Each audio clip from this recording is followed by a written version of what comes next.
Thank you for watching this video. Your support means a lot and motivates me to keep creating more content. If you enjoyed the video, please leave a like, share your thoughts in the comments, and subscribe so you won't miss any upcoming videos. Part 2. Above him. A cultivator threw out a yellow paper talisman which exploded into a dozen head-sized fireballs and flew at a sorcerer. "Your head is mine, wretch, with such pitiful fire, naive." The sorcerer's voice was a soul-shivering rasp as he traced a quick blood sigil in the air. The fireballs exploded against it, shattering it after the fire exhausted itself. A black needle flew through the remnant flame, aiming for the moment the cultivator would be blinded by the chaos. Petty tricks. The cultivator hacked it to one side with his saber and charged in. Tian only saw the bursts of light and heard the shouting. He had his own battle to fight. Mixed in with the insects were heretics. They weren't there to kill, though. He saw them race for the warehouses. Sabotage or theft. It didn't matter. He couldn't let them pass. He raced towards them, light body, heavy hands letting him fly across the hard earth like a vengeful ghost. The rope dart whipped out and caught a running heretic around the neck. Tian stopped sharp and stamped his foot on the rope. The evil cultivator's neck snapped as his feet flew up, but his head stayed put. Tian detangled the rope with a flex of chi and was on to the next bastard before the first hit the dirt. The next one ducked before the dart could smash his head in. He spun around and flinched for a moment. Tian tried to capitalize with an upward swing, but bloody experience had taught the heretic not to be too lost in surprise. He jolted to the side and flung a knife at Tian. Tian slipped the throw himself, but hang! The cultivator bit the tip of his thumb, and the knife exploded. Tian was knocked off his feet, head ringing. Something was coming for him. He leapt up, smashing out a palm. He buried his little hand in the cultivator's guts, but got a long cut across the back of his shoulder and trade. "You're dead, Brett." "Funny. So are you." Tian stood, feeling the wound burning as the heretic collapsed in front of him. Blood was pouring out of his mouth. His eyes had gone glassy. Tian stomped his neck to make sure he was really dead, and rushed forward. It wasn't really funny. Tian could feel the wound burning. Whether from the cut or from poison, he didn't know. His newly forged body was incredible, but it seemed he was a long way from being impervious to swords and spears. There were more heretics than he could deal with. He hoped the warehouse had defenders hidden. The first heretic reached the door and went bouncing off. Formation. Use the all. A one-eyed cultivator pulled out a long pick that seemed to drip black ink and stabbed it forward. Tian could see it stopped an inch from the door. "Shit, it'll take time." "Oh sure. No rush. Fucking move, you prick," roared a big man carrying two enormous maces. He swung them in a fury, battering against some invisible barrier surrounding the warehouse. Tian charged into their rear, whipping his rope dart around in a humming wheel. The heretics weren't rookies. He didn't manage to hit a single one. Worse, he saw them moving, picking up speed to the point where they became blurs. It is understandable that, what with everything, Tian forgot he was merely level 5 of the earthly realm. Understandable. But on the battlefield, it was unforgivable. There was only one punishment for failing to judge your strength properly. The level 8 and 9 heretics charged forward, waving hatchets and sickles and barbed spears. To survive in the hell called the Southern Wastes took a certain kind of mind. Which of them wasn't a monster of violence? Ancient Crane Mountain had its own violence specialists, of course. Something rushed in front of Tian in a bronze blur, sending heads flying as it passed. Out of 10 heretics, 4 survived. The saber returned to the hand of an inner court brother. Good courage. But don't act the fool. Clean up the rest. I'm busy. Dare be distracted in front of this lord. Die. A sorcerer blew into his fist, and a cloud of poison sprayed out the other side. Piss off. The senior brother formed a seal with his hands, and a golden light dissolved the poison mist as the flying saber chopped upwards directly between the sorcerer's legs. His screams were pitiable and brief. Tian was in the mix with the 4 surviving heretics. His dart was in constant motion, whipping high and low, striking towards one before suddenly turning and hacking at another. He managed to kill 1 heretic that way, but they refused to stay at range. To rushed in, while the third simply fled. Tian frowned, but stayed focused. Killing the ones in front of him was the most important. If they wanted to fight up close, that was just fine with him. Open palms lashed out, shattering organs where they landed. He ate kicks to his body, took slashes from long knives. But he would make that trade all day. His refined body could handle the punishment. You cut my flesh, I take your life. That's what the senior brothers taught, and Tian finally understood. It was the junkyard. There was no such thing as walking away clean. It hurt. So what? Deal with your pain when the prey is dead. Tian tossed another pair of heads onto the pile. One of the seniors was going around incinerating the bodies. Tian just wanted to save him an extra stop. That senior was busy enough. These heretics, even the earthly realm ones, had all sorts of vile tricks. Poison was the least of it. Some cultivated goo inside their bodies, or plagues. Burning was the best way to deal with their corpses. Anything that survived the fire was worth further investigation. Anything that didn't survive wouldn't have been worth picking up in the first place. It has been a hard few days, Tian muttered. He glanced at the ring he was supposed to deliver. The arrow was pointing at an exhausted-looking woman leaning against the warehouse wall. Tian walked over and bowed. West Town Outer Court Disciple Tian Ziho greets the senior. Just to confirm, you are Quartermaster Wu. Hey, yes, young man, you are naked. No, I am Tian Ziho, Senior. Delivery for you. He held out his hand. The ring lit up with a gentle golden light. Quartermaster Wu blinked, then started laughing. Tian thought she had a nice laugh. All right, you are Tian Ziho. I have received your delivery. She removed the ring and put it in her pocket, then replaced it with a new one. You have 24 hours to rest here at the base before making the return trip. Use the time to take a shower and find some pants. Being covered in blood and organ meat is not considered an official uniform, even if it does seem to be the tradition of our West Town Outer Court. Senior, I'm one of Senior's sister Bai's, even if she is technically my junior now. You must be one of Mad Dog Fu's brats. You have his style. You really never noticed you were naked. I wore that on my trip in. Tian pointed at the rotting carcass of the giant hawk, then added, in a fit of honesty, I also just don't care. I mean, I'm naked. So what? If there is one place propriety doesn't matter, surely it's the middle of battle. Don't let Senior Sister Bai hear you say that. She'd tan your hide. You really are one of Mad Dog's. Go quickly. You stink. The showers are in that building there. She waved him away. And junior brother, don't worry about your battle merits. Your ring will have recorded some of them. And you have plenty of witnesses. You won't be short. I didn't think of that, Senior. Thank you for your care. He bowed and turned towards the showers. The blood was starting to dry, and it was pretty uncomfortable. He was a little surprised to find the showers were full. It seemed a lot of people needed to wash off, dressed, clean, and with his wounds tended to. Tian sat on a step, watching the cleanup. It had been a major raid, and came frighteningly close to succeeding. Had it not been for the sudden weakness of the demonized hawk, casualties would have been much worse. They might even have lost the base entirely. Some of the heretics had run, but didn't get far. Their suits were ruined in the fighting. The wasteland soon claimed them. Tian checked himself over. He had inhaled some of the rock particles. He would have to slowly clean them out. His hands were shaking. He looked down. Why were his hands shaking? His eyes were going blurry. Was this poison? Had he been cursed? You survived things that should have killed you, endured terrible pain, killed people, watched people die. You also have what people persist in calling a mild concussion. But let me tell you, there is nothing mild about concussions. The physical wounds will heal as you cultivate. The mental wounds will also heal, but it will take longer. Grandpa Jun's voice was gentle. Did I make you proud, Grandpa? Tian's voice cracked. You always do. Tian, you always do. Tian felt Grandpa's hug.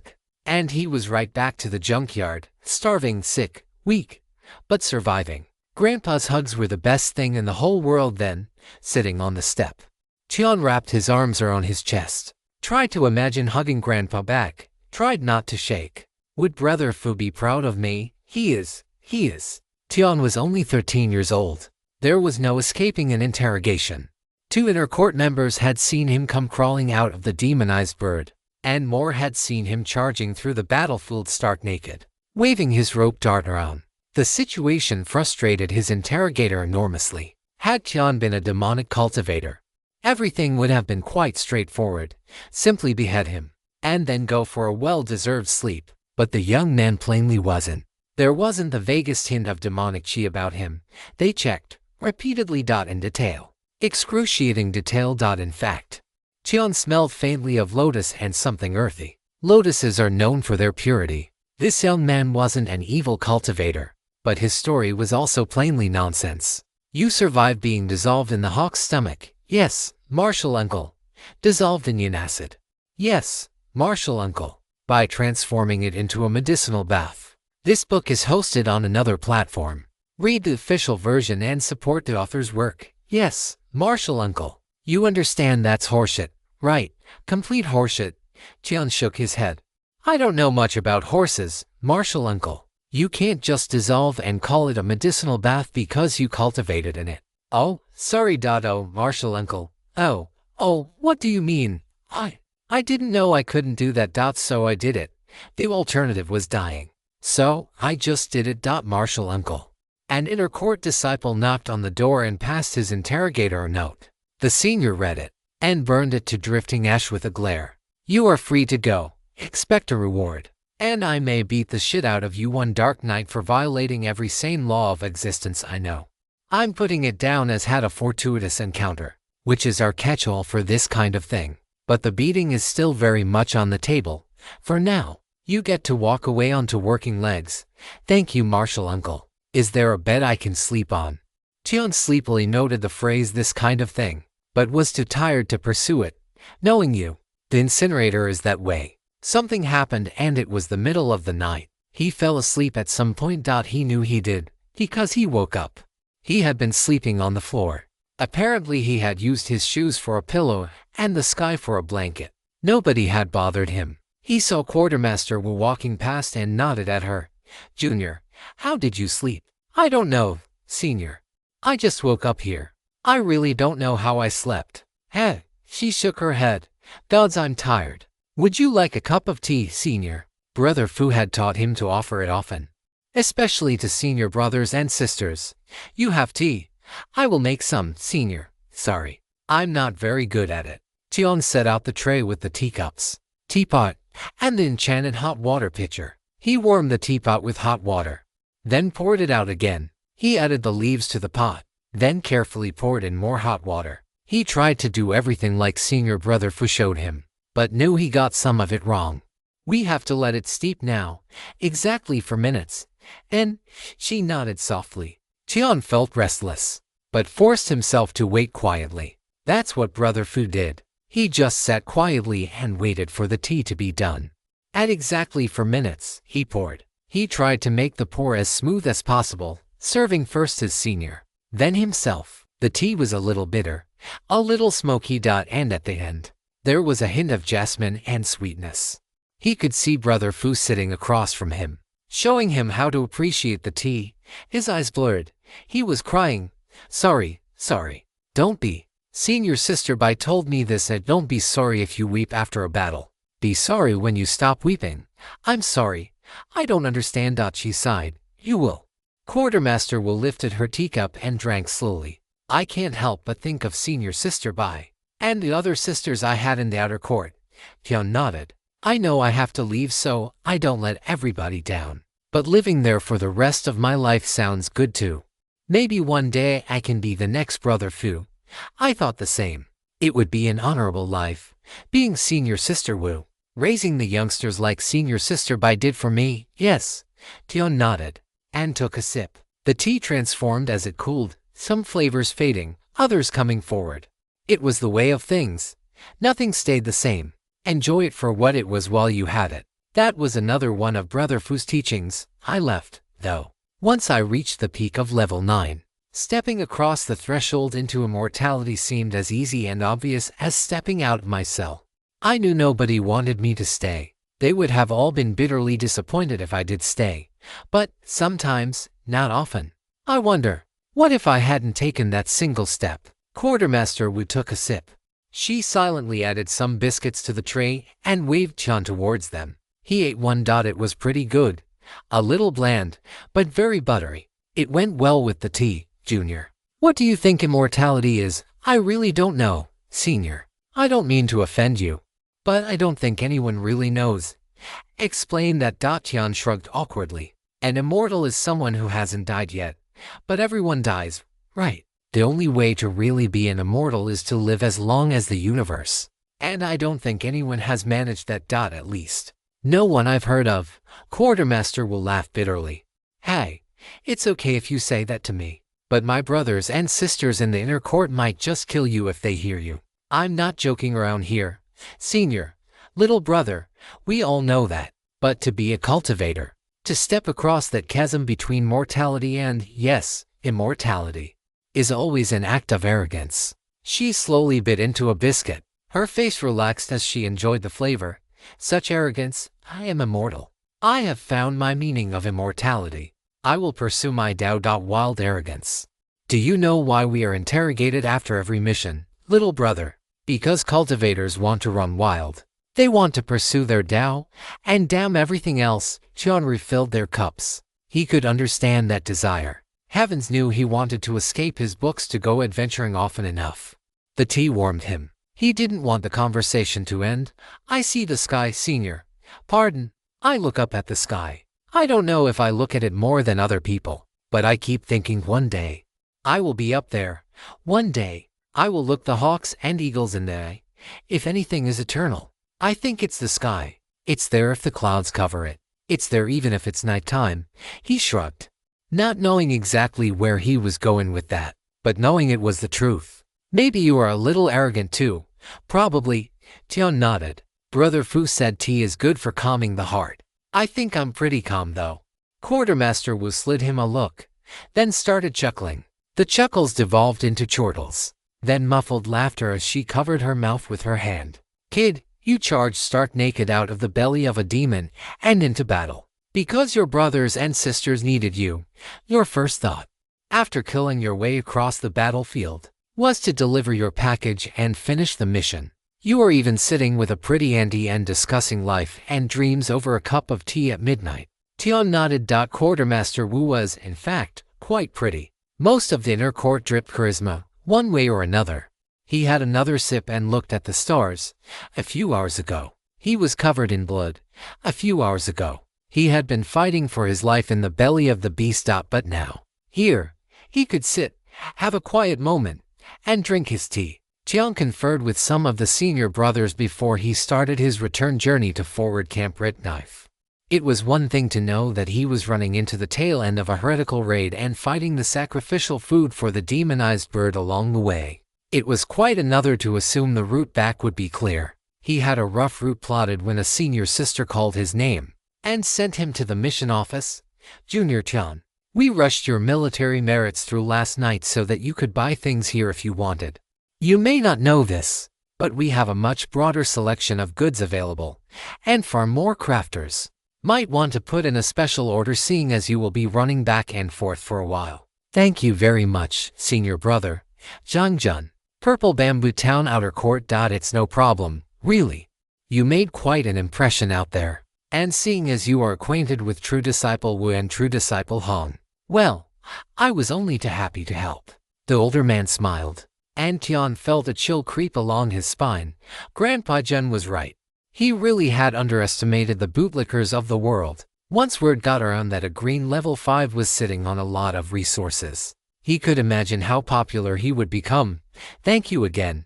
I'm afraid I don't have the merits or the spirit crystals for custom gear, but I do need to replace a lot of gear. Don't be so quick to assume, junior brother. Check your ring. Tian looked and almost fainted. These bastards were after his life. I didn't know one could earn 103 merits in a single battle. Senior brother, all very straightforward, actually. You directly killed 8 heretical cultivators in the earthly realm who were within 2 levels of you. So no modifier there. You killed 20 earthly realm wild animals at roughly your level, which pay less. And you contributed to the killing of the demonized hawk, which was actually a major contribution despite your comparatively minor role. Tian nodded, pretending he understood a single thing about how military merits were calculated. All very good. But what really took you over the top were the multipliers. You were required to assist fellow sect members in a combat situation. But as you doubtless recall, if the combat arises while you are on an unrelated mission, it does entitle you to a multiplicative bonus to your merits. Not a particularly big one, but it does add up. Double quotes. I forgot. Haha, it's your first time on the front lines, junior brother. Soon you will have all this perfectly memorized. The other thing that earned big for you was that you contributed to killing a demonized beast an entire realm above you, and lived. That earned you a substantial bonus, hence the generous total. Tian nodded gratefully, carefully noting how the mission clerk underlined the favors he did Tian without actually saying he did any favors. I have learned a lot. Thank you, senior brother Zhang. You have gone to a lot of trouble on my behalf. Here, it's not very expensive, but please take this wine. My senior brothers all drink it, so I hope you like it too. He pulled out a glazed jar sealed with red wax paper. His senior brothers had drilled him on scenarios like this heavily, and even made him memorize some phrases. Judging by the pleased way senior brother Zhang was politely refusing, they were absolutely right. Tian followed the script and insisted over brother Zhang's objections. And the older man reluctantly accepted the wine. Junior, I can see great things in your future. You use a basic rope dart as your weapon of choice, right? Go see Sister Li Shuning over in the crafting buildings. If you tell her I sent you, she may give me some face and help you out. Hurry. You are running out of time before you need to return to Camp Red Knife. Tian ran his hand through his hair as he left. His hair had grown back even longer and, he suspected, even softer. After his medicinal bath in the belly of the bird, it was a joy to touch. It was a particular joy to touch with his new middle fingers. He couldn't help wiggling them, feeling them move. A few times, he just picked up things for the sheer joy of feeling his grip. The feeling of strength was hard to put into words. He wondered what it would be like when his hands were completely repaired. That isn't all that changed. Start your cultivation, and pay attention to how the energy moves. Tian pushed Advent of Spring into motion, and nearly tripped over his own feet. The pull of qi was outrageous. It felt like he was taking in more qi than his lungs could hold air. His Danshin practically roared as they drew the wild and differentiated qi into his body and turned it into vital energy. His muscles looked like they had been carved from marble, and with a poke, felt like it too. Even his once tan skin had turned shockingly white. Grandpa, you rebuilt your body in an intense environment. That's what gave you the meridians, the hair and the skin. It was the total body rebuild and the 5 elements cycling. To say nothing of the yang conversion, that made your muscles like that. Incidentally, you haven't noticed yet, but you are about an inch taller. Your bone structure has significantly improved, and you are even a little bit handsomer. How my handsome grandson got even more handsome, I don't know, but you managed it. You could be reading stolen content. Head to the original site for the genuine story. Grandpa told you that Natal Chi was enough to make you the favored child of any noble house. Might not be enough to make you the sextile child, saint child or whatever. But give it time. Incidentally, that's not all you got out of the bird. But that would be telling. Tian smiled. The immortal Chi. He didn't know what it was doing inside of him, but his Natal Chi was brighter, and his meridians faintly shimmered in his awareness. The crafters occupied a building only slightly smaller than the supply warehouse, but had 24 chimneys poking out of it. The smooth brick walls were nicely plastered white, and in a curious variation.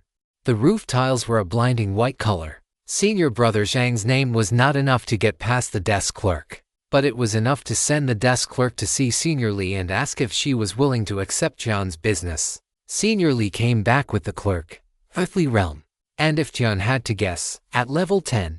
Standing at the edge of immortality. The talk of the hour. The famous junior brother Tian. It seems you have overcome your allergy to clothes. Pity. You were a lot more interesting before. Tian smiled awkwardly and decided to ignore the issue. I noticed when I was fighting the giant centipedes and when I was inside the hawk that my rope dart didn't have any penetrating power against armor or thick, rubbery flesh. I would also like it if the rope had some form of cutting ability. Is that something you could craft for me, senior sister? Senior sister Li shooed away the desk clerk. A little privacy helps with these talks. Can I? Yes. Will I? Let me ask you this, junior brother. How many military merits do you have? And do you have any spirit crystals to put on top of it? I have 50 merit points I can spend, but I have only managed to save up 6 spirit crystals. You should have closer to 100. plus what you already had saved. Tian felt the hairs on the back of his neck rising. I will also need to replace lost equipment. Also, I was admiring flowers and inquiring with the willow last night and spent all my money. Senior sister Lee gave him a long, cool look. Your senior brothers taught you to say that when you wanted to pretend you were broke. Yes, senior sister, you misremembered the saying. Sorry. Tane rubbed the back of his neck. Close, mind you. It is a bit of a shame that you remembered any of it, as there are neither bars nor whores at this depot. And I would strongly advise you to reconsider saying such a thing when you have famously spent part of the night drinking with a marshal and of the inner court. Tian bowed his head. I'm sorry, I had no idea. Tian felt the bony hands of death settle companionably over his shoulders. Don't blindly say things you don't understand. Consider this your only warning. I'll keep my mouth shut. You do the same. Double quotes. Yes, senior sister. With what you are willing to pay, I can make something considerably better than what the sect sells to rookies. Though not what I would consider good. If you want actually good, double your budget. Since you are so green, I won't charge you any spirit crystals. And I will tell everyone that I cleaned you out. Yes, senior sister. We will do it exactly as you say. Tian restocked, refilled his water and was running for the black sand 6 minutes later. The monster-filled wasteland just seemed like a much safer place to be. Grandpa, something feels weird. Advent of spring isn't struggling to deal with the fire chi or the earth chi out here. I could kind of understand it in the depot. But this is the dessert. Yep. You think that's neat. Try light body. Heavy hands. Go on. You are going to love this. Tian switched over and nearly smashed into a rock. What the fresh fancy fuck was that? Tian yelped. Language, young man. Where did you learn such a thing? From Brother Jin. Sorry, Grandpa John. As well you should be. Profanity is an art to be studied, remember. Tian, profanity is like pissing the release, an immense comfort, often simply necessary, but never to be done into the wind. Always know what's getting wet before you let it fly, grandson. It will save you endless grief. Are we still talking about swearing, Grandpa? I take pride in making my metaphors as literally true as possible. To save your confusion.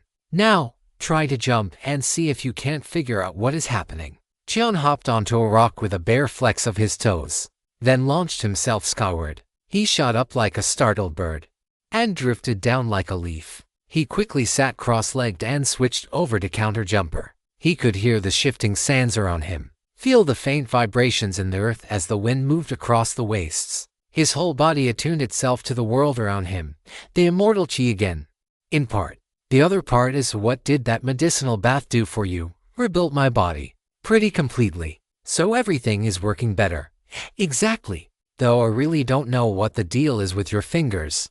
I honestly expected them to be healed after the first medicinal bath you took. And you should be seeing a lot more progress with the advent of spring. They feel sealed, somehow. Why and how? I have no idea. Don't worry about it for now. You have another fun thing to discover. Run as hard and as fast as you can. Just mark where the sun is first. Tian set off at a dead sprint, letting light body, heavy hands carry him along. It felt like he was drifting over the land. He fell, often, as he couldn't adjust his gait to how far each step carried him. Fortunately, he could catch himself with a single hand, and simply flip back into running, not letting his clothes even brush the ground. The running wasn't just effortless, it was like a dream. Running as fast as he wanted, alone between earth and sky, and burdened and unafraid of what was to come. Tian wished he knew a concealment art. Theoretically, they were available. Practically, however, they weren't much better than understanding how to shape your body along contours, how to blend your colors with the world around you, how to eliminate shine, and how to still your breathing. In other words, according to his senior brothers, they really weren't worth it at the earthly person realm. Heavenly person realm was another story. They could turn invisible, hide their chi, change their faces, and myriad other arts. Tian wedged himself a little deeper into the narrow crevice that was the only hiding place he found. He wasn't cultivating, and the rocks pressed so tight on him, he could barely breathe either. Maybe that would be enough to hide him. He could hear the rasp of scales sliding across the desert. It sounded like they were getting closer. Maybe it wasn't enough. There was a dull thumping noise. Heavy, Deep vibrations coming from the surface. Steady thump thump. Was it coming closer?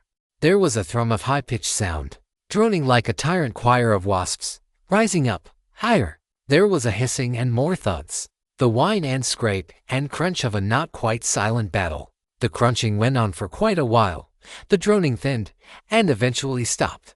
Tian could just about make out the sun moving across the sky. He had run for almost 6 hours, only stopping for a break once he reached this flat, empty stretch of desert. There was a good rock for shade, and a nice little crevice with some alarmingly orange lichen growing in it. For the wasteland, it was practically a garden spot. He managed to enjoy about 6 minutes of it before Counterjumper picked up the thud of the lizard creature, and he bolted for the crevice. Things the size of a small building shouldn't be able to run faster than he could. But apparently nobody told the lizard that. Tian felt the walls pressing in on him. He couldn't breathe. He was suddenly desperate to move, but he was pinned. He was crushed, and the hawk's throat was crushing him. The soft walls pressing on him, forcing him down into the belly, down into the acid hell where the centipede screamed and died, where he melted. He felt his body being destroyed, his will corroded by the cold and the dark, and he was trapped. Tian had a bad time. He wasn't sure how long that time lasted, but the sun had set. He was covered in bruises. He was bleeding in a few places too. It was silent above him.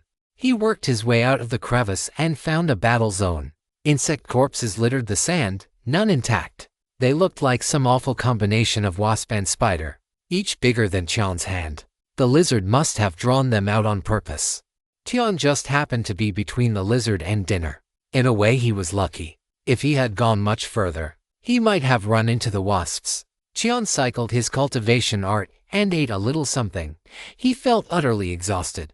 It happened again, Grandpa. And it will happen again in the future. There are lots of ways to be wounded in combat. Some are invisible. You are going to be like everyone else, I'm afraid. Healing. Most of the wasteland creatures weren't particularly high level. Just the opposite, most were his level or lower. It's just that there were often a lot of them. Or they were attracting predators. It felt like all of them were poisonous, or venomous, or acidic, or worse. Tian was privately convinced that even the lichen was out for blood. Then sighed because of course it was. Blood was full of water and nutrients. Tian made it back to forward base Red Knife days later than he thought he would. Nobody minded. The courier job really was utterly routine. Nothing would be harmed if it ran a little late, and besides, the inner court had ways of communicating quickly over long distances. Word had gotten back about their tech. Tian made his delivery, showered, hit his bunk, and had barely waved to senior brother Su before he was asleep. I want to see brother Fu. Tian had barely opened his eyes. He just lay in bed, staring up at the wooden slats of the roof and watching the enchantments of the walls shimmer and flex under the constant bombardment of earth chi. It added a faint sheen to the night's dark. The buildings were all protected by formations, so that the cultivators could rest and cultivate safely. It was why each base and depot was established with a storm of blood. Each foothold was dreadfully expensive but indispensable. He's leading a team out in the field. There's no telling when he will be back. Brother Su spoke softly. It looked like most people were sleeping. Had been sleeping. Tian knew his brothers well enough to know that he had woken the whole room. He sat up, bowed silently, and settled back down again. He didn't really fall back asleep, he thought. But the morning light was shining through the window somehow, so maybe he had. There seemed to be a senior brother Fu-shaped hole in the world. Tian felt himself drifting back to the shadows and hidden corners, separating himself from humanity. This was a different kind of rock throwing, but he couldn't understand who was throwing them, and how he was getting hit. He found Brother Wang staring into his breakfast. A big bowl of soy milk, some steamed buns, simple stuff, but filling and nutritious. Tian bowed and got his own food, settling down next to the haggard old man. We lost Brother Jin 2 days ago, Brother Feng yesterday. They stopped the bleeding in the field and provided an antidote, but the wound festered and poisoned his blood. By the time they got him back to the hospital, only constant healing potions were keeping his heart going. Then, even they weren't enough. I was there with him when he died. He was unresigned, enjoying this book. Seek out the original to ensure the author gets credit. Tian didn't know what to say. So he did what Grandpa did for him, put his hand between Brother Wong's shoulder blades and leaned in a little, just letting the warmth and touch of his little hand be a comfort. Brother Wong snorted, but didn't shoo him away. Nearly lost you too, I heard. Yeah. Brother Wong gave John a look. He quickly corrected. I nearly died several times in less than 72 hours, Senior Brother Wong. Better. I heard you were very polite over at the depot. Brought our West Town outer court a lot of face. Even shared tea and conversation with a beauty in the moonlight. Tsk. It's good to be young. Is it? John asked. It is. May the heavens have mercy, it is. Our bodies don't age the way mortal bodies do. But our minds sure get old. Everything becomes painful, or irritating, or exhausting. Brother Wong shrugged his shoulders and waved John to his food. Sounds like the courier mission will be your regular job. I think so. Wong nodded. Don't count on it lasting for too long. The front lines are getting pressed hard. You can expect to be on more combat patrols in the future. Maybe some raids too. I'll try to be prepared. Brother Wong, what's the point of the patrols? It seems like we run into more wild animals than evil cultivators. And they aren't a threat to the base. Unless they are captured and commanded by heretics. At which point they become a big problem. As I think you know. But no. That's not actually the reason. The reason is that patrolling is a way to exert control over a patch of dirt. If we are there, the heretics have to avoid it or fight us for it. And since they are strongest in ambush, anything that pulls the heretics into the light is a win for us. Cheon tried to eat his bun, but couldn't. Bait. The whole outer court is bait. No, it's not that bad. Remember, our main force is the inner court. And the same is true for the heretics. Their heavenly person cultivators are the true backbone of their forces. We are more like Go pieces, shaping the board with our presence. Or, you don't play Go. Remember the acupuncture needles you asked about? Yes, Brother Wong. You said they were too advanced for me. You need a much deeper accumulation of knowledge and skills before you go playing with them. Believe me. To say nothing of the vital energy or chi you need to properly use them. I barely qualify on the basics. The principle is simple. Chi that is stagnant loses its vitality and creates sickness. Chi must circulate to be healthy. A properly treated and administered needle in the exact right place can clear blockages and let the chi flow, or block it entirely. Tian laughed silently as he drank his soy milk. The commanders are trying to heal the heretical cultivators out of existence. In a manner of speaking, Brother Wong half smiled. Did you know that campaign strategy and battlefield tactics also follow the principles of yin and yang, conform to the 5 elements and the heavenly cycles? Moving in accordance with nature to overcome all obstacles, they do. It's all related. Nothing is just one thing. Brother Wong pushed back his stool and tittied his bowls. You are looking good, Junior. It seems you had a fortuitous encounter. I was able to make a deadly one a blessing, Senior Brother. That's usually how it goes. You survived them based on your accumulation before the crisis. It's why we drill you so hard about everything. We can't know exactly what you will need. But we have some damn good guesses. Brother Wong turned and looked at Tian as he stood in the door. Stay safe, Junior. Your courier job is a favor from the mission hall and I can't interfere. But once they pull you off, ask to be posted in the hospital. I should be able to manage that for you at least. Tian visited the quartermaster at the forward base and by means of immense wheedling and a box of candy, secured replacements for his damaged equipment. The protective suit hadn't appreciated his thrashing about in a narrow crevice at all, and needed considerably more mending than Tian could manage. Resupplied and fed, he went back to sleep, waking only for meals. Soon, his time was up and it was back into the wasteland. The run back to the depot was much less dangerous this time. There was a definite lack of murderous giant centipedes for one thing. He was getting better at cycling between Advent of Spring, Light Body, Heavy Hands and Counter Jumper for another. He had the strong suspicion that as he mastered Light Body and Counter Jumper, he would be able to run them together. It would be draining on his vital energy. But the benefits were unquestionable. Advent of Spring was simply too all-pervading to allow for practicing other arts at the same time. Moving about, yes. Fighting? Perhaps if he didn't use Snake Head, Vine Body, but not using another art. The flow of vital energy conflicted and would lead to damage to his meridians. Of course, less dangerous was still dangerous. It seems the passage of the centipedes left waste behind them. Waste that was happily eaten by lesser insects which now swarmed over, drawing birds and other predators. No matter what, there was no such thing as safe in the wasteland, and only somewhat ragged Tian jogged into Depot Number 4. He found Quartermaster Wu, who declined his invitation for more tea, but promised to join him next time. He stopped by the crafters, and his rope dart would be ready in a week, and that was that. Tian ate until he thought he would be sick, slept in, ate another big meal, and set off across the waste once more, back and forth, back and forth. On the fourth visit to Depot Number 4, he was called to the crafting quarters by Senior Sister Li. The desk clerk was the same inoffensive brother from the outer court as last time. Tian wondered whose relative he was. To be stationed working a reception desk in a supply depot, Tian was feeling above average salty at this point. His so-called reward posting involved hard physical exercise and constant risk of death. Meanwhile, this gentleman cultivator tried to hide a bottle of chilled fruit juice under the desk when Tian walked in.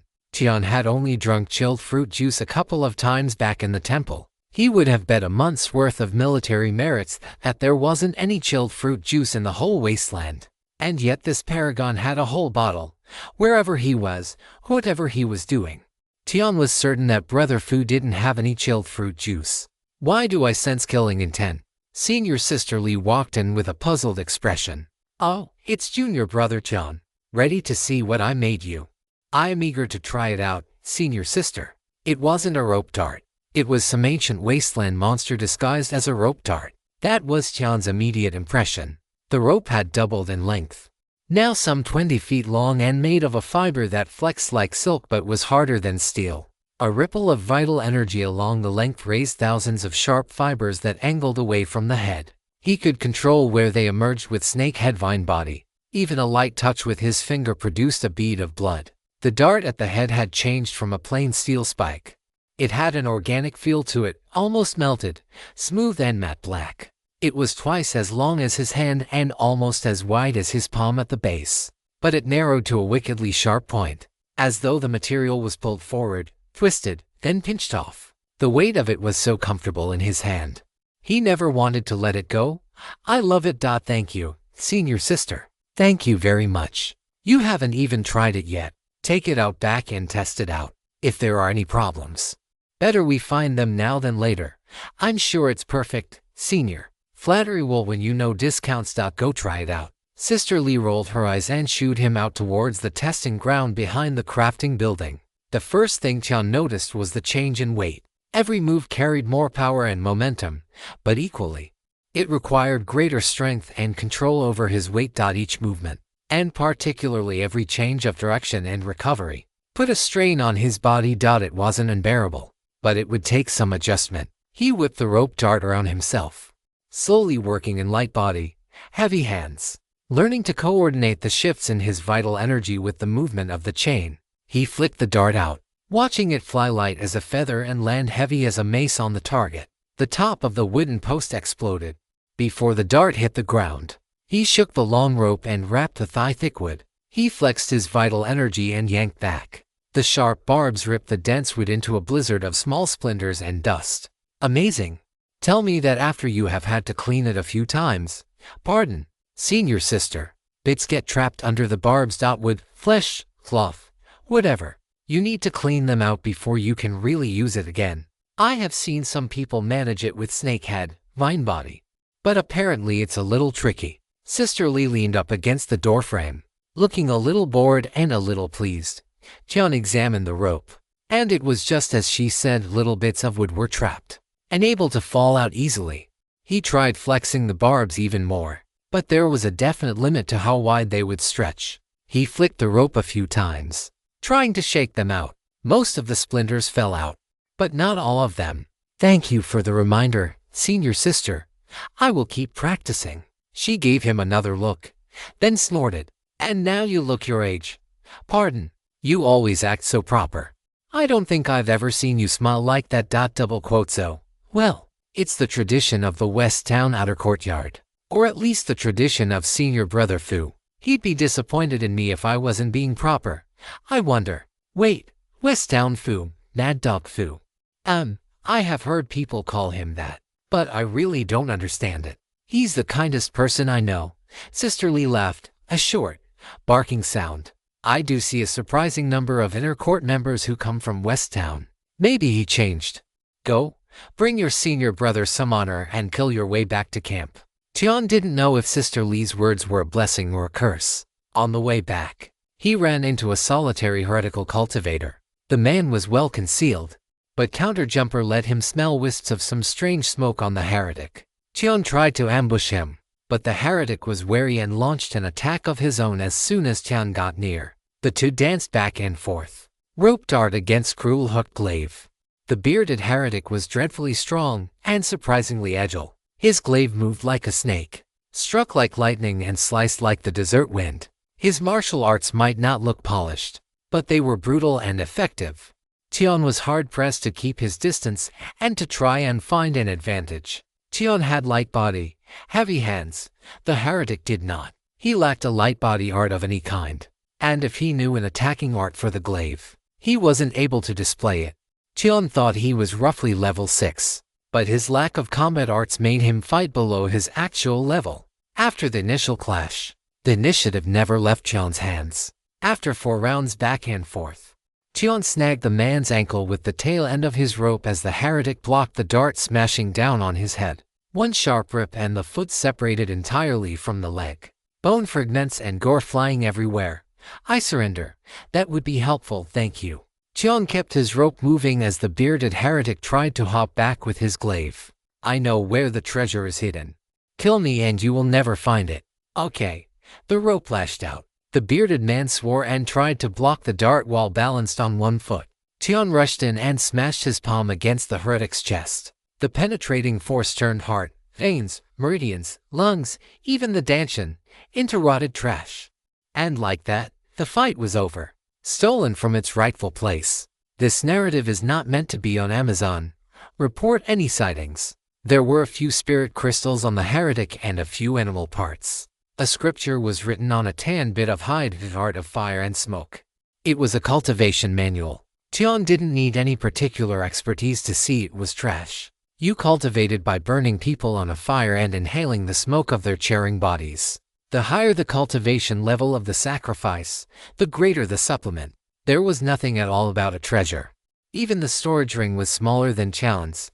This broke bastard. Tian shook his head. I can see why they are invading. They are poor as hell, they are. But look at his forearm. Tian saw 10 or so marks fading away. Each the character for Iron Gorge or whatever it was called, Black Iron Gorge, military merits or something. No bounty for this fellow though. At least not that I saw in the mission hall. I wonder what he was doing out here. Do you think there might actually be a treasure? If there was, he would have stayed as far away from you as possible. No need to rob if you are off to loot an even bigger treasure. Tian looked around the red sand and shattered rock of the waste, and sighed. I didn't think so either. Back and forth. Tian made 2 more trips between the depot and the forward base. Every trip saw his rope dart stained with blood. He mastered the trick of making the rope crack like a whip while shaking like a dog. The blood and bits of flesh flying off. One day, while showering with some of the brothers, he looked at his body, compared it to theirs, and frowned. Don't worry, Junior. You are starting to hit puberty, so pretty soon, no, it's not that. Grandpa Jun had given the all-clear there, and his recent bodily reconstruction saw him shooting up like a weed. I was just disappointed I don't have any scars. Disappointed? The senior brothers looked over at him, puzzled. Then they started laughing. Let me guess, witchy cultivation art? Yes, senior brother. There's your answer. You are healing your scars. You are going to just have to be the camp pretty boy in the future. The laughter was less kind than it would have been in West Town, but it wasn't too cruel. Later that night, Tian woke up screaming. None of his senior brothers said anything, though one offered to sit with him until dawn. It seemed that not all his scars were healing so quickly. He had now drunk tea with Aunt Wu 3 times, and managed to get senior sister Lee to accept the box of candy once. Not forgetting the kind souls in the mission office, he was able to gift those brothers some wine.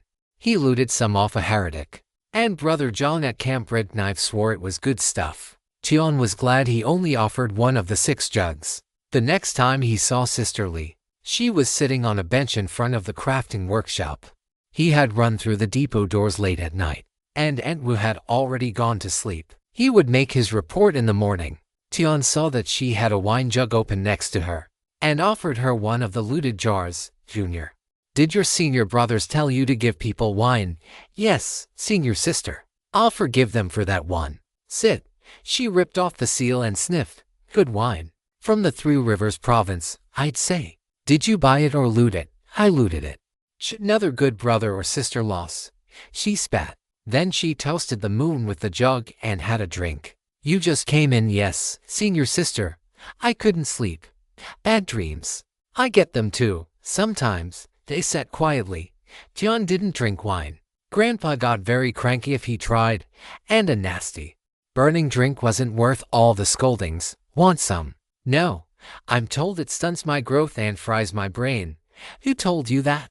An old grandpa I met in the jungle. He's been right about pretty much everything else regarding my body. So, I don't see any reason to test my luck on wine. She looked at Tian in disgusted amazement, then snorted and had another drink. Every now and then I meet someone who just seems born to be a cultivator. You're one of them. Thank you. You are welcome. She didn't sound very welcoming.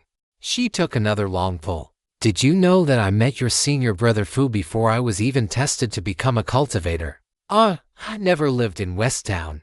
We were from the Ash Mountains, we meaning my family. I didn't know, senior sister. She took 2 big mouthfuls, then set down the jar. He charged into a group of 40 bandits with 2 knives in his hands, and 2 sabers already stuck through his body. The bandits were members of some cult. They had had little real cultivation but had bonded with evil creatures, giving them impossibly strong bodies for their levels. The only bandit that lived more than 3 minutes after Fu ran in was the one he had specifically saved for interrogation. None of them died with an intact corpse, so didn't know about that. The bandits had killed father and done unspeakable things to mother before they finally dragged me away. I never saw mother again. I pray death found her quickly. I was locked in a cage with other girls and told exactly what we would be sold for, and to whom. We weren't brave enough to kill ourselves or each other. We were so young. So young. She stared up at the moon, not seeing it. It's the smells that come back first. Our bodies pressed together in those cages, wrapped in cheap wool and linen soaked in nothing nice. The stink of the bandits, and the fires, and the blood. Then the sounds of screams come. Sister Lee took another sip. Fu ran in. Every move was a killing blow. And killing was all that mattered. You could smell it on him even before you saw it in his eyes. There was only killing. What I would now call a will of obliteration. Not even destruction obliteration. Even obliterating himself. A person became a cruel void. Even after everything I saw in that camp. Everything that was done to me. He was the scariest thing. Tian couldn't imagine Brother Fu like that. He could only see him practicing his characters and listening to the birds argue in the parasol trees outside his little courtyard. When everyone was dead or captured. When he should have collapsed from exhaustion and blood loss. He staggered over to the cages and cut us free. She bent down and looked John dead in the eye. Before he cared about himself, he freed us. I was still a mortal then. Not even tested. All of us were. And he freed us first. Tian nodded slowly. Sister Lee didn't speak for the rest of the night. Tian just sat next to her, watching the moon set and fiddling with his rope dart, feeling the weight of it. Remembering how he had used it. Was that the difference between the heretics and the orthodox cultivators? The heretics saw people as cultivation aids, things. The orthodox sects saw them as people and valuable enough as they were. Tian mentally shrugged. It probably wasn't that simple. Only one day later, Tian was shivering in the shower, trying to scrub the blood off him. It turned out it wasn't that complicated either. The next morning a giant rotting bird slammed to the ground outside Depot Number 4. It lowered its long beak to the ground and vomited out a mass of wretched people. They were covered in boils and tumors, some bigger than their heads. Tian watched them come screaming out, save us, please, it hurts so much. Medicine, please, medicine, immortals, mercy, mercy. Over and over they screamed and pleaded as they ran for the gate. The guards shared an ugly look and stepped sharply back. One pressed the alarm. The other placed a spirit crystal on a formation carved into the wall. A ward sprung up, wrapping the depot in a faint blue dome. "Stay back, stop where you are." The pitiful people didn't listen and ran directly at the gate. One of the guards swore and knocked an arrow to his bow, raised it to his eye, loosed the arrow and buried a yard of fine ash wood in the skull of one of the people rushing over. Tian had been attracted by the giant bird and the noise. He got over to the wall in time to see the mortal explode into a cloud of purple gas that rapidly shaded into black. It drifted forward as though possessed, falling on the blue barrier. The barrier visibly started to corrode, and the other tumor-ridden mortals kept coming. "Corpse poison, necromancer," the guard yelled. Tian swore and dove off the wall with a flip, landed feather light on his toes, and leapt for the quartermaster's quarters. "I'll get the supplies," he yelled. The depot had a sizable guard force, but during an attack, sect members had standing orders to provide all necessary assistance. Tian was capable for a level 5, but against a necromancer who could create clouds of corpse poison, he didn't even qualify as a capable ant. Plus there was the bird. That had to be at the heavenly person realm. Runner was about the best job he could do at the moment. "Quartermaster Wu, necromancers. Catch!" She tossed Tian a ring, then rushed back to her shelves to yank out even more stuff. Tian kicked off the counter, reversed his momentum with a flip and a twist, then sprinted back to the wall. He rushed along the line of archers and flying sword wielders. As they quickly butchered the mortal victims, each grabbed the equipment they needed: the peachwood arrows, gold ointment to coat swords, black dog blood to pour over contaminated soil or equipment, or even on the undead. Tian didn't know why the blood of male black dogs was particularly rich in yang qi and perfect for countering ghosts and the undead, but it was. So, he delivered it to his brothers and sisters, then dumped a big pot of it over himself, coated himself in blood. Then he started looking at the battlefield. The mortals were just delivery systems for the corpse poison. Tian had heard rumors about the horrible stuff, powerfully and corrosive. It dug through flesh and rooted in the bone marrow as it destroyed the body. Ordinary antidotes were completely ineffective, generally found in the claws and teeth of zombies. Just a scratch was enough to send you to hell. It wasn't so easy to make a strong zombie. It took an immense number of spells, charms, and potions to refine even a single earthly realm zombie. A heavenly person zombie was beyond Tian's imagination, as was whatever hellish thing was going on with the mortals. The poison clung to their naked bodies in fleshy sacks the size of heads. They swung with an ugly weight, and the instant the host died, they exploded. The poison always drifted towards the base. Always, and the barrier was dissolving fast. Tian didn't know how to shoot a bow or use a flying sword, or a regular sword for that matter.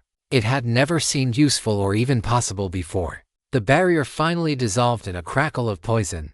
Ranged weapons seemed really useful now. The giant bird vomited out green-furred creatures. Humanoid. Muscular. Tall. Dozens of them. Zombies. Green-furred zombies, someone yelled.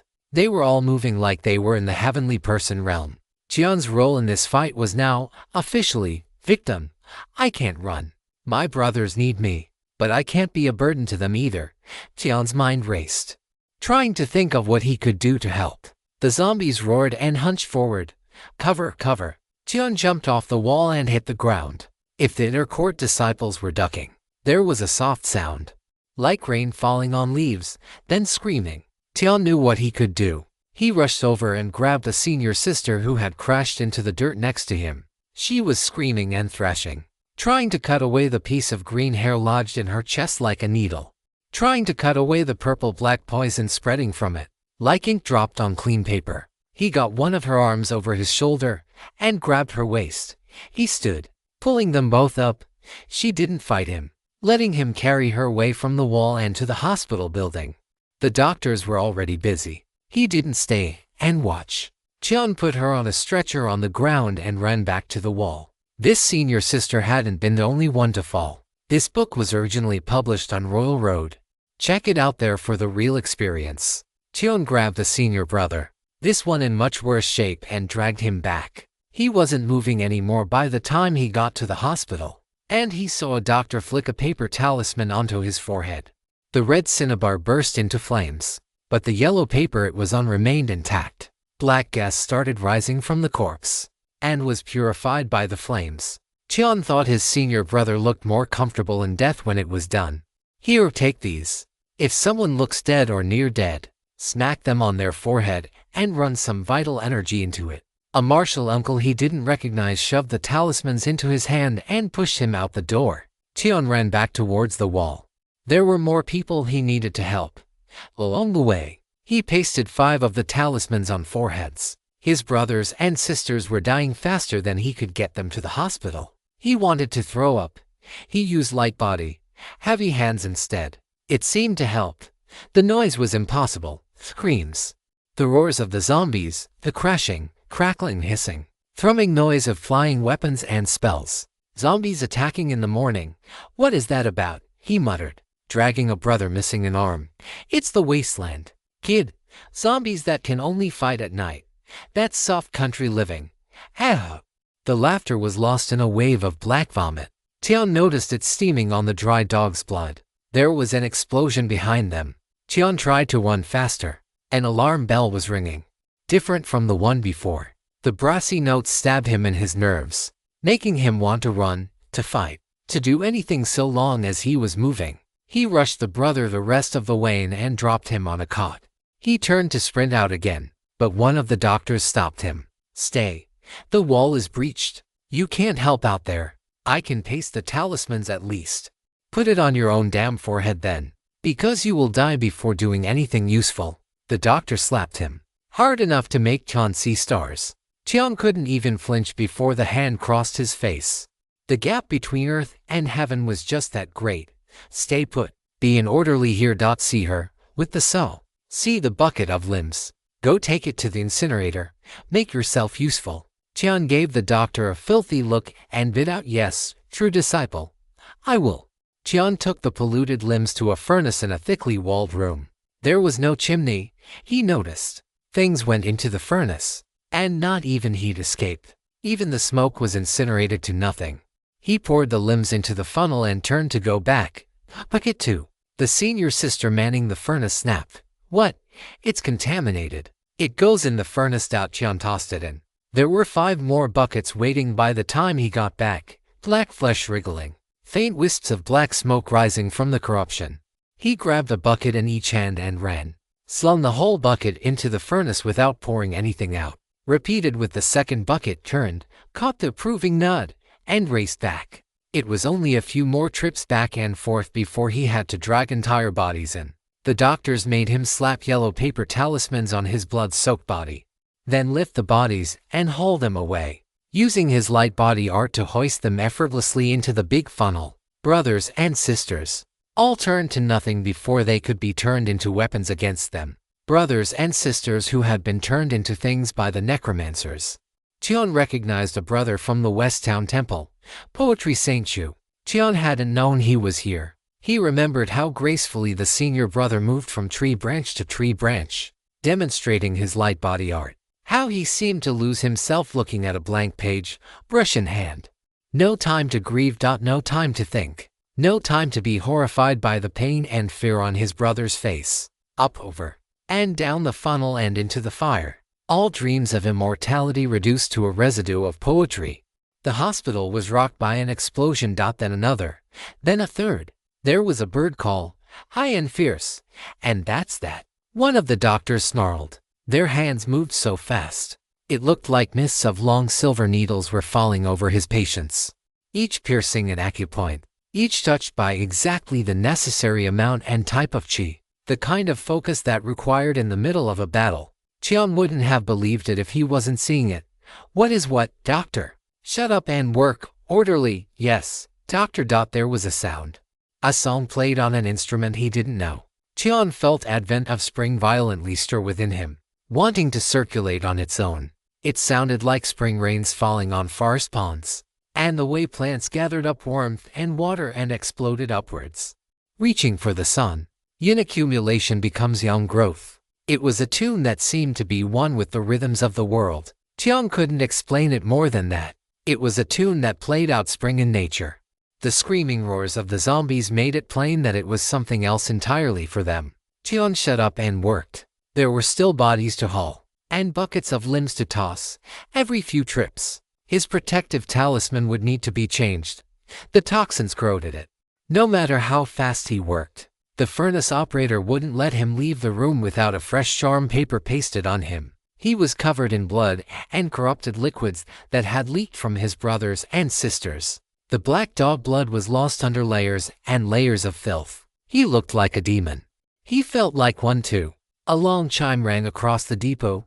Sweep teams, confirm they're all clear. Wounded are to be taken to the hospital. Pursuit teams, run them down. Deploy the outer court to sweep the surroundings for hidden enemies.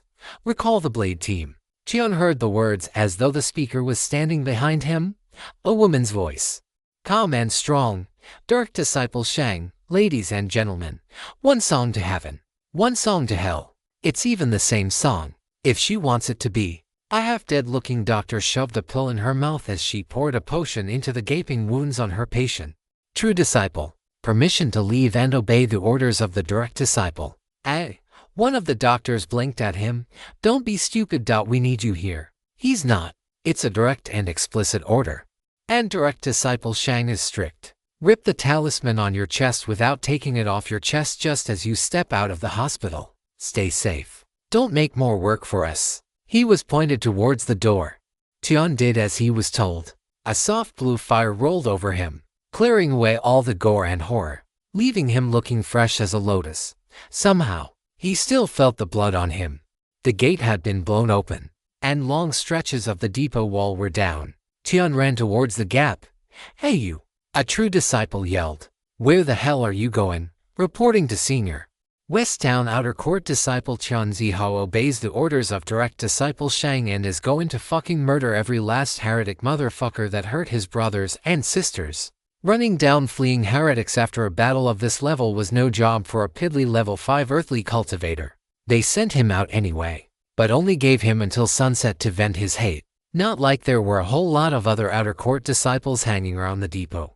More were being brought in, but it would take time. Tian was covered in a fresh protective suit and racing across the red sands before the echoes of his curses faded from the depot. Brother Fu would be outraged that he swore, and in front of an inner court disciple no less. He would be mad as hell about Tian losing his composure and forgetting etiquette. He would probably say something about how it was only in the test that we can know the strength of our hearts. Something deep like that. Tian would kneel on the stone pavers outside the old man's courtyard and endure 3 whole days of lectures if it meant Brother Fu was safe. He'd kneel there for a month. He didn't care how long he knelt. There were corpses littering the wasteland. Tian didn't know where they came from. Must have been coming behind the zombies. He remembered what his brothers taught him, and smashed their heads with his dart at the longest possible range. Just in case. They were right till one of the bodies rolled away with an oath. Tian stayed on him, leaping towards the wretch and whipping the rope dart around in a short, whistling arc. The heretic got his saber up in time to protect his neck, and in exchange, ate a flying knee to the temple. He swore and clawed at Tian, but the boy was already at his back.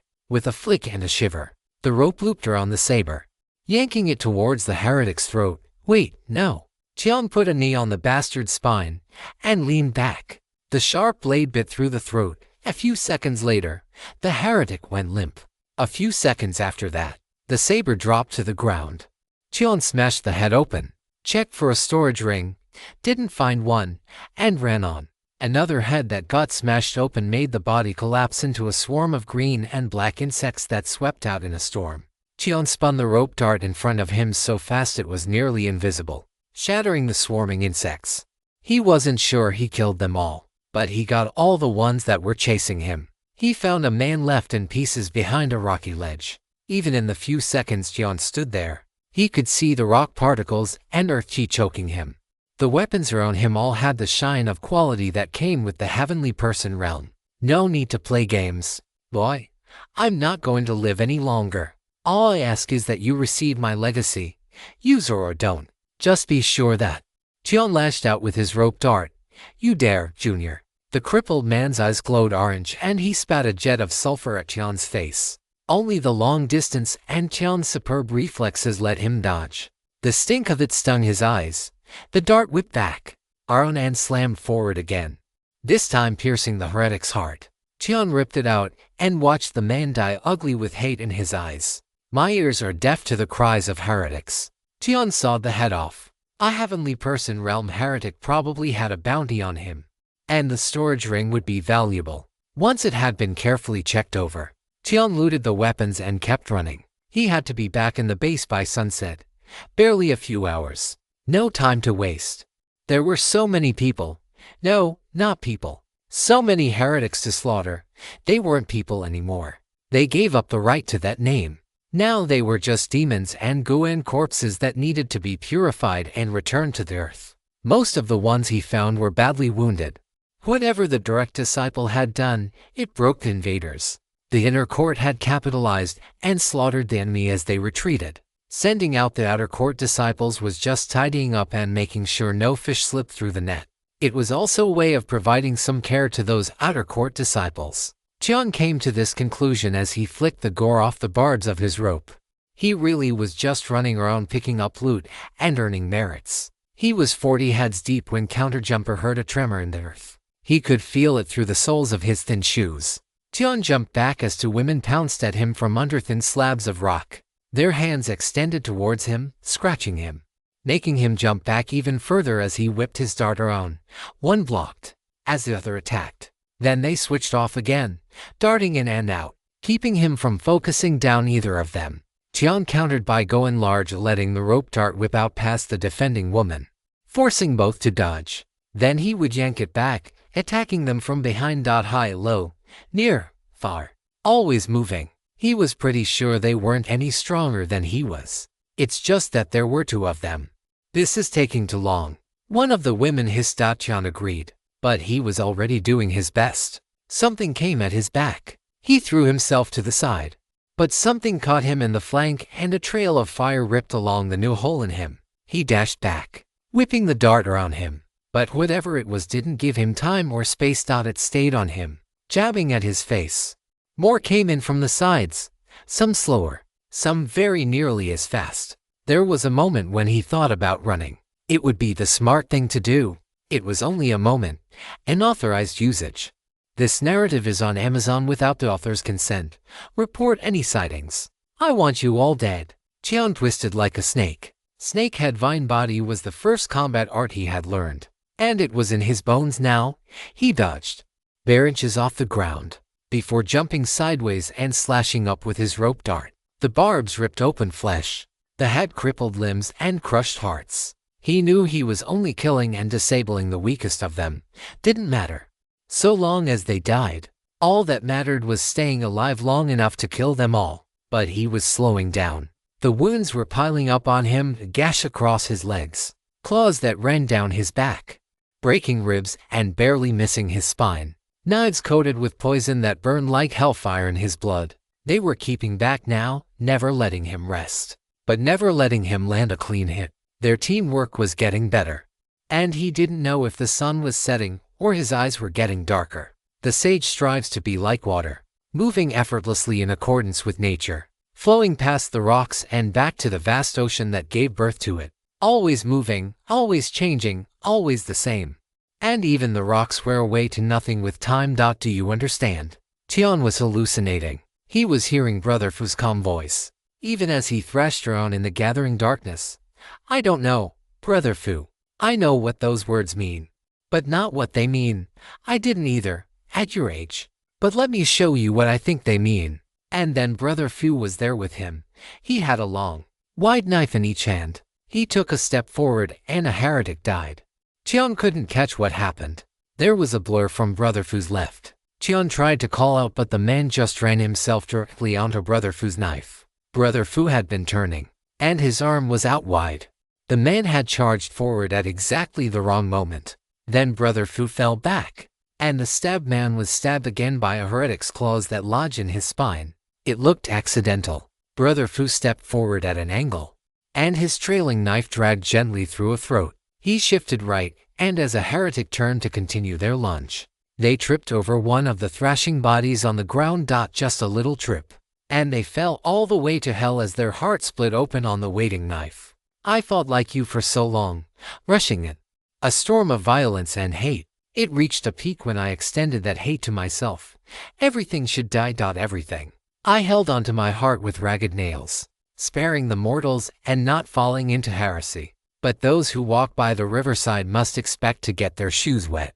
Brother Fu seemed to be moving aimlessly through the battlefield while their enemies senselessly threw themselves on his blades. It wasn't magic or an art. Tian was sure he would be able to tell if it was. He just didn't know what it was. All because I couldn't break through my realm. All because I felt trapped, maddened by my mundane existence. But we are not alone, little Tian. We are not groping blindly. We are part of an ancient lineage, inheriting a treasury of wisdom. They were running out of enemies. The heretics were turning and running, but somehow, they kept running into Brother Fu. He always seemed to be where they were going. Part of that wisdom is the path of effortless action, not inaction, but simply acting in accordance with nature. I move with the great Tao, and these pitiable people do not. I will relieve them of their lives, so they no longer suffer in this world and bring suffering to others. They will be judged by King Yan, and be relieved of the self-delusion they suffered from. They will be tormented in hell, and relieved of their sins. They will drink Granny Meng's soup and be relieved of the burdens of memory and connections. Then they will be reborn, free and innocent, ready to do better in the next life. The last heretic spun in place and flung a snake at Tian, for no other reason than spite. Tian couldn't move anymore. The poison had robbed all the strength from his body. It didn't matter. Brother Fu caught the snake on the flat of his blade, spun around and launched the snake back at the man who threw it. It was quiet.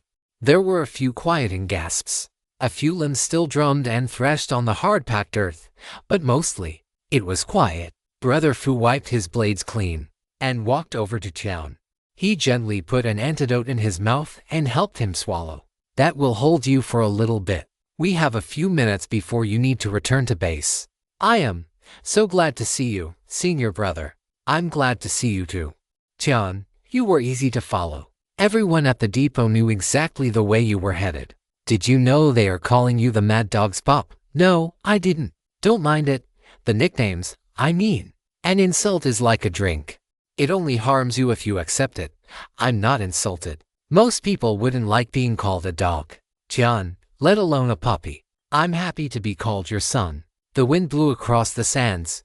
The heretics went still, off to judgment and a better life. The sun was still a little ways above the horizon, but it set fast. This time of year, Tian, you don't have to say anything. I just wanted to say it. I just really wanted to say it. And for you to be safe. Tian was exhausted. So tired his hands were shaking and his body shivered. He wanted to throw up. There was a soft sigh. And Brother Fu wrapped him in a hug. You know you only have one dad. The one who gave you life. Never knew him. Don't want to know him. Don't give a damn about him or the woman who birthed me. Brother Fu laughed. Even now I want to correct you. I don't give a damn. Senior Brother Fu. Sounds like a very dad thing to do, Senior Brother Fu. The laughter got a little louder. Sit. I promised you something. Brother Fu pulled out his tea set. He poured hot water over the cups, then filled the teapot with more hot water and set the tea to steeping. He poured out the first steep and refilled the pot with clean water.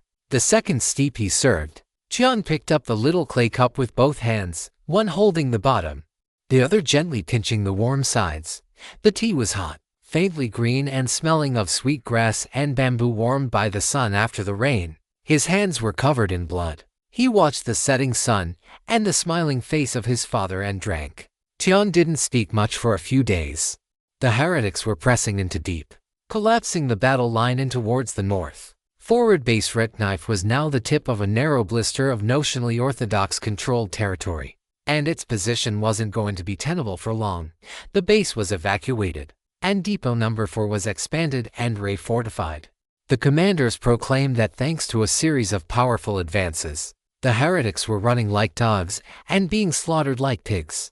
Abandoning the forward bases was proof that they were no longer necessary, and the concentration of forces would allow ancient Crane Mountain to explode forward and crush the last desperate resistance of the already broken heretics. How long you listened to the speeches was generally taken as a measure of your experience. Tian tuned it out by minute 7 of his first speech. Most of his seniors were cultivating while they stood at parade rest and listened to all the motivation. Everybody knew they were losing. The people making the speeches knew what the people listening to the speeches were doing. But what else were they supposed to do?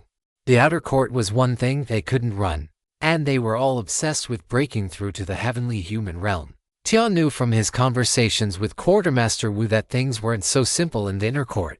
To break through from the earthly to the heavenly was simply a matter of accumulation and inspiration.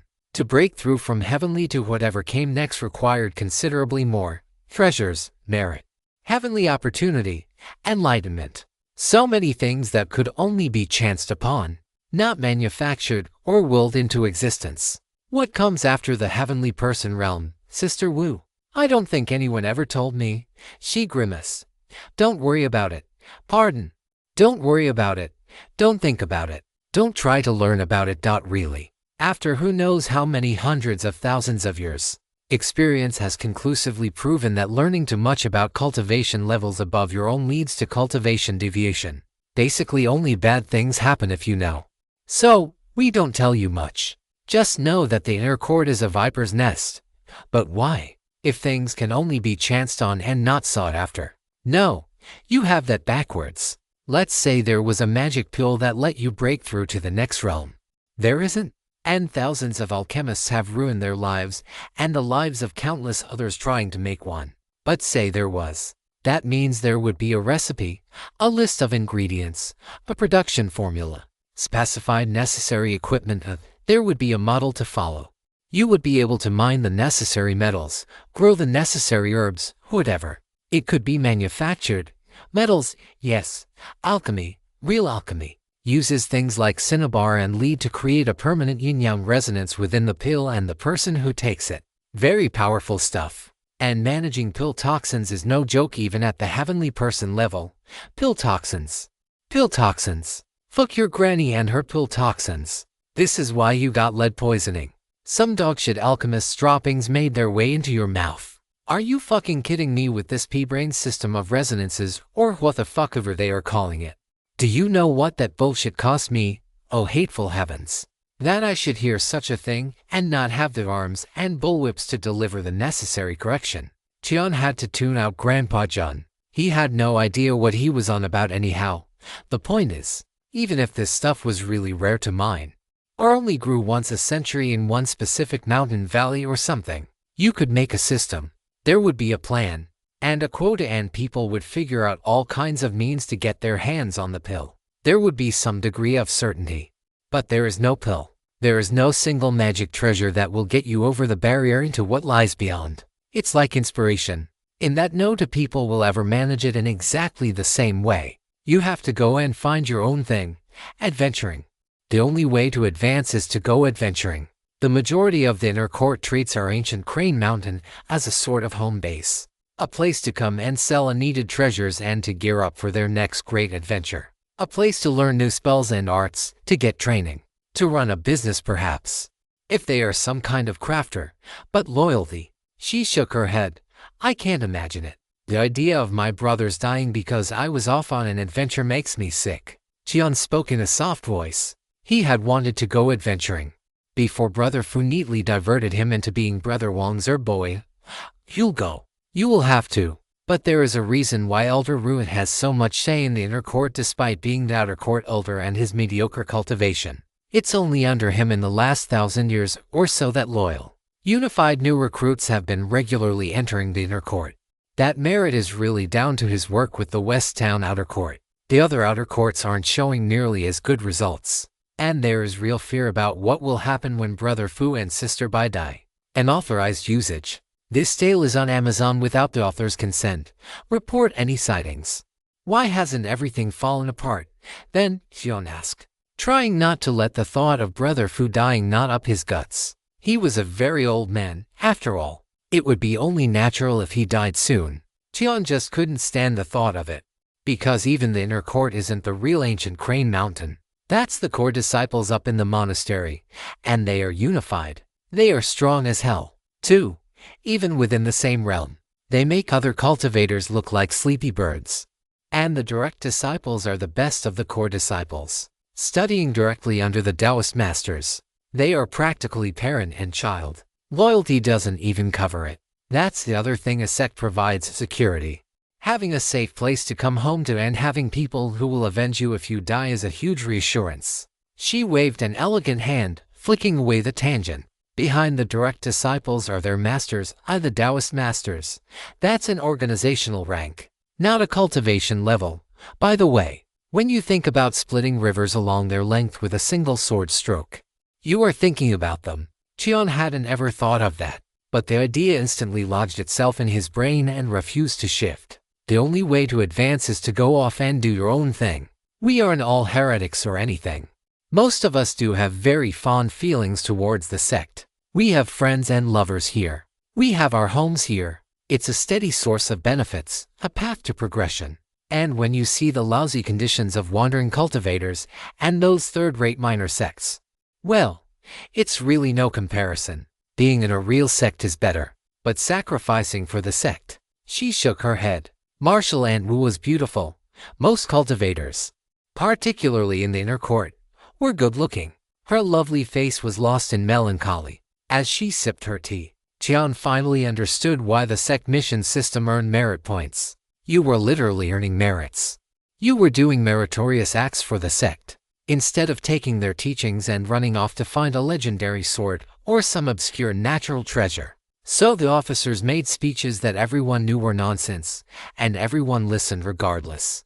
Because what else could you do? Anything, no matter how feeble, to reinforce the tissue-thin indoctrination and strengthen the spun-sugar morale of the orthodox cultivators was vitally necessary. It wasn't yet time to offer better benefits. The war had barely begun. The courier missions were cancelled, naturally. Tian remembered Brother Wang's advice and asked for a transfer to the hospital. The staff of the depot hospital remembered him from the assault and gave their approval. They would need plenty of assistance, whether it was as an orderly or formulating medicines. Word had gotten around about Tian's little excursion.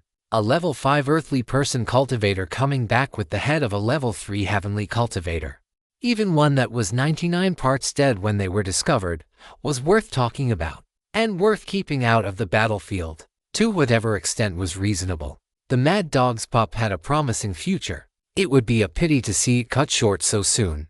Tian was quietly surprised to learn that Han Liren had also distinguished herself on the battlefield. She was being transferred into the disciplinary squad as a trainee. Rumor had it that her granny had arranged it to let her build a powerful network early. Some despised her for it, more envied her for it, but no one challenged it. She was another capable junior, and worth their nurturing and protecting.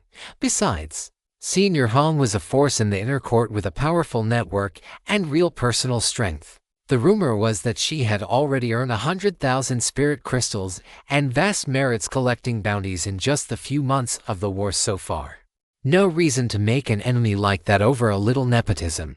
Must say this isn't going quite as I expected, but it could work if they make you a field medic or something. Lots of opportunities for a fortuitous encounter or for in a war. I don't see much good fortune on the battlefield, Grandpa. No, take a look at the storage rings you looted. You've been sitting on them long enough. Because these heretics are all a bunch of broke bums. And what they do have is awful. The most valuable things are the rings themselves. And the quartermasters will only buy them for merit points. Not even a lot of merit points. Are you sure about that? Thinking carefully about everyone you killed, Tian sighed and got to sorting.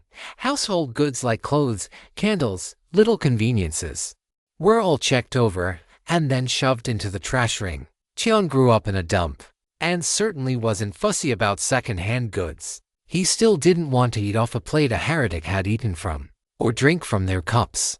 Cultivation aids went into a second ring. Cultivation aids seemed like the tittiest way to refer to chunks of unidentifiable meat, vats of blood, endless insect corpses, poisons of a bewildering quantity and variety, as well as a very few herbs of such poor quality. Tian wouldn't have picked them if he found them on the side of the road. Herbs were hard to come by in the wasteland. Blood was plentiful. The weapons the heavenly person heretic had were rather good, a long dagger and a chakram. He had no interest in either weapon, really, but the chakram would be a ranged option, and fortunately, Without chi to drive it, it was just a sharp circle. At least it would fetch a tidy sum of spirit crystals. That would make up for the crystals he wasn't looting. This bunch of brookies were collectively richer than Tian. But then, so was everybody. All told there were barely 100. Better than nothing, better than nothing, he muttered. Oh, now what is this? Tian pulled a little statue out of the storage ring, barely as long as his hand. There was a single body, but deformed on one side. The sculpture showed a naked man, strongly muscled, and each muscle stood out in perfect detail. His arms were up in front of his face, clenched fists displayed towards the viewer and his forearms pressed tightly together. On the reverse side was a woman, equally naked and fit, but where the man was covered in rigid muscle, she was soft and inviting. Her hands were spread low and wide. Both sides were covered in tiny writing. Their shared head was topped with a lotus crown. Tian squinted and carefully read what was written on it. Supreme Virtue Hell Suppressing Body Refining Sutra. Why write on a statue? Did they run out of paper or something? He heard a soft sigh from Grandpa Jun. At long last. I was starting to wonder if your golden finger was one of the ones that got gnawed off. It's a good sutra, grandson. It's really damn good. This should be the moment it starts. What does, Grandpa? Your climb into the sky. Virtue is not something created by humans. It's not a set of specific rules. It's more like nature itself, like light or water. Move in accordance with nature, and you will be virtuous.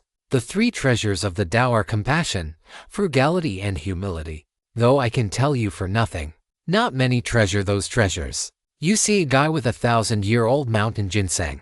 You might decide that the most compassionate thing you could do would be to give him a quick death and use it for yourself. Think about how many more people you will help if you live a few extra years. Compared to that bum, you would be harming the world by not slitting his throat, stealing his treasures, and kicking his body into a ditch. Grandpa, I always wondered, what did you do before you were a ghost? Tian turned the statue over in his hands. The man was very manly. He looked like some of Tian's brothers in the shower, all chiseled, tight muscle, a wide neck and a sharp jawline. The woman was, well, some of the senior sisters were very pretty, but the woman in the statue was having him feel something he couldn't really put words to. Not important right now. Anyway, Supreme Virtue Hell Suppressing Body Refining Sutra. Each part of that name is important. This is a sutra you can easily use all the way through the heavenly person realm, and maybe beyond. Supreme virtue of moving in accordance with the Tao. Hell suppressing, capable of withstanding evil and unclean things. Remember what I said about oppositional dualities a long while ago? Here it is again. Moving with the Tao and against hell. Then Body Refining Sutra, it refines your body. Yes, but what that means is interesting. It's not just about being stronger or impervious or something. It's about bringing the body into balance. Man and woman, oppositional dualities. I'm not sure I want to be balanced, Grandpa. It's symbolic, a metaphor, a lie, an illustration. Balance doesn't mean a 50-50 split. You are male, yang dominant. This will moderate the yang so it doesn't become something bad instead of something good. Remember, too much of anything is a poison. You need balance. A bit of yin will see you living a lot longer than yang alone would. Literally. Cancer is, among other things, an example of excess yang. You will also be a bit heavier than your body size would suggest, not fatter, just heavier. Seems kind of weird. Yang is the source of lightness and airiness. Yin is heaviness and solidity. That's what they believe around here, and it's worked for hundreds of thousands of years. Tian had a lot more questions, but he knew this rabbit hole was infinitely deep. He didn't have time to get into all that. Sooner or later, probably sooner, he would get sent out on a new mission. Working in the hospital wasn't stable work, it turned out. A lot of people never made it back for treatment. To Brother Wang's intense frustration, Tian was told he would still have the occasional combat patrol to go on, fulfilling the role of a battlefield medic. The fact that he was in no way qualified as a doctor was not seen as a serious problem. He was trained on how to use specialized medical talismans, how to use a variety of healing pastes, ointments, and sticking plasters, and issued a small collection of potions and powders with repeated threats about the fate of those who sell medical goods entrusted to their care. It sounded stupid to Tian, But the logic was impeccable. They didn't have enough people to send real doctors. And higher-level fighters should be focused on fighting. Tian being focused on staying alive and keeping other people alive was just perfect. They also didn't have enough people at the hospital, or on the front lines, or running logistics, or running transportation, or crafting. The mission hall was slammed with job listings, and mandatory missions seemed to travel like swarms of biting insects. The elders insisted that the ancient Crane Monastery and its allies were winning this war. Everyone else chose to believe the evidence of their eyes. The Orthodox sects were losing this war, and badly. They were outnumbered to begin with. And at the higher levels, losses were about even or slightly favoring the heretics. Things were a bit better amongst earthly realm level fighters. They were younger and the young heretics had a very shallow foundation compared to Tian's senior brothers. But better isn't the same as good. Tian had lost to many good brothers already. He wasn't very close to Poetry Saint Chu, but when he closed his eyes, he could see the old man's face, the unwillingness and pain. Then the body slid into the incinerator, and Tian had to run and grab the next corpse. I should read some of Senior Brother Zhu's poems. I don't think I ever read a poem. You did. But you kind of skip over them when they come up in your assigned reading. And you should read his. He recited them from time to time. They are good. Tian sighed.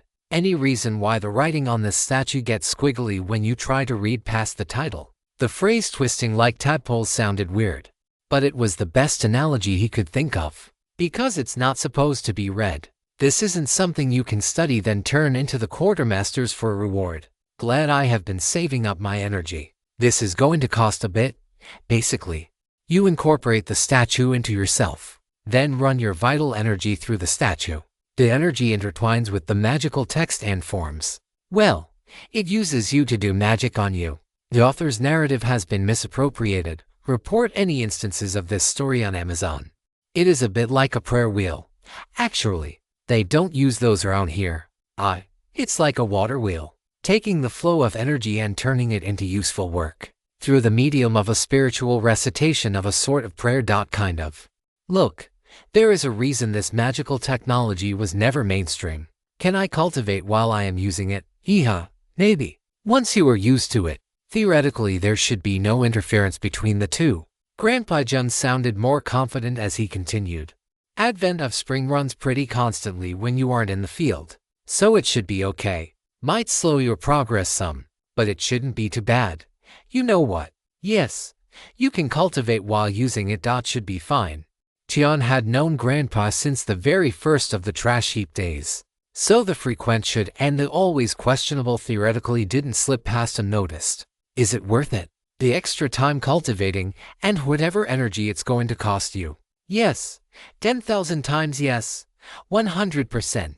Now, let me show you why that heretic didn't manage to cultivate this thing. Find a spot that is half in light and half in shadow there. By that rock will do. It will keep you a bit hidden too, if anyone decides to take a walk. Tian had slipped out of the depot to sort through his loot. No reason for it other than he didn't like how some of his sectmates were looking at him. Anyone who could kill a heavenly person heretic, and who definitely looted a heavenly person heretic, would have treasures. And a child in possession of treasures really has no one to blame but themselves if they are robbed.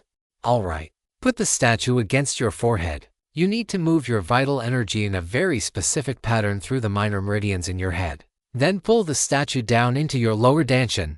Don't freak out. Just let it work. Tian felt Grandpa's hand on top of his head. A strange pattern formed. Almost a vortex shape. He had never seen the like before. Oh, you miserable cock. No, that's not fair. Those people provide a valuable service and bring joy to every life they touch. That vast skid mark in the sky just robbed my energy again, you absolute fart goblin. Dr. Poltroon, that's not a word. It damn well is. Do you know what that technique is? It's basically a skill for absorbing specifically this type of legacy. It was never commonly used. People figured out that books also work for transmitting legacies, or jade slips with the information etched on it with chi or spirit sense or any one of 100 other methods that don't involve a necessarily complicated magical technology. Are you going to vanish again, Grandpa? I'm never gone. I'm just not able to talk to you. And no, I still have a few shreds of energy left. Look, Just ingest that damn statue already, would you?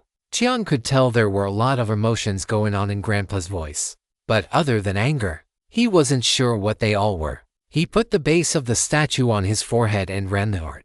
The statue sank into his head. Tian tried to wrap words around what he was feeling, but struggled. The statue was even bigger inside his head than it was outside. It was still solid, but made entirely of energy. The statue moved through his upper dantian, down through the governing meridian to the middle dantian, and after seemingly inspecting his heart, sank down into his lower dantian. Tian had the oddest feeling that the statue felt right at home there. Oops. Better get out a spare uniform. We are outside of the base, Grandpa. I'm wearing the protective suit. Tian felt something brewing in his lower dantian. Get naked. The earth and fire chi infiltration isn't going to matter in a minute, Grandpa. That's crazy. I'm not getting naked in the wasteland. Your choice. Tian paused. There was a certain weight to those two words. Well, maybe too late. Tian felt the statue resonate with the natal chi and immortal chi he had gathered in his lower dantian. They had been silently contributing to his cultivation since he got them. Now, they were pulled into action by the statue. That which is 2 is 3 is 5 is a multitude which upon the hour and day when the vermilion bird of the south covers all 8 directions all shall return to ineffable, indistinguishable profundity, and from that great truth on the hour and day when the azure dragon of the east rises, and the wheel turns, green bamboo shall sway on the hillside and straight pine shall grow upon the ancient mystic mountains, but the plum blossom shall rest over the lands of the white tiger and the black turtle, and all these things and all the changes of the world shall grace man and woman, independent yet inseparable, pure only when impure. 3 stars shall the jade court set watch, and 5 ministers shall carry the gongs, and 10 billion ants carry the bronze coffin to the judgment seat of Yin, who shall look upon it with regret and beat his chest, and the black and white impermanences shall howl and prostrate themselves for the one within is their rebuke. As the river flows ever down into the sea, so to do the lives of mortals return to the mountains, and the multitude becomes 5, which becomes 3, which becomes 2, which is the Tao. Images poured into Tian's mind. There was not a sound but a sensation. The feeling of someone chanting a sutra without ever hearing a voice. The words fell into his mind, but he couldn't fix them there. They passed through him, carrying the sharp images through his mind and his fleshy body. His meridians breathed within him, resonating with the word thoughts of the sutra, refining him. When he forged his body with lotuses and adders, he made a dustless body. When he forged himself again in the belly of the demonic bird, he nourished his flesh with profound yin, refining and purifying himself as it transformed into profound yang. He believed his body was as free of impurities as a body could reasonably be. The creator of the supreme virtue hell-suppressing body refining sutra wasn't interested in what others thought was reasonable. The meridians resonated with the sutra, which itself vibrated with the natal and immortal chi within his lower dantian. Vital energy, the foundation of fleshy strength, was pushed up to the middle dantian, then transformed into chi, and pressed onward into the upper dantian to be transformed into who knows what. Then it returned, back through his meridians, back through his subtly convulsing flesh and organs, to his lower dantian. Shame there isn't any way to bathe in the desert. The convulsing flesh and organs, under the driving power of the sutra, forced out all the hidden impurities in Tian's body, straight out, from every orifice and every pore. A stink so violent it seared the nostrils, and a black gunk so vile, it made him want to peel his own skin off and discard it as ruined. All that sensory violence, trapped in his tightly wrapped survival suit. Bet you wish you had stripped now. Tian's earliest memories were of rot and decay, crippled, weak, stupid, constantly sick, constantly hurting. The scraps decomposing in the hot sun were all he could eat. That, and whatever little animals or bugs he managed to catch. Food was eaten raw. Fire was unknown to him. It was a world of slime and stench and the sort of soft, awful textures that truly unpleasant semi-solid substances used to cling to flesh. The ascetic life of a cultivator was sheer joy and luxury compared to his junkyard days. The trash heaps had trained him to endure, but even they couldn't have prepared him for this. The black substance seemed to be squeezed out of every scrap of him. It came from his bone marrow, his flesh, guts, his eyes. It was wrung from his veins and juiced from his lymph nodes. He convulsively voided himself. Everything that was in had to go out. The tarry black fluids were forced out of his pores. Out of every microscopic sliver of skin he had. It was more than just the smell. It was the sensation. It was the way it spread over his skin and smeared against his clothes. How suddenly everything was wet and cold. He wanted to tear his clothes off. But every touch of his hand intensified the disgusting sensations. He was trapped in a prison of rough silk and linen and his own sense of touch. Not to worry. This is perfectly normal for quite a lot of cultivation methods. It's called a black day. When all the various impurities in your body are forced out, leaving you more pure and spiritual in nature. Usually happens during the early body refining days. Given that you already had an incredibly pure body, this is a frankly surprising amount of filth. But that just goes to show what a great sutra you are practicing. Cheon wanted to scream, but that would mean opening his mouth and risking a backflow. The best he could manage was a sort of keening noise through clenched teeth. But even that was too much. His lips scraped against the defiled fabric, dragging some of the viscous fluid back into his mouth with them. He simply did not have the words to describe the sensation in his mouth. Violating, perhaps. Disgusting wasn't nearly strong enough. He had a moment of lightheadedness, of becoming a sudden, violent explosion, a firework in the sky, or a shooting star. At the core of that feeling there was a dreadful emptiness. It was a brittle, fragile feeling, as though he had been drugged and knew it. He couldn't live as a firework. An explosion only lasted a fraction of a second. It was a thing without substance. He needed whatever he was missing. Oh damn. Fingers crossed for traumatic amnesia. The explosion collapsed. The fire burnt out. The light vanished. The air turned cold. A vacuum formed. The process went in reverse. The sensation of having everything return, pulled from the fabric of the suit, forcibly yanked back through every pore and orifice. Some time later Cheon regained consciousness. To say he recovered might be too much. Never again. I'm never cultivating that evil thing. Ever again. Never ever. Not even for 1 second. Nothing good comes from heretics. I was crazy to try this. Crazy. Do you want the good news or the bad news? I can't take any bad news right now, Grandpa. Only good news. Jump. Don't use light body. Just jump, Hyun did. Then he frowned and started working through his usual thunderous palm practice routine. Shifting into calisthenics and gourmet. I'm stronger, but not exactly. What am I feeling here? You are stronger. A little heavier. I neglected one of the most fundamental things about yin-yang arts.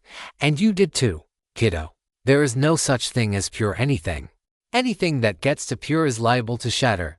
You need both. From what I can tell, the art grabbed a hold of your body, wrung out as much yin essence as it could manage, which was a hell of a lot thanks to your natal and immortal chi, and used it to refine your body. In the meantime, the chi inside of you was refined by the pure yang essence. Then the energies recombined in a balanced way, so they would be stronger and more stable. Best news of all, it won't be doing that all the time, Grandpa. If you didn't know it would do that the first time, how do you know it won't be doing it all the time? Grandpa Jun went silent.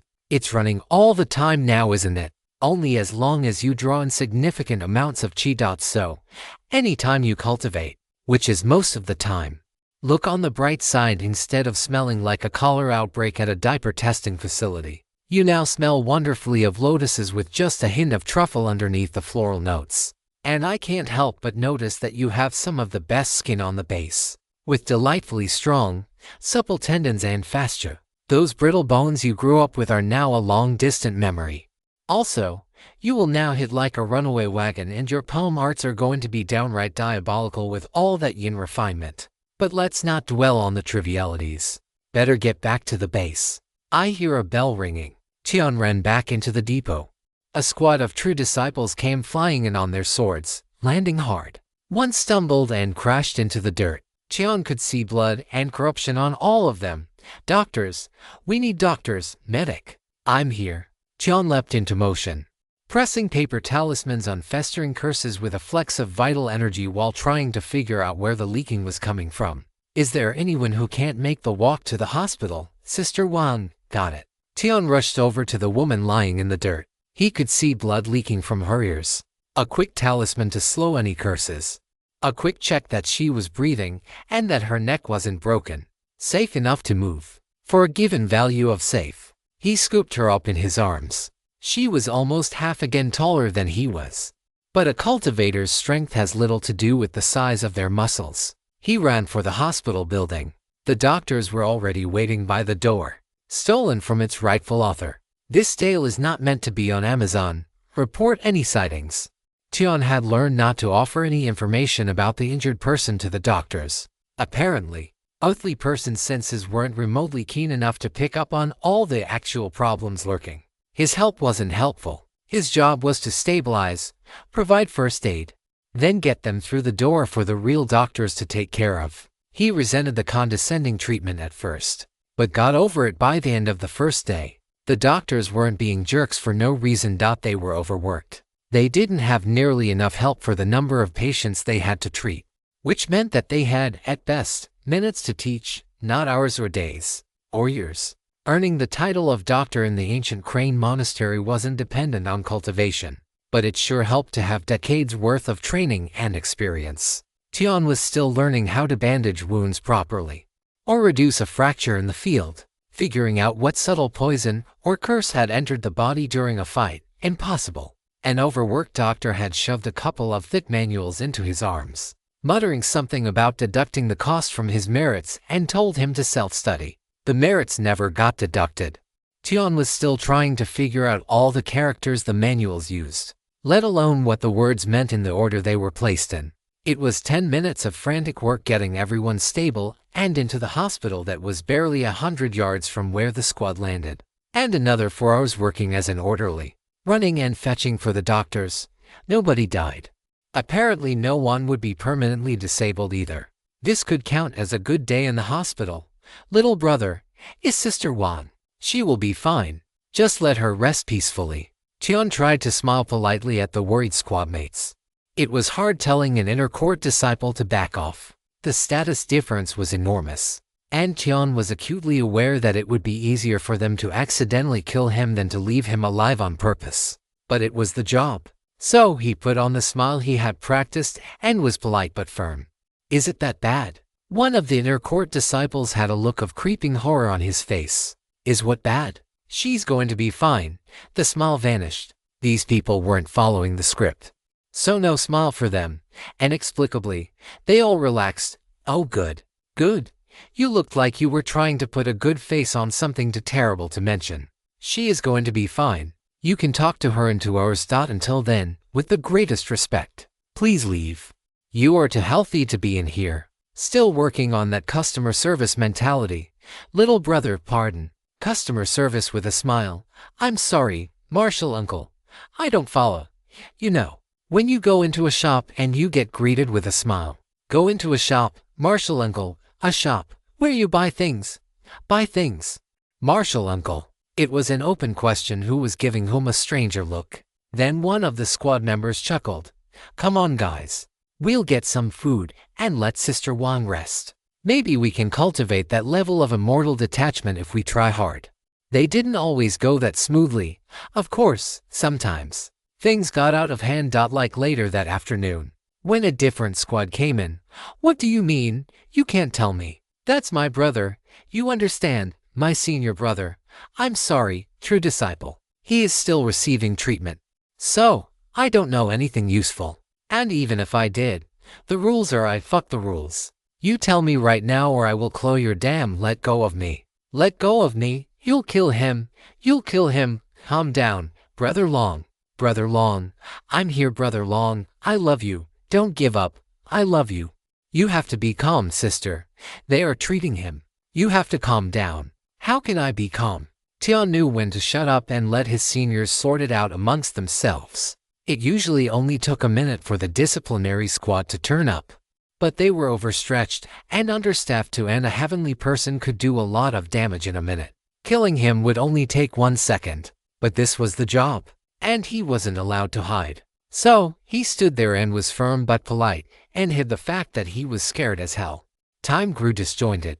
Tian had never much cared about the passing of days. He kept a vague eye on monsoon seasons and reckoned that was good enough for both the junkyard and the temple. It got worse at Depot 4.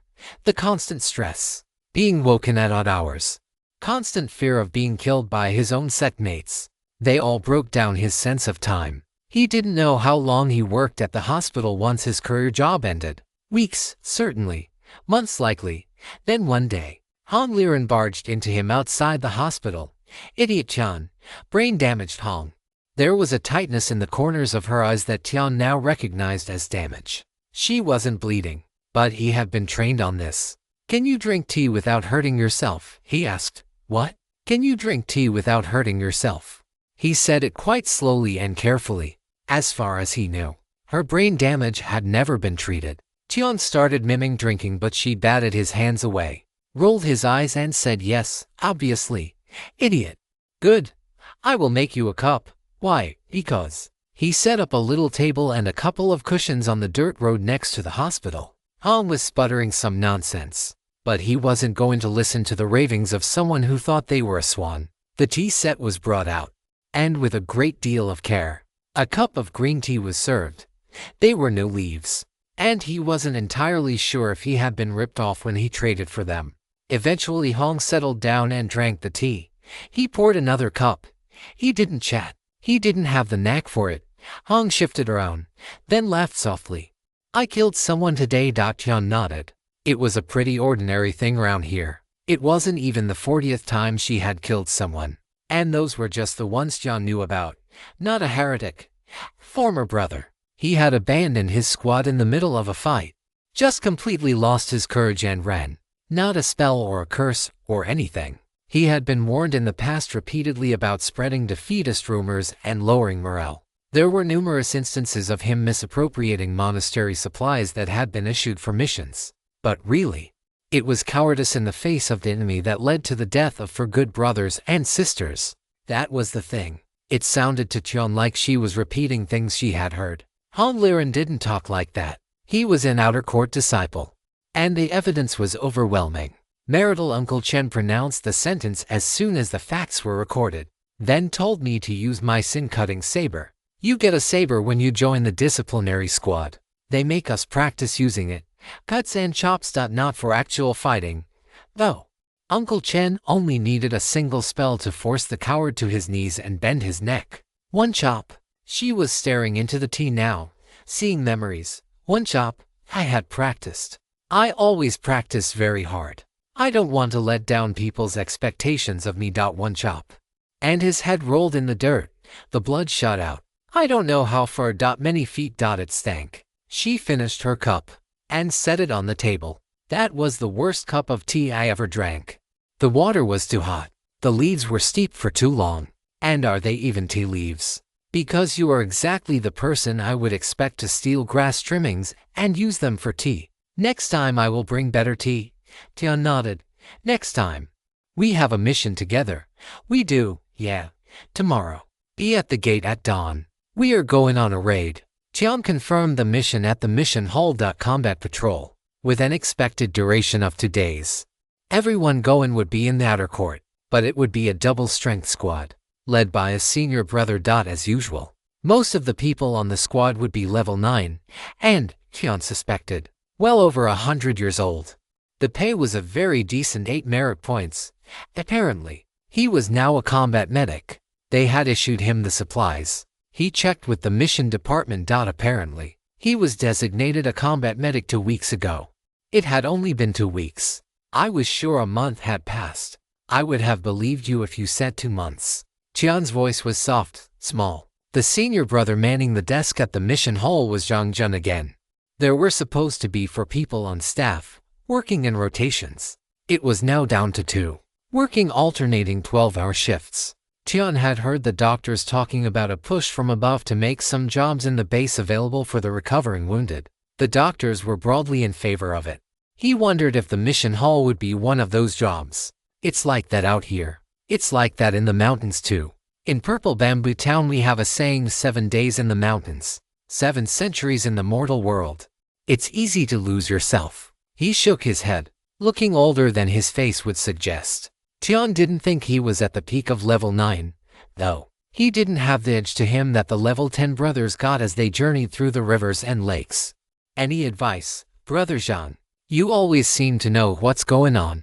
Flattery was another art his brothers insisted he study. Tian was really not good at it, but his seniors had been right a lot more than they had been wrong. Huh. Nobody knows what's going on. Don't you know that by now? You are headed south-southeast. Expect a higher than usual number of heretics, and a lower than usual number of animals. Junior brother Chun, are you all right? You are swaying. Sorry. I hadn't realized. Senior brother. Brother Jean casually hopped over the desk and crouched down in front of Chun.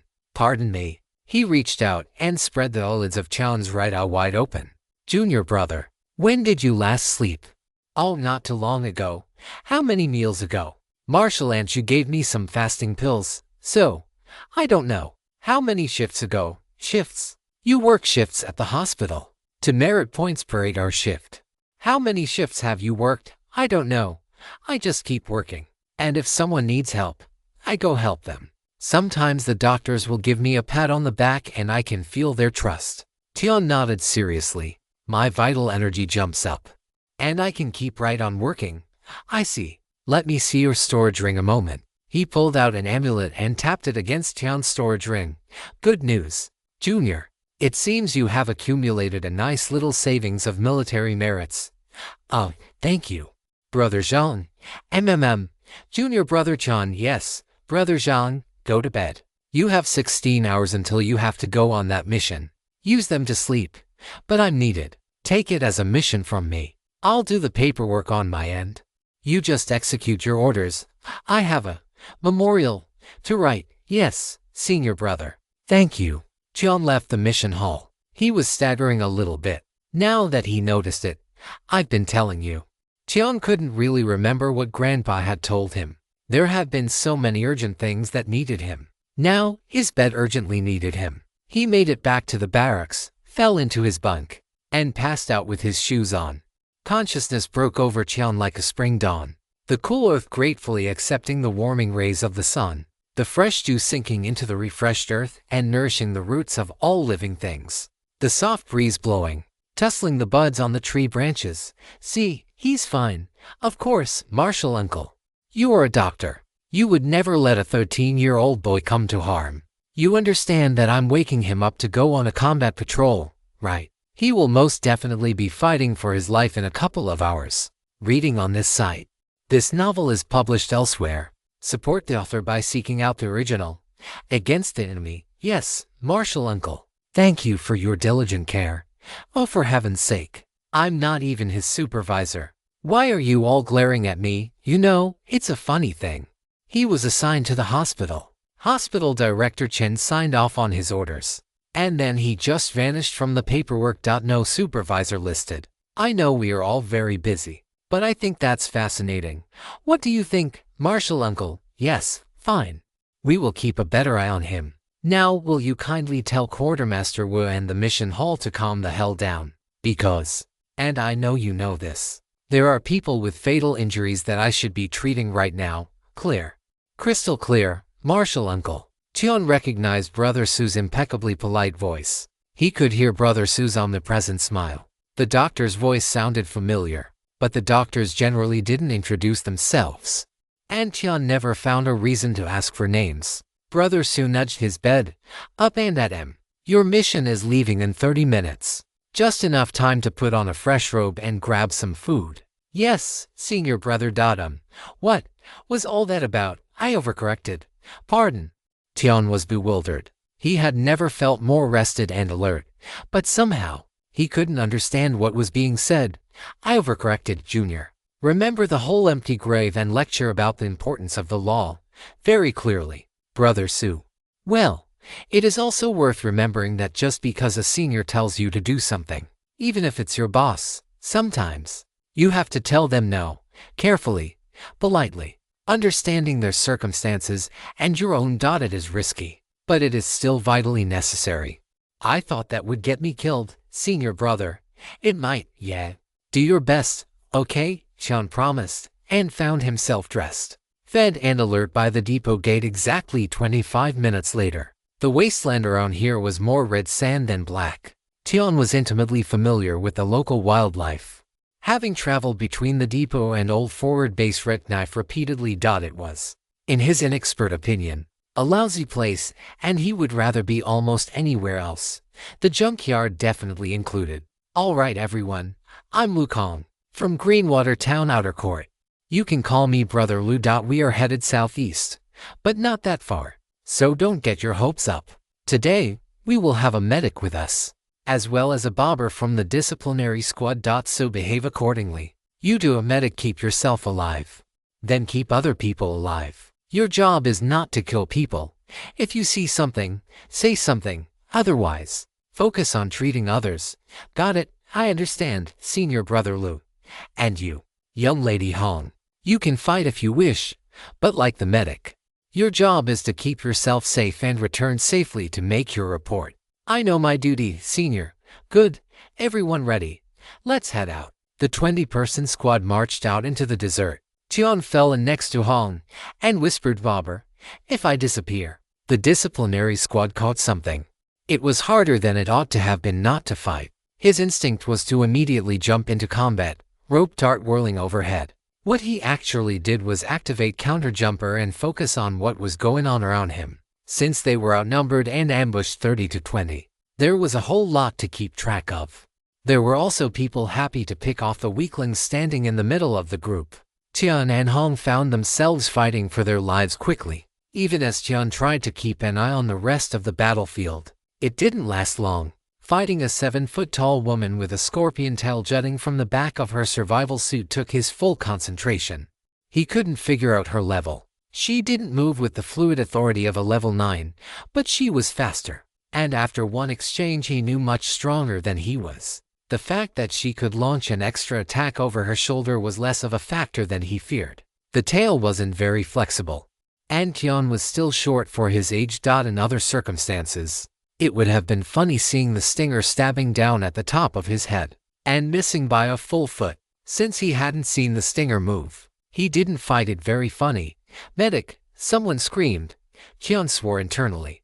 He whipped his rope dart up, the tip just missing the scorpion woman's face. She dodged back. Swinging her hatchet at his head, Tian hopped back, using his whole body weight to pull on the rope. It ripped a scream out of the scorpion lady, along with her foot. The tip of the rope dart had gone up. The other end had wrapped around her ankle. Tian didn't bother staying to finish her. Not his job. He turned and ran towards where the scream came from. Hong darted past him, spear lowered, going the other way. She was quite happy to finish the job for him. The wounded sister wasn't dead yet, but she was well on her way. Tian spotted where it was bleeding and ripped the suit open. No, through and through. That was good. Fishy smell of poison. He poured a small splash of a topical neutralizing potion over the wound, then blood clotting powder, then a talisman. He shoved an antidote in her mouth, then looked around to see if there was anyone who needed help but couldn't scream. There was.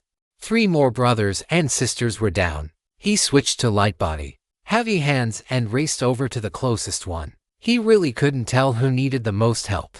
The man had been stabbed, and it looked like an acid burn on his gut. That wouldn't be easy to fix, even at the hospital. But he knew what to do. He called the necessary potions and powders into his hands and got to work. Once the man was stable-ish, it was on to the next one. Stabilize and move, over and over, stopping only occasionally to whip his rope dart at passing heretics, just to make them back off. He didn't even try to kill them. He kept counter-jumper up and running the whole time. He had to. It was the only way to do both parts of his job. By the end of the battle, of the 20 who left the depot, 15 were still alive, 11 were still mobile, and 0 were injured. The ambushers were a highly mixed bag, and once the shock of the initial ambush wore off, the heretics couldn't keep up the fight. So they didn't. Tian only counted the bodies of 4 heretics left on the sands. The cultivators from ancient Crane Mountain must have wounded far more.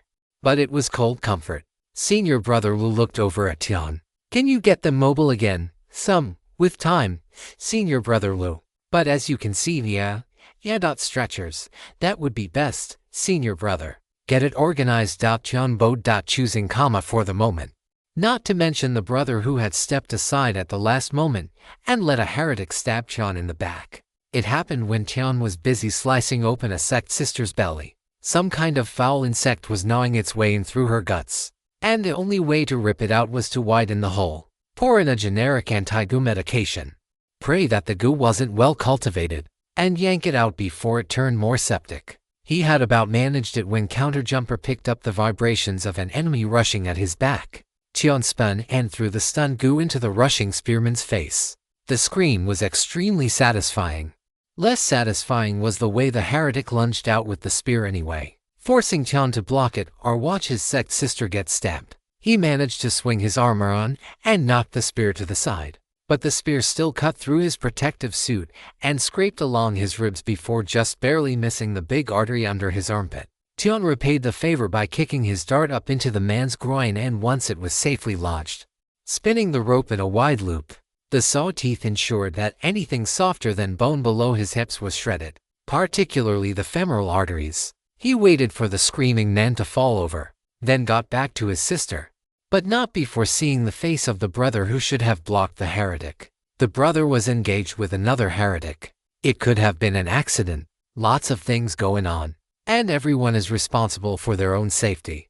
It would be completely reasonable to think that someone just slipped past. Tian didn't believe it was accidental. It was deliberate. He just didn't know what to do about it. So, he carefully marked the man's face. He studied the lines of his jaw and the shape of his hands, measured the length of his stride and the sound his feet made as they moved over the red sands. He took in the details of his 3-foot sword and the blue silk tassel hanging from the hilt. He particularly took note of the way he tried to claim the loot. Tian had his hands busy carefully lifting his brothers and sisters onto stretchers. The already dead were stored in the rings of their segmates. Once again, his back was to his brother when the man chose to strike. So, Brother Lu, we have 4 bodies, and 15 people to split them with, leaving aside the 2 deadweights. That still leaves us less than 1 for 3. And the heretics are broke bastards to begin with. So what, Brother Sima? Senior Brother Lu had a very flat tone. Tian didn't blame him. The mission wasn't exactly a resounding success. So, I wounded 8 of the heretics, and they broke when I used my White Dawn slash. Did any do more than me, on merits? I should have the loot from all 4. But in the interest of harmonious relations, I'll content myself with 2. How broad-minded. Brother Lu's voice was mild. I did see that White Dawn slash of yours, quite dramatic. Brother Lu flatters me. I'll just know.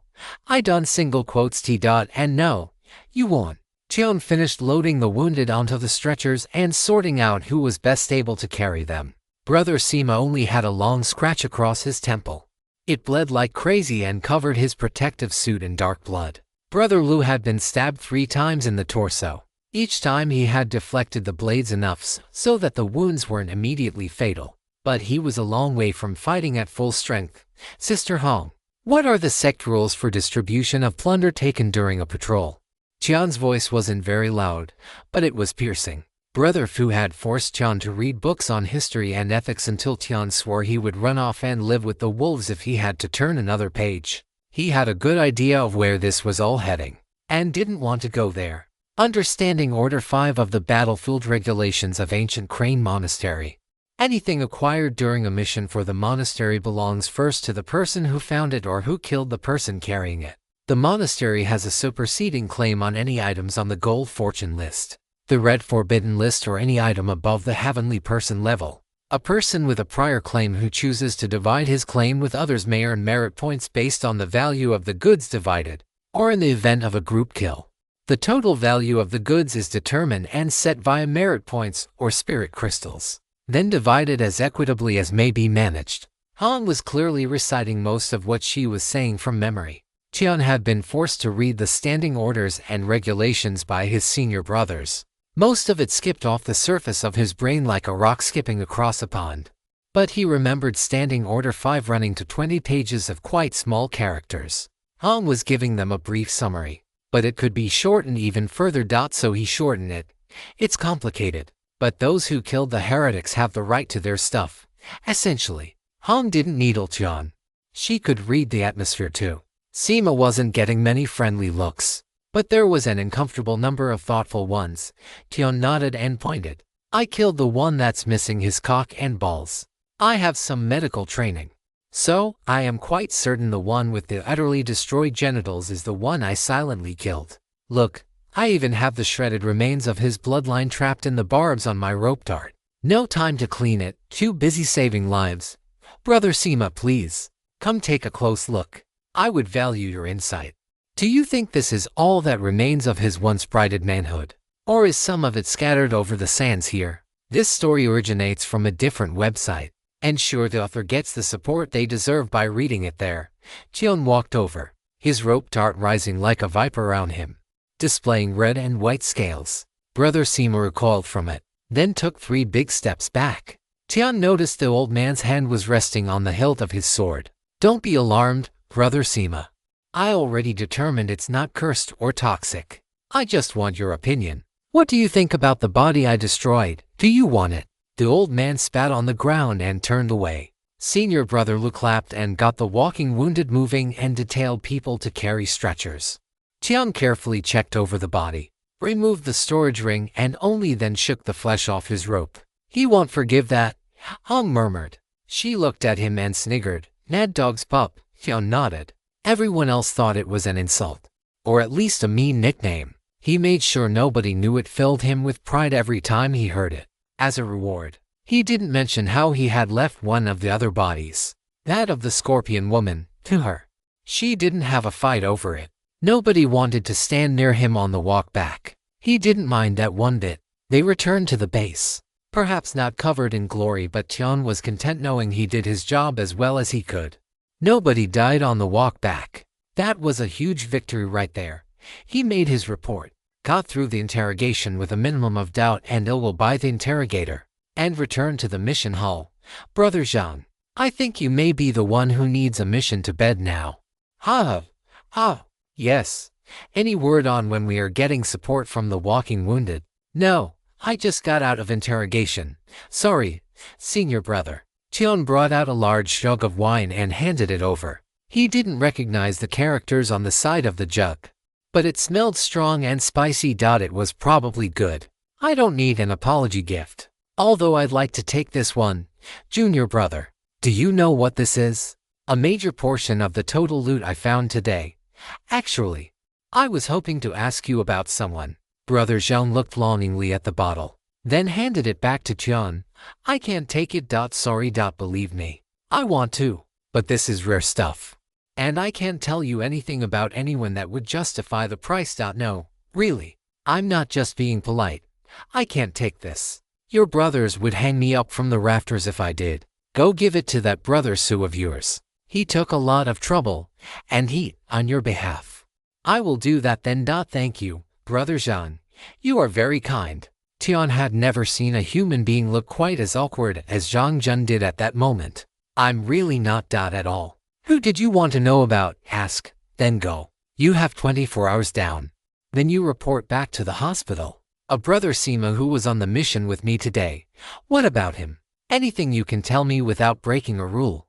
Seema you. Level 9 from Red Ox Town Outer Court. He has an adequate balance of military merits, but not an outstanding one. He takes almost exclusively patrol and scouting missions, but usually sticks to the larger groups when he has any kind of choice. That's all I know. Now go. I'm sure you have more sleep to catch up on. Brother Su was out on a mission, and Brother Fu's bunk was practically unused. Most of the brothers he was close to were out in the field, or in the case of Brother Wang, worked 9/10 to death. He really didn't know where to turn. He sighed and trudged over to the warehouses. Marshal Antwu, do you have time for a cup of tea, Junior? What time is it? I have no idea, Senior. Look outside. What time is it? He did, and reported back. Roughly some time between the hour of the pig and the hour of the rat. Yes, exactly. And my shift runs all night. Cheon nodded UNDRSTNDINGLY. Then waited. Go to bed. Cheon, come find me tomorrow afternoon if you want to share some tea. I hope you found better tea leaves. The new ones are no good. He hadn't, but he would try to get some before the afternoon. Cheon lay in his bunk and stared up at the ceiling. He ran his fingers over the coarse blanket, feeling the fabric and the space where his missing fingers should have been. He couldn't sleep. He was tired, but he couldn't sleep. One of his brothers wasn't his brother. He had known it would happen sooner or later. Someone who should have been on his side would see him as prey. And now, beyond that, Tian had firmly fixed the grudge. There was something three-night Huang would shout when he was losing a spar of a man can be killed but not humiliated. How humiliated was Sima when he got put in his place by a 13-year-old boy. When he tried to steal from a 13-year-old boy and a 13-year-old girl. Well, it would have been all right if he had succeeded and divided the loot with some others. But to fail in snatching the loot, that really was humiliating. Brother Su had warned him on his very first mission, the level 10s are the crazy ones. The ones who take offense at the slightest disrespect and never, ever let it go. They had nothing but a desperate hope for a miracle that would carry them to the heavenly person realm. They had nothing to lose but their lives. And after a century or more, they carried that weight lightly. If they had no fate with immortality, so be it. They would live for their satisfaction. At the end of their days they would pass through the cycle of reincarnation and try again in the next life. Tian laughed silently. What else could he do? He was on the battlefield with legends of the rivers and lakes, with immortal cultivators, fighting in the cracks between demons and monsters.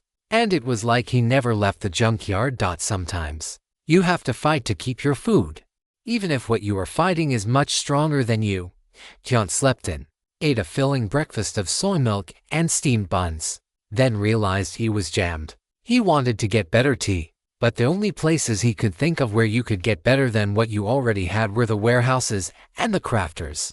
Quartermaster Wu was finishing her shift at the warehouse, so he couldn't go there to get the tea. But as far as he knew, the crafters didn't craft tea. Tea was a leaf, usually. He crouched in a corner, drawing circles on the ground while he thought. There were lots of different kinds of tea. Brother Fu had explained in a lot of detail. And it wasn't like the leaves were just plucked and dried. There were lots of ways of treating them, which could make different flavors. That sounded kind of like crafting. It was the best he could come up with. And he had a good relationship with one of the crafters. Senior Li Shuning might not be the pillar of the crafters at Depot 4. But she was capable. Her capability meant she had a lot of requests beyond her usual duties. And that meant she did a lot of trading. Best of all, she never wanted to drink tea. She would, however, often let Tian accompany her while she drank wine. Senior, how good to see you. And may I say you look charming this morning. Your senior brothers taught you to say that. And you are saying that because you want something from me. For some reason Tian could never figure out. She got irritated when he used the phrases his brothers gave him. He didn't know why. He used them to be polite. It worked most of the time on most people. Double quotes, yes, senior, but not for free. I suspect I will be wildly overpaying. That brightened her eyes, bloodshot and underlined with a wagon train full of baggage as they were. She had little wrinkles around the corners of her eyes. Her hair was still black and shiny, but he could see her hands starting to thin, the skin loosening, the knuckles protruding. She was starting to show her age. She probably didn't have long to live. Comparatively. But then, who did? Say more about this overpaying thing. I've been feeling underappreciated. Did someone happen to pay for something recently with high-quality tea? By any chance? Sister Lee gave Tian an odd look. Not recently, but I did get half a pound of autumn fire tea leaves a while back. And they have been sitting in my storage ring ever since. They should still be fresh in their box. What do you think of this jar of wine? She grabbed it and carefully looked it over. I think it's worth more than half a pound of autumn fire tea. And that's good tea, good wine, lousy wine. But expensive. Tian blinked. For him, to the extent that he understood the value of things as measured in currency. Good equaled expensive, lousy equaled cheap. I don't understand. Senior sister. She tapped the label. I'm guessing you looted this off a heretic. Yes, senior. So you know these heretics you have been killing are all working for Black Iron Gorge. One way or another, right? Tian nodded. This was made in Black Iron Gorge, which, from what I have heard, is a chasm more than a mile deep, and lined with all kinds of shops and homes and everything you would need to create a livable city for heretical cultivators. Most especially water. They have a massive desalination operation there, processing the water from brine wells. And do you know the other thing you get from a brine well? Tian shook his head. Salt. They are a very, very rich city. Nobody ever said anything to me. but there are definitely above heavenly person level figures holding down the fort there. It's become a massive trade center. Salt and slaves are the two most obvious markets, but there are so many more. Herbs, insects, strange metals, all sorts of natural treasures, innumerable weapons and armors. All the spells and arts that heretics accumulate raiding, all go in through the markets and stores of Black Iron Gorge. It is functionally the trade hub for not only the wasteland, but a lot of the surrounding countries. If you have enough strength and no conscience, it would be hard not to earn a fortune there. Tion's eyes widened. He wondered how heretics could stand up to the combined forces of several sects. It turns out the answer was money. Then why are all the heretics so broke? You think you can live under the protection of such glorious existences for free? Sister Lee's laugh would have given Grandpa John a run for his throne in the nastiness department. Taxes, fees, costs to rent a room to sleep or a stall in a market, costs to rent a storefront. Costs of food, of raw materials, of skilled labor that you can trust without direct and constant supervision, endless expenses. They are out here fighting us because they are broke. The rich heretics are in the city or traveling by caravan. Or by sky barge. And pleasant though that thought is. So, why is the wine expensive? You see much rice growing in the desert? None, senior sister. Do you know how much rice and clean water it takes to make a jar of wine? I do not, senior sister. A lot. If you encounter this story on Amazon, note that it's taken without permission from the author. Report it. Recipes vary wildly, but before distillation, it would be about 6 pounds of rice per gallon of base wine. Then you would evaporate more water out of the base wine, concentrating the alcohol. So a jug like this, 18 pounds of rice, maybe more. Then include all the water needed to steam the rice. It's all imported rice. Obviously, expensive wine. Yep. And the water tastes lousy in Black Iron Gorge. So it's bad wine. But very, very expensive. Earthly realm heretics use it as a status symbol. Whoever you killed was probably going to offer it to someone as a gift or a bribe. Tion felt a little internal stab. That was exactly how he had intended to use it. Look, the label is a talisman, guaranteeing its authenticity and that it hasn't been opened yet. Bribe.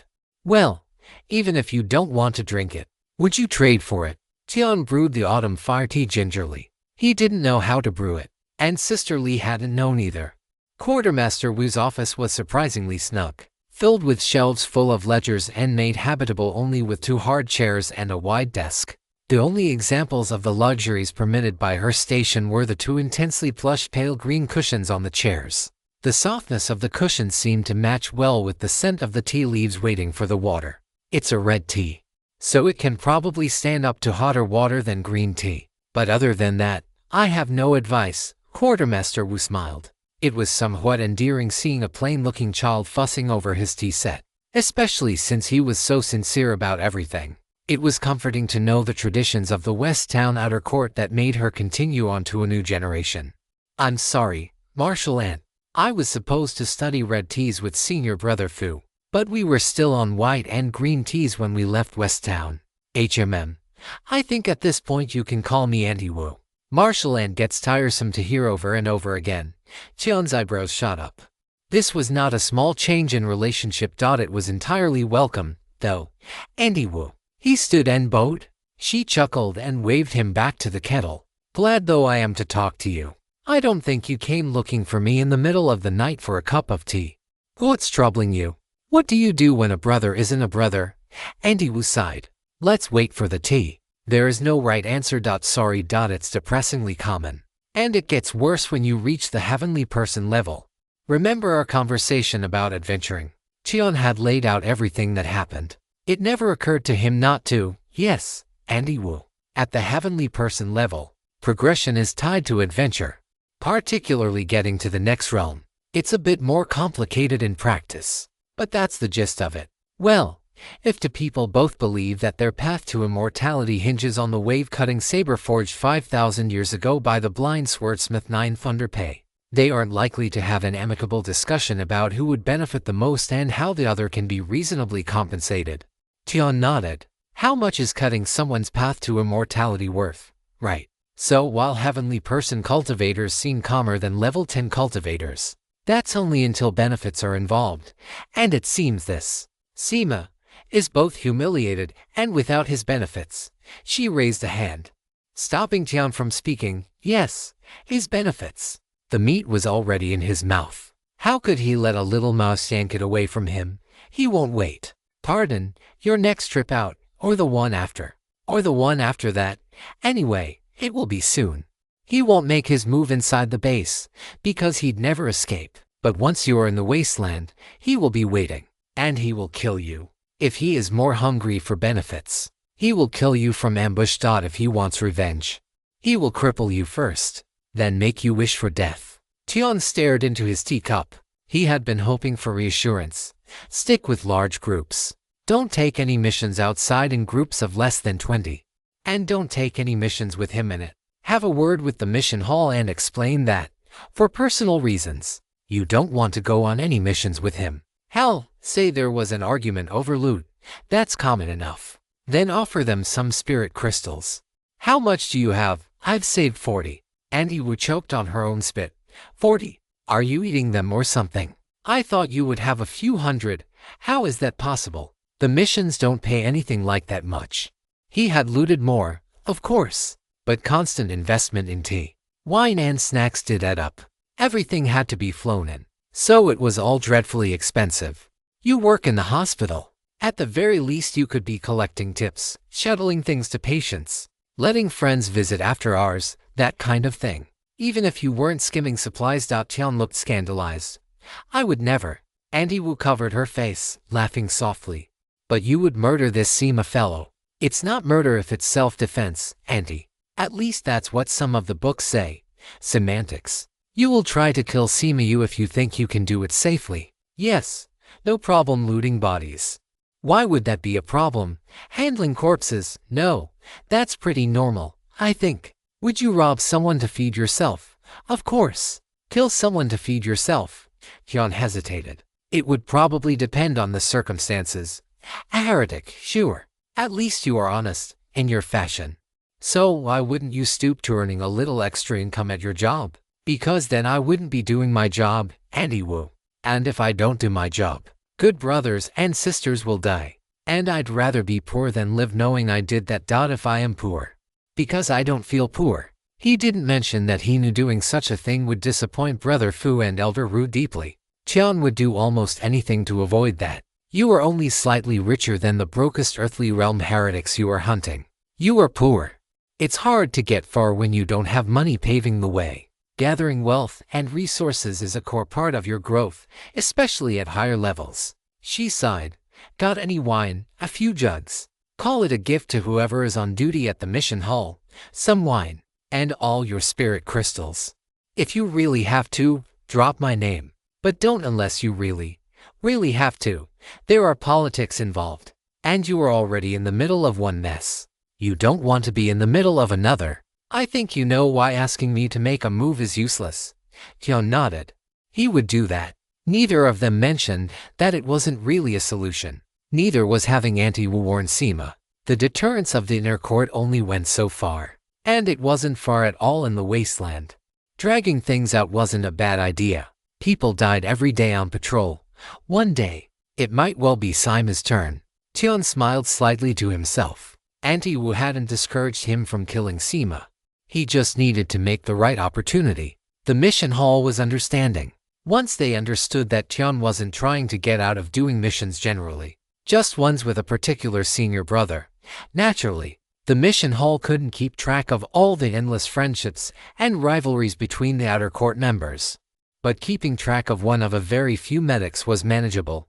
Large-scale missions, Absent 1 and Remarkable Level 9, entirely doable. It wasn't senior brother Zhang. The walking wounded had finally been worked into the rotation. The senior sister at the desk didn't bat her remaining eye as she swept the spirit stones and the wine into her storage ring. The hospital hadn't changed. The people moved in and out, everyone hurting, everyone in a rush. Tian understood the angry people at the door a little better now, but he didn't change his usual practice. The hospital rules were the hospital rules. Don't like 'em. Tell someone who can change 'em. In the meantime, kindly let the doctors save your brothers and sisters' lives. and kindly stay out of the orderly's way when he's hauling another corpse to the furnace. Now that he was actually allowed to rest, he found the time to start reading the manuals they had shoved into his hands. One was a treatise on identifying various conditions and how to perform first aid. He could tell it was made for people like him. The title was Common Battlefield Wounds and How to Treat Them, given that these were wounds suffered by Orthodox cultivators battling heretics. The book was 4 inches thick and had different sections color-coded for ease of navigation. The other book was much thinner, Common Medicinal Resources and Hazards of the Redstone Wastes. Tian was a bit curious about that one, since he had worked under senior brother Wang as an herb boy. Surprisingly, the Redstone Wastes did have a few medicinal plants, if you considered lichen as a plant, but what it was mostly about was insects and minerals. He was startled to see in writing what Grandpa had told him years ago in the junkyard, as some things are toxic in any quantity, but for many other things, it was a question of dosage and appropriateness. It was fascinating. Tian had always viewed books as a painful necessity forced on him by senior brother Fu, but these 2 books turned reading into a sort of puzzle. It was like the games he played with Grandpa. Why does water evaporate faster in the sun? Why do some pots absorb water but not others? What foods go together with the help of gourmet? Now he was in the wasteland, asking what insects and lichen can be crushed together to fix an ailment. He dug out the books on herbalism he got from Brother Wang and spread them out in the break room of the hospital. He quickly assembled a nest of books, trying to solve the mysteries of a punctured lung from a blade coated with an anticoagulation poison. Not to be confused with a blade coated with a hemotoxin, or a blade cursed to bleed without clotting. Those had to be treated entirely differently. This was how Brother Wang found him hours later. Brother Wang quickly retreated from the blizzard of questions, but others, doctors made of sterner stuff and with more than 6 hours sleep in the previous 72 hours, dropped by and would occasionally answer a question. After a few days of Tian camping in the break room with his books, a parlor game developed. Junior Tian, you are on a battlefield south of Three Fangs Peak and are retreating after a battle with demon summoners. One of your squad has a wound to his leg that appears to be rotting, but the rot is blue and smells faintly of cardamom. What is your diagnosis? And how do you treat it? Tian frowned, then dug into his books. After a while, he looked up again. Marshal uncle, I don't know what cardamom is, or what it smells like. Check your herbalism manual. It's under aromatic seeds, firewood. Here, sniff this. The doctor handed over a small black nut. Tian gave it a careful smell, and returned the nut to the doctor before diving back into his books. Apparently, it only looked like a nut. It was a seed pod. Another mystery. Tian traced the words with a finger, making sure he didn't lose his place as he jumped from book to book. The doctor, for his part, remained sprawled in a chair with a cold compress over his eyes. The doctors had quickly figured out what Tian's senior brothers knew by his 2nd day in the temple. If you want the boy silent, give him a problem to solve. He would fixate on it until he worked it out. Under other circumstances, the doctors would have resented having to teach a junior. They certainly would have charged a fortune for it, completely by accident. Tian found a way around all that. The doctors knew Tian's work ethic in the hospital. With a little guidance, he could take that work ethic to the field, thereby reducing the doctor's workload. Besides, it was fun to set puzzles for him, if only to see his serious face as he pawed through the books. It wasn't really teaching. It was a game for when they were taking a break. Tian entirely failed to connect the dots between this and how Grandpa Jun taught him his characters and numbers in the junkyard. They were all just games. Did they need so much thinking over? If you discover this tale on Amazon, be aware that it has been stolen. Please report the violation. It was a fairly stable life, orderly work, studying, martial arts practice, then doing the rounds and dropping in on his various seniors for tea and snacks. He found that he had to set a schedule, or he would forget people. He kept it up, despite the inconvenience and drain on his tea supply. It was yet another thing his senior brothers had been right about. Knowing the right people could save your life. Tian made it almost another month and a half before another brother from West Town was brought into the hospital. It was Brother Meng. He was a boxer and a joker, and if he liked to make jokes that the other senior brothers felt were inappropriate for a 13-year-old boy's ears, Tian had never minded. He sort of liked the way Brother Meng assumed he was old enough to hear them. His patrol found him standing over 5 dead heretics and 7 dead demons. But the demons had left long, red spines in him before the end. He had been scouting ahead. It would have been a nasty ambush if he didn't get the jump on them. A heroic act, worthy of the man who held Cloud Rage Pass for 3 days and nights until the reinforcements arrived, saving many mortal villagers from the Black Mountain bandits. The demons didn't care about his chivalry, or his valor, or his humor, or his kindness. They just killed. It was what they were for. The doctors worked on him for 3 hours, but it wasn't enough. He fought like hell right to the very end, but it wasn't enough. Whatever was on those spines was venomous and cursed and diseased, and too many of them had struck veins or landed in organs. Everyone did their very best, but they just weren't enough. Tian asked to be the one to carry Brother Meng to the furnace. It was all Tian could do for him. He never took his eyes off Brother Meng as he slipped down the chute. Tian wanted to make sure he never forgot the Meng he knew in the temple, and the Meng who died. Brother Wang sat with him for a long while and said some words. Maybe they were the right words, or good ones, but Tian didn't hear them. Brother Su was on a mission. So was Brother Fu.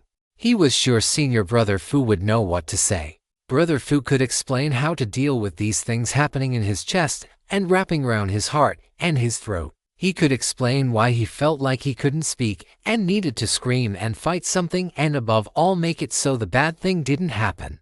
Grandpa Jun kept his arms wrapped around Tian and held on as best a ghost could. The next day, Tian signed up for a long patrol mission. He double-checked that Sima wasn't on it, confirmed it had more than 20 people going, and then notified the hospital.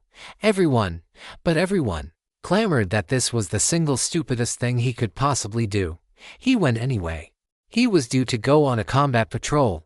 He had studied hard, and he really needed to kill heretics, for choice. The animals of the wastes if necessary. Something to let him release the boiling kettle of emotions in him. 2 days later, he assembled with the patrol squad at the depot gate. He was quietly surprised to see Hong Liren, as well as one of the senior sisters from the West Town Convent, Bobber. Not quite. This time I'm here to record contributions. Our rings pick up a lot, but they can't capture attitude, diligence and initiative. She sounded like she was reciting things again. Tian assumed she had been instructed on this by a senior. My role is only to record merits, not demerits. Though of course I must not forget my position as a member of the disciplinary squad and enforce sect law. Which is why this senior sister is with us, one of the reasons. She nodded. Did you get better tea? Yes, but I am still figuring out how to brew it. It's tea. How hard can it be hard? She gave him a look. He looked back at her. He was just looking. But something shifted in Hong's face. I heard you lost a brother you were close to. I'm sorry for your loss, thank you. Brother Meng was a good brother. Tian didn't know what else to say. Is it true that you are on the verge of forming a heart demon, and that's why they are letting you go on the mission? That caused Tian to give her an entirely different look. What's a heart demon? When a cultivator's mind and will become deranged, sometimes it's obsession, or mood swings, or kicked in the head. It's a fancy way of saying I have been kicked in the head.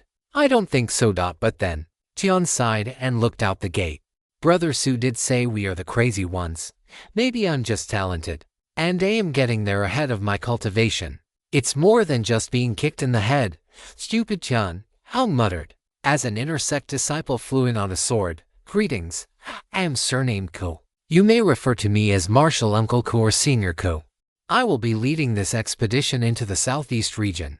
We have reason to believe that smugglers trading with Black Iron Gorge will be passing through the operational area. Your job will be to set an ambush, destroy the caravan, and exterminate any heretics traveling with them.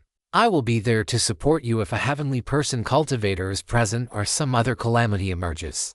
As for the rest, I leave it to you to manage. It will be a small blow, but every caravan they lose weakens the Black Iron Gorge. So come, let us do our parts to kill these vile heretics. The outer court disciples bowed and murmured their thanks and appreciation. Everyone knew it was nonsense. The senior was coming because there would be very little danger for him, and while there wouldn't be any interesting treasures, money was money. These smuggler caravans were loaded with easily sellable goods. As an intersect disciple, he would be entitled to a third of it simply by being in attendance. If he made a move, that percentage would increase, all utterly above board, easy money. For him, Tian understood the situation perfectly after his talks with Quartermaster Wu. He understood the situation when he took the mission. Maybe he was kicked in the head, but his heart felt like it did when the big necromancer raid breached the walls of the depot. He didn't care if the marshal uncle took every splinter from every wagon in the convoy. He just wanted every damn heretic dead. The expedition was large enough that most minor wasteland hazards simply avoided them. Tian would normally welcome that, but now his skin felt like it was on too tight. The protective suit stifled him. Especially the face covering of the soft fabric hadn't been a problem before. But today something was wrong with it, and it was choking him. Cultivate. You haven't in days. I know you aren't in the mood, but you will feel better. Just breathe. Let your vital energy cycle through you. And focus on the breathing. You can switch to counter jumper and light body in a little while. For now, just enjoy the fact that a big squad means fewer ambushes and cultivate. Tian blew out a long breath. Cultivating did relax him and, he had noticed, made him both more calm and more energized. He inhaled long and slow, then started the cycle. He nearly stopped it again when he felt his body absorb the tainted qi in the air almost effortlessly. All that earth qi and fire qi were pulled apart, purified, and sent into his meridians with an almost disrespectful ease. He didn't dare ask Grandpa John what was happening, but based on the cackling, Grandpa had him figured out. You have been doing your best to pretend the hell-suppressing sutra doesn't exist. But it does, and it's had about a month to work on you. It's not at the level where you can just ignore the poisonous qi on your own. But after the filtration by the suit, what's left is no problem.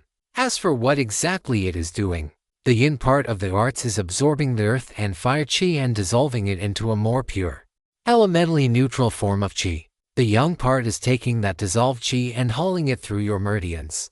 And if you remember, those lotus meridians of yours already have a minor filtering effect on chaotic qi. Grandpa Jun chuckled. You aren't ignoring the poison qi.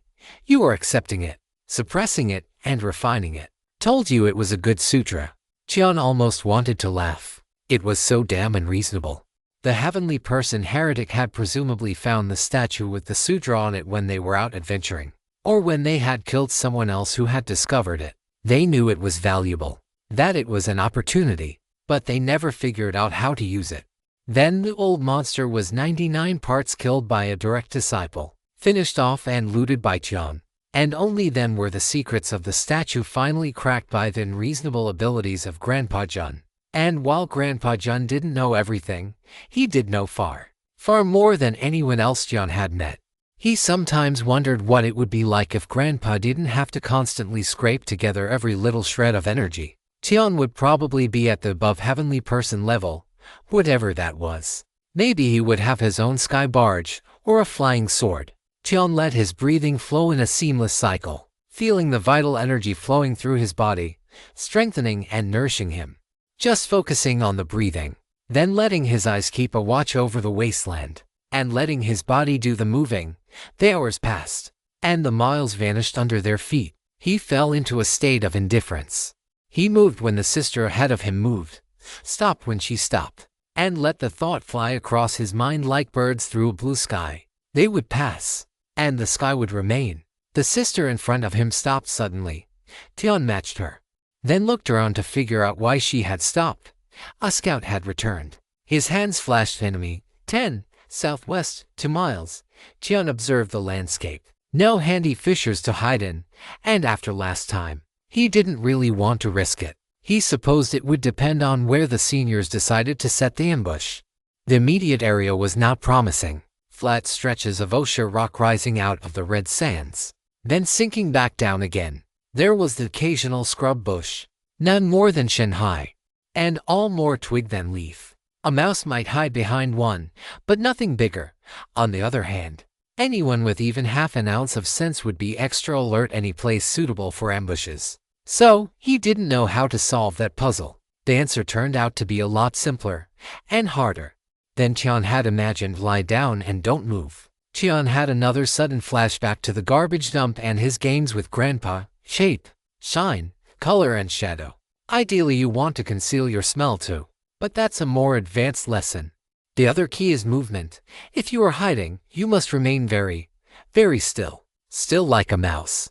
As long as you are still and you get those other things right, whether it's predator or prey, they can look right at you and not see a thing. It seemed the senior brothers and sisters got the same lesson. They lay themselves along the little rises of stone and seemed to merge into it. The little shrubs and their twisting shadows broke up the cultivator's lines and contours. Simplest of all were the protective suits. The treated silk and linen were a rusty brown color. Not an exact match for the nearby rock, but when they lay down next to it, it became remarkably hard to spot the difference. Tian did what his brothers and sisters did, wiggling himself into the ground a little bit so that the sand covered him slightly. Not enough to bury him, just enough to blur his shape.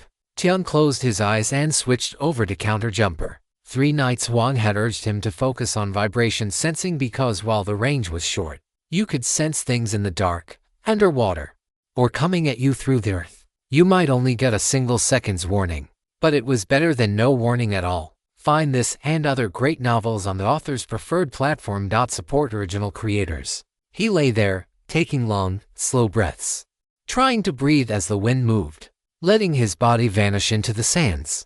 The feeling counter-jumper gave him was so odd, like his skin was much larger than it actually was. Usually he was running while it was active, and the skin sensations took a long-distant third place to his eyes and ears.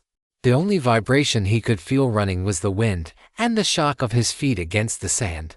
Qian could feel the breeze as it tickled the desert. He could feel the creaking rocks as they warmed, feel the little insects crawling through the sand, hiding from predators and the sun alike.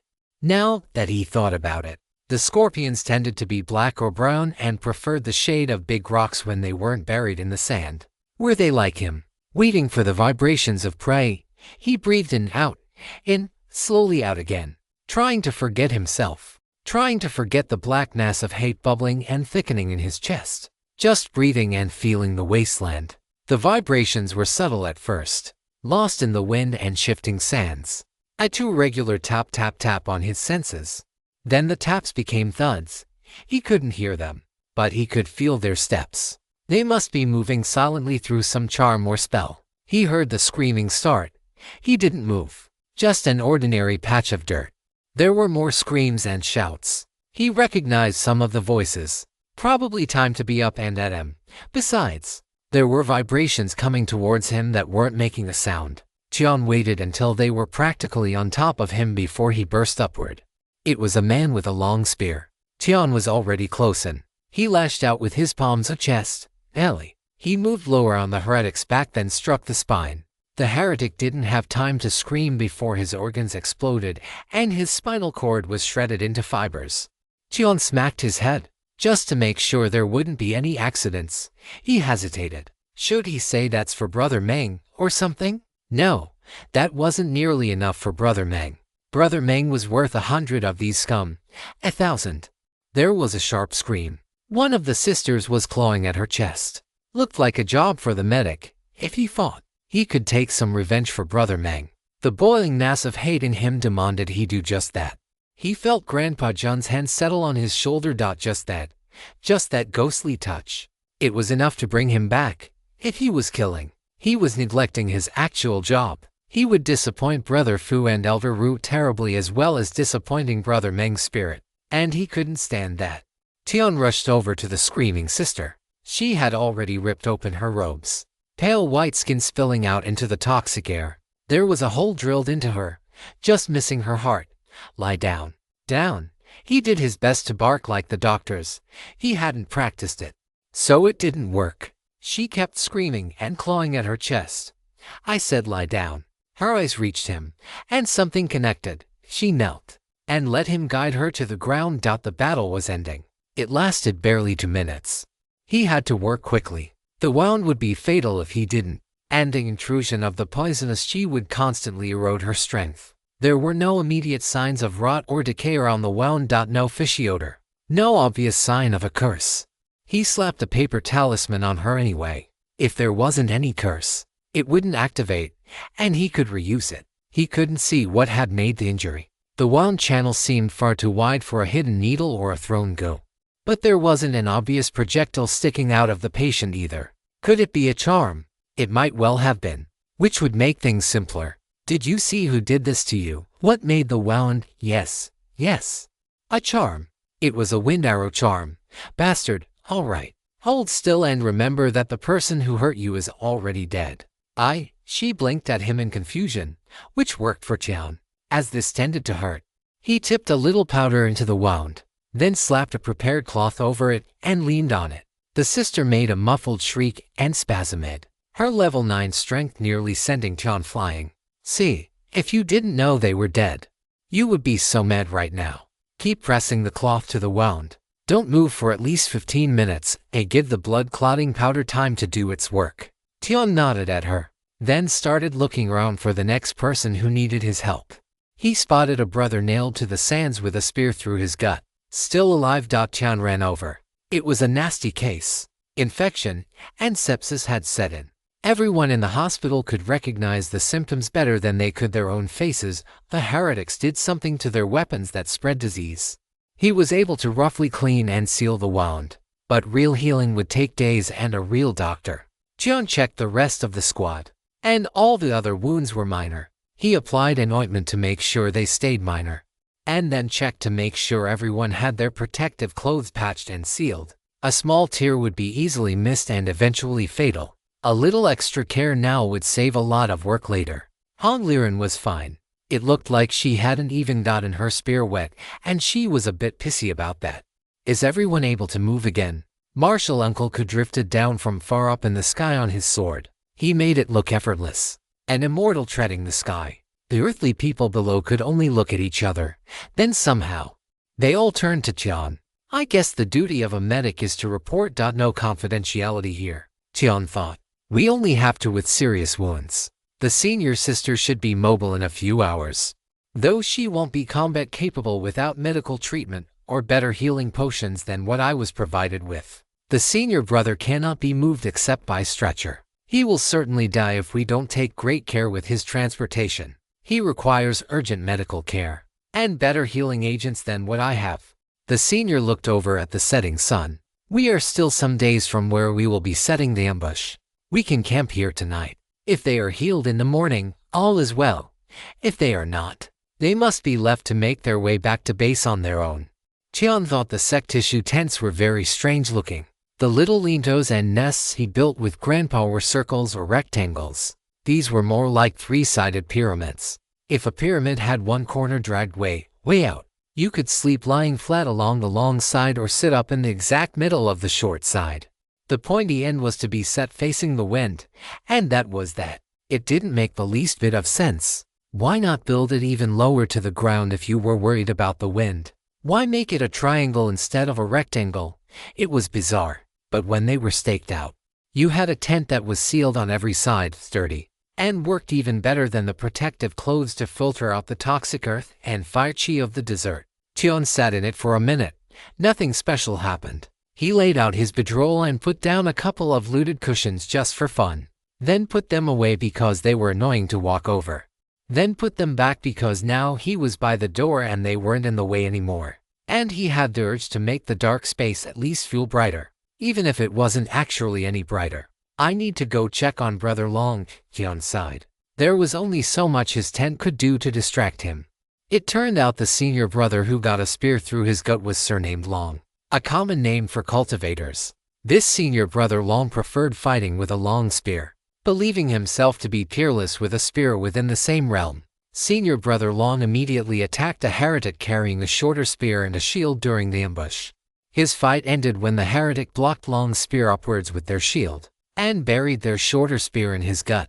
Brother Long grabbed the spear shaft behind the head and fell backwards, taking the spear with him. With a last burst of strength, he managed to swing his own long spear around with a single hand, hard enough to break the legs of the retreating heretic. Someone else finished the job. Tian didn't really care who. He didn't really care about the details of the fight either. Brother Long just felt it was really important to tell him, narrating every jab, thrust, sweep, slam, advance and retreat. Tian couldn't fault him for that. Brother Long was in a lot of pain. and telling the story helped distract him. Tian didn't know acupuncture, didn't have any good pain-relieving medicines, and had sternly forbidden alcohol as it would only speed the bleeding and worsen the infection. Brother Long was in for a bad night. It might also be his last one. The first aid had slowed the damage, but hadn't stopped it entirely. Brother Long lay in his tent. Tian crouched next to him, doing his best to try and diagnose the problem beyond spear through the gut. The senior brother was feverish, animated, sweating. A yang phase disease then, though which phase he didn't know, and under these circumstances, it didn't matter. Yang disease should be treated by cooling and removal or withholding to return the body to health and balance. But that was easier said than done. Cooling a body in the desert at night, nothing would be easier. It got cold enough to make a mortal's teeth chatter, but that was external. And the body would fight to keep the heat in the organs when he wanted it to do the exact opposite. How to cool the internal organs then? He did have yin medicine, but none of it was for treating infection like this. Worse, his half-baked diagnostic abilities had only narrowed the diagnosis to yang phase infection as a result of ruptured intestines and possibly other organs. I can't exactly cut him open to have a look around. Well, I could, but I might as well slit his throat first, as the result would be the same either way. You look worried, little Dr. Tian. Brother Long grimaced, trying to smile through the pain. Very. I still haven't figured out how to brew the autumn fire tea I brought. Pardon, it's a red tea, senior Brother Long, and it's not common, so no one is really sure about the best way to brew it. I could experiment, but that feels wasteful. Are the tea leaves red or more of a black color? He was gasping a little as he spoke, but the senior's eyes were bright and interested. I'd say very dark red verging on black in places. Actually, some of the leaves are black. Does senior brother have an idea? Usually when the term red tea is used, it refers to the color of the tea once the tea has been brewed. The leaves themselves are usually fully fermented, which adds a sweet, tart flavor to the infusion, and the fermented leaves are usually black. Merchants transport it pressed into plates and bricks. I guarded a merchant convoy pressed plates with the seal of the merchant company on them, made from black tea leaves. I killed so many bandits, my spear crossing the sky like heavenly lighting. The first infusion is the best, but you can use the leaves up to 10 more times. For the red teas I have brewed anyway. Senior Brother Long, I didn't know you were an expert at tea. Jiang cupped his hands and bowed. Thank you for resolving my confusion. Did you know this text is from a different site? Read the official version to support the creator. It sounds like your leaves were partially fermented. Use boiling water to steep it. I'd offer you some, senior brother, but I'm worried it will be too young. Would you like some green tea? I'm told my green tea leaves are terrible, but I think it tastes okay. Life is too short for bad tea. Here, brew me a pot of this. You can keep the leaves. It's my usual green tea. Cloud Grace Valley. The first pick of the season. 3 spirit crystals, a quarter-pound. Not the most luxurious, but I think the flavor for the price cannot be beat. The light was fading from Brother Long's eyes. Tian had seen it before. The final radiance before the sunset. His diagnosis after the ambush had been too optimistic. Brother Long would never have made it back to the depot, even if they ran with the stretcher the whole way. Maybe if the inner court disciple carried him on his flying sword, but that had never been mentioned as a possibility by anyone, ever. In fact, the only people he had seen flown into the hospital in need of medical care were the inner court disciples. Presumably there was a reason for letting good brothers die like this. He couldn't imagine what it might be, but there was surely something. He really wanted to know what it was. Brother Long didn't even wish for evacuation. He hadn't mentioned it even once. There must be something John didn't know, but there wasn't anyone here he trusted to provide the right answer. He certainly wasn't going to ask True Disciple Ko. True Disciple Ko looked like a rock thrower. Actually, he looked like the one with the rock thrower. The one that watched the throwing, left, and pulled the thrower onto something more interesting. That's what True Disciple Ko looked like. Someone watching a show. The suffering was just a little funny, but not important. It certainly couldn't be allowed to interfere with his good business. Senior, I've warmed the cups, but where should I spill the water? Don't spill it. Just put it back in the kettle. Can't waste water in the dessert. Junior, Ha! Tian did what he was told. It was something he had learned from watching the younger doctors and doctors' assistants. Sometimes, when you can't do anything for someone, you can be a distraction. They can think about you and not their pain. It makes things a little easier on them. Sometimes it will help someone recover. Other times, it makes the passing gentler. Tian wasn't good at chatting, but he had learned how to make tea and ask questions. It worked pretty well. So what can you tell me about this tea, senior brother? I really need to learn my teas. So, I'm sorry for imposing. Cloud Grace Valley is a wonderful place. Soft spring rains come and gently soak the soil, not damaging the fragile trees or the little buds. Brother Long started to ramble, and when he stopped, Tian would ask another question. He helped Brother Long sip his tea, and had a sip of his own. It was a little sweet, a little bitter, and wonderfully fragrant. Like the leaves warming in the sun after a spring rain, Brother Long would break off mid-sentence, or start talking about his battles and adventures along the Green Snake River. How he fought the cultivator thugs recruited by an evil landlord. The washouts from the sort of minor sects that can only offer a path to banditry and becoming a wealthy mortal's guardian. The old warrior returned again and again to a city filled with osmanthus trees and wide sidewalks filled with hawkers. Brother Long remembered sipping tea in a tea house with Xiao Xiao, and how beautiful her smile was. The soft shine of the copper phoenix hairpin he gave her, and the sound of her zither as she played in the gazebo while the spring rain fell, and life was so beautiful. So beautiful and fragile and gone, like the scent of tea and the taste of lips and the light of an old flame. Brother Long slipped into unconsciousness for an hour before he died.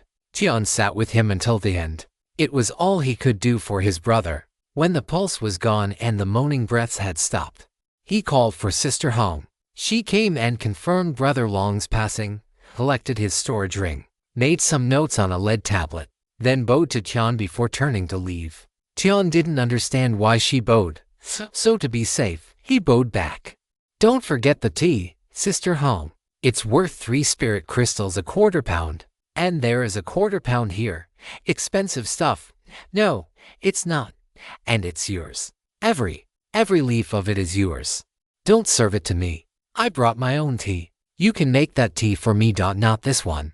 What do you mean these tents aren't soundproof, you little idiot. You.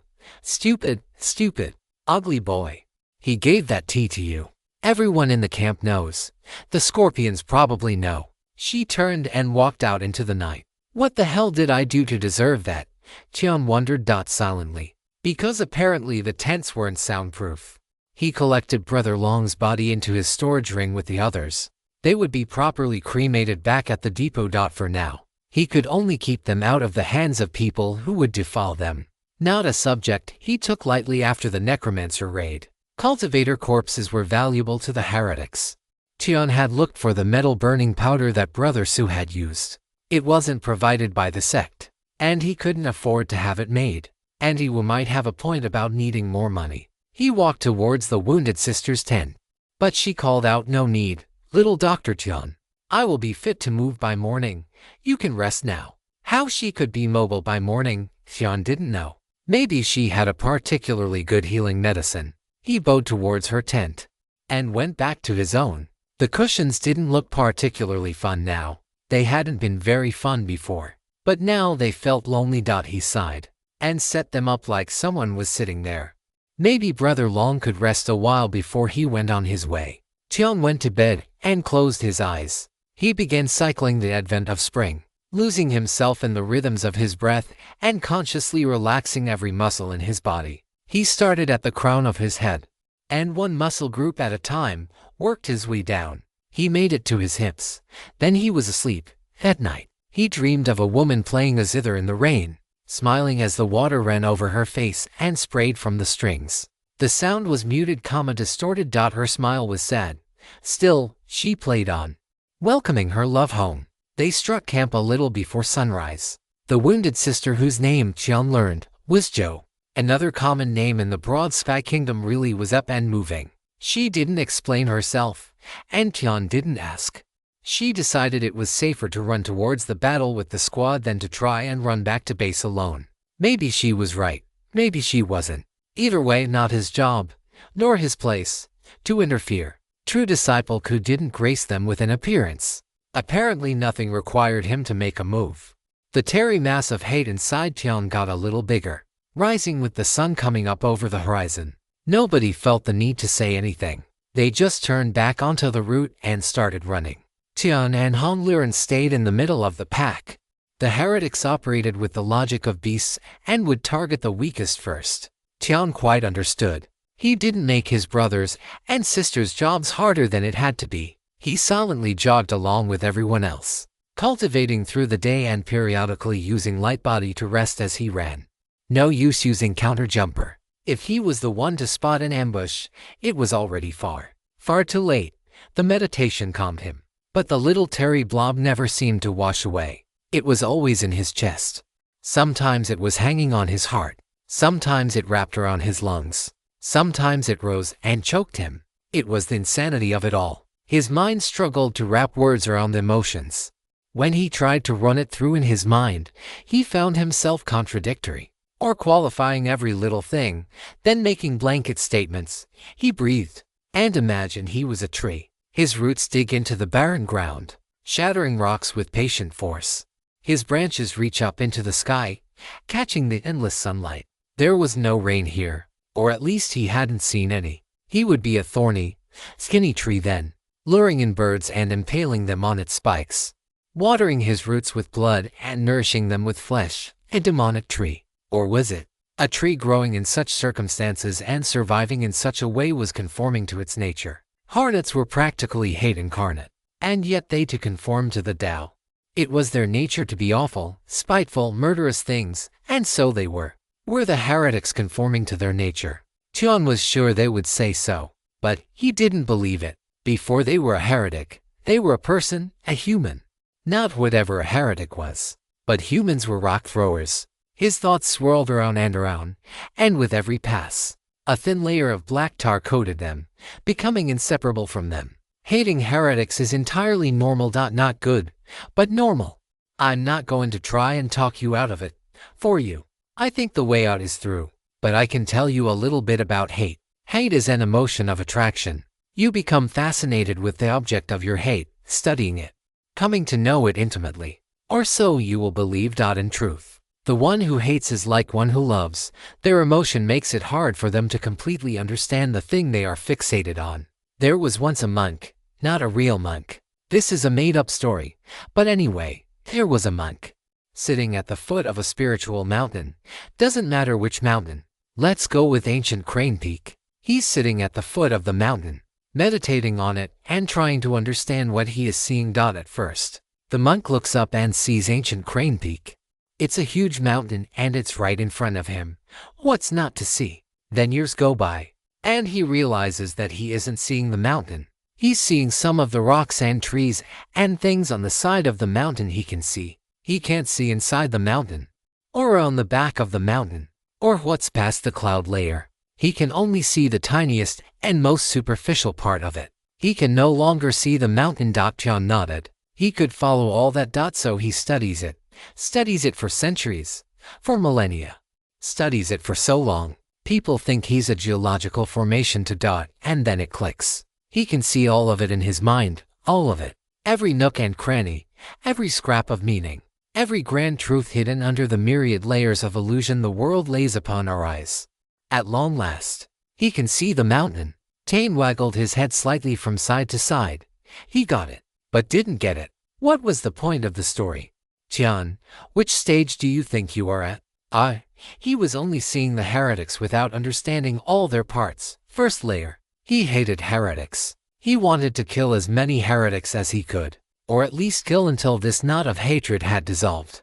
But he didn't understand them. He saw the awful things they did, but that was about it. And he had to admit it. They were strong. The heretics at around his level were weaker than they ought to be. But their level 9s were brutal. And the heavenly person realm heretics were nightmares. At least, that's what he had heard and seen at the hospital. Numbers. It kept coming back to numbers. Never enough orthodox cultivators. Too many heretics. But even if the heretics from several countries were concentrated in the Redstone Waste, given their extreme tendency to kill each other, there shouldn't be this many of them. He must be missing something. If you stumble upon this narrative on Amazon, be aware that it has been stolen from Royal Road. Please report it.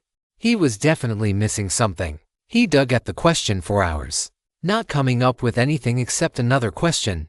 Bandits. The brothers were always off fighting bandits, but they were level 9. One of them could clear an army of mortals, their speed largely limited by how fast they could reach their targets. So how did they spend decades out adventuring amongst the rivers and lakes? Who, exactly, were the bandits? And what relationship did they have to the heretics? How did someone like Bloody Cleaver Wong happen? There was an elaborate pattern carved on the floor of the cave Chan found him in, as well as a procedure for extracting chi from blood for cultivation. This was obviously some kind of cultivation practice that had gone through some refinement. Refined by who? Where did a haunted rat like Wong learn it? How did those bandits that caught Senior Sister Lee learn to graft evil creatures to themselves? Somehow, the senior brothers had never gotten around to explaining that. It seemed important, at least to Chan. He would have to ask, but he wasn't sure who Hong Liren might know, coming from a cultivation family and the disciplinary squad. But it didn't feel right asking her instead of a senior. There was also the untreated brain trauma. She may not be reliable. Jiang kept an eye on Sister Jo, but she seemed to be moving without any pain. If she was hurting, she hid it well. That night, he checked her on the camp. There were a few sores that he applied ointment to, a few minor blisters that could become majorly infected if not taken care of, but no serious wounds. What was serious was that, to his surprise, everyone was accumulating alarming levels of earth and fire poison chi in their bodies. Alarming to him, the seniors found it entirely normal and were plainly unbothered. It's just some extra time cultivating, little Dr. At this point, I just treat it like a chance to practice my internal energy control. Thanks to the suits, the poison grows at a manageable level, and with the tents, we can clear out most of it during the night. Most is not all. Senior Sister Jo. True. But that's just working in the wastes. When we get back to base, we will clean it all out. How are you managing it all? I'm very, very careful, sister. Oh, I thought you might have an interesting physique or something. She shrugged. The seniors listening nearby all casually nodded. I haven't studied physics yet. Are they really so common? Cheon tried to conceal the sudden spike of tension in him. Not my area. But yes, Brother Sui. Everyone has one, mortals included. It literally just means physical body or constitution. For most people, it's just an ordinary mortal physique that gives no special advantages. Others might have something a little more exciting, like a giant strength physique or something. As cultivators, we mostly care about physiques tied to cultivation. For example, someone with ice veins would be very suited to water techniques and yin cultivation. They vary wildly in quality and usefulness. For most people, it's like the shape of their eyes. They care about it, but most of the time they forget about it. It seems like the kind of thing that people might take steps to acquire. Cheon tried to broach the subject delicately, and failed. You mean all those heretics with messed up looking bodies and things grafted to them? Brother Sui chuckled. Oh yes. The idea is that the stronger the base, the stronger the final development will be. So if you have a physique granting you the strength of 9 oxen and 3 tigers, cultivating will multiply that power endlessly. It never seems to quite work out that way, though. A sister Chan didn't know jumped in. Rumor has it that our ancient Crane Monastery has access to some means to help confer and refine certain specific types of physics. I suspect it would be reserved for those at the core disciple level, or maybe first-class talents of the inner court with extraordinary merits and powerful connections. Tion nodded. That makes sense. Then, under the pressure of his seniors, he decided to throw them a distracting bone. I smell like lotuses. And apparently a hint of something else. All the time, when I was brought into the sect, I was told my body was related to them somehow.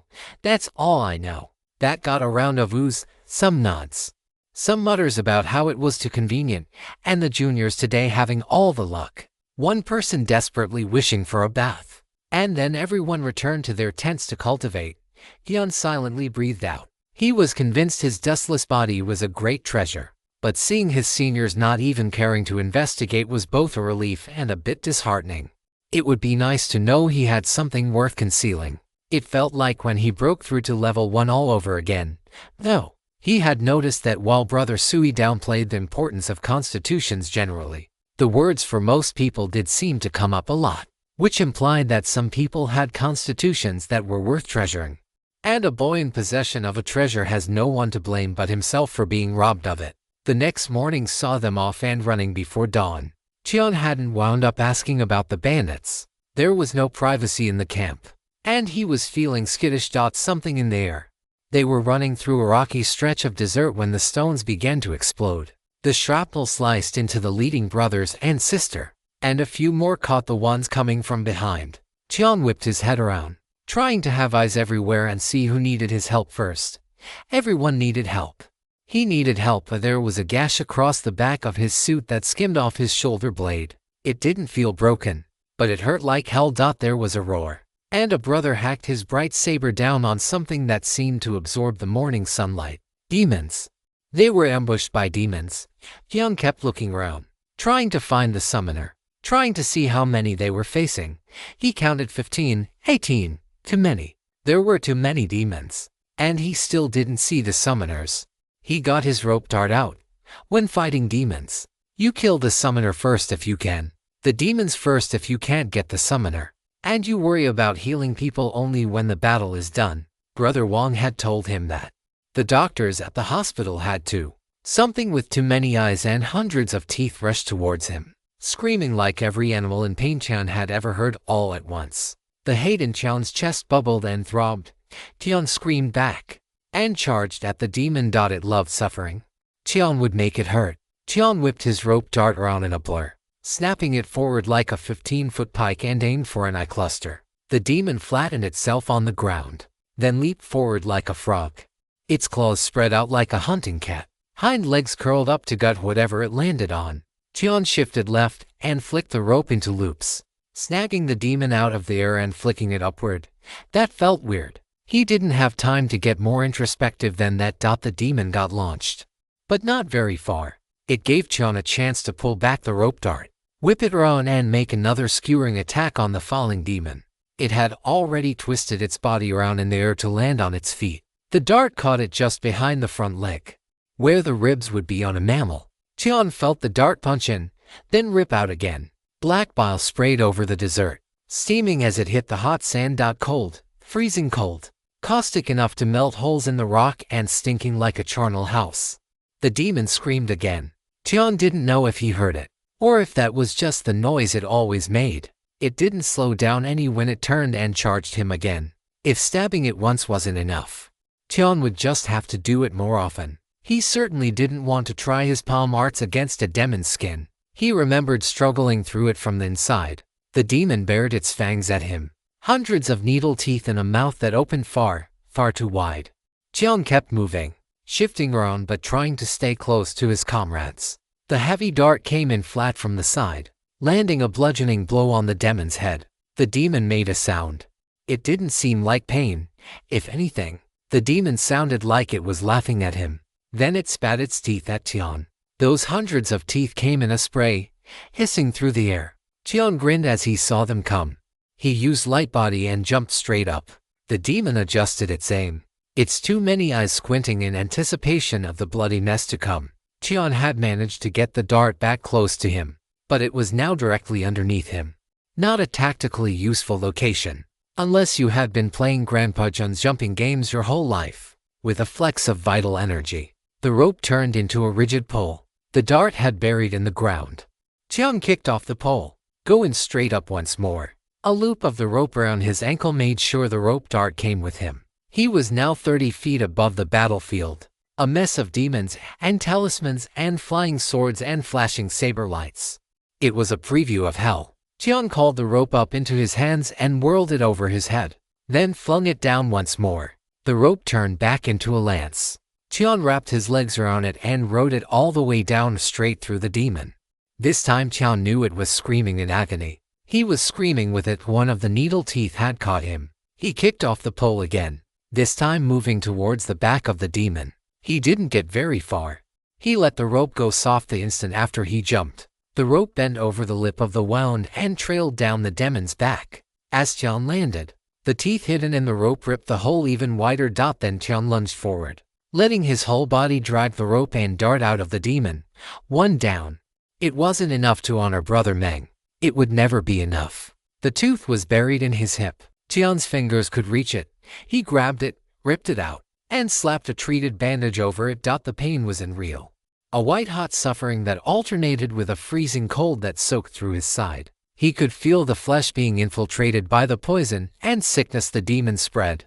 A hastily slapped-on talisman slowed the spread, but didn't stop it. The cold and darkness consumed his vital energy, dissipating it to a bare dreg.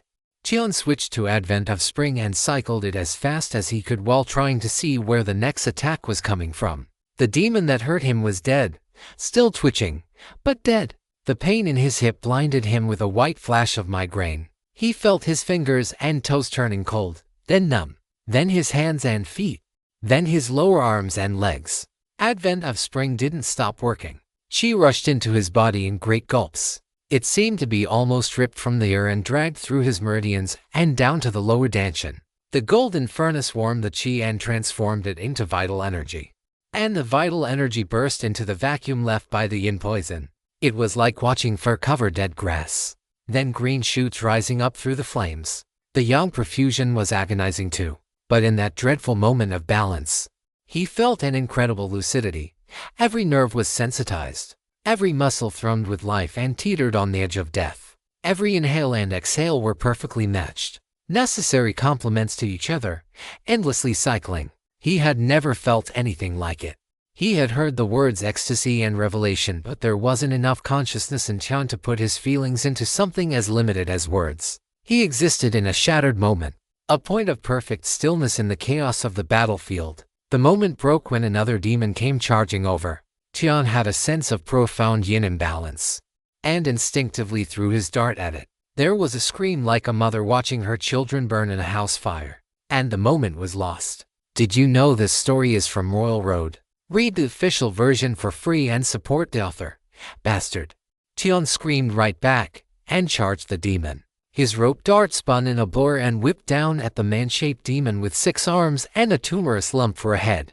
The scream had come from the fanged mouth that stretched the width of the demon's belly. The demon seemed offended that such a little bite would attack it.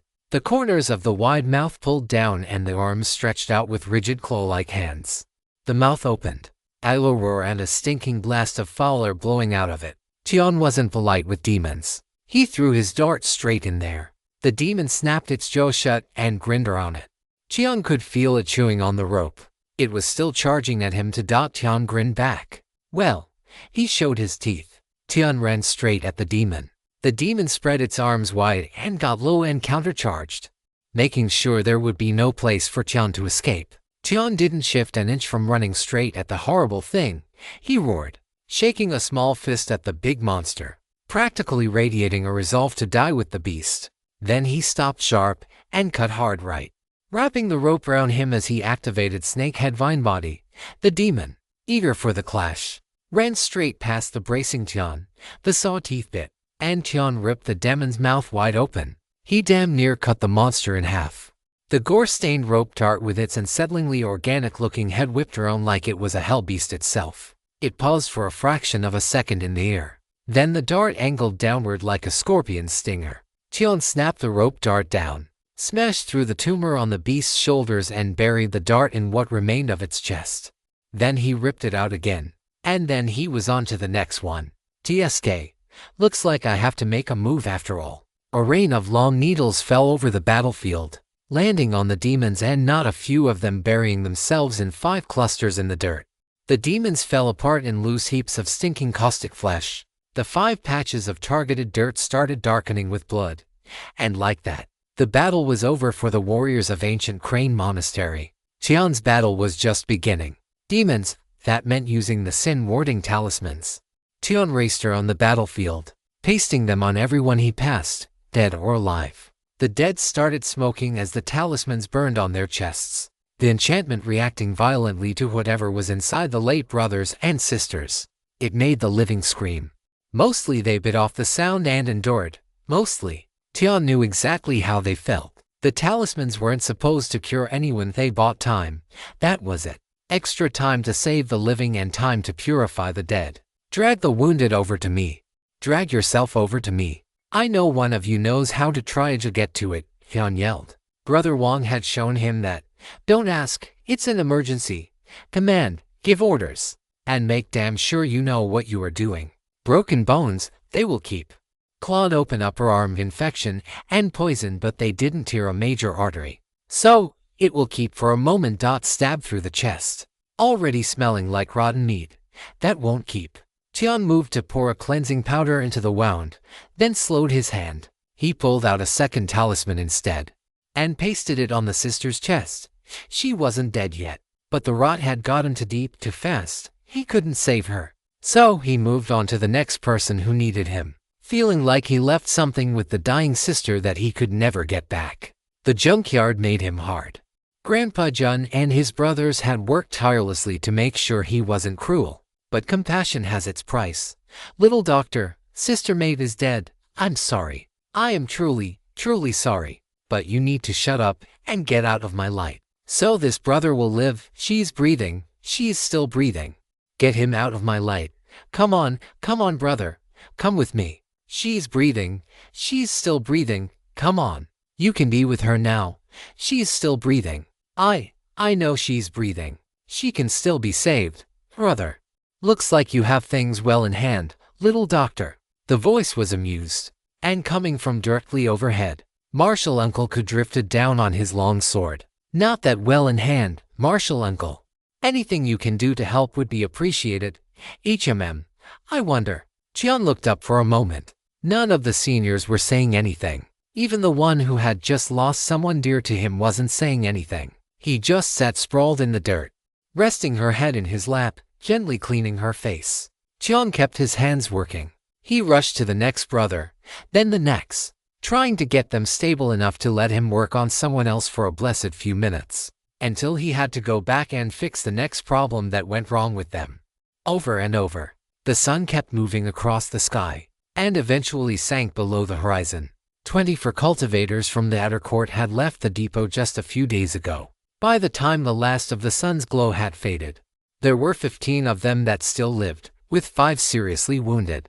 They had been ambushed by 50 demons. Jian had killed 2. His brothers and sisters killed many more. But it wouldn't have been enough. If Marshal Uncle Ku hadn't intervened, they would all have died. Jian still hated him. The man would slaughter demons and kill heretics. But he wouldn't lift a finger to save the wounded brothers and sisters. The weeping brother was still caressing the sister's face. Jian didn't think she had been very pretty in life. Not ugly, but not some great beauty. He could see in his brother's face that she was still the most beautiful woman in the world to him. Jian kept his mouth shut and buried the hate deep in his heart, wrapping the black morass around it. Some feelings weren't allowed for the weak. You could only choke them down and use them to grow strong. Thanks to you all. Sky Pride has more than 7,000 followers. Slumret Rising, as I mentioned before, peaked at just over 6. And Weeaboo is still around 3 and change. 7,000 and rising is really huge. It puts the book in the same conversation with a fairly small band of other books on this site. Not the very top tier, but way up there. It gives me a pride and confidence that is hard to put into words. Embarrassing situation for an author, but an embarrassment I treasure. What is also huge to me personally is that, thanks to the comments, the ratings, the reviews, we have constantly been a top 10 rated story on Royal Road, and a top 10 usually a top 5 rated story on Ongoing, which is, I don't even have words. Mind-blowing. And for a hot second, a refresh and you miss it second. We were one in Ongoing. Which, given that Super Supportive is camped out there with its well-deserved 30,000 followers, was it pretty damn moving. Today has been a bastard in a lot of ways. I was determined to build my first PC by hand as opposed to pre-built because I wanted a small form factor PC that could game. Did you know that you can watch a dozen YouTube videos on how to do something and still cock it up? Well, maybe you can. But I am a very special sort of person. Elite. Built different and authorized usage. This narrative is on Amazon without the author's consent. Report any sightings. Eventually I had to take it to a PC repair place who told me I had, despite having the manuals open in front of me, Managed to miswire not one but two power connectors. Which is a form of overachieving, I feel. I am therefore a superior builder to the builder who makes only one or no mistakes. Then my Windows install managed to fight me every step of the way. Up to and including not detecting the network, or the network card, or Bluetooth. Even when I did the workaround, it still wouldn't detect them. Then, after repeated restarts and some hastily updated drivers delivered via USB, it all started working again. Now, I just need to remind my wireless keyboard that it is, in fact, wireless and should probably connect to its goddamn dongle, and other minor irritations.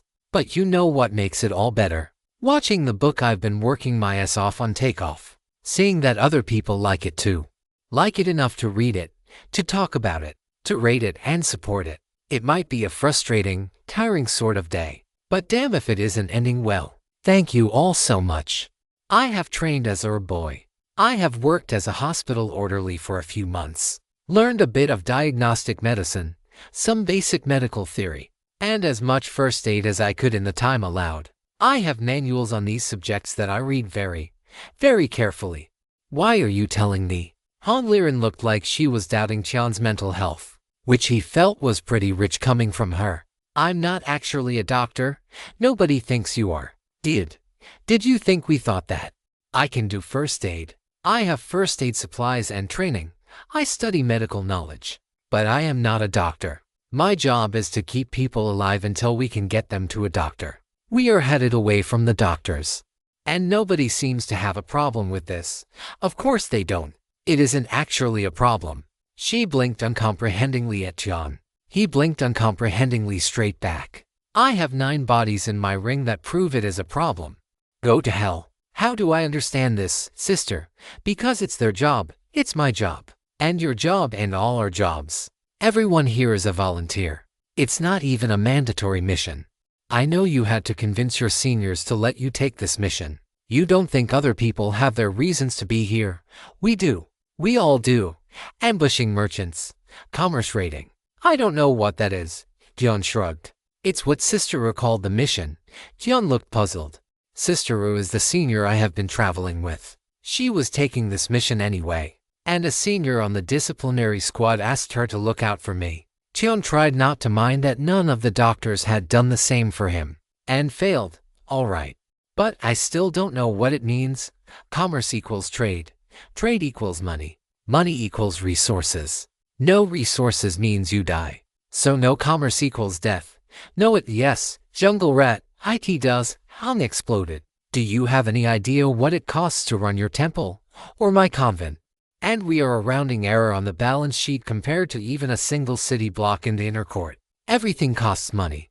Doesn't mean you die without stuff, Hyun muttered, being stubborn for the sake of it. You know I can tell when you are just repeating something you heard, right?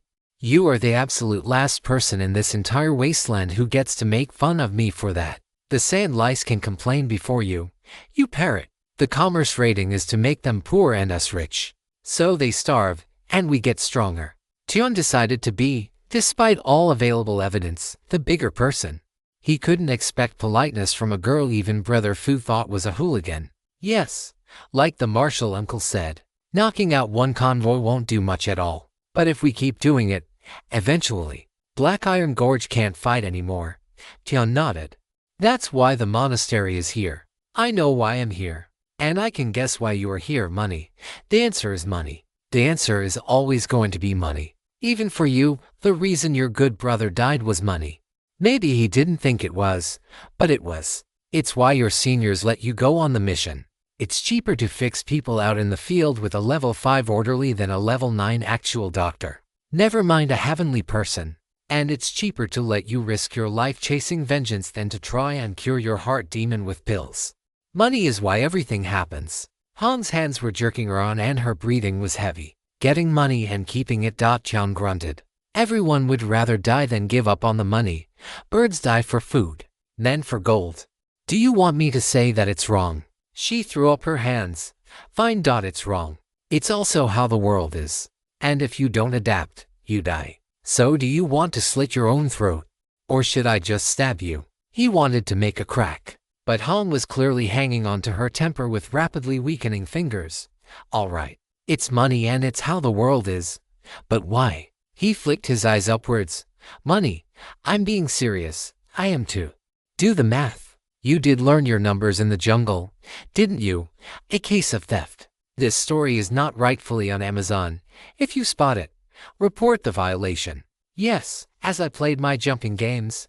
Hyun nodded seriously. They are really fun. Then he frowned, trying to figure out what Hong meant. Surely it was free for the senior to fly around on his sword. So why couldn't he shuttle someone to the hospital? Could he physically not carry people on his sword? That was possible. But it also seemed like a solvable problem. Maybe some kind of flying stretcher or portable flying boat or something. Hyun squatted and started doodling in the dirt. They had gone a little way from camp. But privacy was more of an idea than an actual thing. It had been drummed into him that juniors did not openly speculate about their seniors, especially where the seniors can hear them. Who knows what that Marshall uncle could see and hear from wherever he was? Do the math. It's too expensive for him to move. Why? It looks like it should be free. So it's not just the shuttling the wounded or own thing. It was probably a Marshall Uncle Ku thing. Or an inner court thing. What did he know about the inner court and money? Well, they were constantly adventuring. Their growth seemed tightly linked to it, so that made it sound like they also needed a lot of resources to grow. Which sounds like money again. So the Marshall uncle would really want to loot this caravan. Every time he made a move he got a bigger share, though so. HHA. Yikes. Out of curiosity, how do the shares work if someone dies? Not the way you are thinking. The dead person's share goes to their family. And if they don't have a family, to the monastery. She recited. All right. The Marshall uncle should have an interest in shuttling people to the hospital. It would increase his percentage of the loot due to his taking action. And letting people die provided no benefits. So why wasn't he? Money again. But how? And how could it be worth more than increasing his share of the loot? The doodling in the sand intensified. The inner court adventured to gather resources to grow. No resources meant death. If Han believed that, then the inner court probably believed it. So, he didn't go because the risk wasn't worth the extra money. Getting ambushed by predatory animals and heretical cultivators was what usually happened when you moved through the redstone wastes. It happened to true disciples too. He had seen them carried into the hospital often enough. The answer was always money. The lay brothers and sisters wouldn't turn back, because they were all at the peak of level 9 and presumably needed stuff to keep their hopes up, or just for their own comfort and pleasure. The true disciple wouldn't turn back because of basically the same reason. In fact, the reason his rates went up every time he made a move was precisely that danger to value calculation. He had kept himself hidden virtually the whole trip. He must be hiding out from ambushes. Most importantly, an inner sect disciple was worth dozens of outer sect disciples here in the wasteland. Perhaps hundreds. A peak level 9 earthly person fighter couldn't survive even one move from a level 1 heavenly person. From the monastery's perspective, risking Marshall Uncle Ku to save outer sect disciples was downright reckless irresponsibility. Marshall Uncle Ku's willingness to make a move at all was presumably driven by his own good character and his belief that the lay brothers and sisters would be needed for the ambush. Inner sect disciples cost a lot to raise. After all, what was it that Brother Su said? The actual ratio of outer court lay brothers and sisters to inner court true disciples, when looked at over 1,000 years, was something like 50 to 1. That was a lot of resources just to raise maybe one heavenly person. No wonder Brother Fu and Sister Bai were so cared for. The whole monastery was saving a fortune thanks to their teaching methods. I think you have just drawn out a curse formation, Hong observed. I think I have too. The answer is always money. If only someone told you that 20 minutes ago. Tion nodded. It would have been helpful. Han Lira nodded thoughtfully and rapped the butt of her spear gently on the sand. I'm going to stab you once or twice. I think you have blood parasites attacking your brain, so really, this is a sort of healing for you. I am very kind. No, I got rid of the parasites years ago. I'm much better now, thank you. Wait, you actually had parasites? I think so. I had a fungal infection in my lung that stopped me from breathing right until I was 10, I guess. And my kidneys didn't really work. But I don't know why. And there was the cancer, which isn't a parasite. even if it acts like one sometimes. I took care of it though, all better now. Why didn't you go see a doctor? She gave him a look. He looked straight back. I didn't know what they were. And humans are rock throwers. The silence settled in around them.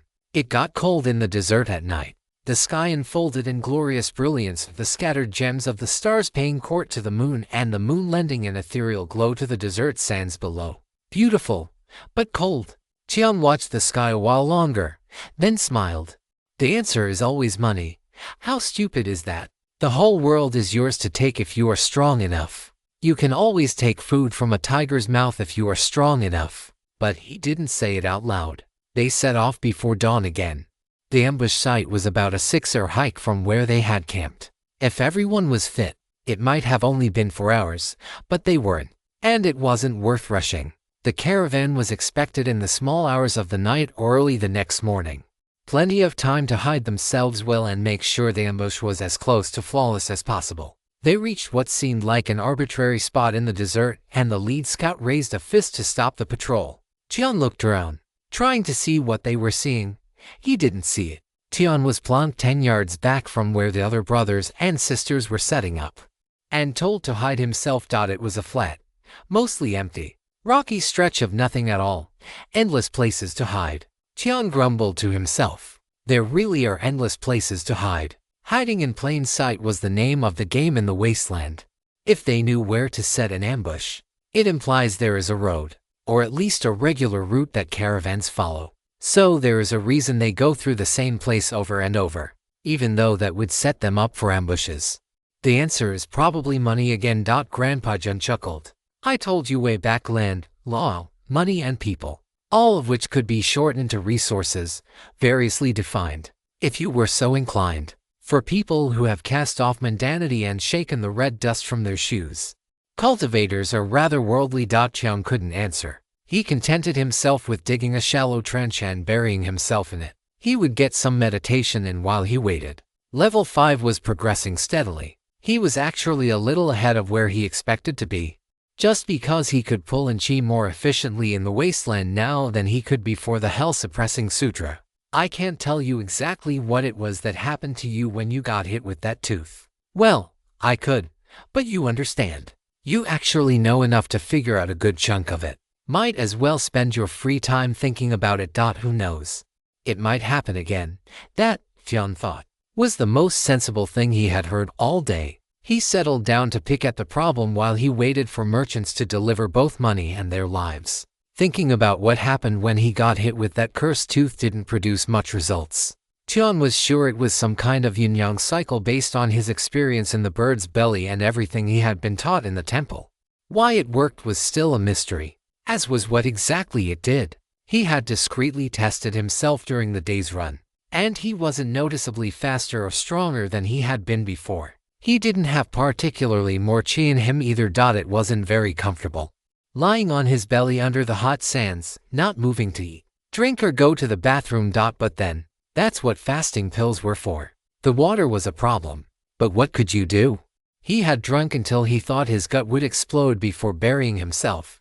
And yet, by the time the sun sank below the horizon, he felt rested, refreshed and energized. Wood key cultivation might be slow, but it had its benefits. What he kept coming back to was the pain. The poison on that tooth, the demonic chi, was one of the most awful things he had ever felt. A high bar, but he felt fairly confident in his assessment. It was like the acid from the bird's stomach was injected into his flesh, dissolving him from the inside out. Only, because there was less poison on the tooth than acid in the bird, it took longer and you really got to savor how it worked through your muscles. Maybe he was being picky, but John felt that any cultivation art with a name like the Supreme Virtue Hell-Suppressing Body Refining Sutra should make things hurt less, not more. Just his opinion. Of course. He was very happy about the not dying thing, or losing limbs. That was pretty great. He had felt the poison numbing his extremities as his organs fought for life. Odds were better than good he would have lost them even if he had managed to survive the poison. He had all his toes now. He had most of his fingers. His organs were working very well. This was good. He liked this. Going back to his broken body, just the thought made his skin crawl. He could feel the vomit rising in his throat as he forced his mind onto other things. The stars were no longer hidden by the blue sky and painted the night with their glory. The moon hadn't risen yet. For just this little moment, they had the grandest stage all to themselves. Tian wished he could bury himself and just lie on his back, staring up at them. Each of them had a meaning and a purpose. Each was a piece of the heavenly Tao, a concept so huge. Even his senior brothers could only describe it in the most vague terms. None could really explain it. No clouds hid them. No city lights tried to outshine them. They simply rose and drifted through the sky, true to their own natures. Tian imagined himself among them, drifting through, cupping the tiny sparks in his hands and watching them fly forward, gliding like an eagle around the moon, trying to find the rabbit and the lonely goddess and the osmanthus tree that all lived together up there. Maybe he could eat the golden crow that lived in the sun. According to Brother Wang, there had once been 10 of them, but a certain hunter had no patience for their property damage. So he shot down 9 of them. The birds were also the sun, somehow. So at that time there had been 10 suns. Tian didn't know if that was true or another one of those teaching lies, but he was pretty curious to see for himself what the truth was. A 3-legged crow made of sunfire. How amazing was that? He let his imagination carry him through the night. The moon rose, so bright and beautiful. She dimmed the small gems of the stars and planets. Then she set again, coldly ignoring her lessers. Though she too was locked in the same patterns they were. The sun to each heavenly power bound by the rules of its existence. Or maybe just being true to their nature, the heavenly Tao. Tian cultivated through the night, meditating and gathering his strength for the morning. Before the edge of the horizon started turning turquoise, he heard the sound of hoofbeats and jingling harnesses. He could feel the vibration through the sand and rock. His brothers and sisters silently gathering their strength for the explosive ambush. This too was Yin. And from extreme Yin he heard explosions. Talismans bursting into fire and light, hissing arrows and screams of horses and men, hacking noises. Ambush, ambush, with me, brothers. He counted to 10 slowly. That's what they told him to do. Wait until the ambush has launched and the guards are fixated on the ambushers. Then emerge and try to stay inconspicuous. The caravan had 12 wagons in it and 24 guards. They were traveling from a cultivator city through a notoriously deadly wasteland. So the guards were also cultivators. It should have been a hard battle. It was almost over by the time Tian dug out of the sand. Ambushes were nasty like that. The guard captain and a few surviving guards were struggling to reach something, or stop the brothers from reaching something. Tian moved in closer, keeping low and to the shadows. The guards were dying fast. To no martial virtue here, just 4-on-1 killing. He spotted a pudgy-looking mortal in what looked like fancy robes creeping around the back of a wagon, reaching for something, whatever it was. Tian didn't want him to have it. The narrative has been illicitly obtained. Should you discover it on Amazon, report the violation. With light body, he was behind the mortal with a quick leap. A flex of his mind wrapped the fat man up with his rope dart, and a careful peek let him see what the man had been reaching for. Some kind of tube, with a string hanging out. The urge to pull the string was almost overpowering. Almost. His hands might have twitched once or twice, but he controlled them. Anything the enemy wanted was dangerous.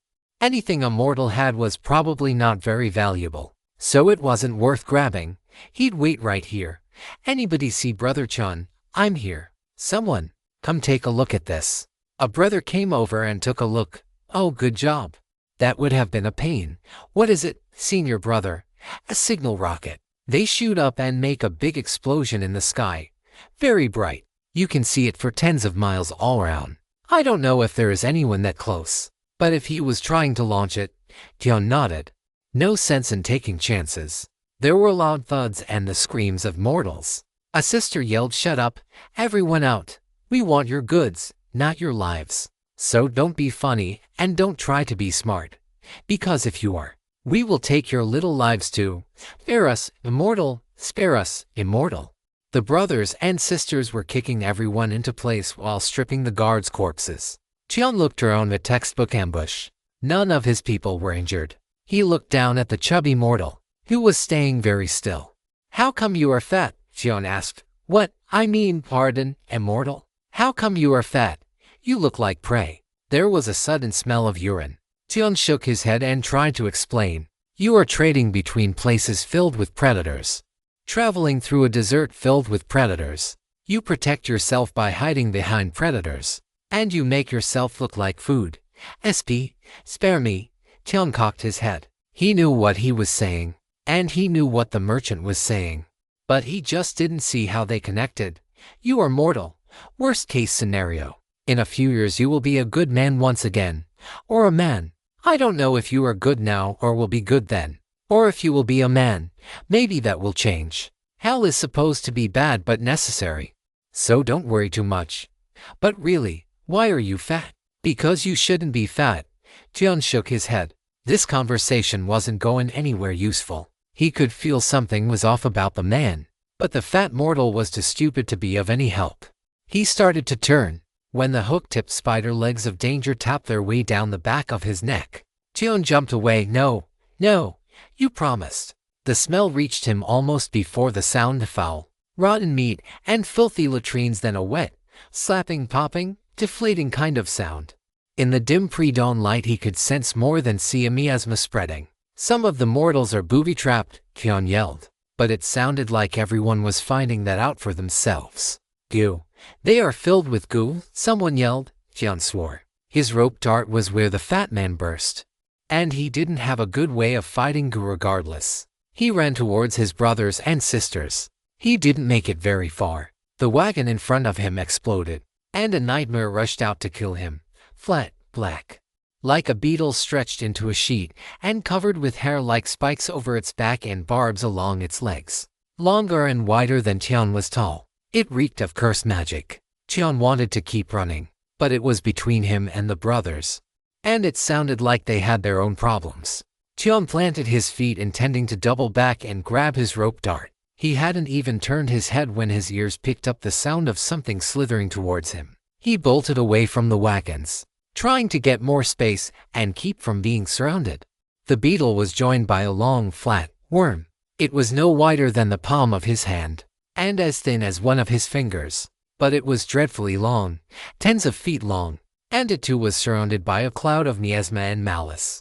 The good news was that they weren't level 9 in terms of strength. The bad news was that they didn't feel any weaker than him. He took a deep breath and focused. He was used to fighting things stronger than him. It was practically all he did fight. Tian feinted towards the worm, then dashed towards the beetle. It countercharged, rushing forward with dreadful speed. It looked heavy. Even if the spikes didn't kill you, you would be crushed. He tried feinting again, but the beetle didn't budge. It kept charging forward and straight at him. Whichever Go Master bred this horror had taken pains to ensure a shelf of the armored Karapachi extended over the beetle's head. Sneaky headshots would not be permitted. If Sneaky was out, direct violence would have to do.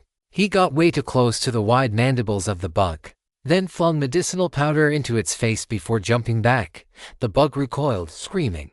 It started spinning in place, the cursed magic boiling off of it. Tian looked around for the worm and nearly screamed when he saw it was practically on top of him. The worm moved almost silently and was fast for something so long. Tian moved around again, putting the thrashing beetle between himself and the worm. It was probably too much to hope that the two would attack each other, but he would settle for fighting them one at a time, and fast. It sounded like his brothers and sisters needed him. Is it time to make our move? The voice was sibilant. I think we could wait. Why wait? The sooner we eat the minnows, the sooner the mother fish appears. This voice was filled with clicks and rasps, as though the throat that made it wasn't entirely human anymore. Up on top of a wagon, figures hidden within black robes appeared. They seemed shrouded in the same cursed miasma as the insects. Go Masters. And unless Tian had gone blind, there were a dozen of them. Tian lost track of the bigger fight quickly. He had his own little monsters to take care of. The anti-goo powder was meant to be sprinkled on a small insect that burrowed into a wound. It wouldn't hold the beetle for long. That left the too long worm. It also left his rope dart far too close to the Go Masters for comfort. The dawn light was casting everything in strange colors and deep shadows. The spinning beetle had a dark blue sheen to it, so dark it looked black unless the sun caught it just right. The long worm was vivid purple, and not as smooth as Tian had imagined. In the thin light, He could see thousands of little hairs extending from the gaps between segments of the worm. The worm rushed for him, moving fast across the dirt. Tian had a sinking feeling about why a worm might be rolled up inside a fat mortal, and didn't intend to find out what would happen if that wide, flat body wrapped itself around him. The worm got within 10 feet of Tian, then spat some coppery liquid at him. It smelled rotten, acidic. Tian barely slipped past it, and then he was in reach of the worm. He hadn't really used Thunderous Palm much since he acquired the Hell-Suppressing Sutra. He was unprepared for the results. 3 things happened almost simultaneously. His left palm swung out and landed on the worm hard enough to slap its raised head flat backwards onto the ground. Which wasn't a bad thing, exactly. Except he didn't intend to hit it nearly that hard. It was just that his hand suddenly felt a lot heavier. No less nimble, just heavier. As soon as his hand made contact with the worm, he felt an unpleasant prickling on his palm. He had never experienced anything like it before, like tiny needles were burrowing into his skin, dragging threads of burning cold behind them. Ironic, really, since that was what Thunderous Palm was doing to the worm. Thunderous Palm was a soft technique, focused on yin rather than yang, destroying a body from within by using tiny threads of vital energy to infiltrate the enemy's organs, then vibrate at high speeds. The damage on something like a brain usually resulted in liquefaction. It could explode hearts, rupture lungs, and reduce anything softer than bone into an awful state. It's just that it had to be used at very close range, required an unreasonably high amount of vital energy to use, and one had to have a significant degree of compatibility with yin to use it effectively. The top to feet of the worm just melted away. What hit the ground wasn't a head anymore. It was a foul-smelling watery pulp. The worm's body threshed, twisting around and knotting itself up. Worms had fearsome regenerative power, Tian had heard. He was quite sure it wasn't all the way dead. His hand throbbed. The infiltrating coldness had reached the veins in his wrists. He really wanted to stop and deal with it. But you have to kill the enemy when he's sick. He knew that before he even joined the temple. Didn't matter if it hurt. He'd deal with it later. Tian rushed in again, trying to find a good line of attack on the worm that wouldn't get him wrapped up. There wasn't one. So, he just hit what was convenient. The left palm struck again, and once again. He felt the cold burning pain infiltrate. Once again, the heaviness of his hand was far more than he expected, delightfully. The damage this time was no worse than before. The worm was into pieces now. All that soft flesh simply broke apart under the cruel insistence of the Thunderous Palm. Why palm arts were called soft was a complete mystery to Tian. He, for one, would rather eat a heavy lead kick from a hard art than a soft palm to the chest. To pieces would have to be good enough for now. There was still the beetle to manage. It had only been a handful of seconds since Tian threw the powder at it, but the beetle was a lot bigger than what the powder was meant to work on. Tian started switching over to light body heavy hands, and fell flat on his face. The pain was beyond words. There was something trying to burrow into his meridians, something insidious. It had gotten so deep without him even noticing. He had been fixated on the pain in his hand and never noticed. He forced himself to use Advent of Spring. The pain was unrelenting, freezing cold then burning hot. His nerves pulled taut and near to snapping, just making his vital energy cycle felt near impossible. Like his meridians couldn't take the pressure. Advent of Spring is steady. It's strong, and it was entirely capable of choking out competition. The art cycled. The yin chi was suppressed momentarily, and then the vital energy reached the hell-suppressing sutra. There was a moment where Tian experienced what it would be like to have a dozen superfine wires made of frozen steel ripping through his body, as well as an almost invisible black gas boiling out of his meridians. His fleshy body broke them down, and then they vanished. Tian was on his feet a half-second later, rushing towards the beetle. He felt like he could fight 10 bastards, beat them stupid, then find their fathers and whip them too. He didn't know why, but he did. So, he would take it out on the beetle, and then see who else needed their organs juiced. The beetle was still spinning. It felt like it should have all taken a long while. It had been about a minute. Tian didn't see any reason for it to live even 1 minute longer. There weren't any spikes coming out of the body below the upper shell, beyond the hooked horror that was the legs. Anyway, he rushed over to the insect, found a moment, and dipped in to slap his hand against its belly. Unauthorized reproduction. This story has been taken without approval. Report sightings. Tian's knowledge of beetle anatomy was near non-existent. He just ate them when he had to, and didn't fuss about the details. He knew that they were low to the ground and wide for stability. The wind couldn't easily blow them around, and predators couldn't easily flip them over and attack their bellies. It could be said to be his one beetle fact. He wasn't too disappointed to learn he was wrong. Watching the beetle flip over and tumble across the dirt was very satisfying. He rushed over and slapped another palm to its now exposed belly, then two more. Thunder's palm was flowing extraordinarily easily tonight. The draw on his vital energy was minimal. He'd swear he wasn't usually this strong though. A quick change over to light body showed he wasn't running any faster. He tried throwing a few punches as he doubled back for his rope dart. Nothing special. His hands didn't feel any heavier, nor was there any extra strength in them. The Go Masters had left the top of the wagons and rushed out to fight the senior brothers and sisters. Maybe they ignored Tian, or maybe they were just certain the two Go would finish the job. The rope dart was right where he had left it, twined around a brutally eviscerated sack of flesh that had once been a fat merchant. Tian couldn't help but stare for a moment. There was both more and less in there than he thought. Lumps of yellow fat bigger than his feet were scattered around or wrapped around organs. More disturbing were the gaping voids in the skin and muscle that said something enormous had been curled up in there. Tian flicked the rope clean. No change using snakehead vine body, but then he would have noticed if there was any change long before. He had been using it a lot. Was it only with Thunder's palm? Why, did he eat something weird? Tian rushed towards the front of the carriages. He glanced inside a carriage that had been smashed open. Cloth. It was filled with bolt after bolt of fine cloths. Gaudy stuff, bright reds and greens, some brocaded. There was a bolt of green brocade, and it made his heart hurt. Why was he poisoned? He must be poisoned. Tian grit his teeth and started looking for a target he could pick off. His options weren't great. The Go Masters were sending swarms of small stinging insects towards the orthodox cultivators. The cultivators were countering with powders, talismans, or even weapon arts. They weren't overwhelmed yet, but this was their second round of fighting, and the heretics were fresh. Worse, his senior brothers and sisters were at risk of dying from the attack, but the enemy was in no risk of dying from the defense. It couldn't keep up. He looked for one he thought he could ambush and found nothing. They were all level 9, and wary. The way they carried themselves, their subtle posture, the suspicious number of insects moving around behind them, they were waiting for an ambusher. Eager for one.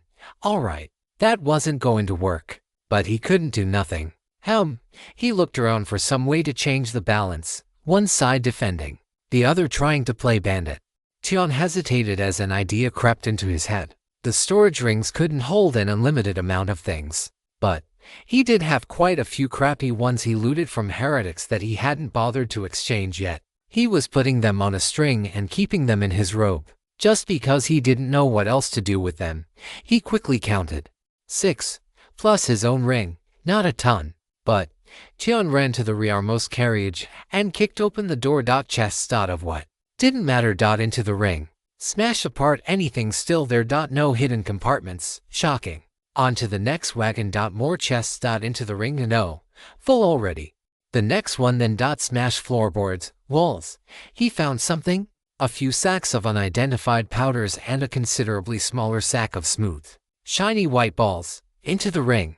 Tian wasn't being quiet about it. There were 16 wagons. Tian only made it to wagon number 5 from the rear before hundreds of thumbnail-sized beetles started coming through the walls and screeching with insect hate. He had been waiting for this. He scattered a fistful of gubane powder in there around him. These bugs were the right size for the powder to work on, and they really didn't like being trapped in an enclosed area with it. Out of the wagon with a long, diving roll, counter-jumper straining to spot the ambush. It was right below him. He pushed off the ground with all 4 limbs and jumped to the side. The needles, almost invisible in the dawn light, launched silently from the ground. He could feel something strange from almost a yard under the surface of the sand, but he wasn't sure what it was. Trying to fish in muddy waters. TSK. Boy, it is 100 years too soon for you to try and play that game in front of me. A woman in black fluttered down from a wagon and landed in front of him. She must have deployed a light body art. Level 9. He wasn't her match. But then, he didn't have to be. He just had to be better than her Go. Because if there was one thing he did know about Go Masters, sorry senior, sorry. You think you can just apologize? Boy, if apologies were enough, what need would there be for the magistrate? She laughed darkly. I'm not apologizing.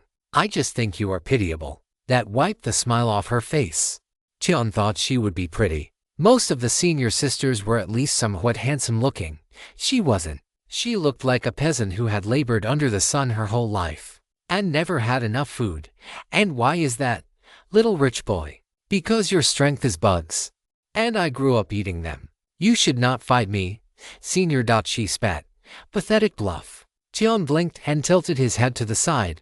Bluff, transparent bluff, she sneered. Tian pretended he didn't see the tiny insects flowing out from her sleeves.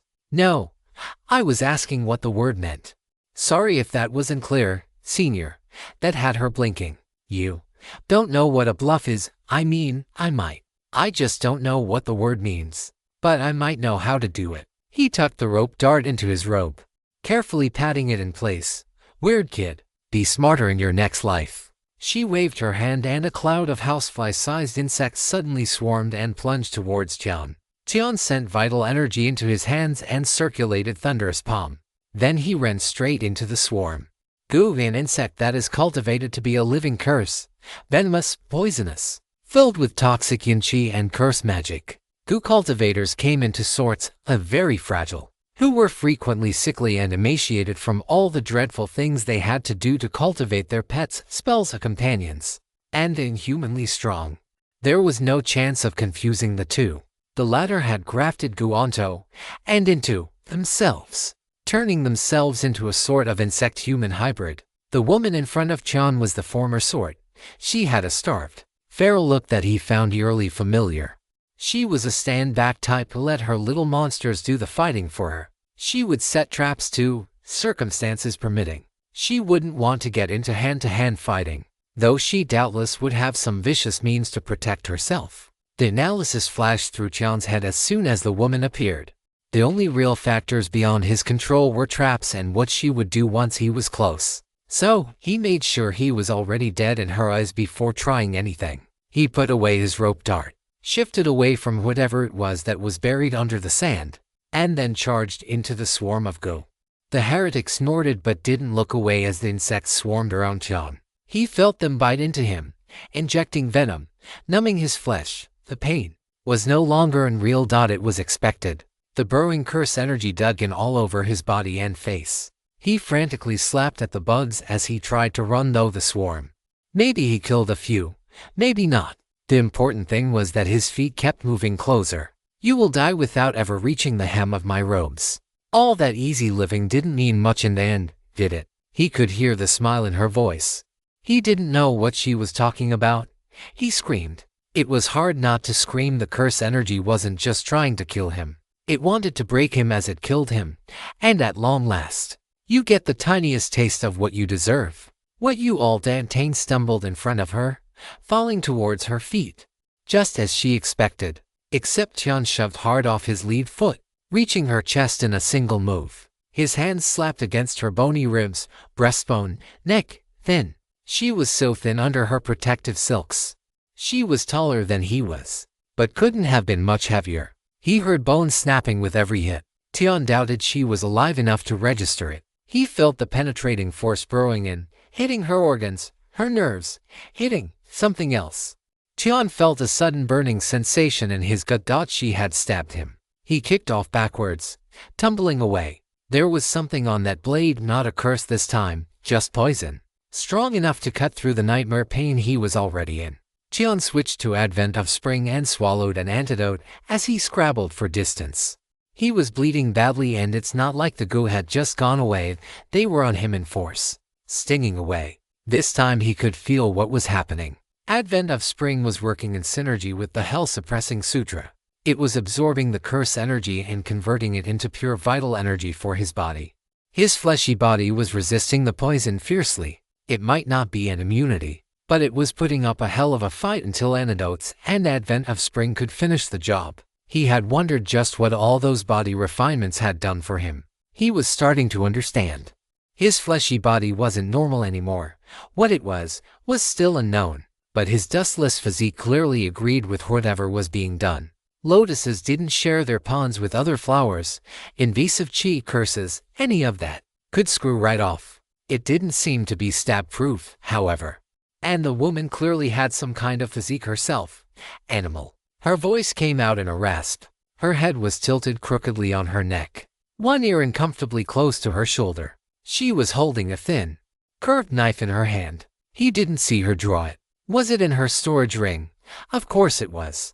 Stupid to not think of that. Stupid to think heretics would be like his brothers, carrying their weapons on their hips. He casually slapped some bugs while observing her. He had felt his vital energy infiltrate her. He felt it destroy things inside of her. It was, or should have been, a perfect ambush. Apparently she knew something he didn't, and she was done waiting. The heretic moved towards him in a blur. The knife lashed out, forcing him to jump to one side again, pulling the wound in his belly further open. Tian yanked out his rope dart and tried to get it into motion. It felt clumsy in his hands. He had gotten so used to cycling between his combat arts that fighting without them felt unnatural. But he couldn't just dump Advent of Spring. He was still being attacked by the damn goo. And the curse would eat him alive if he didn't keep on top of it. Stolen story, please report. The rope dart flicked around his body, spinning up, over, around, in front and behind, building momentum, becoming elusive. He kept his feet moving, not trying to push the pace. The heretic rotated in place, keeping Tian squarely in front of her. He flicked the dart out in a probing attack. The knife blurred, knocking the dart head to one side. Tian recovered the dart and kept circling. What was she waiting for? His eyes darted to her other hand, but it was just hanging there. Really hanging there. Not so much as a twitch or clench. He paused, trying to understand what he was seeing. It was just for a moment. It was too long. The heretic rushed in. Her knife came down from above, stabbing for the side of his neck. She was on him now, body to body. Thin as she was, she could still knock him down. Thin, but hard as rock. She fell on him, constantly stabbing for his neck. Tian blocked with the rope, trying to keep the knife away. She was stronger than him, not a lot stronger, but strong enough. The dagger pressed closer, steadily closer. Her eyes were glassy. Tian could see them through the rough goggles she wore, glassy and bloodshot in the dawn light. She wasn't using her left hand. She wasn't doing much with her legs either. He had done some kind of damage to her, just not enough to kill her. Her one arm could outmuscle his two. Tian grit his teeth and switched over to snakehead vine body. The pain was immediate, near crippling. The heretic pricked the skin of his neck with the knife. Just pricked it, but the blade didn't pull back, just kept steadily pressing in. He wrapped the rope dart around her arm and neck with a desperate push of vital energy, cinched it tight with another. Then he made the barbs pop up and shoved up with his hips. With wild daring, he rolled her onto her back, gashing his neck in the process. Not deep enough to hit the artery, but he could feel the poison go into work immediately, fighting against the antidote. He had leverage now. He used it. Tian got 1 foot flat on the ground and stood. The heretic tried to follow. Tian stomped on her chest instead. The arm was shredded. So was the neck. Neither was cut off, but both were 2/3 destroyed. He felt the strength go out of the knife hand. He didn't trust it. Tian sawed the rope from side to side and cut off the heretic's head, then did the same with the arm. Something started crawling out of the stump of her neck. Long, segmented feelers.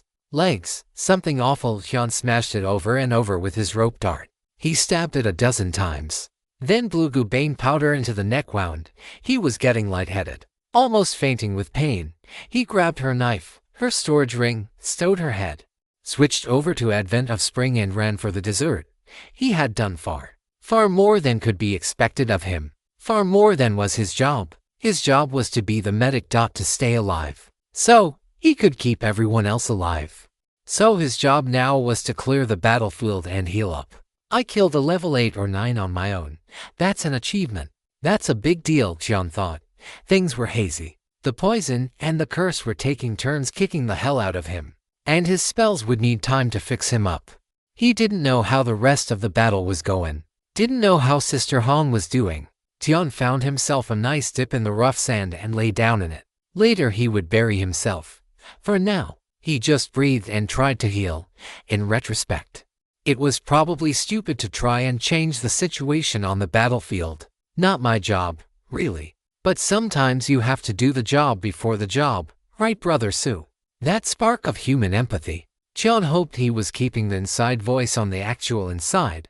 It seemed very necessary at the time, but I think I overdid it. He poured blood-clotting powder into his gut wound. Really not what you were supposed to do, not right at all, but it did have a cleansing property. And he had seen far too many wounds from heretic weapons turned septic. He poured some on his neck too. His neck wasn't as bad. A half-inch further and it would have been an entirely different story. But as things stood now, it wasn't bad. He was just exhausted, cursed, poisoned, stabbed in the gut, probably infected with something nasty. And the battle wasn't even over yet. Hyun. Have you considered the humble vole, smart little rodent? It knows it can't beat any damn thing in a fight, so can you guess what it does instead? There was heavy urgency in Grandpa Jun's voice. Hyun didn't ask questions. He switched over to Snakehead Vinebody, bit back a scream, and started using the rope dart to pull the nearby sand over him. He couldn't dig much deeper, but he was determined to at least cover himself at least a couple of feet deep. Oh, he still hadn't figured out what was the thing buried underground, had he? Tian couldn't muster the energy to worry about it. He was more worried about whatever was a big enough problem to make Grandpa Jun break his silence in the middle of a battle. There was a sharp crack, then a sudden quiet. Stubborn beast. If you don't come out, I'll drag you out. Tian didn't recognize the voice. It sounded unpleasant, like there were bubbles and clicks in it that shouldn't be in a human voice.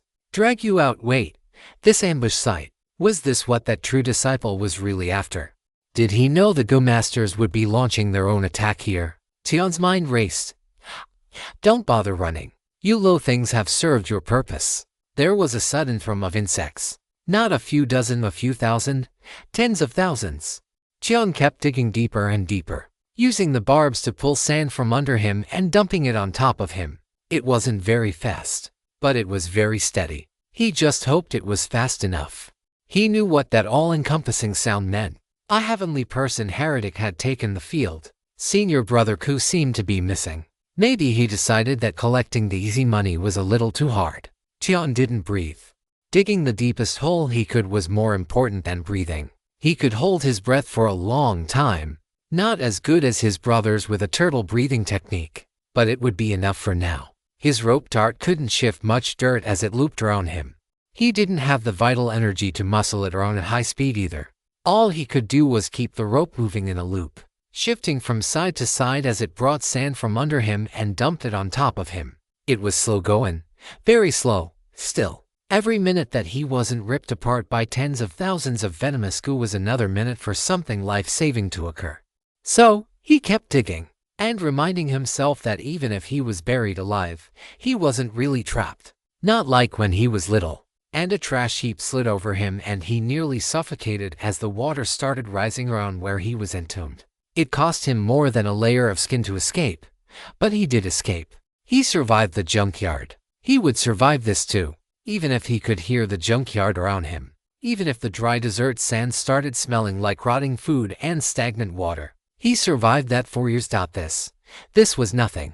He felt like he was drowning. It wasn't the sand. He realized with growing horror that his throat was slowly sealing up and his lungs were filling with liquid. The poison and the disease. It was working more slowly, but that didn't mean it wasn't working at all. He couldn't keep digging without Snakehead Vinebody, but he was going to die if he didn't use Advent of Spring. He had a feeling he wasn't very deep. However deep it was, it would have to be enough. He dithered a moment to the point of burying himself was making sure no insects could crawl their way to him, which meant being completely sealed off from the surface. On the other hand, he hadn't progressed so far in the art that he could breathe through his pores. He needed fresh air. With a little whine of frustration, he sent his rope dart burrowing upwards, twisting slowly through the loose sand until the tip just broke the surface. 5 feet. He thought he was deeper. If he retracted his rope, the sand would cave in again. If he didn't, he still couldn't breathe. He whined again, even more sincerely. He flexed his dwindling vital energy and made the barbs project out as far as they would stretch. It wasn't very much air that could make its way past all those barbs and all that sand. It was more than none.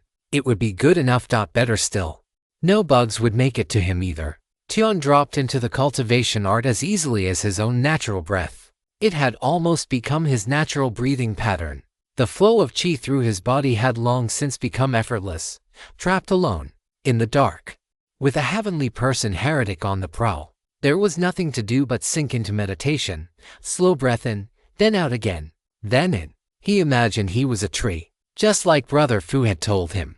And like the author of the art wanted, he was like a seed buried in the soil. His roots stretched down, holding him in place despite the wind and rain. Then he grew. He was born with a wisp of prenatal qi, and that energy was enough to let him germinate, to drive his stretching limbs and push him to reach for the heavens, taking the heavenly blessings and refining them into his body, creating more energy within him, letting his roots spread further, so that he could reach higher and withstand greater winds.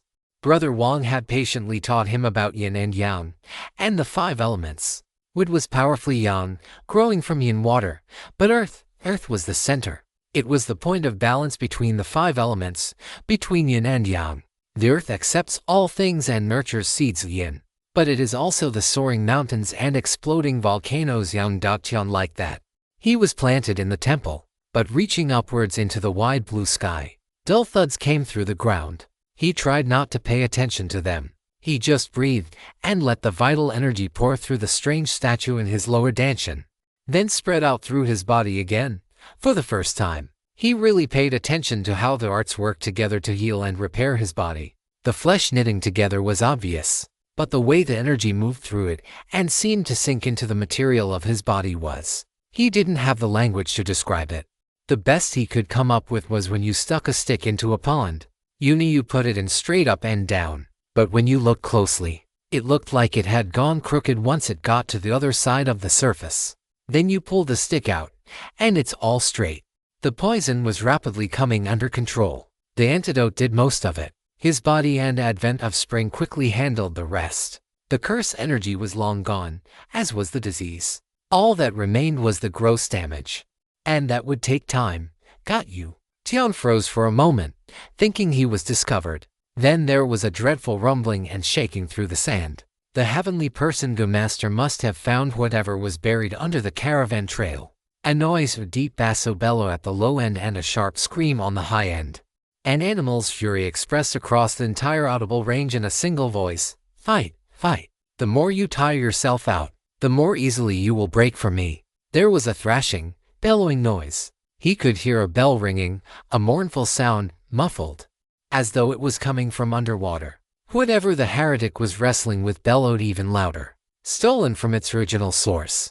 This story is not meant to be on Amazon. Report any sightings. That's it. That's it.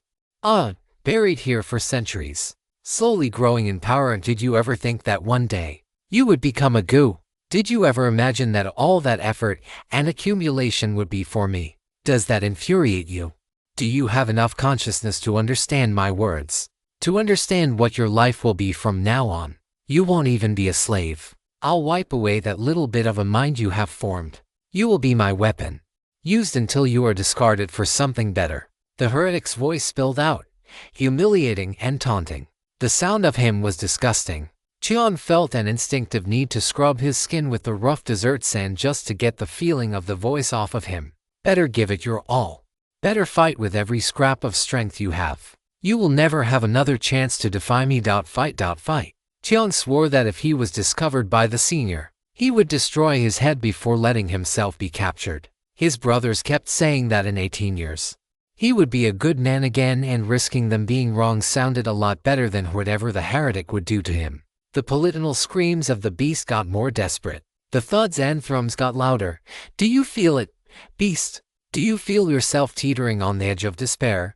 Your strength is weakening. This is it. Your very last chance. It all ends now if you don't escape. There was a hissing sound, like rain falling on sand, that grew into a steady drumbeat of heavy monsoon rains on a tile roof. There was another scream, but this time it was the heretic. Who dares die? The voice sounded familiar, courting death. There was an explosion of sound, clashing blades, insect screams. The thrum of ABOWSTRING. The bell chimed again, more quickly and urgently. No, nitrogen monoxide. Not after so long. The heretic sounded pained. There was a long pained multi-tonal scream. Then a sudden thunder of many legs running. "I damn you." He knew that voice. It was Marshal Uncle Ku. "Ahaha. You thought you could play the fisherman. But the fish broke the nets. I'll catch it as soon as I collect your head. It will be twice the joy. Will you? I think not. By the way, your juniors died most pitiably. 20 to level 10 disciples in exchange for the head of Heartbreak Wormshu. They didn't die in vain. And they are waiting for you on the road. Die for me. Ahaha. Try and catch me then, bastard." The voices shot off into the distance. Fast. Impossibly fast, like comets streaking, leaving behind a tail of maddened laughter and curses. Jian lay still, breathing. He really focused on the breathing. It was all a trap. A multi-layered trap. Marshal Uncle Ku knew something was hiding near the ambush site. Maybe he knew about Heretics coming. Or maybe the battle would have woken up whatever it was. Hell, perhaps it was the Marshal Uncle that arranged the mission. He had 3 potential prophets, the caravan. If nothing was actually buried here, whatever was buried here if Heretics didn't turn up. And all 3 if he did. All it cost was the life of 22 juniors who would never join the inner court. And 2 kids who he didn't know from a hole in the ground. And even if they did have backing and prospects of joining the inner court, so what? He was already in the inner court. The dead volunteered for the mission, knowing full well the risks. Their life and death had nothing to do with him. Qian could see the logic. He understood it perfectly. The black ball of hate in his chest felt like it was growing to the point where it would burst out of him. Heart demon. He could see it now. It really did feel like his heart was an egg yolk within the Terry hate. His body was incubating a demon. He didn't move. Who knows if one of those seniors would double back. He just stayed low like a dead rat and healed. The sun rose, shining down on utter carnage. He heard scavengers starting to approach. It would be a mess of predators up there soon. He didn't want to see his brothers and sisters defiled. His wounds were healed enough for him to move. Qian barely hesitated. The hate in him was so strong, he was almost lightheaded. How could anyone do this to their brothers and sisters? How? He might want to kill Sima. But it was self-defense. Sima was a petty man, but that pettiness made him somehow more understandable. Ku wasn't petty. He was calm, foresighted, and carefully calculated the costs and benefits. From the monastery's perspective, he might be completely correct. Qian got to the surface. The ground was littered with thousands of little holes, each melted half a foot into the ground. Must have been whatever Marshal Uncle Ku's opening move was. Scorpions had come to investigate, and were already tearing apart the bodies of the horses. The stupid things were going for the biggest food first. He cleared them out quickly. It's not that he was much stronger than he had been when he first encountered the giant scorpions. He was just vastly more used to fighting them. Cleaning the battlefield was tedious and unpleasant, but it didn't shake his heart. He had never been bothered by handling corpses, but nobody enjoys putting their hands in gore. He carefully collected his brothers' and sisters' rings on a separate string and wore it as a necklace under his robes. Their bodies he stowed in his ring, to be properly cremated back at the depot. The heretics were handled with a bit more caution. Tian used his rope dart to drag them into a big pile and covered the whole thing in gubane powder. He had been issued entire sacks of it. He thought the hospital was being unreasonably cautious. It seems his seniors knew much better than he did what to expect. He was right to be cautious. The heap shook itself apart with all the desperately escaping goo burrowing their way out of corpses. None made it out alive. Once he was certain everything was good and dead, he looted them too. Then he worked his way through every wagon, searched every mortal body, smashed the wagons into quite fine splinters, found every hidden compartment. Everything of value was taken. Everything. He would bring it all back, and make sure his brothers' and sisters' wills were honored. And their heirs got every spirit crystal they were owed. There was just one complicating wrinkle. One body was missing. Sister Hong, where are you? Tian had found the body of the sister who had been looking out for Hong Liren. She was surrounded by 3 long, Many led goo which looked like they were stuck between being a furry caterpillar and a centipede. She hadn't died with an intact corpse. The woman had been holding a heavy saber, hacking down with it. There were some insect bodies around her with spear wounds. Tian sat and puzzled it out. She could have been taken, but by who? Everyone was dead except for him and the two heavenly person realm cultivators, neither of whom had the time or interest in kidnapping her. She could have run off, but Han was always stupidly aggressive, charging in when she should have been carefully fighting and watching the people around her. She wouldn't run. That left being dragged off by a goo or she hid, both of which could have happened, but how and where? He went back to where he found the sister. The sand was all torn up by the battle. Then again when Brother Ku launched whatever the attack was that made all the holes in the desert. If there were tracks, he couldn't see them. He widened the search area. Nothing. But no signs of something or someone being dragged either. And even with everything, there should be some sign of Han being carried away. If she didn't go on the surface, she must have gone underground. But again, there was nothing but disturbed earth. Trying to figure out where she hid herself seemed impossible. Besides, the battle ended hours ago. Why was she still hidden? Tian squatted down again and started drawing circles in the sand. The wind pushed her on the sand, leaving little ripples across it, a bit like a strong breeze across a pond. Something almost audibly clicked in his memory. Thank you, Senior Brother Huang. I was going to suggest it, but I'm glad you figured it out on your own. Use that big bit of wagon timber over there. That will make a good thud. Tian grabbed a piece of a shattered wagon as thicker on as his leg and longer than he was tall. He changed over to counter jumper and kicked off his shoes. He started banging on the ground, feeling the vibrations. Such as they were, and they weren't much. Put your back into it. Tian banged harder on the ground. There was something hard just a couple of feet down, near where he found that senior sister. He felt a stab of guilt. Han had mentioned the senior sister's name, and Tian completely forgot it. He got closer to that hard thing and banged hard. Definitely something hard. Just a couple of feet down. Smaller than the tall Han Liren, though, and the wrong shape. It was kind of egg-shaped, but rough and uneven. His rope dart buried itself into the sand and wrapped around the object. Tian passed the rope around him and started slowly walking backwards, hauling whatever it was out of the ground. It looked like a mass of sand and something organic.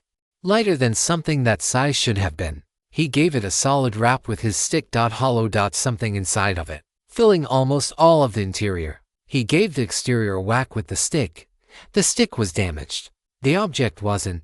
Tian sighed loudly and got to using his rope dart like a saw again. It took quite a bit of cutting, but half an hour later he was looking at Han Liren. She wasn't breathing. The desert winds blew softly across the sand. It was the only sound on the battlefield. Even Tian's breathing seemed to have stopped. Tian stared at Han Liren. She was the only person he knew that was his age. He didn't know what their relationship was, beyond brother and sister. And now she was dead, trapped in an egg of sand. Did one of the goo cocoon her in there to eat later? She was injured, but not severely. Maybe it was poison. He stared at her for what felt like an hour. Grandpa held him, waiting for Tian to be ready to say something. Eventually, Tian reached out to remove her storage ring. It didn't come off her finger. He tugged harder. Nothing. But that meant that Tian hauled Han out of the sand coffin and had her flat on the ground inside of a second. He checked her neck for damage or swelling, then opened her mouth to look for any blockage of the airway. Nothing, but the inside of her mouth was a bright orange color and smelled like mint and black pepper. He quickly dug into his bag and pulled out his medicine manuals. He had experience playing this game. He found the answer in a few minutes: earth-sealing liquid. A half ounce would be enough to send a grown man into a 3-day coma where they would appear to a casual inspection dead. A week of weakness afterward should be expected. The counteragent would wake the person up, but couldn't prevent the weakness. Tian looked to see if he could figure out how to make the counteragent. He couldn't. He frowned. Han would have expected someone to dig her out, right? She wouldn't have left the sister guarding her with no options. Tian searched her robe. Tucked inside was a rather conspicuous little vial. He gave it a sniff. Bitter herbs and strong alcohol. This was it. He tipped it down Han's throat and waited. He felt his own heart stop while he waited for hers to start. She took a gasping breath, and he collapsed on the sand. He could feel some of the hate boiling away from around his heart. Not gone entirely, or even mostly, but a big piece of it was gone. She was alive. Troublesome probably girl, she gasped, coughing. Very troublesome. And you never took your medicine. I worked hard finding all those things. And you didn't even try them. But you still drink weird stuff and hide in eggs. If you won't let me fix your head, find someone else to do the work. Cheon slowly poured water into her mouth, just a trickle, letting her drink slowly and regain at least a little strength, stolen from its rightful place. This narrative is not meant to be on Amazon. Report any sightings. Ancestors forgive me. I've died and gone to hell. Her voice was weak. I must be in hell. I can hear that idiot Cheon, smarter than you. At least when I ate garbage I knew how to find the stuff that wouldn't make me sick. Only an idiot would eat garbage. No, only someone starving would. I was very smart. I ate garbage and kept myself alive, which makes me smarter than you. What weird thing did you trap yourself in? She had a coughing fit. Cheon slowly trickled more water down her throat. One of grandmother's life-saving measures. A kind of charm, maybe. I had to crush a little figurine. She tilted her head a little and looked at Cheon. She turned up with them almost as soon as we reached the camp. I think she was embarrassed the elder gave me talismans and she didn't. You were crying. Why are you crying? Because you are alive, stupid probably girl. And I thought you were dead. She looked away.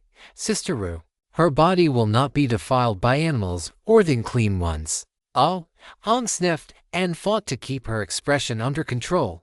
Just cry. What? Just cry. Who cares? Han made a choking laugh that sounded like sobbing. You can't just cry. Dignity. Reserve. Propriety. Yeah, on the other hand. You are a brain-damaged probably girl. So we can't expect much. Just cry. I'm crying. You cry too. Tears started running down her face as she choked out another laugh. Am I going to have to get my mother to prove that I am actually a girl? Your mother is a rock thrower and cannot be trusted. Han laughed, but the laugh soon turned into sobs. Cheon sat next to her and squeezed her hand. It was a lot. It was too damn much. Everyone is dead, sister. All of them. I have their bodies safe with me. Marshal Uncle Ku is still alive, chasing a heavenly person realm heretic. But you know what? Do you know what the most cursed thing is even with all the other cursed things?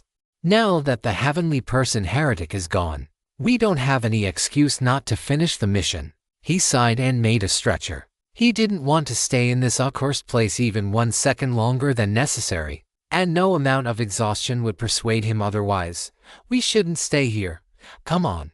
Let's find a place to camp for the night. An hour of dragging later. I can walk now. You can. I damn well can. Watch me. Han got up and forced herself to take a few steps. She got her spear out and started using it as a walking stick. Cheon watched her for a minute. I have seen faster snails. And you are shaking more in just 4 steps. I bet if I looked under your survival suit you would be white as a crane. Lie down. I can walk. You can get knocked the fuck out. How about that? Cheon smiled. You swore. You never swear. No, I definitely didn't swear. I would never. That would lack reserve and propriety. I definitely asked you to lie back down on the stretcher like a good person so we can get you into the shade to recover from the heat stroke that is making you hallucinate. That is a thing that can happen in the desert. It's written in my first aid book. She eventually lay down. It was a mercifully dull afternoon, and they stopped for the day early next to a hill. It wasn't much of a hill, but it had the virtue of existing and providing both shade and protection from the wind. How do we want to handle standing watches? She asked. And before you say something stupid, you are the only one who can fight right now. You need to sleep. I'm weak, but not sleepy. What is there to handle? I'll sleep first. You wake me around midnight or something. All right. Where are you pitching your tent? To sleep in? Your tent. Brother Cheon. How badly were you kicked in the head in that fight? I wasn't. I was stabbed in the gut and my throat was cut. But definitely not kicked in the head. Wait, you were what now? Not kicked in the head. One is stabbing, the other is kicking. He slowly wiggled one foot and pointed at it so she would understand. Next time I'm pouring that medicine down your throat, This is silly. Tian sighed and got out a shovel. He quickly dug himself a pit a few feet deep. Not really beating the kicked in the head theory by digging a hole instead of setting up a tent. Why would I set up a tent when we need to be hiding? Just push the sand over onto me. I use my rope as a breathing tube. And before you say anything, yes, I have done it before and yes, it works. It would too. The barbs in the rope wouldn't contract unless he willed them to. Han looked like she had a lot of questions. She settled on what do you want to eat for dinner? Tian stopped with a jerk. I have some buns stored in my ring. I could make a fire and steam them a bit, plump them up. I have some cooked vegetables too, if you like. But I'm not sure the best way to reheat them. That works. I can contribute some twice-baked pork. Oh, that sounds very nice. Thanks, sister. They got to work setting up a little fire pit, taking care to conceal the flames as best they could. Tian, brother Tian. Yes, sister Hong. Did you really eat garbage for many years? Sometimes I was able to catch grubs and insects, or hunt little mice or rats. Sometimes I could snare something bigger. But those were the main things. She was silent for a while, staring at the flames. What about your parents? If you don't mind me asking, I know you are an orphan, but do you have any idea? No, and I don't want to know. You don't want to know? No, they threw me away. So I threw them away. I found better people. He still didn't want to tell anyone that Fu was the father in his heart. The thought was like a little treasure, a secret only he and his father shared. Though the thought of treasure sparked a realization. That reminds me, we have all the loot to sort through. Tian clapped suddenly. You mean all the stuff you took off the heretics? Could it be as many as the spirit stones? I don't think they are that rich. Though the Go Masters were all level 9, they are sure to have decent stuff. No, I meant the caravan. What about the caravan? I told you that we didn't have any excuse not to finish the mission. So, brother Tian, I'm in the disciplinary squad. We have an excuse. Well, we don't need it. I looted the whole caravan, sister Hong. I have it all right here with me. Let's see what we got. There are few joys more pure than that of a child opening boxes. That balance of mystery and enticement gets a present. It's going to be something good. But what is it? What could it be? Then they open the box and wow, look at this, amazing. Next box please. Tian and Hong had an entire caravan's worth of boxes to get through, plus all the rings Tian collected from the heretics. Which do you want to open first? Tian asked. You looted it, you pick. Hong shrugged. There was a tightness in the corners of her eyes. Tian thought she might be hurting worse than she let on. Painkiller, I have some. Well, it's medicine for other things, but if I mix some of them together they might do something. Tian offered. You are bad at selling things. Selling, never mind. What are you opening? The wagons had chests, but they also had some hidden compartments. The chests should be pretty fast to get through, I guess. Also there were lots of rolls of soft cloth. I know you know what silk is. Han gave him a look. He looked right back. I do know what silk is. Which is why I didn't say there were lots of rolls of silk. Han wiggled her hand, then nodded. Fair enough. Tian pulled out his string of looted storage rings, which caused Han to start sputtering. What the hell is that? This is a storage ring. You can put stuff in it. You have one. Go on, try it. Imagine you are reaching Han through a clump of sand at him. I really don't understand what you don't understand. Why do you have a string of storage rings? Because they are worth almost nothing when I turn them in for merits. And being able to carry more stuff is more good. But they aren't bound to you. Anyone can steal them. Han shook her head firmly. They can if they kill me. At which point they can get the ring that was bound to me too. Tian shrugged. You know there are pickpocket arts too, right? Or just ordinary pickpocketing. Han upped her look game again. Tian was flustered. He didn't have any room to escalate on the look front. What's pickpocketing? Stealing things from on a person's body without them noticing. Literally picking things out of their pockets or from inside their robes. Tian's eyes went wide. Demonic art, Han laughed. There is a reason everyone just carries 1 or 2 storage rings. I've wondered about them for a while. Actually, Tian frowned. How do they work? Where do they come from? Do we make them in the sect? I don't know. Han cocked her head to the side. They are pretty common. but some are way better than others. I thought it might be the Divine Shapers sect, but I really don't know. They're like cobblestones. They come from somewhere, but who cares where when they are so common? Cheon stared at Hong, and beknownst to him, he had reached new heights of giving someone a look. The magic rings that can hold a wagon load of goods inside of them and stay magically attached to a person even if their body is mostly dissolved so long as they are alive. Just turn up. Hong rolled her eyes and looked away. Obviously they come from somewhere. They aren't free. But they can't be that important if a lay brother can collect entire strings of them just by wandering around. Yeah, why would anyone question that?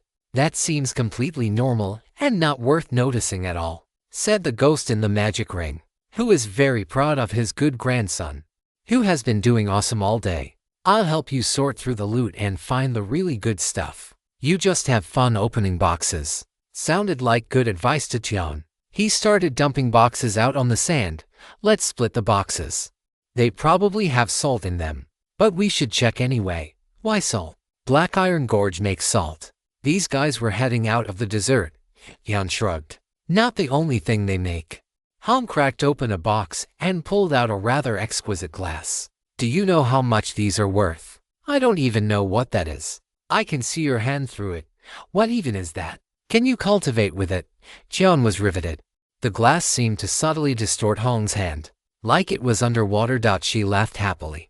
It's a drinking cup made out of glass. Don't ask me how they are made, I don't know. But apparently it's something mortals can craft. They cost an absolute fortune in Mountain Gate City, and they are even more expensive in the rest of the Broad Sky Kingdom. I haven't seen them before either, but my mom told me about them. Apparently, we used to own a set. She smiled regretfully, then thoughtfully. She poked around in the box some more. There are at least 20 cups in here. I wonder if I can buy them from the sect for cheap. The story has been taken without consent. If you see it on Amazon, report the incident. Just take M. Cheon shrugged. Say it's coming out of your share of the rewards. Write it down so the math works. Hong seemed torn, then smiled again. Cheon thought this smile was a bit odd looking. Why is it that the feral kid is strict about dividing the loot, but the disciplinary squad member wants to skim? Because it's not my loot. Cheon thought his voice was calm, but Hong whipped around to look at him. This belongs to the dead brothers and sisters. We will make sure their wills are honored, and they get every spirit crystal they are owed. Hong looked suddenly ashamed. Sorry, Brother Cheon. He waved it away. It doesn't matter. If you are short on spirit stones, I can help you think of something. Oh, can you lend me some stones? Her voice was teasing, but she sounded genuinely curious. No, I don't have any, but I can help you think of things. She laughed. He didn't. Wait, you really don't have any? What would I use them for? Other than bribing the mission hall to keep Senior Sima away from me. I don't need anything from the crafters. After all, my rope dart is very good. Hong opened her mouth, then closed it again. Then it must be nice. What is? Not carrying so many people. The two got started opening boxes. Most of them were salt, as Cheon expected, but there were 5 chests of glassware, 4 small sacks of pearls that Hong evaluated as worth a small fortune in the right hands, 50 pounds of various mortal drugs, and assorted paperwork that appeared to be in code. There was also the carriage full of cloth, which included cottons, fine wools, beautiful silks, and a variety of brocades. There was also, to Hong's visible delight, 2 small chests full of gold and silver coins. The heavens have eyes, even split between everyone. This is an absolute fortune, she clapped. Cheon had enjoyed opening the boxes, but internally he just shrugged. It was just stuff. Why get so excited? Not like you could buy anything with gold and silver. Maybe the crafters would take it. Time for the good stuff, the storage rings. Cheon split them between himself and Hong. I got a scroll with a picture of someone who looks friendly, but the longer I look at it, the more evil he seems. Hong held up a silk portrait of a smiling magistrate. Better than me. I have 10 jars of blood. Human blood. I know it's human because it's labeled Xiao Bai, and a birth chart, Xiao Wan, and a birth chart. The two shook their heads. Any chance they exterminated a clan called Xiao? Hong asked. It's the character for little. Of course it is. Hey, do you want 10, 20, 40? You want 60 rats? No thank you. I am looking forward to the pork. Tian shook his head.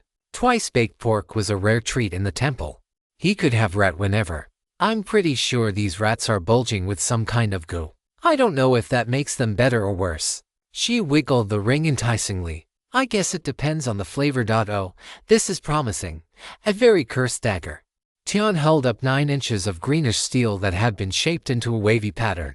The hilt had a snake head for a pommel. How do you know it's cursed? Tian could feel the cursed tendrils drilling into his flesh, only to be consumed by the hell-suppressing sutra and turned into pure vital energy. It's the feel of it. Huh? You know that actually makes it more valuable, not less. Much more valuable. Enchantments usable in the earthly person realm are very expensive. What, really? What's permanently enchanted mean, also cursed? Does that still count as permanently enchanted? Close enough, probably. And what it says? It's like a talisman built into something, but it always works unless the user runs out of vital energy. Sort of like the storage rings, actually, except worth something. It's understandable that you wouldn't have heard of them, brother. The only reason I know about them is a martial uncle in the disciplinary squad used them as an example of tricky loot division problems. According to him, ancient Crane monasteries' crafting standards are they aren't that good compared to some other sects. So anytime one of these turns up, there is a huge fight over it. That's what he said, anyway. Tian pulled out his rope. It was beautiful. The rope looked simple, but hit a brutal saw system. The head was almost organic looking, like a blob of dark metal pulled to a lethally sharp point. It moved like a living thing in his hands, and he hadn't seen much survive a few blows from it. I can't imagine it. Well, I can, but that's just what I heard. She shrugged, then pointed at the dagger. That dagger is pretty good evidence, though. She shook her head. These guys are broke as hell and clearly poured their whole fortunes into cultivating their goo. And one of them still managed to get a permanently enchanted dagger. Either they looted it from somewhere, or they bought it. Either way, that makes magic daggers cheaper and easier to get than back home. How? Tian was about to put away the knife when he paused. The knife was constantly feeding a thin stream of curse energy into him. The hell-suppressing sutra and advent of spring were constantly turning that into vital energy and nourishing his fleshy body. The knife was directly making him more powerful, slowly, but constantly.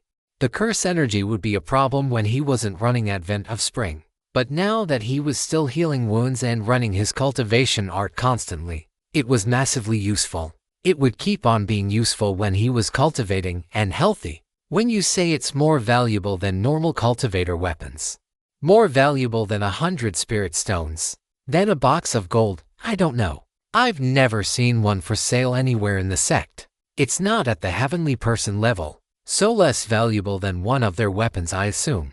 Definitely way more valuable than the box of gold. More than a very good flying sword. Apparently flying swords aren't enchanted. Exactly, I asked, and was just told it's the materials and techniques. And then they shrugged. More valuable than, say, the wagon load of cloth. Tian didn't know why flying swords weren't considered enchanted either. Maybe because they needed vital energy to fly, obviously. Because I can really use it. He sighed. It really was too damn useful to him right now. Hong was quiet, watching him. He weighed the dagger in his palm and balanced it against several things. He heaved another, bigger. Please record this knife in your book of recovered loot. I will either buy it from my share when we get back, or will return it to be divided when we get back to base if my share isn't enough to cover it.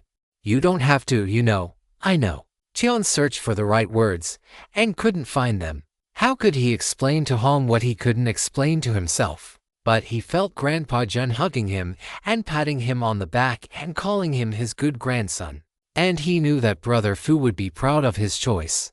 He wasn't a rock thrower, and that was reason enough. The dagger was the best thing they found. To their immense frustration, the Go Masters weren't actually poor.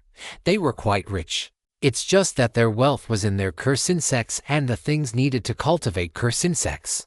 There was some debate about whether to incinerate all of it, but they decided to hang on to everything for now first, because neither of them were confident in making a fire hot enough to burn such evil things. And second, technically it wasn't valueless, which meant it was reportable loot to be divided. It's going to go to a treasure-weighing magistrate. Han lay sprawled against the red sands, moodily munching on a steamed bun. The twice-baked pork had been long since devoured, and even the vegetables had been eaten clean up. They were just filling in the corners of their stomachs now, and to both their surprises, they were ravenous. After seeing the slaughter on the wagons, both had wondered if they would ever want to eat again. What's a treasure-weighing magistrate? When there is a conflict over how to divide loot, or the origins of the loot are too complicated, it goes to an expert on the sect regulations to sort out, Han recited. Then her face shifted slightly. Tian wondered if she knew her expression changed when she was reciting things she had been told. In our case, there are the heretics you killed, the heretics I killed, the loot from the wagons, the loot from people killed by our brothers and sisters, and whoever was killed by Marshal Uncle Ko. Each one is entitled to varying shares of each source of loot. And to make things more complicated, we don't know exactly who killed what. Tian nodded. He decided to run away and live in the jungle if anyone ever tried to make him a treasure-weighing magistrate. Han was moving better than he thought she would be. The book said the poison would leave her weak for about a week. Maybe because she hadn't been dead for that long. Well, at least we got 230 for spirit crystals out of them. That's 230 for more than I was expecting, Jian said, optimistically. Plus there are some talismans. That's good. And wine. We can trade that. I don't want to drink the tea, though. It doesn't look safe at all. True. She sighed. She waved her hands. A whole caravan worth of treasure and the loot from 20 or so level 9 cultivators. And it's just this much. I wanted more. I wanted more too. The dagger is something at least. But I was hoping for something dramatic. Another strange statue would have been good. I had some hopes for that airy picture, but it's just a visualization technique for some fifth-rate evil art. Why are all these heretics so damn disappointing? They are driving this old man crazy, Tian nodded, agreeing with both of the voices. He fiddled with the snake dagger. It was a nasty thing. He wasn't quite sure what the curse was supposed to do. But he was betting on some kind of poison. Not that he would use it to attack someone. It was just a cultivation aid for him. You really like that dagger. It works well with my body. Huh? You mean your physique? Something like that. He nodded. Grandpa had made it very clear he shouldn't talk casually about the hell-suppressing sutra. A mildly interesting physique was fine. Telling people you had a statue that could transform you into a body capable of eating curses was simply courting death. How? Well, for what it's worth. My physique will have me ready to fight by midday tomorrow. Han smiled bitterly. Better than ever. Oh, what's your physique? Southern Mountain. Tian blinked and took a second look at her. There were red hairs mixed in with the black stubble on her head. And if he remembered correctly, she practiced a fire-related spear art. I was sure it was fire-related. It is. She didn't look happy about that fact. Rubbing her shoulders roughly against the sand, I don't understand. Phoenixes. The fire crackled. The winds blew. And sand rasped against sand. Eventually, Tian looked up from the fire and said, I have a theory that I can fix your brain if I just kick you in the head enough. Now seems like a good time. Ancestors give me strength. They did. You come from a cultivator family. If you spot this story on Amazon, know that it has been stolen. Report the violation. Han buried her face in her hands and muffled a scream. The physique. Is related to where phoenixes live. The auspicious beast is said to live on an immortal parasol tree on a mountain in the extreme south, and some other places. But the mountain in the south is why the physique has that name, and phoenixes are associated with. Tian looked at her curiously. Eventually Han gave up. The physique isn't very good at any one thing, but it does let me get better, quicker from minor things. I never got sick even when I was immortal. And I can train until my body is about to break and be totally fresh the next day. It's less good at serious wounds, but it's better than many. That's a good thing. I'm not sure why you look like it's a bad thing. Go to sleep. I'm going to be better tomorrow. But you still need to do most of the fighting until the afternoon. Tian shrugged and buried himself in the sand. At some point he woke up, and he was trapped. It was dark, and he was trapped, and he couldn't breathe, and everything had fallen on him again, and he was back in the dump trapped under garbage. And he would die down here, he would die, it was too heavy to move, he would die. And then he managed to thrash his way out of the sand, and Hong was screaming at him and asking him what was wrong. It took him a long while to get himself back together. Neither of them slept the rest of the night. Though he thought Hong dozed off for a while around dawn, Tian wound up putting her on a stretcher again and dragging her behind him. She objected, but stayed put. Tian could see she wasn't in good shape. No matter what she said about her physique, he wasn't in good shape either. His legs worked. He walked. One thing he noticed was that Hong was starting to smell. He didn't really pay much attention to hygiene, things were what they were out in the wastes. But she was smelly. It didn't smell like a wound. It smelled like she needed a bath. Not something Tian ever thought he would think about another person, but it was true. They came across a few minor insect swarms and the occasional scorpion, but nothing they couldn't handle. As the sun set, they made their way to a promising-looking rock ridge, practically a hill, and agreed it was a good spot to camp for the night. It was a windy night, and got steadily windier. Before the moon was halfway across the night sky, it was blotted out by the flying sand. Hong battered on the side of Chan's tent, waking him up. "We can't stay here. I saw some rocks and caves we might use for shelter up on the ridge. It will be hard to find them at night in the middle of a storm, but it's better than having our tents destroyed and us buried under the sand." Tian was in no mood to get buried again. He followed Hong as they scrambled up the slope. True to her word, she led them to a cave partially concealed from the ground. It went into the ridge and down a bit. Tian noticed that it was quite different from the only other cave he had been in. It was dry, and the floors weren't smooth. Tian felt the walls. Hong had brought a smokeless torch, something that Tian hadn't even known existed. They used sweet-smelling oil lamps in the temple, on the occasions when they were up after sundown and wanted to read something, which was rare. Generally, the brothers were firm believers in learning to do without. He used a little palm-sized one around camp. It just made everything that little bit more comfortable and cheerful in his tent. Tian laughed silently. Vibration sensitivity. Breathless, motionless, lightless. They will never know you are there, even after it's too late for them. Brother Three Nights was smiling as he explained it. But Tian could imagine how that smile might look to the water bandits on Gooseneck Lake. If he came in here by himself, he'd thump the floors and walls to find his way around. The two walked another few minutes, heading vaguely downward until the cave opened up into a wide, circular chamber. The walls of the chamber had long cubbies carved into them, stacked 3 high, and about twice the width of a grown man deep. There was a little circular platform in the middle of the room, barely 3 feet across, with an iron handle in the middle of it. "I think we found a hidden way station, and I don't know who it belongs to." Tian lifted the stone lid up. The smell of salty water rose from the dark hole beneath. They pull up brine water and boil it, capturing the steam and turning it into water. Hong sounded like she was smiling. "Smart. And while this room doesn't protect you from the poisonous qi, it does keep all the dust out. You could sleep here safely, even without our tents. Not to mention water to drink and a place to safely cook." "Where does the smoke go?" Tian was staring up into the ceiling. The torchlight didn't do much to brighten the shadows up there. "Hidden chimneys. Or maybe they have some smokeless fire like this torch." Tian shrugged. He didn't have a better idea. "There are a lot of cubbies." "Yeah, which makes me wonder how many people they expected to stay in here at one time. They set up for the night, opting to sleep in their tents rather than use the cubbies." Tian set some simple traps in the hallway, but nothing disturbed them. They passed through the storm peacefully. Come morning, the two packed up. Tian noticed Hong smelled better today. She must have washed in her tent. "Let's fight." Young jerked around, looking at his sister. That came from nowhere, because she hadn't wrapped herself up again. Tian could see something in her eyes. More of that tightness he had noticed before. Maybe it wasn't pain. Or, not just physical pain. "Want revenge for losing our spars?" "Yes. But also I just really want to beat the hell out of someone. Let's go barehanded. I know you practice a palm art, and I practice the iron breaking technique. So let's say no vital energy, just muscle.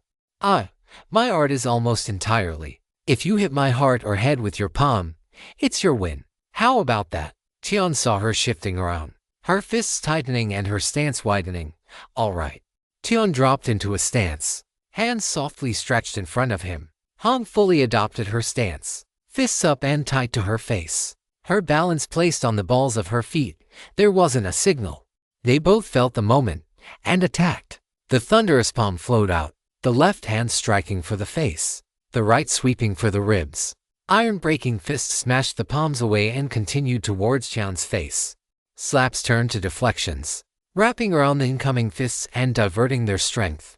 Then both sides withdrew and reset. As the hands moved, so did the feet. Hong stomped forward, seemingly ready to plant herself and trade blows before exploding forward with the brilliant footwork of a born boxer. Tian let himself slide around, retreating as she advanced, pressing to the side when she thrust, but never letting her get a clean angle. His fingertips thrust for her eyes, a sharp spear extending from his sleeve. Hong shifted her head, slipping the thrust and answering with a heinous kick to Tian's thigh. Tian got his shin up to block it, and felt like he broke his leg. The impact was brutal, like kicking an iron pole. He tried to ride the momentum backwards and counter with a return palm thrust, but Hong danced back, staying just out of his range. Tian felt his leg stiffening. He could heal it easily enough, but this was a battle of skill. No vital energy. He frowned. Iron-breaking art. It wasn't just a boxing technique. You have refined your body, Hong said, not even slightly out of breath. Tian jolted, then half smiled. Funny. I was going to say the same to you. I'll stop going easy then. Hong Liren advanced, moving with tiny steps left and right but always closing. Her upper body swayed, but each step was firm. She led with a jabbing left, a second left. Then the right came in with a brutal hook that sounded like a saber ripping through the air. Tian blocked the jabs, but the hook caught him on the button and dropped him. As he fell, he lashed out with a foot and caught the side of Hong's knee. He wasn't sure if his foot or her knee took more damage. His hand slapped the ground, breaking his fall. He caught his foot around Hong's ankle and yanked forward. Her stance broke for a second, but it was long enough for Tian to roll back to his feet. Hong's foot scraped his cheek as he straightened up. She was on him now, fists flying, elbows smashing in, knees striking up and over. It was like trying to fight someone with 8 arms. Every part of her was an iron club. Tian retaliated, hands flashing, his own elbows and knees trying to capitalize on gaps. It was a losing trade. His skill with thunderous palms simply wasn't as polished as Hong's grasp of iron-breaking art. He grunted. Losing was habit-forming. He didn't intend to lose. He fell back towards the cubbies on the wall. Hong advanced with steady ferocity. Her face was a mask of focus, cold screening the blaze in her eyes. Every step was an attack, if not directly, then in positioning, constantly moving to strike without permitting retaliation. Tian recognized the style, if not the technique. It was the hard external arts his brothers favored. Brother Bo told him when he first got thunderous palm, not many on the southern border practiced palm arts, though it was popular amongst those who mingled in murky waters. He had always wondered about that. Surely being able to liquefy someone's internal organs with a single slap more than made up for its short range and high skill requirements. His brothers were a lot of things, but bad at boxing wasn't one of them. Hong was demonstrating exactly why hard arts were favored. Fierce, direct, powerful. No need for any complicated methods. Just kill. Well, he had always relied on complicated methods. It was all a weak boy could do. So let it be complicated. Tian leapt up and backward to land crouched on a high cubby, then immediately pushed off to deliver a crushing shin to Hong's head. She blocked, staggering, but immediately shifted to grab his leg. Tian borrowed the force of her block to spin in place, driving his other heel into Hong's temple. She slipped it. The kick came out of her blind spot, lightning fast, and she still managed to lean her head back and dodge. Then her hand came up and wrapped around his ankle like an iron hoop. Tian knew what she was going to try next, the ground slam. He started contracting his body, ready to grapple with her, but the slam didn't come, since he was already near to the wall. Hong just lunged straight forward, a perfect spear thrust, with a terribly imperfect spear. Tian cracked his back and skull against the stone wall of the cave, blacking out for a moment. I yield. Tian didn't try to get up. The ceiling was spinning. He closed his eyes and circulated the advent of spring. Something twisted in him. He rolled to his side and threw up. Concussion. Damn it all to hell. Keep cycling advent of spring. It will fix you up soon enough. But you can forget going anywhere today. Grandpa Jun sounded grim. Tian didn't say anything else. He just lay still and cycled his art. He could hear Hong stomp off, and what might have been a muffled scream of frustration. He wasn't really paying attention. Tian grabbed the cursed dagger and breathed, letting his art heal him. Some time later, he felt a cool cloth wiping his face, and something removed the smell of sick from near him. Hong must be cleaning up. A few moments later, a cool cloth was gently pressed to his forehead. She didn't say anything. He didn't either. He wasn't sure how he felt. Not good physically, but there was something painful in him emotionally, and he couldn't quite get his hands around what it was. Among other things, he definitely didn't like losing. But it was something more than that. Fists and feet have no eyes. It's normal to be hurt while sparring. Hong Liren's voice was soft. Because accidents are in the hands of fate, but negligence and fuck-ups are in the hands of humans. And since we are human, we can't be negligent, and we really can't be fuck-ups. That's what Sister Sia told me. Then Sister Bai dragged her off by her ear, scolding the whole way. But she didn't disagree. Stolen content warning.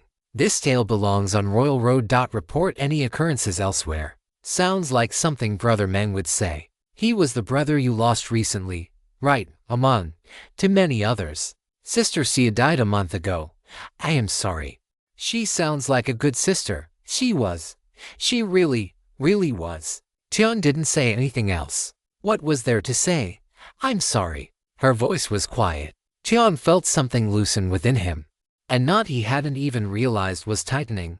I was stupid and frustrated, and I'd already lost to you twice. Once in front of an elder, and I'm on the disciplinary squad. Tian wasn't sure what that had to do with anything. You know you have an incredibly readable face, right? Hong asked. I do. Yes. I'm guessing you never bothered to learn how to hide your emotions. I can. Tian denied it. Oh, sure. I believe you, brother. Nobody else would. But I do. I sense lies in your voice, sister. Silence settled down around them again. How bad are you hurt? We won't be traveling today. The room went quiet again. Sorry. I'm really sorry. He could hear the truth in her voice. The knot unraveled further, but didn't completely untie. He couldn't understand it. What he could understand, he didn't like. So, he asked, what's wrong with the disciplinary squad? Rumor has it that it was an arrangement of your grandmother. It was a wonderful opportunity to meet future sect elders, powerful cultivators, make incredible connections. And oh yes, earn a little tea money on the side. 90% of the time you are sorting out other people's fights over money, and the other 10% is dealing with stuff I wish I didn't know brothers and sisters could do to each other.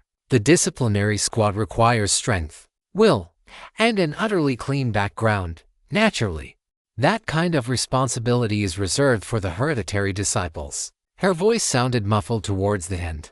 Tian imagined her sitting with her knees pulled up, her face buried in her arms. Hereditary disciples, the descendants of inner court or core disciples who are able to cultivate. With how long they live, there can be quite a few running around at any time. And since their loyalty is guaranteed, and we are all related to some degree. Her voice trailed off. You are all related, yeah, distantly, mostly. But Mountain Gate City isn't that big. Families don't fall more than one generation away from a true disciple because we all intermarry constantly. It's quite normal for someone to have multiple wives or husbands. A lot of them are just on paper business deals disguised as marriages for tax reasons. That feels like cheating. On the other hand, it's how things have worked forever, so nobody cares. It's a way to make a lot of money. The dowries, bride prices, and businesses that change hands with a marriage are enough to buy entire villages below the mountain, entire towns out in the rest of the kingdom. Is it that good to live in the city? Mortals almost never get sick and are strong into their 90s. It's the safest place in the whole country, with opportunities to make huge money and even cultivate immortality. Kids born near the mountain are way more likely to become cultivators. The ones born on the mountain have an even better chance. You tell me if it's a good place to live. So what happened? She snorted. Yes, that's the delicacy I have come to expect from Brother Tian. Tian nodded. It was good that he was developing a reputation for courtesy and tact. We lost a war. Pretty literally. Our businesses were wiped out. Our marriage alliances were broken. And our businesses and clansmen outside Mountain Gate City all ran into bandits. 117 times across 8 provinces over 6 weeks. That's what Mom told me. I don't really remember much of it. Mom and Father's you had to make a choice. There are rules about this sort of thing. Everyone understands that the wheel turns. We are all kin to some degree. And Grandma was still alive.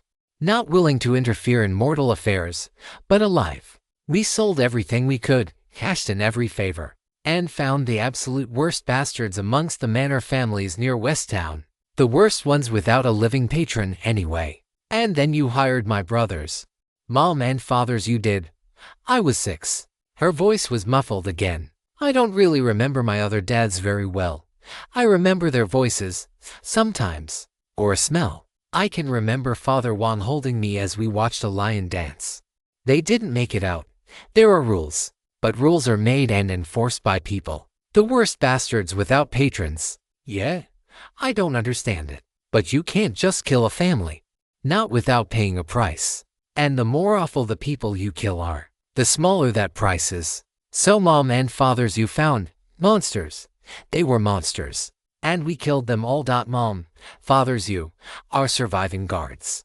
And some of your brothers. I don't know who. They all wore masks and dark robes. We never knew their names. That's the rules too. Hiding from the price, maybe. But even with as bad as they were, you still paid a price. We are still paying. They killed everyone. That family. They didn't kill our guards or clanfolk. They killed the village. They burned down their own manor. And it was a signal to their bandits in the village to slaughter all the villagers. Dump poison in the wells and scatter even more poison over the fields. We had to hire serfs from other villages. We had to import food to the village, import food to a farming village. And anything leafy, cabbages, anything, rots in hours. Even root vegetables and rice rots.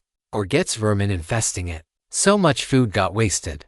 So much damn money got wasted. We still haven't repaired all the fields. And there are way more kids born sick and weak in the village than there should be so close to the mountain. Tian wondered if he had been one of those kids, then shook his head. The dates didn't line up. Hong started laughing. It was a miserable sound, but it was all okay. It was all worth it, because I'm a cultivator. And that means I can lead the family back to Mountain Gate City and avenge my dads and restore our fortune. And all of a sudden Grandma remembers we exist, and now I'm on the damned disciplinary squad, and my sisters keep dying. The two were quiet for the rest of the day. They were used to monastic life. And while the brothers and sisters had certainly never taken a vow of silence, they did spend an awful lot of time meditating. The 2 juniors had picked up on the habit.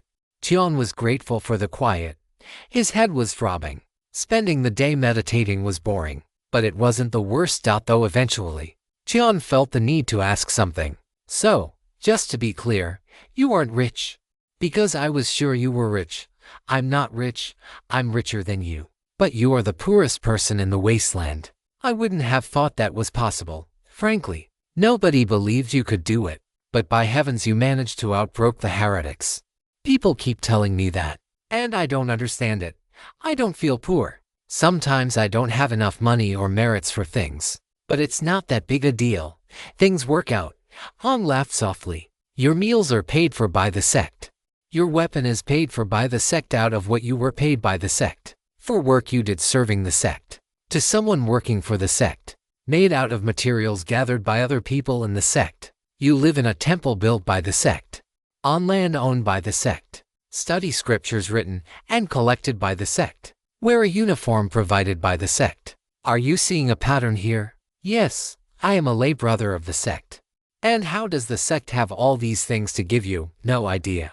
Tian shrugged. He had never really wondered. It's just how things were. Do you know what rent and taxes are? Yes. They turn up a lot in the books Brother Fu makes me read. And the giant flying barge whose main function is international commerce. At least according to my sisters. What's international commerce mean? Trade between countries. But in this case it's really trading between sects. One of my sisters had a junior that's now in the inner court and works as a clerk. Apparently, the summer torrent goes on these crazy long trading loops. Like 10 or 20 years or more, picking up absolute oceans of stuff in each place and carrying it around until it finds a place to unload them for a profit.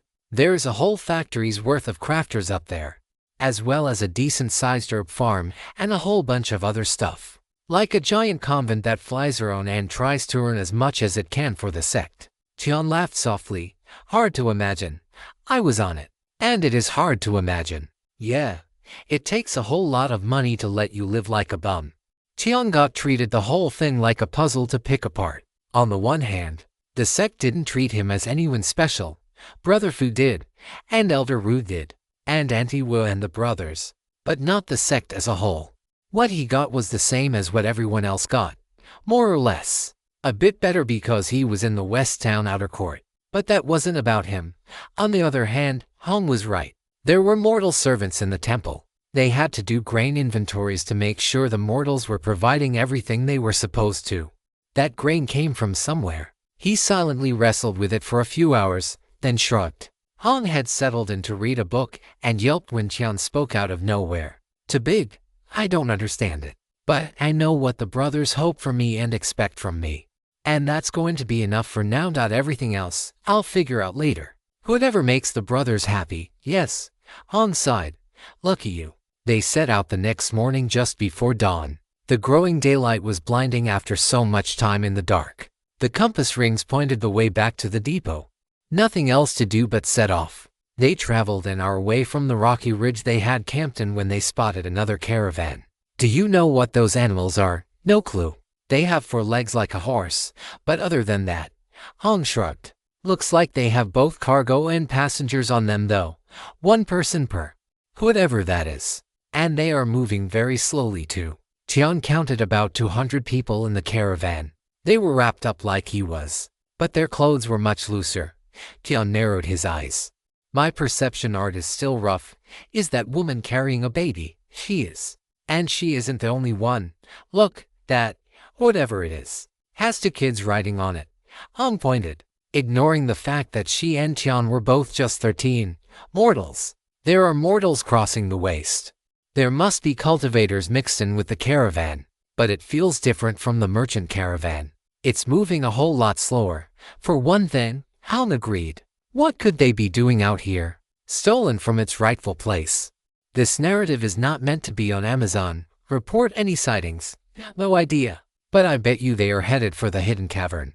At the pace they are going, it will probably take them a few hours to get there, if not most of the day. Makes sense.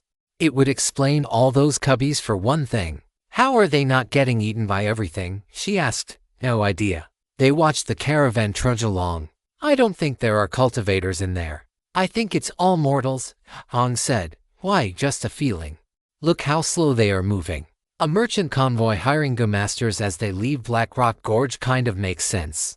This is a tribe migrating. There's nothing in it for a cultivator. And it would have taken a lot of work to make that space in the hill. You wouldn't do it for nothing. They watched the caravan for a few more minutes, marveling at the dromedaries and the loose fluttering robes of the mortals. A couple of them had even built simple sun awnings and attached them to their saddles, so they could ride in at least some shade.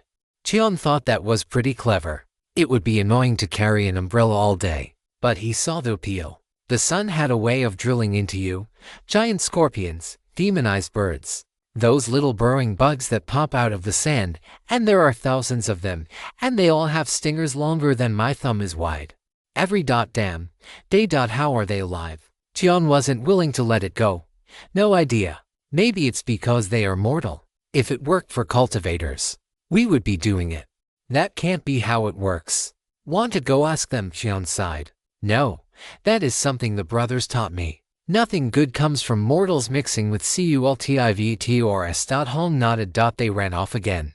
Behind them, the tribe made their way through the drifting sands, carefully, but unafraid. They knew the eyes of God were upon them. See, this is more what I was expecting, Tian murmured softly. 300 yards of wasteland had been converted into a sort of statuary garden, where all the sculptures were made of sand. They resembled crudely formed humans. half melted then carved away by the wind. Dim red flames danced over them, visible even in the afternoon sun. I can't say it feels comforting. Han nodded reluctantly, even if it seems more like the redstone waste I know. Do you hear a faint screaming sound? Yes. And it's not faint. It's just very high-pitched. We aren't hearing most of it. But my perception art is picking up the vibrations. They watched the flickering flames burning. The still faces of the statues appeared to be in pain. Go around. Hong asked. Wide around. Tian agreed. Any idea what that is? None. Very wide around. They went. It's usually animals or heretics. Hong observed. Who says this isn't fair? They moved wide around the strange collection, which meant they accidentally stumbled onto a group of scorpions moving the opposite way. It turned out nobody wanted to get close to those things. The giant scorpions and the two cultivators had a brief but spirited debate about the Tao. And despite their greater numbers, the sweet reason of the West Town outer court prevailed, not without cost, however. Do you have an antidote? Hong asked. I'd rather use the sect's than my own. The ones Grandma gave are pretty expensive, I think. Yes, scorpion venom antidote is one I have a lot of. Tian had his own troubles. His protective suit was badly torn. He had patch kits, but they were meant to be patches, not to repair huge rips. It is possible I have been looking down on these things after killing so many of them. Han muttered. Tian had a strong simultaneous urge to ruthlessly tease her, and to keep his own mouth shut. He had to. He opted to silently hand over the antidote and focus on patching up the suit. He would have to rely on his improved body to manage the infiltrating dust and chi. He swapped over to counter-jumper as a routine precaution while he worked. Nothing worth noticing. He turned back to his patching, then carefully looked back at the sand and gently laid a hand flat on it, then laid himself flat on it. Brother Chun, SHH. There was something. Some incredibly faint vibration, barely identifiable as a pattern. He had to strain the art and focus his entire attention on the nerves in his skin. But he could barely feel something. It might be nothing. But the thing about relying on vibrations through sand was, if you could feel it, whatever it was close. Sister, something is coming. HMM. He heard her stand, felt her movement like drum beats through the sand. Direction. I'm not sure. Stop moving around. She stayed still. Tian spread his arms and legs as wide as he could, trying to get a feel of where the vibrations were coming from. There, Hong said. Tian looked up and followed her finger. He didn't see anything except the rolling desert and heat shimmers in the dust. I don't see it. There, it's long, but I can't make out the shape. Is it coming for us? Tian shook his head. Never mind. Stupid question. Can we outrun it? No. Hong stood steady, spear in hand. They spread out a little bit. Tian with his rope dart spinning slowly, Hong with her spear resting on her shoulder. Tian could make out a blurred shape, closer than he would have liked, and taller. He couldn't tell what it was at all. Anything you can tell me, Sister Hong, would be appreciated.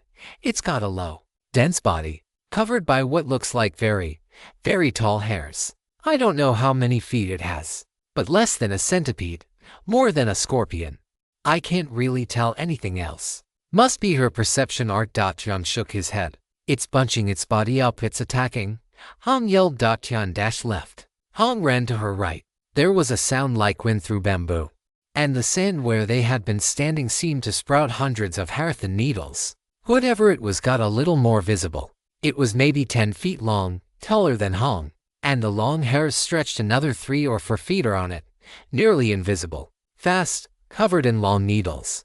And it could launch those needles from 20 feet away. Tian swore once he got back to the depot, he would stop dragging his feet and get a proper ranged weapon.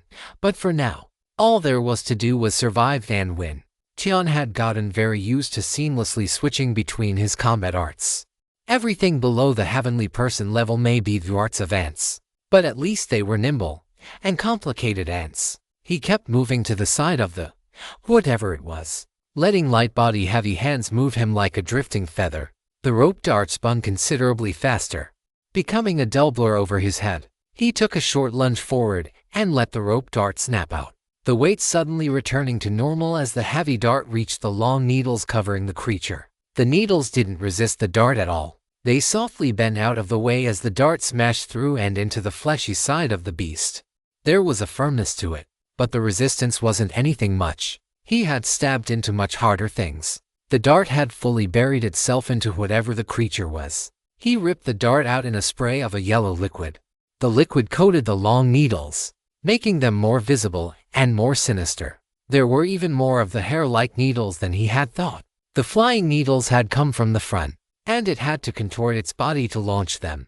Tian kept a close eye on the side of the beast, but it didn't seem to be getting ready to launch anything.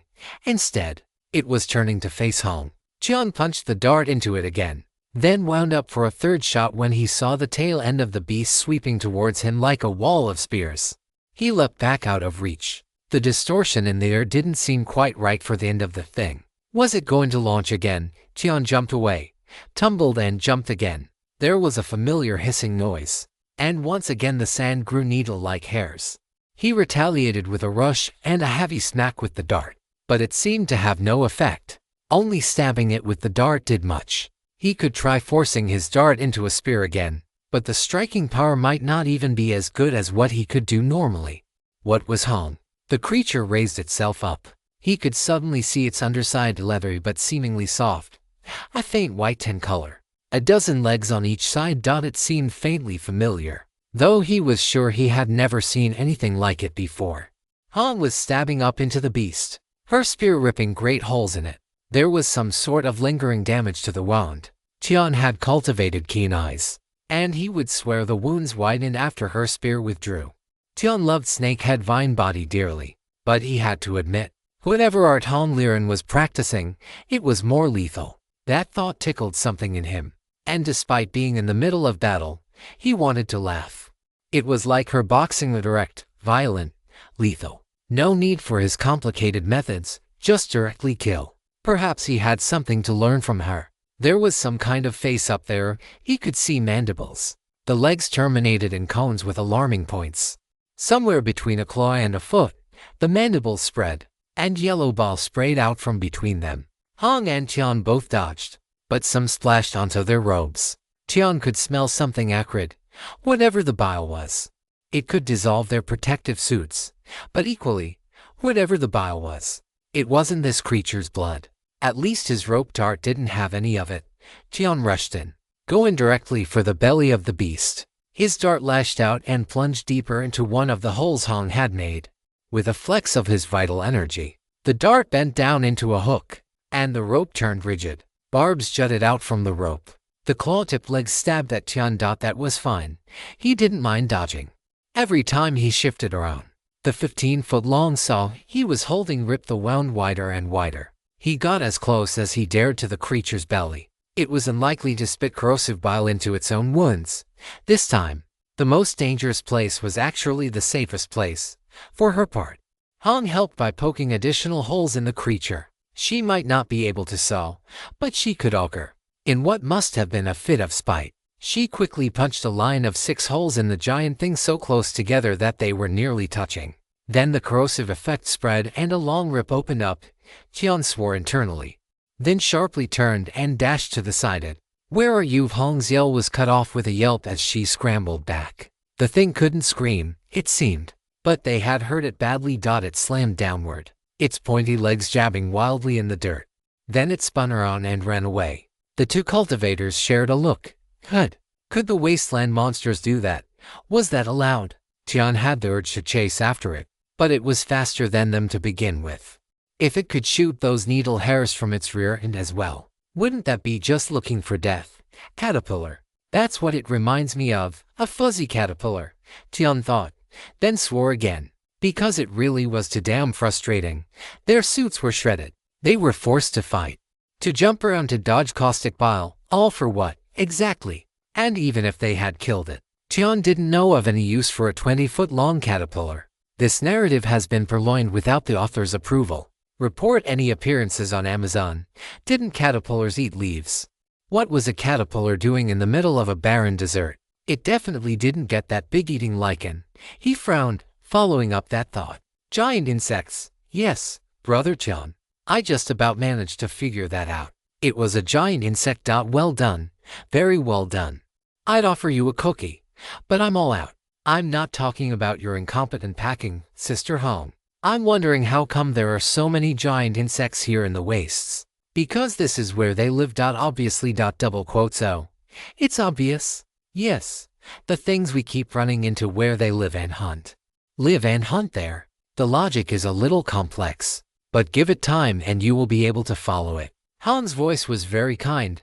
Oh good. So, sister, how much food does a 30-foot-long caterpillar need to eat? Given that a 2-inch one can eat a leaf bigger than itself really fast? I don't know. A lot, she shrugged. We found the animal where it lives and hunts, Sister Hong. Tian was using his most reasonable voice. Clearly it lives and hunts here. So it must be hunting something. What? What could be here that it could eat enough of to stay alive? There are giant demonized birds. Hong looked thoughtful. But those are regular-sized birds that ate something demonic. Right. And the insects mostly aren't demonized. But this must be normal. Or our seniors would have said something. Hong kept thinking it through. Yes, my brothers specifically told me that there is very little in the way of plants in the desert. So if the big predator birds are eating the big insects, what are the big insects eating? And if that's a caterpillar, what kind of butterfly does it turn into? What kind of flowers does it drink from? Hong looked thoughtful, but made no reply. The two just watched the blurred shape of the caterpillar vanish into the desert haze. They collected the needle hairs before they left. Of course, they agreed that if the crafters couldn't make something useful out of them, they should go be farmers instead. It took 5 days to get back to the base. To Tian's quiet surprise, it was a lot slower with fewer people. They had to move much more cautiously and make wide detours around threats that would have avoided a 20-person party. Hong started smelling again, and though she would occasionally reduce the stink at night in her tent, she got increasingly cranky about it. And about the fact that Tian smelled like lotuses. She could accept giant scorpions lunging out from under shady rocks, but a self-perfuming dullard was simply more than she could endure. Their return to Depot 4 wasn't particularly warm. The two youngest, weakest people in the party were the only ones to make it back alive.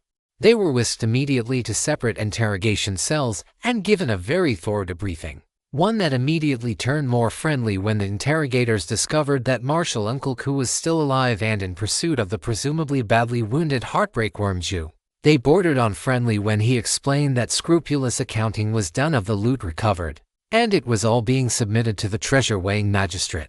Tian carefully noted it all down. Things he hadn't understood in the temple were becoming very clear. When his brothers said that everyone below the heavenly person realm was an ant, they weren't being modest. They were letting him know exactly how things were, which did raise the question beyond helping with the staffing shortage. Just what the hell was he doing on the front line? What was he doing here in the wasteland at all? The thought settled around him, a different sort of ugly, sticky feeling that both paired and contrasted with the teary hate that wrapped his heart. He had been, if not happy to be here, not willing to stay behind as his brothers went charging into danger. He still wasn't willing or not. He was level 5 of the earthly person realm while even heavenly person realm cultivators were fighting for their lives and dying. It wasn't like he hadn't gained things here. Grandpa Jun sounded quite satisfied, but it was only a few months ago that he was happy, warm and safe with his brothers. Trading misery for power didn't seem like a good trade to John. Life was a nasty, ugly, brutal thing if you didn't fight it. Why cultivate if you weren't going to make your life better? It's a suffering world out there. Needs saving. And I think you know the rest of what I would say from here. You've had a lousy couple of weeks. You have more than earned your rest. Hyun shook his head. There wasn't a good way to talk to Grandpa, especially sprawled in his cot in the barracks. Actually, if you focus carefully on your thoughts, I can probably hear you now. The level of spiritualization your body has reached is really decent. Given your level and realm, it's pretty fascinating what this sutra is doing for you. You are simultaneously becoming more earthly and material, while your spirit is getting more and more ethereal. The two are balancing each other, almost dancing with each other. It's beautiful to watch, at least from this old ghost's perspective. Grandpa, hello, good grandson, Hyun smiled. He couldn't help it. Having to sneak around to talk to Grandpa had been frustrating. This was going to be so much better. He was trying to figure out what to ask Grandpa when Brother Sue came stumbling into the barracks. He didn't look hurt, but he looked exhausted. He smiled when he saw Tian, then rolled into bed. You look troubled, little brother. Su was kicking off his shoes and shucking off his outer robes with the force of long habit. He still managed to flash Tian his usual brilliant smile, though Tian could hear in his voice that he was already mostly asleep. I'm wondering why the sect deployed a level 5 to the battlefield. We can't possibly be that short-staffed. We can dot and R, but that's not it. Why then? The only reply was a gentle breath. Brother Su was so exhausted. He was asleep before his head rested on his pillow. Hong handled the loot. Tian, having been carefully coached by his brothers, kept a receipt of what was submitted. He also kept the cursed dagger. He would turn it in if he was asked, but until then, it was extremely useful. Between the dagger and his refined body, he was cultivating faster now than he had managed in the temple. I think level 5 is only going to hold me for a few more months, Grandpa.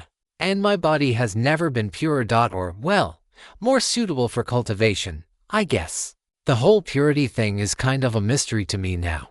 The essence of Taoist character is purity and tranquility. These are both mental and physical conditions, and include cleansing oneself of the 3 poisons as well as disturbances produced by the heart and mind. When we talk about a body being physically pure, it's distinct from being pure yin or pure yang, or any of the elements. We are talking about things like environmental toxins and excessive mortal qi. Mortal qi. Qi comes in almost infinite varieties, or just one variety. Kind of. Actually, not really. At this point, look, don't think about it too hard for now. Mortal qi or mortal air or any variation on that usually refers to being tied to worldly things, tied to the energy of the mortal world, tied to the point where mortal matters have infiltrated your body and have integrated with your spirit. An excessive connection with mortal distractions and desires is naturally an obstacle to cultivating both immortality and a proper Taoist mindset. I'm not sure that answered any of my questions. I am absolutely sure I have more questions now than I did before. Welcome to the exciting world of religion and philosophy, where the questions are more interesting than the answers. And the answers are never quite right anyway. The broad point, among many others, is that your emotional state can affect your ability to cultivate. You can see it for yourself now. Take a moment and meditate. Feel your body, then feel your emotions. Try to place the emotions on your body and see how the two line up. Does your vital energy flow smoothly? Do your thoughts run like water down a mountainside? Take a minute and check in on yourself. Tian sat in lotus position on his bunk. The depot had special cultivation rooms, but he had never bothered to use them. The joy of the advent of spring was that it was very steady. No need to go into isolation. He let his breath flow steadily, taking the opportunity to practice the visualization that came with the art. For a moment, he was the heart of a tree, the span between heaven and earth. His veins thundered with the pulse of nature itself. The breath within him usually flowed effortlessly. Now that he was paying attention to it, there was a hitch. He tried to ignore it for the moment, just letting his vital energy circulate. Physically, he felt fine. He had a good breakfast, had slept for more than 12 hours, and despite his mental fatigue, his body was refreshed. Maybe it was the Wu Qi, or maybe it was being 13. He bounced back fast, but that squeezing of his breath was only getting more and more noticeable. His body was feeling good, but what about his emotions? The black tar around his heart felt like it had reduced in volume a bit, but solidified. After everything he had seen of the heretics, Tian reaffirmed his utter hatred of them. What he had seen from his sect mates had left his heart colder, and the hate cooled with it. Yes, killing heretics had reduced the volume, but his emotions were darker than before he left. The frustration of losing to Hong at boxing was there too, which was dumb. She was taller, stronger. Her art was much more suited for sparring. She had probably been learning boxing since she was a baby, and he didn't care about any of that. Losing was habit-forming. So was winning. In his head, he had already marked Hong Liren as someone I beat. Shifting her to someone who can beat me was unpleasant. He was quite sure he could still beat her if they used weapons and arts. But in a pure boxing match, she was better. And stronger. He wasn't sure why that bothered him so much, but it absolutely did. Getting slammed into the wall that way, helpless to stop her, felt horrible. He could accept it when it came from his senior brothers. They were 10 times his age and twice his level. Of course they were stronger and more skilled. Someone his own age and level. Tian didn't like that one bit. Was it vanity? He had been feeling particularly confident for a while now. But when you got right down to it, his seniors were covering for him, dying, and making sure he didn't die. Brother Wang had done it with the hawk. The more mercenary brothers and sisters he went on patrol with did it too. It was only the real freaks like Sima who went out of their way to set him up. And Sima hadn't even really gone out of his way. He was just a genuine article asshole. Tian had to laugh at that thought. Sima was a complete prick. And because Sima was a prick, the two now were locked in a life-or-death feud. Sima couldn't let even a tiny prophet like one Earthrealm heretic corpse slide past. Couldn't swallow an insult. Couldn't tolerate a loss of face. He would surely come for Tian's life if he could, which meant that Tian would surely come for his. It was Tian's arrogance and insecurity at work to dot after all. Tian could have let it slide if he wanted, or found some compromise. But if he did, who knows what else he might have to compromise. The narrative has been stolen. If detected on Amazon, report the infringement. What would Brother Fu say about all this? Probably something about calm and reserve and moving with the Dao. It might be true, but it wasn't helpful. His other senior brothers would tell him to get stronger. Don't like something. Learn enough to understand what the problem is. Then get strong enough to fix it. If he hated losing to Han Liren, get stronger than her.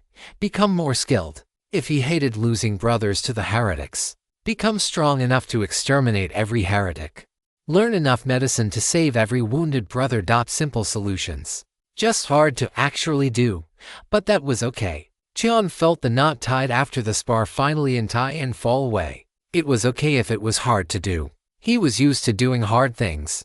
This would just be one more thing he beat. Shen's first stop in the morning was senior sister Li. Since the caterpillar hair needle things didn't have to get submitted to the treasure-weighing magistrate, he and Hong split them. He vaguely wondered who Hong would take them to, or what she would use them for.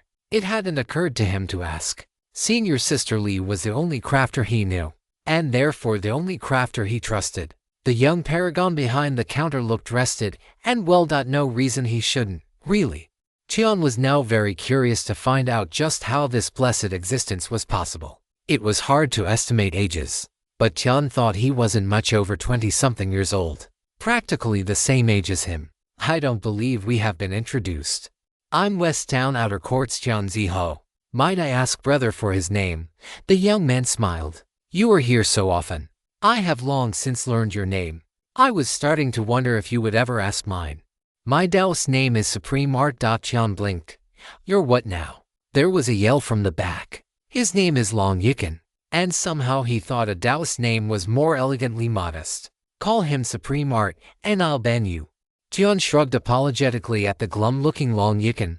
Sorry, Brother Long.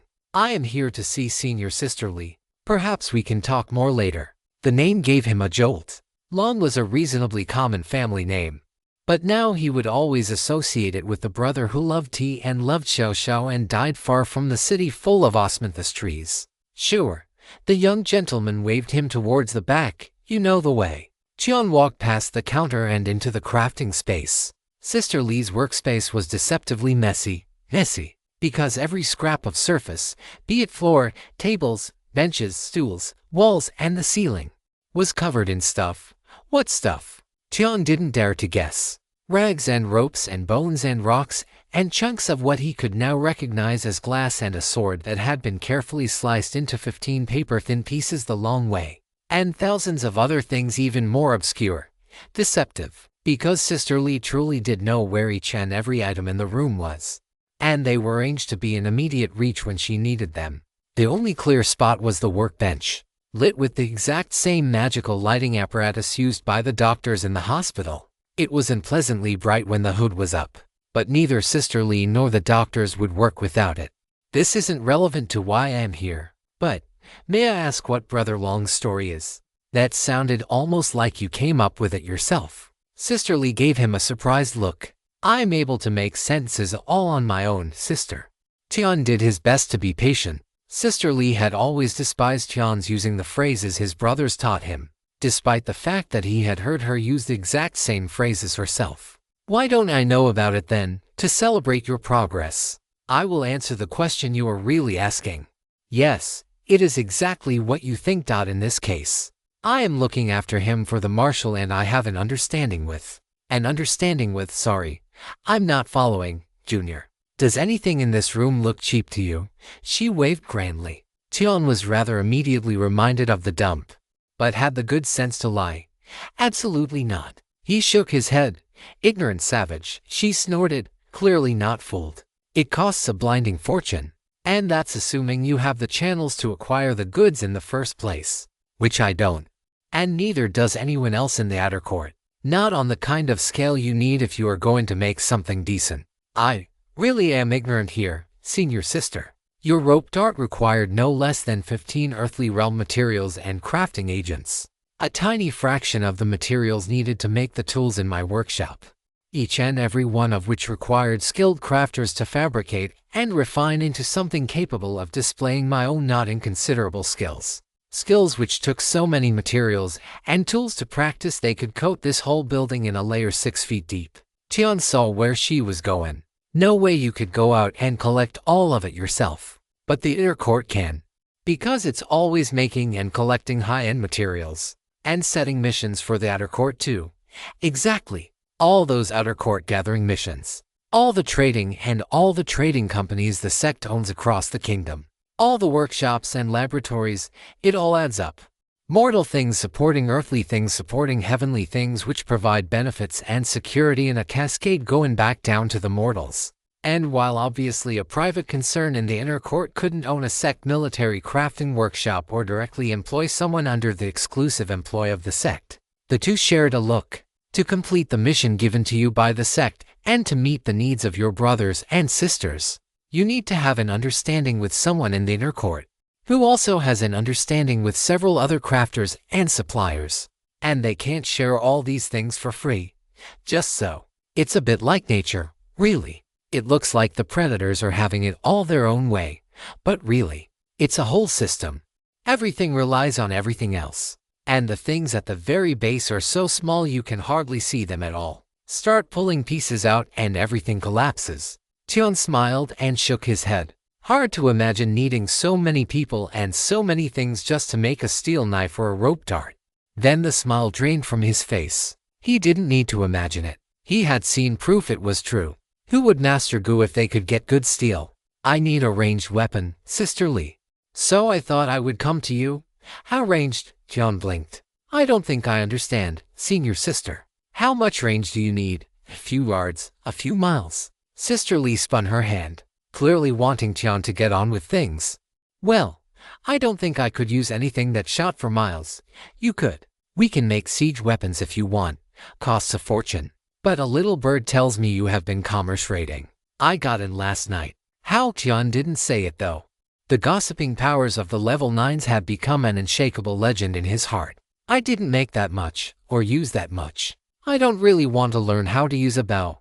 Bows were, to Tian, a sort of machinery. Once he found out that bits of bows were often held in place with glue, he firmly discarded them as something he wanted to rely on. It might be irrational, but he had a secret conviction that bows would fall apart at the worst possible moment, leaving him vulnerable to the enemy. He wanted something simple, direct, no moving parts. Ideally, no parts at all. Just violence. Tian groped for the right words to express what he felt fighting Han Liren. I need something more Yan, yes. I'm being less sisterly. I really don't know how to explain it. I just think the way a fight is yin. Too flexible, too soft, too complicated. I need something direct, simple, hard, and with high penetrating power. Something yang. I guess you are that age. Sister Lee muttered. You seem like you are hitting a growth spurt. Sorry. More young than a bow. Somehow. And yet, not the weirdest request I got this month. Let's see. Sister Lee tapped her lip. Darts, or javelins. Same concept. Different sizes of a pointy stick you throw at people. Darts are small, fast, classified as hidden weapons. As is your rope dart, actually. Note the word dart in the name. Throwing darts are much smaller and lighter than what's on the end of your rope.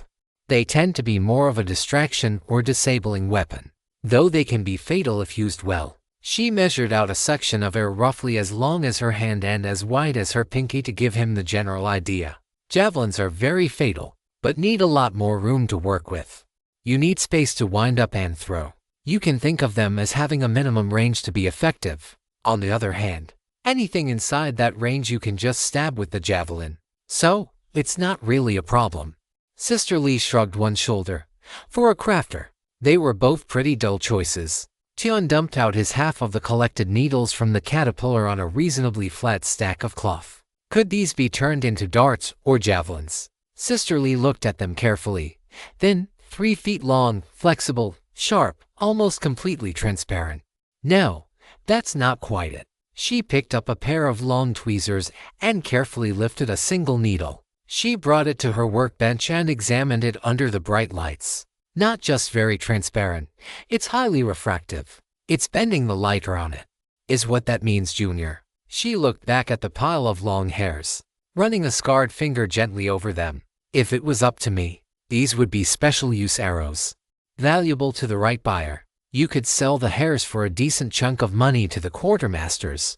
These are probably unique, so they won't give you the price that they really deserve. Unique doesn't necessarily mean useful. After all, still, just about any of us crafters would buy them from you. But if you want to have a weapon instead of spirit crystals, I can turn them into darts for you. How many of these hairs do you have? About 100. How about this? I'll make you 10 darts. These hairs will be the core material and I will add the rest out of my own supplies. Each dart will probably use between 3 and 5 hairs after processing. Anything I don't use on your dart, I take as my payment for the materials and labor. Deal. She gave him a surprised look, then shook her head. These aren't worth a fortune, but there is a good market for them. Junior brother John, never accept the first offer you hear. It might be the best one you get, or it might be a scam. Always shop around. That makes sense, senior sister. Good here. No, I want you to do the work, please. On the terms you suggested, Junior John. I don't want to live in a world where everything is always about money. Senior sister. It might be, but it's not the world I want to live in. I will have to kill some people I should never have had to guard myself against because that's how they think. But I don't want to assume that the people I like are secretly planning to cheat me. He smiled up at her. Senior sister, is that the world you want to live in? If you come across this story on Amazon, it's taken without permission from the author. Report it. John left Sister Lee feeling lighter than when he had arrived. For some reason, he was breathing a little easier. Next stop would be the scripture depository to find a complimentary art for his new darts. It all comes down to the size of your fist. He smiled, looking down at his little hands. He had so many fingers now, almost the full set. With big hands comes a big heart. Big hands could take chances. Big hands can grab, but they can also let go. The rats would come and eat you when you slept because they were hungry, and they were more scared of an empty belly than you. The foxes would steal the food from your snare, because why not? Was food easy to come by? A martial uncle would let a whole overstrength patrol die because he did the math. And this was the best outcome for him and the sect. It was a thin profit, but one worth chasing. Little hands were the explanation for it all. No grip. That's how you got people like Simayu or Martial Uncle Ko, scrambling for every thin profit, taking minimal risks. Because you never knew if this was your once-in-a-lifetime fated opportunity or a fatal trap. Tion started laughing. Standing in the middle of the street, in the middle of the depot, in the middle of a war zone, he laughed his head off. Laughed so hard he had to lean against the side of a building to stay on his feet. What idiots! The Scorpions have figured it out better than them.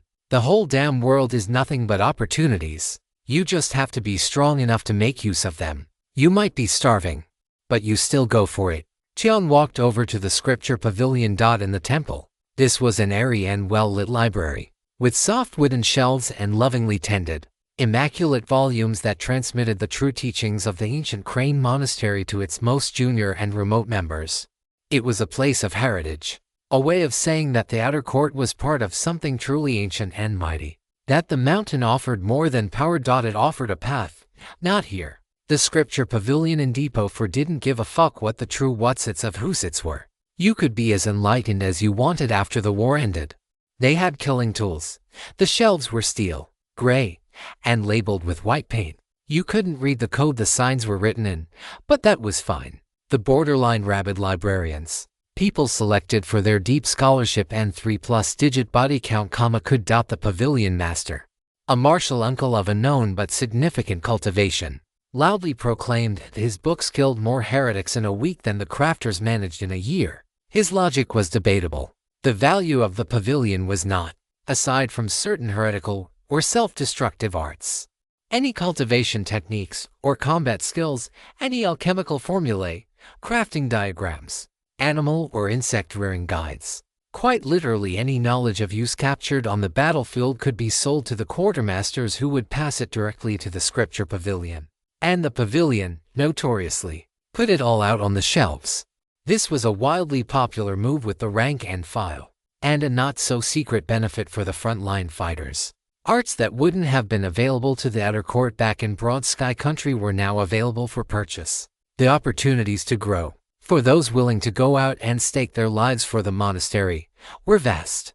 It might create problems down the road, but, well, it was a war. Tian verified his identity at the door and was met by a junior librarian, a quiet lady with a gentle voice and eyes that had seen far too much. "How may I help you, brother? I am looking for an art suitable for use with thrown darts. I'm level 5. And my cultivation art is what expected for dart use. We generally recommend a combat art that leans towards metal for improved penetration and sharpness. Would that be inconvenient? Wouldn't it make more sense to match my combat and cultivation arts?" Tian asked.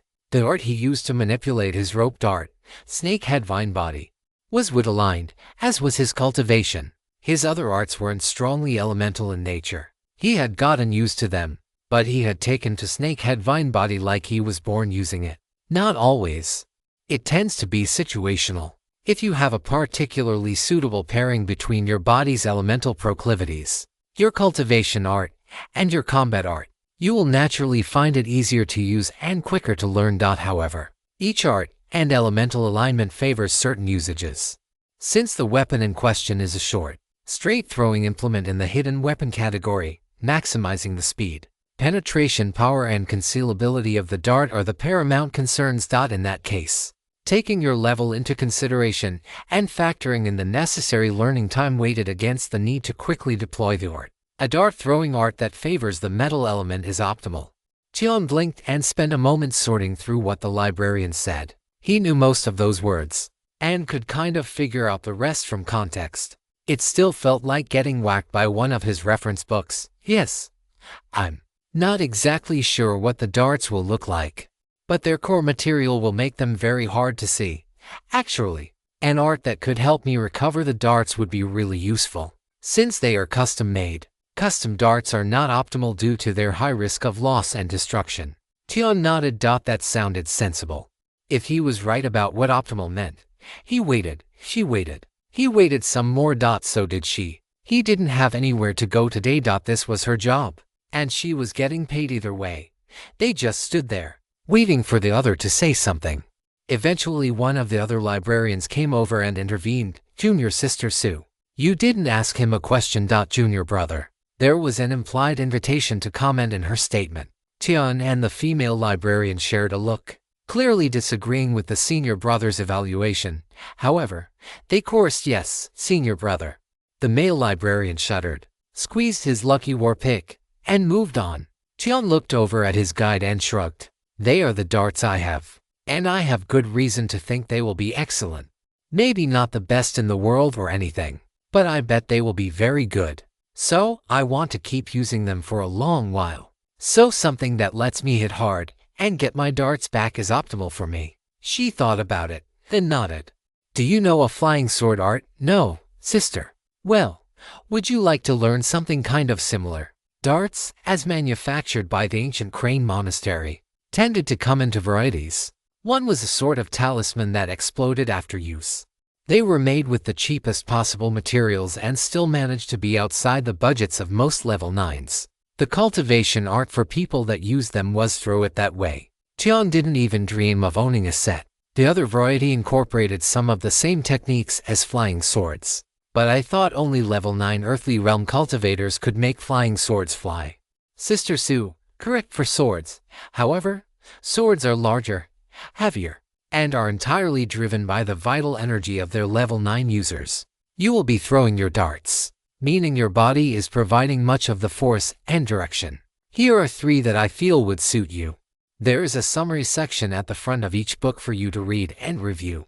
If you don't find them suitable, please remain at the table and raise the green stick. The scripture pavilion will not compensate you for any soul incineration or loss of limbs should you attempt to reshelve books. Sister Sue took a little breath and continued in the monotone of someone who has made the same speech 1,000 times before.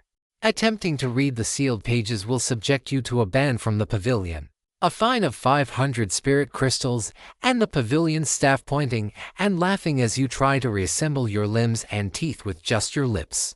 As your lips will be the only part of you still capable of movement, you will also be charged a cleaning fee, plus additional fines and fees for any damage your blood, bile, final fluid, urine and pulped intestinal contents does to the books or furnishings. May your path towards eternity be ever smooth.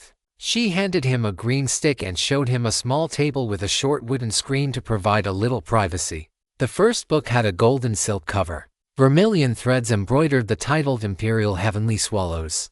He decisively set it to one side. He didn't know what it was about, but anyone cultivating a hidden weapon art with that name was clearly kicked in the head. Book number 2 looked like it had been charred and put out with someone's blood before being rescued and stabilized by the librarians. Promising. Tian nodded approvingly. Little and IPPRS. Yes, this sounded much better.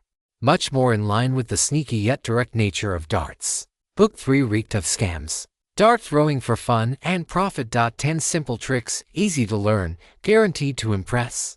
It came with a bright cardboard cover with a laughing Nen throwing a dart at a flying fan on the cover. Tian was tempted to raise the green stick immediately and demand, politely, to know if the sister required brain treatment as he was a minor expert on the subject. He controlled himself. He got a sort of familiar feeling from her. Not that he knew her, but that they were two of a similar kind.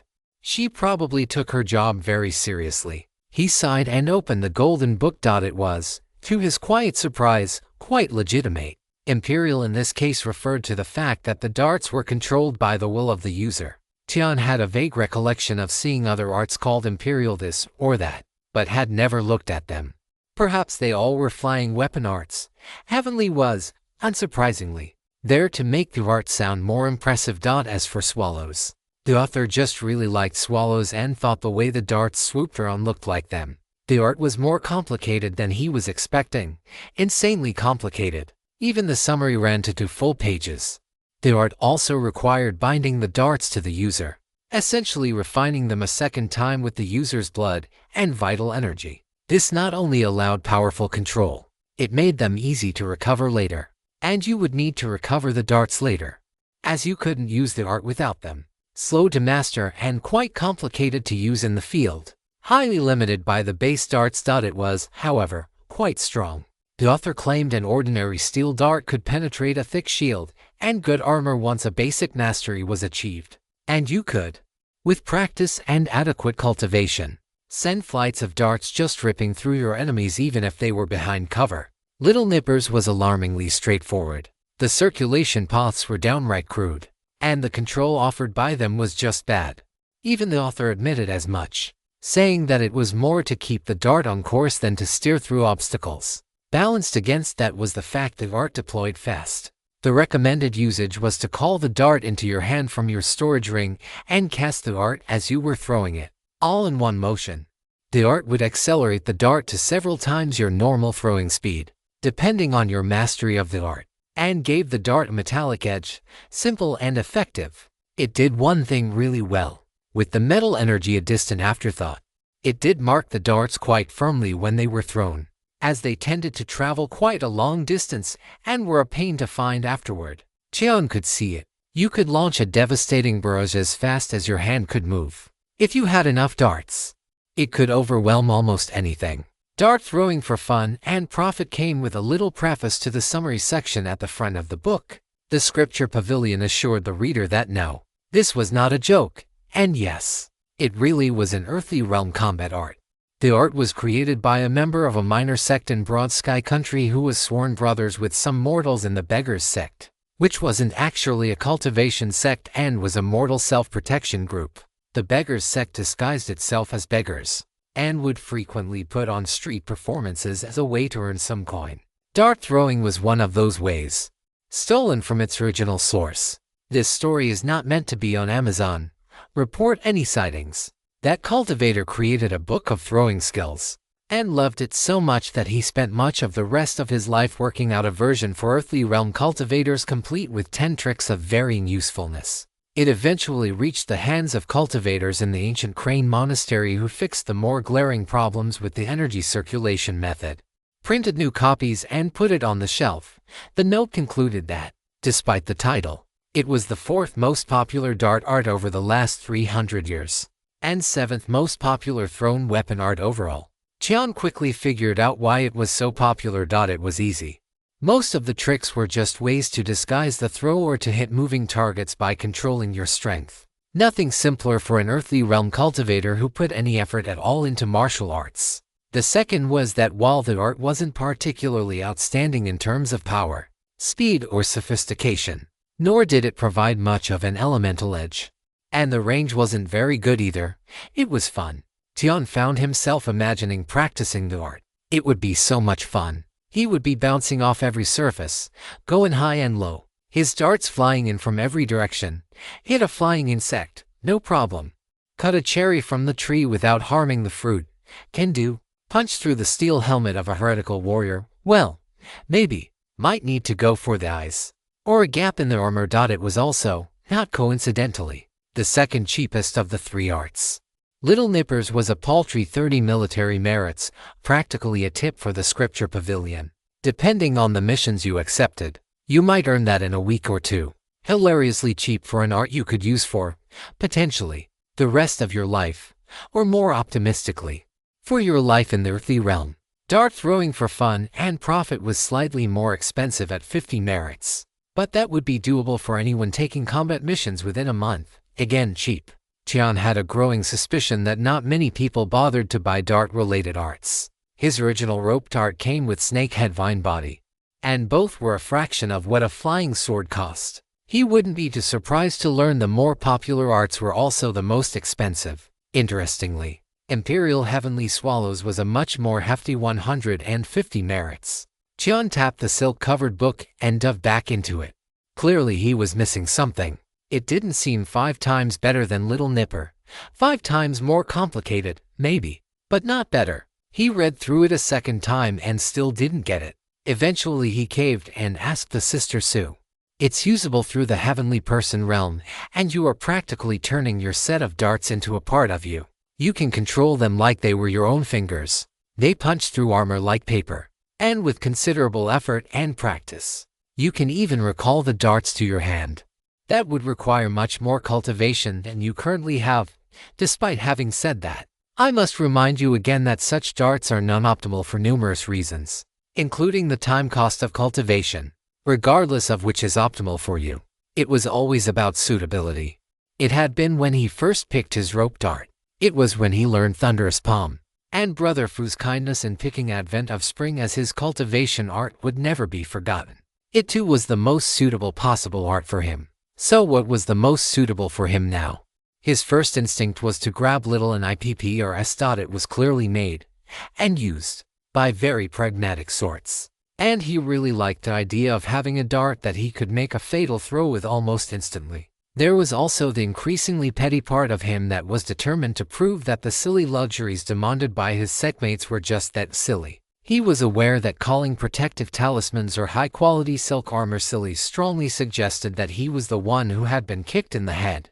But the urge was still there. Little Nippers did one thing really well. Since when was that a bad thing? In fact, some of the best predators were like that. Snakes didn't even have arms and they were great predators.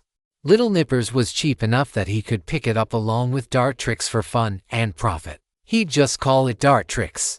And it would still be cheaper than Imperial Heavenly Swallows. Jian thanked her. His mind racing. All were good, but which one was, for him, the best? What do you favor for a ranged weapon, Sister Sue? Darts. Really? Yes. I cultivate an earth-hardening art.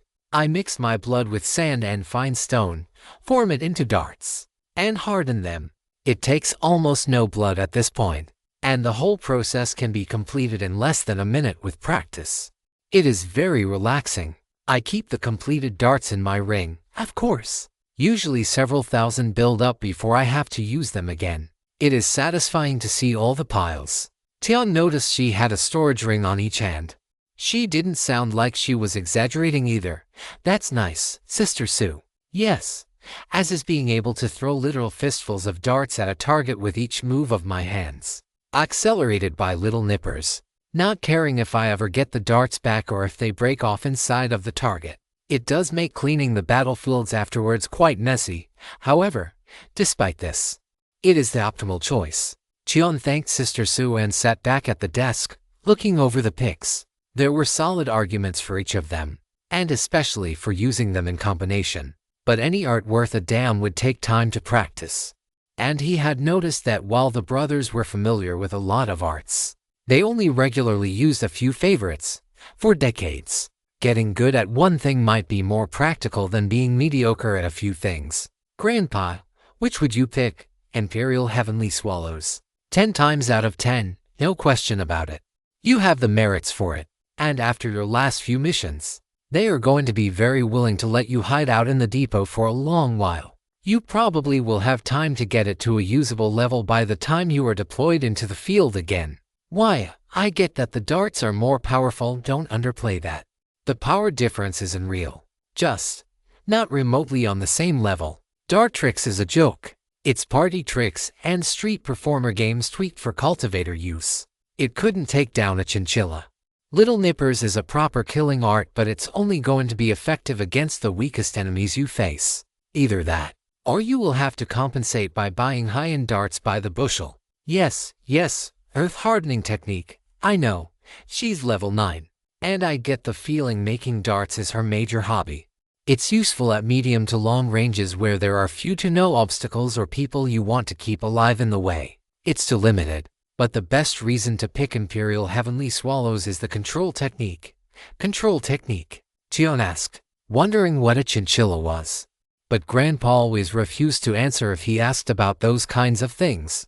It is really not easy to use vital energy outside of the body, let alone use it agilely. That already puts this art miles ahead. Then there is the growth potential. An art that lets you evolve from vital energy to chi and still be relevant. Very special indeed. And the summary is leaving things out. I think I smell opportunity. But it's simpler than that. You want it direct, forceful and penetrating. This is that. Massively that. Imperial implying a forceful young aspect. If you insist on thinking of it that way. Emperors not being known for their conciliatory nature. Really though. It's my opportunity detection instinct. The author of Imperial Heavenly Swallows was an absolute genius. It would be a shame not to take advantage. Whoever is running this library has a good brain too. Things cost enough to be valuable, but not so much that it actually keeps them out of the hands of people who will use them properly. Tian nodded. He did have enough military merits to buy it. He had worked an awful lot of shifts at the hospital, and his work as a field medic earned him even more. There were various bonuses and awards along the way. The bonuses were never very much. But since he didn't spend his merits on anything, they added up. He would learn the spell, then refine his new darts when they were ready. He would be that little bit more lethal. He sighed and asked, and am I being used properly? By the monastery. By yourself. At this point, I don't even know. I don't want my brothers hurt. I can't stand the idea of running away and leaving them to fight. I'm not some specially cultivated genius of the sect. I'm an upper second-class talent with a very generous senior brother. This isn't the monastery taking special care of my training. This is. Tian groped for the words. It just felt wrong. The whole situation felt wrong, especially for an orthodox sect. Why the hell was he finding himself in combat so often? The only person other than Han who was even remotely near his age was the rich second generation working the front desk for Sister Lee. And even he was at least in his 20s. Well, about that. You definitely qualify as a first-class talent by now. Tian, you have been double refined. And you are running a very high-level body refinement art. You are subtly stronger. Take less damage. And your base condition is approaching perfection. Your body eats curses and turns them into your strength. At least. Curses up to a certain point. Poisons are considerably less effective against you too. All while your vital energy and chi is becoming increasingly pure and dense. Do I really need to explain how insanely powerful and useful that is? And I'm sure that isn't everything. Hooray! Tian waved the green stick and called the librarian over. Building for the long haul. Very grandpa. And apparently optimal for Tian. New art safely tucked into his storage ring. Tian stepped out of the library and into an unexpected blessing. Brother Fu. Tian spotted the old man as he walked through the gates of the base and bolted toward him. Tian stopped short of hugging him. Instead he bowed very properly. Brother Fu wouldn't want to be hugged, especially in public, but he would appreciate a very polite bow. When did you get back? How long are you back for? It is very good to see you too, junior brother Tian. Brother Fu stroked his white beard and smiled. I returned an hour ago. As for how long I am here, just for the night. But at least I am here now. Isn't that good? Very good. Very good. Tian nodded strongly. An authorized duplication. This tale has been taken without consent. Report sightings. Come, let's have some lunch and you can tell me everything you have been up to. That might take longer than lunch, Brother Fu. We have the time we have. Let's see how it goes. It turned out they had the afternoon, the evening and deep into the night. Tian told him everything. How he felt when Sima tried to get him killed for a better share of the loot. How he felt when Poetry Saint Chu and Brother Meng died. How he felt sitting up at night and drinking tea with the dying Brother Long. About traveling through the wasteland with Hong. About losing the fight. And feeling a fire light in him to get stronger. The only thing he didn't mention was the hell-suppressing art. Such a fortuitous encounter. He had been repeatedly told by his brothers. Should be kept a secret until it was no longer important. Not because you didn't trust the person you were talking to, but because you never knew who else was listening. Most of all, he kept coming back to the same question he asked Brother Su. Brother Fu, just what am I doing here? I know I'm contributing. But I survived the last battle with the heretics because I ran away and hid before the battle was over. I am providing first aid in the field. But most of this is stuff the brothers and sisters could learn to do for themselves. Even when I was couriering routine messages and supplies, it was a job that could have been done by, I don't know, an enchanted bird or something. But the monastery is spending money and lives to keep me in the wasteland. Tian looked at Brother Fu with wide eyes. Why? Brother Fu sighed. I have a theory. No one has ever come out and said it. But I have spent 2 centuries serving the ancient Crane Monastery. And this is the 3rd war one have fought for it. So this is my speculation. But it's based on observation. Brother Fu looked up into the night sky. I believe the masters of the sect have made 2 calculations. The first calculation is one of war as understood and fought by mortals. Wars are won by logistics, communication, training, discipline, political will, and money. They also require a certain quantity of people. The way you personally are deployed might not be the best for you. But the sect is fighting a war over a vast landmass with more than 15,000 combatants. You can't expect individual attention. Brother Fu gently shook his head. The second calculation is that of immortal Taoists. From that perspective, the life and death of almost everyone in the sect is of little importance. There are probably less than 100 people on the battlefield whose life and death will truly matter in even the medium term. And many of those people are still unknown to the monastery. The old man pressed his palms together and sharply steepled his fingers. More people is not more powerful. The combat capability of a given Taoist is not equal across realms or levels. Nor even within the same level. It only gets more exaggerated the higher up you go. So it is entirely normal for a single cultivator's usefulness to the Taoist masters to outweigh tens of thousands of cultivators with lower cultivation. For the masters, the purpose of this war is sect survival. Something that will be achieved by cultivating the supreme experts that will be able to secure the fate of ancient Crane Mountain both now and in the future. He smiled sadly at Tian. The heavenly person realm requires revelation, and that revelation is understood through our wisdom and experiences. This war is giving us all a lot to understand. It can't possibly be worth it. Not to lose so many people for the sake of a few juniors who might never break through. Heavenly Person Realm cultivators are dying every day. To trade one for the other is kicked in the head. It is quite pragmatic. Actually, ruthless and pragmatic.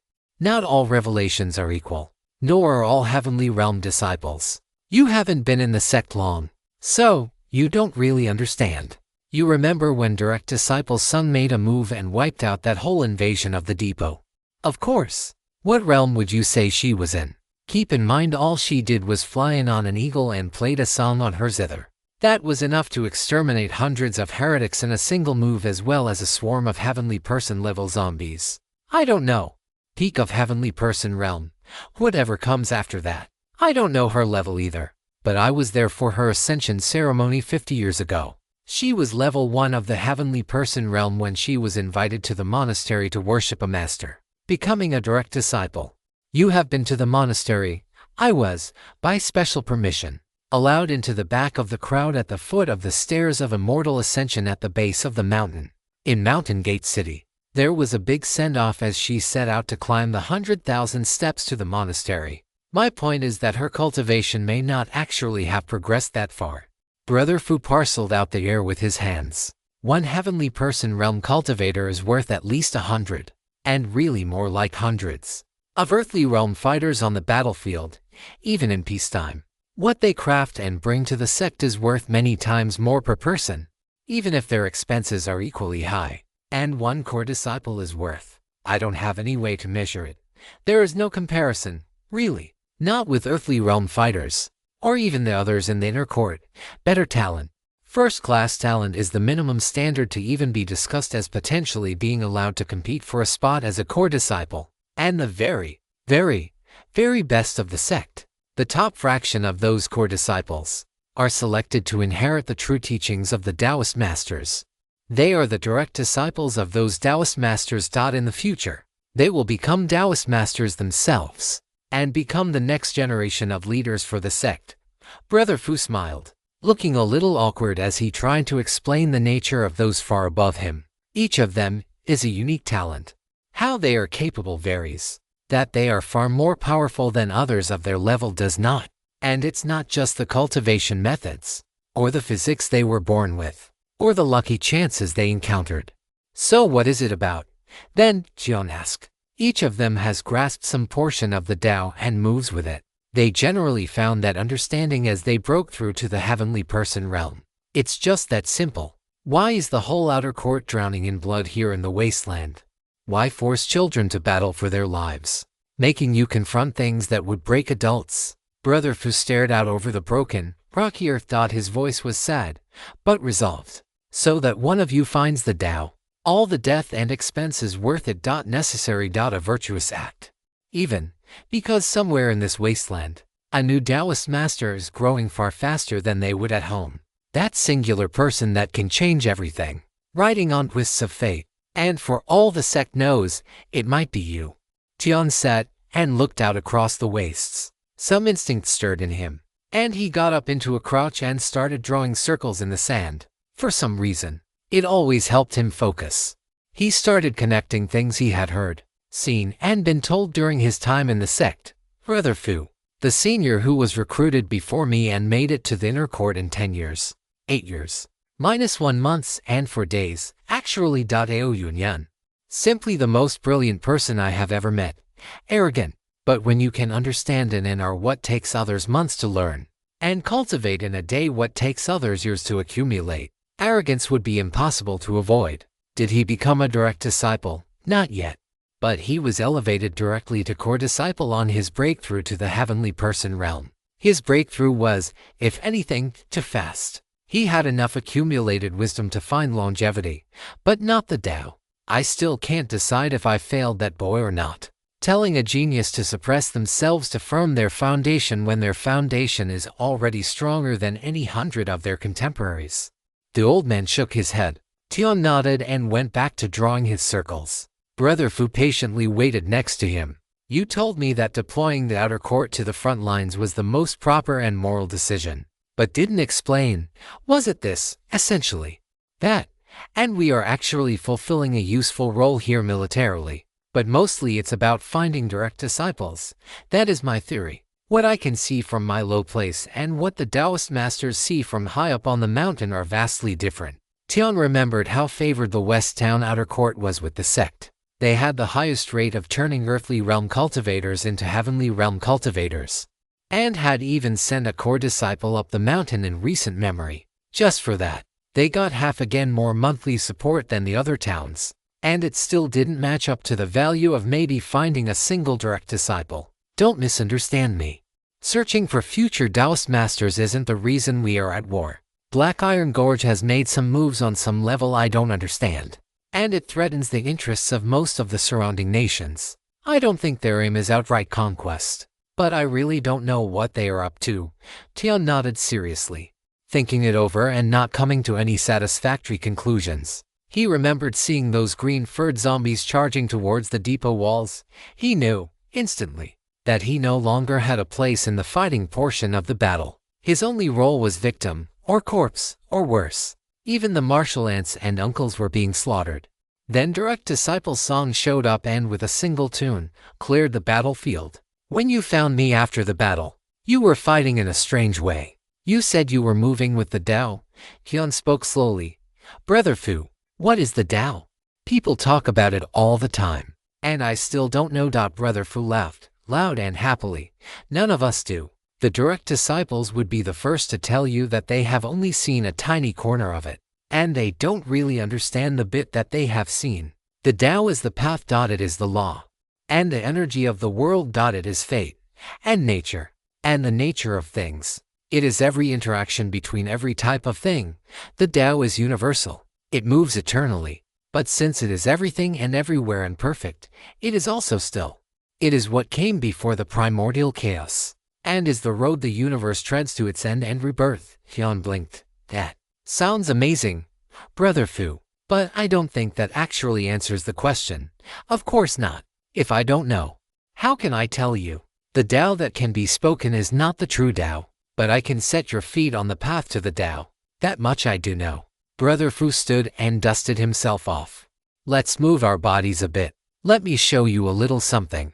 You remember how I fought those heretics? How they sought their own death? Hyun nodded. It was hard to forget. Come, let's spar a little and I will show you what I mean when I say I move with the Tao. One of the inheritances of our ancient Crane Mountain is the philosophy of effortless action. Tonight isn't the time to explain it, but you can start to grasp it with your body first. He reached out a hand to Tian. Tian smiled and took it. The two squared off. Tian settled into his boxing stance, palms out, legs bent. Brother Fu gently rested one hand behind his back and invited Tian to attack with the other. What followed was one of the strangest and best spars of his young life. Every strike missed. Every step he took found Brother Fu standing there first, or had a fist waiting for him to bash into it. In the beginning, it was frustrating, maddening. Even, it felt like he was being toyed with. Their silk robes snapped and fluttered in the desert winds, the sand whispering as their feet danced back and forth. Tian moved swiftly, struck decisively, retreated lightly, and never once left the palm of Brother Fu's hand. This story has been stolen from Royal Road. If you read it on Amazon, please report it. Just breathe. Don't think. Don't try to figure out how I am moving. Don't use your arts. Cultivate if you like. It might help. Just breathe and move. Brother Fu encouraged him, still finding time in the spar to stroke his long white beard. Tian trusted Brother Fu, even if he was monumentally irritated with the old man after being clowned around for 10 minutes. He forced himself to calm down and started to cultivate. A deep breath in. Circulate the energy. Slowly release it back into the world. The art had cycled through his body uncountable thousands of times by now, and it would continue for millions more. His mind paid just enough attention to it to make sure it didn't have any accidents, and the rest focused on the matter at hand. Most, even in our temple, seem to think meditation is something you can only do sitting in a quiet room. Nonsense. You can meditate and talk. You can meditate and paint. You calm your heart and mind by turning a piece of your attention to your breath, keeping it from chasing distractions. Brother Fu guided Tian's palm past him, then shoved him into a stumble with a palm of his own to the boy's back. You aren't fighting the distractions, or suppressing them or preventing them. They appear in your mind. But the part of your mind that would grab them, obsess over them, hurt your heart with them, is busy minding your breath. The rest of your mind watches the thoughts pass like a running horse seen through a gap in a wall. The thoughts are seen, but without emotional weight. It was true. Tian had known for a long time that meditation helped stop the sudden bursts of anxiety that saw him hiding in shadows or waking up screaming in the night. The thoughts came, but so long as he was cultivating, they left almost as fast as they arrived. My methods share some similarities with that meditative state. The essence of action without effort is not no action or no effort, but to move with nature. Water does not strain as it moves along the riverbed. If it encounters a rock, it flows around.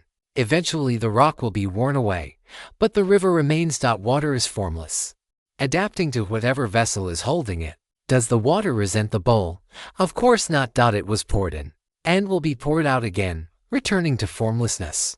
Nor does the bowl resent the water for its temporary occupation, but for the bowl to be useful it must be empty. So we lay down our burdens and our complicated thoughts. We simply exist, and move with the Tao.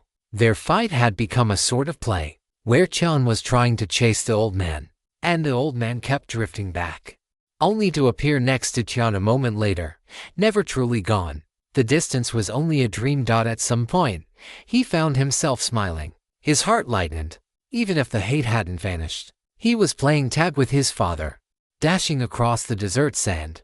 It was the best night he could remember. The next morning, Brother Fu was gone. He had been given a night to rest, then was sent back into the field. It seems that was as long as he could be spared.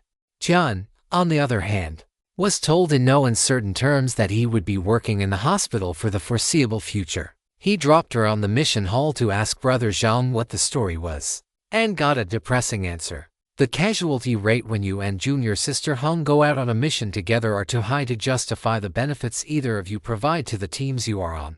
We ran the numbers, and while none of your surviving teammates blame you, the fact is that they have to protect you while fighting the enemy at the same time. Your ability to protect yourself is higher than your level would suggest, but it's not at the same level as a level 9. So for now, you are going to be confined to the depot and will be doing hospital work. Brother Zhang spread his hands helplessly, but didn't bother being tactful. He understood Tian well enough by this point to know there wasn't any point. Tian wondered if this supported Brother Fu's theory, or was evidence against it. I'm to stay on base until I am level 9. You stay until something changes, which it will eventually. Something always does. Sorry, brother. The decision was made above my level. Tian nodded. I more or less expected to stay on base for a while. Thank you for your concern, Brother Zhang. The good news is that once the rewards from your mission are approved, you will be rather wealthy in merit points. Considerably more wealthy if Marshal Uncle Ku returns with a bounty and a tame beast. But either way it will be quite a windfall. Alas, I have just spent all my merit points and spirit crystals, and am now completely broke. Senior Brother Zhang, Tian hissed, his eyes darting furiously. One thing he had learned, he was never out of the earshot of his seniors. Oh, my apologies, Brother Brokey. I thought you had just come back from a long, dangerous, and highly successful commerce raid where even someone calculating with their elbow could figure out you earned big. I failed to appreciate your cultivation of the Tao of the bum, the loser, the guy who never buys lunch but always orders extra side dishes. Truly, I have eyes but cannot see the mountain. Brother Zhang's eyes rolled even harder than Tian's. Is that a thing? Is what? Buying lunch for other people. Why don't you just eat in the mess hall? Well, sure if you are on base. But what about when you are traveling? Who's cooking? The scorpions. Traveling inside the broad sky kingdom, I mean. How? It's never come up. In fairness to you, Brother Tian, as far as I can tell, your only hobbies are making tea and giving small gifts to people. I am fairly sure you aren't actually cheap. I have been told I don't understand money. Tian smiled ruefully. But I understand having food. Better for people not to think you have anything worth eating. That is one way to look at it. Brother Zhang coughed. And fortunately, you just turned up on a bed of steamed vegetables with plenty of rice in the bowl. You are going to need to figure out how to defend your deliciousness when you are trapped on the table. Jian looked blankly at Brother Jean. I did what, Brother Jean? Do you need another mission to bed? The metaphor might need some work, but I think you get my meaning. I really don't, Brother Jean. What I mean, Junior Brother Jean, is that everybody will know you struck it rich, and none of them will believe you reported everything. Even if you let them search your ring, they wouldn't believe you. There is something about the word treasure that stops the brain from working. So be careful. You are about to find yourself surrounded by hungry wolves in insect robes. You might get eaten alive. Not a metaphor. This time, mostly, it took Sister Lee 2 weeks to craft Jian's darts. During that time, for no plausible reason Jian heard, the base was shifted from an up to a down posture. That is, it was no longer considered on the front lines. And so long as people earned their monthly quota of military merits, they could pick and choose the missions they took. Brother Long Yikan came to find him when the darts were ready, and looked subtly disappointed to be called Brother Long instead of Brother Supreme Art. Tian was prepared to endure his disappointment. He agreed with Sister Lee. Supreme Art was a ridiculous name to call yourself, especially when Tian hadn't seen the man craft so much as a cup of tea. Tian was still courteous to him. Other than his weird naming sense, Brother Long was alright, and it was hardly his fault that he had been born into a good family. Tian just wouldn't waste his good tea on him. It was a comforting thought, and it helped him forget that Brother Long had better tea than he did. It also helped distract from the memory of the dead Brother Long in the desert, and the Grace Cloud Valley green tea that remained untouched in his storage ring. Tian sometimes found himself looking out over the wasteland, dreaming of adventuring down the Green Snake River. He had never been to a city before. He would find the city of osmanthus trees and drink in the tea house. Perhaps he would find a Xiao Xiao there. It was one way to leave the wasteland in his mind. There were other ways, of course. Do you have any hobbies, Brother Long? Oh well, I do try to cultivate my Tao heart with the 4 arts. The 4 arts, brother, yes. Perhaps you know them by another name. Painting, calligraphy, playing the guqin, and playing Go. Go is the game with the black and white stones, and the table with a big grid on it, right? Yes. You really never played? No, I have seen the senior brothers play it, of course, but I never really understood it. Would you like to learn? Tian thought about it. On the one hand, he had innumerable things to learn. His conversations with Brother Wang already had his head spinning, and the other doctors were worse. On the other hand, his studies were expected to take decades, or even the rest of his hopefully eternal life. So it wouldn't be terrible to learn how to play. And Brother Zhang's little jab about not having any hobbies rankled. Brother Long looked hopeful. Tian smiled and nodded. I'll have to trouble you. No trouble at all. This is great. Everyone else here has been playing for a century or more. I get killed every time. Brother Long rubbed his hands together. But in the meantime, Senior Lee is waiting. I think you are going to really like what she has to show you. Senior Sister Lee looked like she was ready to fall over and die. But she was smiling. Or grimacing. Probably smiling. You owe me. I thought you were taking the mused hairs as your fee, yes. But morally, also practically, each of these darts took 6 hairs. Considerably more than I thought they would. But damned if it wasn't worth it. Look at these beauties. The older crafter waved her hand grandly towards a wide leather pad on her crafting table. The painfully white lights shone down on nothing. Tian squinted. He could see faint glints of light on the stained hide. You made the darts even more invisible. Oh, they are so much more than just invisible. Watch this. She gently blew some white powder over her desk. The fine particles settled gently on 10 3-inch long darts. Each dart was an elongated oval, nearly a cylinder, slightly wider in the middle but quickly compressing down to a short point at either end. Are you watching? Don't blink. If you blink after all of this, I'll ban you. She reached out and gave the leather pad a little shake. The darts and the powder shifted slightly, and the darts vanished. Sister Lee, the crafter smiled. She had been staring viciously at Chan's eyes. He hadn't blinked. Your eyes don't deceive you. I have managed with craft what usually requires enchantment environmental blending. Not only are the darts fully transparent, if they get covered in powder, smoke, water vapor or the like, so long as they move even slightly, they will simply appear as another part of that medium. It is possible to see them move if you look very, very carefully, but in most use cases, They can evade even the techniques used to find invisible enemies. Amazing. I don't know enough words to say just how amazing it is. This is just incredible. Now I know what you are thinking. Sister Lee, you may be the heaven's answer to the dream of earthly crafters. But I am a hot-blooded man, excessively hot-blooded. Just so much blood, everywhere. What if my beautiful, highly technically complicated, made with unique ingredients darts become covered in something sticky and highly visible, like blood? My exact thoughts. Supreme Crafter Lee, crude, do better. But I appreciate the effort. The answer is, you are screwed. Except, I spent 6 damn hours per needle polishing them with increasingly fine powders and silks, as well as soaking them in hardening and preservative agents. You wouldn't believe how many highly specific agents and reagents went into crafting your needles. The sheer quantity of gold thread tree heart powder. She drifted off, then shuddered a little. If you discover this tale on Amazon, be aware that it has been unlawfully taken from Royal Road. Please report it. There was a long pause. Senior sister, do you need a commission to go to bed? Oh, I'm going to sleep for 3 days straight after this. I just needed you to understand. These things are absolutely amazing, sharp as a sword cultivator's razor, and utterly precious. I don't usually interfere with my customers' choice of weapon art, but I swear on my eyes if you pick some cheap-ass art as part of your broke-ass lifestyle.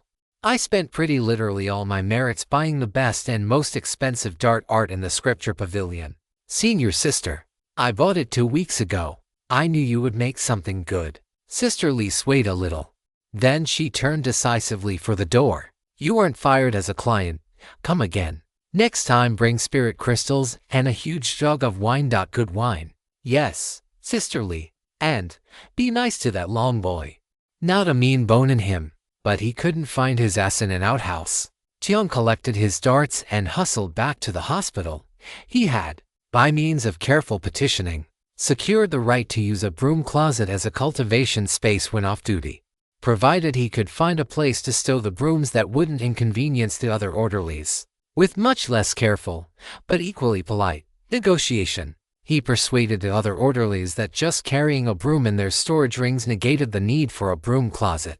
That, and a few jugs of rough wine, carried the day. There were cultivation rooms to rent in the depot, but those cost martial merits or spirit crystals. Why pay when you could enjoy job perk? He had long since memorized and returned his copy of Imperial Heavenly Swallows. He had reviewed it quite a bit, but now that the darts were in hand, he mentally recited the introduction. From the garden of the heaven-calling temple rise 10,000 swallows in flight, diving and twisting through the air. They never strike each other, flying at their utmost speed. Even in a chaotic melee, their prey cannot escape.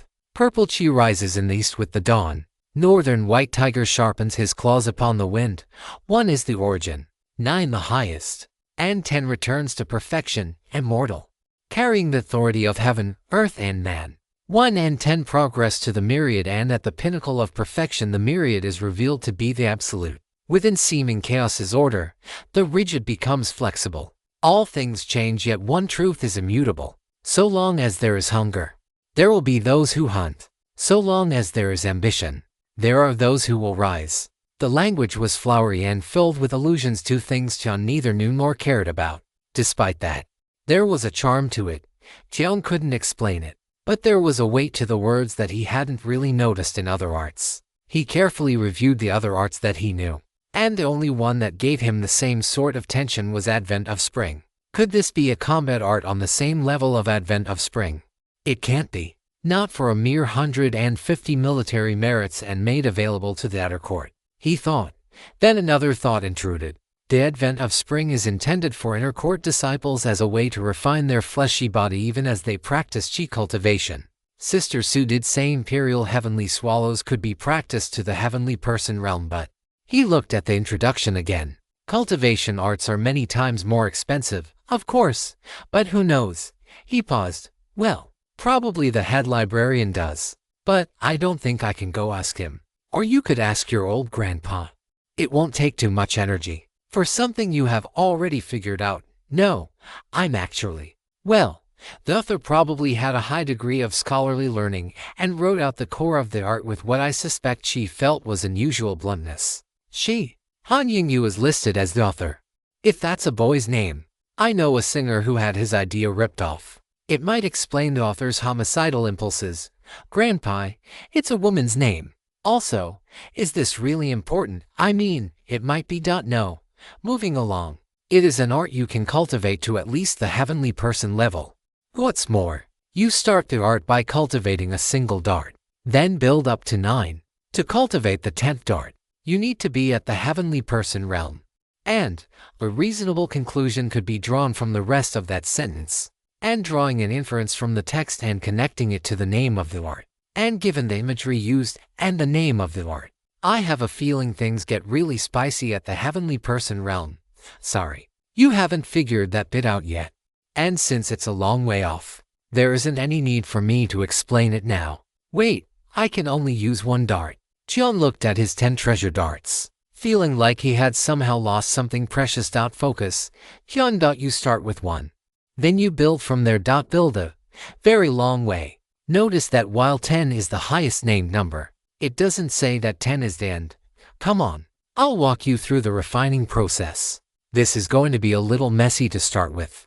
Good thing you are the janitor, I guess. You know what? Let's go through the vital energy circulation method first, then get into the refinement. Grandpa Jun wasn't being dramatic. Jian had found that part of the manual extremely clear with almost excessively detailed diagrams.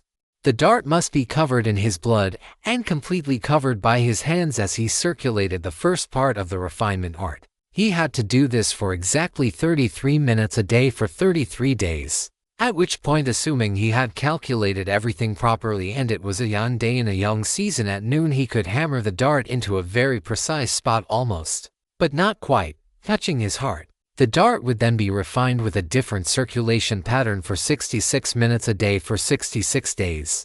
Having ensured that the dart being refined either first, second, third and so on was completed at the correct day and time specified on the included chart, one could take a break between refining each dart. The author wasn't a maniac. Then, once the initial refinement was complete, one simply had to learn how to control it using the watering circulation diagrams carefully copied over 4 pages.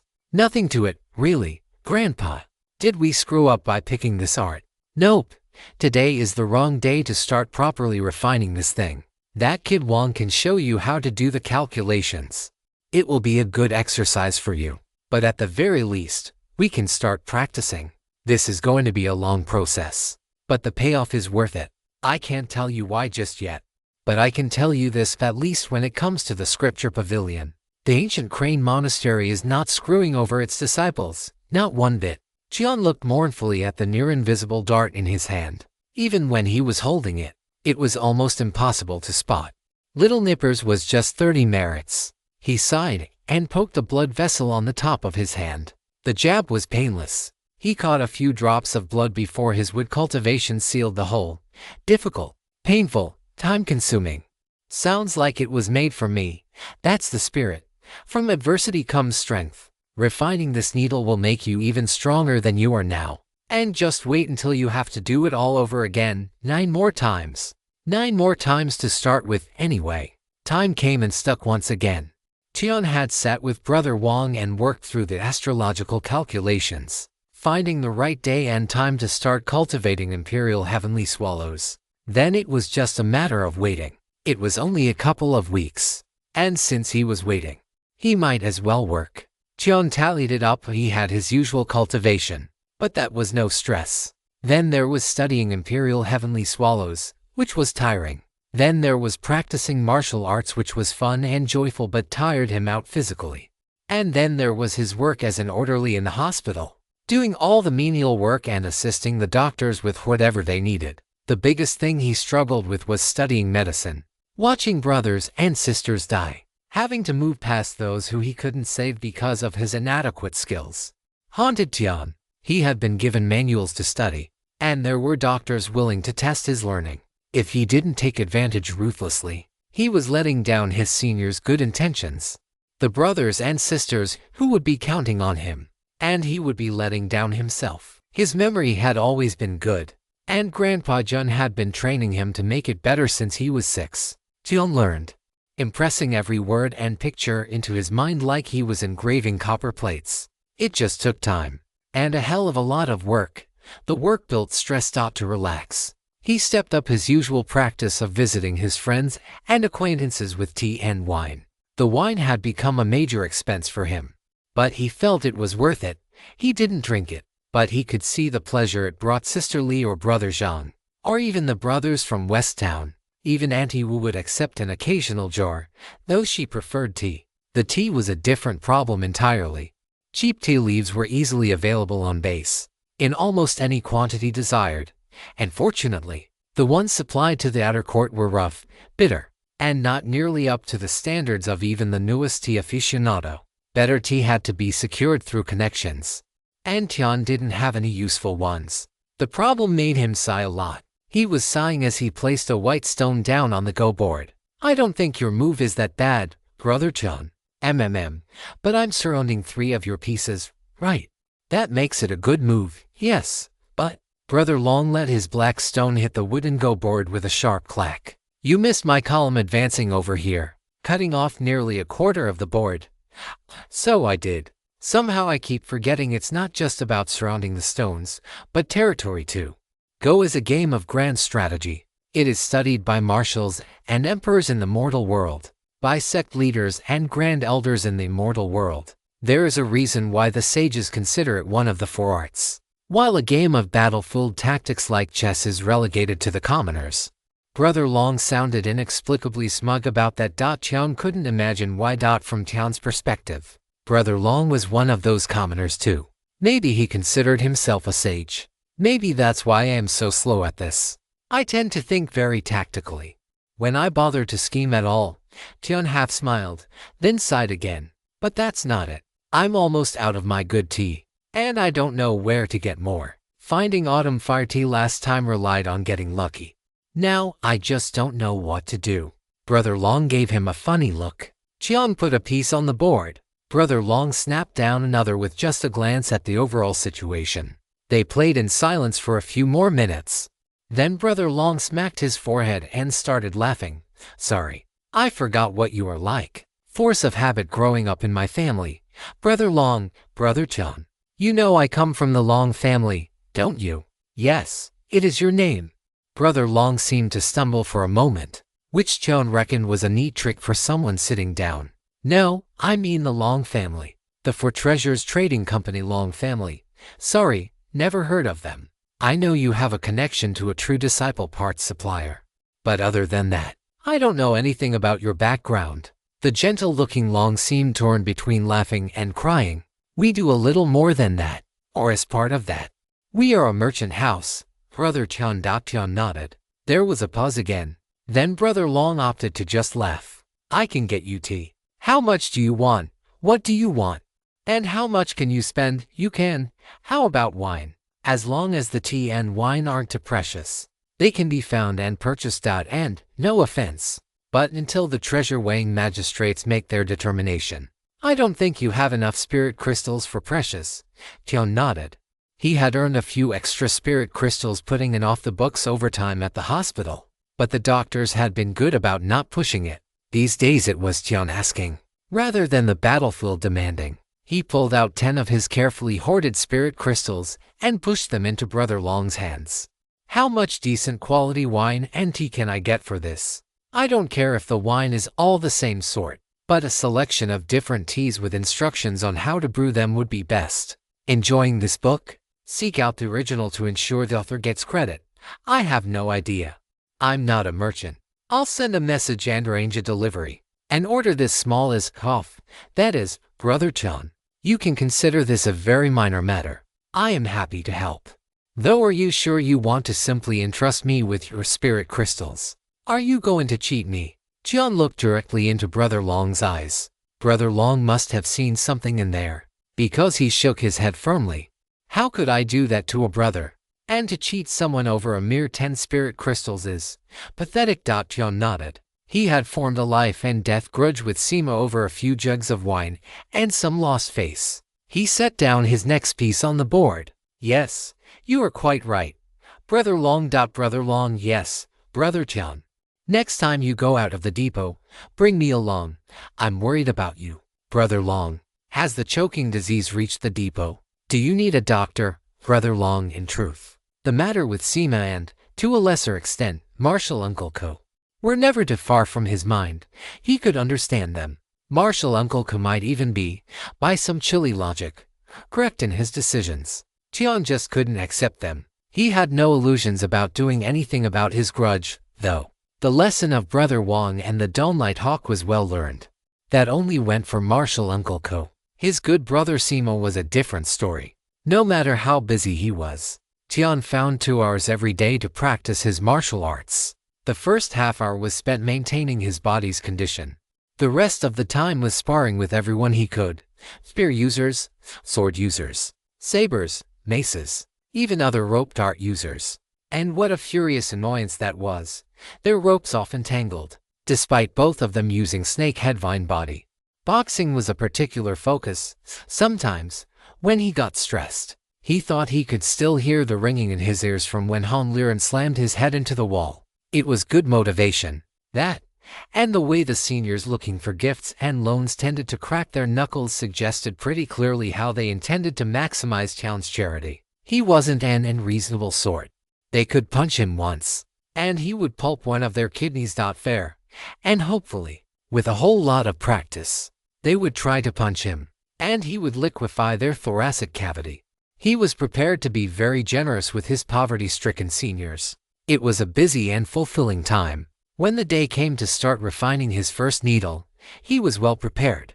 Tian had his tiny cultivation chamber, his dart, and plenty of practice. It all ran smoothly. It was a little eerie seeing the transparent dart momentarily take on a faint pinkish tinge as it seemed to drink his blood. Not even in the top 100 list of weirdest, creepiest crap practiced by an orthodox cultivator just in this hospital. Never mind the whole base. Just go with it. Feels a bit, I don't know, heretical. Grandson. Did you somehow manage to miss the fact that you have refined your own blood several times? It's blood. There is a lot of it in you. Most of the magical items on this base are bound with a drop of blood. Blood is also necessary for the technology of the spell to work. It's no more creepy than anything else. So stop worrying and focus. The weeks passed into months, and Tian never set foot outside the gates of the depot. A little market had sprung up on the base now that it was no longer on the front lines. Tian visited the market once a week, just to see if there was anything worth his buying and to broaden his horizons. He never did buy anything, but he reckoned it was the thought that counted.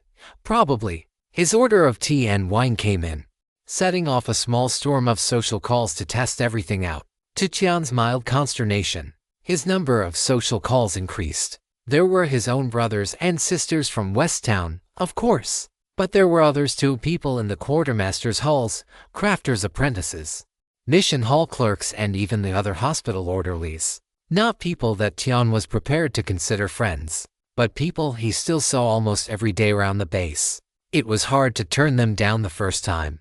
Then they quickly became fixtures on his circuit. Tian figured his conversational skills were still not up to standard, so he relied on his old trick of constantly asking questions and, if pressed for a statement, agreeing with what the other person was saying. This resulted in him learning all sorts of useless information about people and things. He didn't know why people had the urge to tell him who was calling the clouds and rain together. He didn't have the heart to stop them either. They looked so happy to tell him. It wasn't until he spotted some of his senior brothers doing basically the same things he was doing that he put it all together. Tian had, completely by accident, integrated with the local gossip circuit. This is why the level 9s all seemed alarmingly well informed. They did this all the time. If they weren't working or cultivating, they were visiting and chatting. As he watched, he imagined Depot 4 as a sort of model-sized mountain gate city. You had the inner court running the show and mostly chatting within their own circle. Then you had the outer court and all their little divisions, each chatting and planning and plotting and trying to make or leverage connections to the inner court. Tian, with his connections to both Marshall and Hong and Andy Wu, plus all the doctors in the hospital, could be considered quite rich. Combined with his habit of always appearing with drinks or snacks, it wasn't a surprise that his circle was growing. Even his connection with Brother Long was noted and considered valuable. It seems Nenny had tried to cozy up with the young master of the Long Trading Company. But while the gentle gentleman might be a bit clueless about many things, he could spot social climbers, grifters and suck-ups coming 5 miles away. Most reassuring of all was his cultivation. It was growing quickly, and level 6 seemed to be waving merrily at him. He sometimes wondered if his cultivation rate wasn't accelerating. Then he realized it was accelerating. He got very worried about why that was until Grandpa John loudly reminded him to seriously consider what he was doing. Tian was mopping the floors of the hospital, cultivating the advent of spring, a Whittleline cultivation art, which meant a solid stream of Yan energy was flowing in constantly. The cursed dagger was tucked against the small of his back under his robes. It was constantly feeding a solid stream of Yin curse energy into his body, to be absorbed by the hell-suppressing art. Yin and Yang coming together, both running through that strange statue, a statue which practically screamed out for balance. If he only gave it Yang or Yin, it could only run at half power, but with both, his body was constantly being refined at maximum efficiency, becoming more spiritual, becoming better suited for cultivation. It left him with complicated feelings. The ways he had accumulated this good fortune were bloody, a sharp contrast to the genteel teas and games of Go, or the friendly spars with seniors. Still, good fortune was good fortune. One ordinary day, there was an enormous bellow from outside the depot. An insect-like monster with dozens of legs came charging towards the gate, covered in thick blue-gray armored plates and dotted with blinding red eyes. It was enormous, bigger than some of the buildings in the depot. Claws like cysts reached out from the front of it. A true monster of the deep wastes. Not to worry everyone. It is quite obedient. Call the mission hall and the beast tamers. I have good news to report. Marshal Uncle Ku had returned. The cultivators cheered for Marshal Uncle Ku when he entered the depot. Tian could see everyone pouring out of the buildings. The true disciples flying up on their swords or flying clouds. People clasped their hands and bowed in gratitude or just threw decorum to the desert winds and yelled, waving their fists in the air. Marshal Uncle Ku had come back in glory. He rode in on the back of a giant mutated wasteland horror, holding a severed head. It had been a long time since the depot had such good news. The tension was released all at once, the compressed spring of emotion leaping into the air with a joyful sound. The cultivators of the ancient Crane Monastery rejoiced. With two small exceptions. Tian shook his head and went back inside the hospital. He could hear the patients chattering, talking about how wonderful the news was and speculating on whose head was brought back. Even the doctors were getting in on it. It's heartbreak worms you, Marshal Uncle. What makes you say that, Junior? Because I was on the mission where Marshal Uncle found the beast and started battling Zhu. I didn't watch it, I was hiding. But when Zhu raced off, Marshal Uncle chased him. Fortunate child. How I envy you, to have been there, to have seen such a thing. Are you sure the heretic was called Zhu? I will never forget. Tian nodded firmly. Marshal Uncle called him heartbreak worm Zhu. Tian truly would never forget it. He was buried under the sand.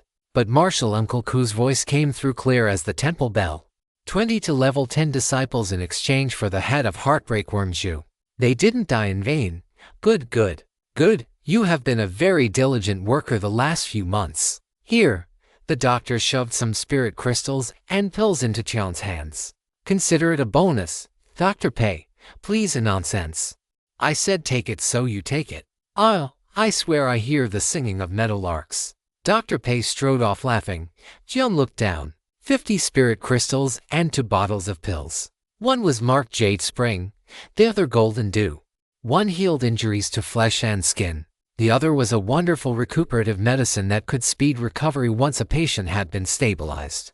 Both were heavenly person realm medicines, though they could be used by an earthly realm cultivator willing to waste piles of money. Tian didn't know how much they cost, exactly, beyond a lot.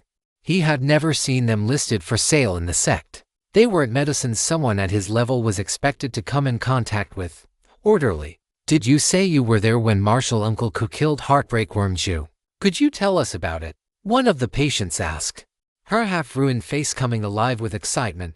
Yes, tell us the story. A martial brother who might never walk again joined in. Jian looked around. What could he tell them? What could he even say? when it looked like everyone would die. He charged in and battled you. I was hiding, so I didn't see the details of the fight, but I heard a sound like falling rain, and after the battle the ground was covered in small holes. Whatever he did, Chu wasn't his match. I heard the heretic break and run less than a minute, maybe even less than half a minute. After Martial Uncle arrived, the heretic tried to shake his heart with his words. He did not succeed. Forgive me, seniors. I must get back to work. Tian fled the room, but he couldn't escape the hospital. Word that their orderly had been there to witness the colossal, earth-shaking battle between the Vol Demon Heartbreak Wormzu and Hiroku spread like the plague through the wards. Somehow, to Tian's bewilderment, some of the great man's halo spread over him, simply by virtue of having been there. He too was a hero, a much smaller, much less important hero.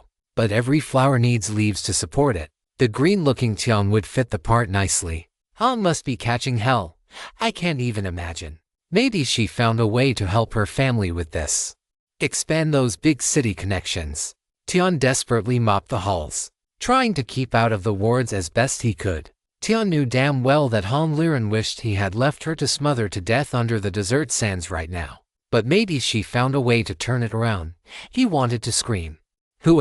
He didn't know. He just wanted to scream. It wasn't like that. It wasn't heroic. I was terrified. Han was in a coma, and Martial Uncle Ku waited until the giant monster had been pulled out of the ground and half-tamed before making his move. He never made a move to heal the wounded. The only time he made a move at all was to make sure the ambush took place. Is this a hero? Is this really a hero? Tian kept his mouth firmly shut. He was socially inept, not stupid. He knew that today was not the day to voice a contrary opinion. He could be an adornment for the hero, or he could be an unsightly blemish to be pruned away, not killed or any nonsense like that. Simply shunned. And then all that goodwill he had been steadily building up would vanish like water in the wasteland. Nobody wanted to hear about the dead nobodies. The hero's golden aura couldn't be tarnished. Not today. Not while the whole sect needed a hero. This tale has been unlawfully lifted from Royal Road. Report any instances of this story if found elsewhere. Besides, they might agree with Martial Uncle Ko. 20 to level 10 disciples in exchange for the head of Heartbreak Wormzu. They didn't die in vain. Tian didn't think his heart could stand it if he heard them say that. He endured, barely, until the end of his shift.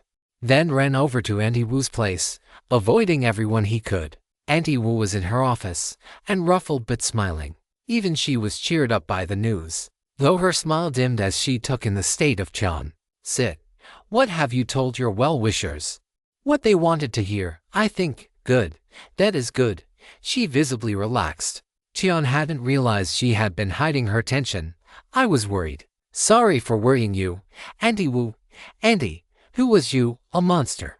Even by the standards of 4th-level Heavenly Realm heretics. He specialized in curses and goo. But his real specialty was in breaking people. He had seemingly endless methods to trap and disable people, then torture them. He always chased sadism over ambition, baiting comrades into turning on each other, making lovers betray each other, making lone victims torture themselves to avoid greater torment at his hands. He savored despair. She steepled her fingers, sitting back in her chair. You once infected a village with goo that, as they matured, forced their hosts to attack and eat any other goo of the same sort they detected, which in practice forced everyone to kill and eat each other. It was one of those clan villages where everyone was related, parents eating children, siblings. You get the picture. It wasn't a quick process. People really got to savor the growing hunger, madness and terror. And this was only one atrocity. He had so many horrors to his name. He killed a lot of innocent people, at least for figures worth, quite possibly 5. He had also hunted down and killed for level 1 heavenly person realm cultivators from our ancient Crane Mountain over the years. More from other sects. He never attacked anyone remotely close to his own level. It wouldn't have been nearly so fun for him. Auntie Wu shook her head. But I don't think you really want to know about you. You want to know about your martial uncle. Tian nodded silently. He's an okay guy. Neither of them spoke. They could faintly hear the bustle and noise of the warehouse through the door. The voices sounded a lot more lively today. An okay guy. I've known him for Heavens, 20 years or so, off and on. Mostly just to nod at when we see each other in passing. But from what I know of him, he's basically an okay guy, diligent, a solid cultivator. No unpleasant rumors about his personal habits.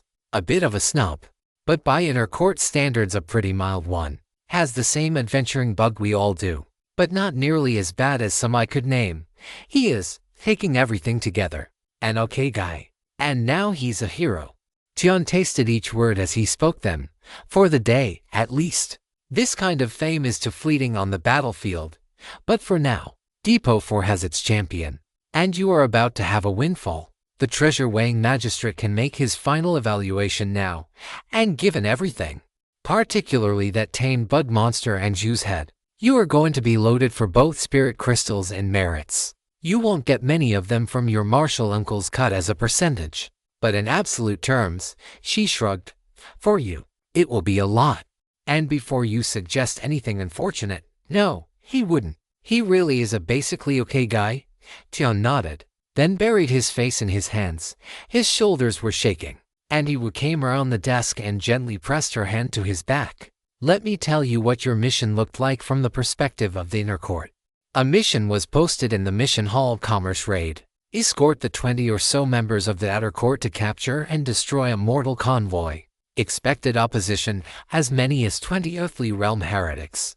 And all the standard wasteland hazards. There is always a chance of running into heavenly realm heretics or monsters. Hence the mission. Then he would have investigated the location, notable features. He would have checked to see if there were any active bounties in the area. He would have seen all of that, and then figured the job was lucrative enough and safe enough. She softly rubbed his back. From the sound of it, he did an excellent job escorting you to the ambush site.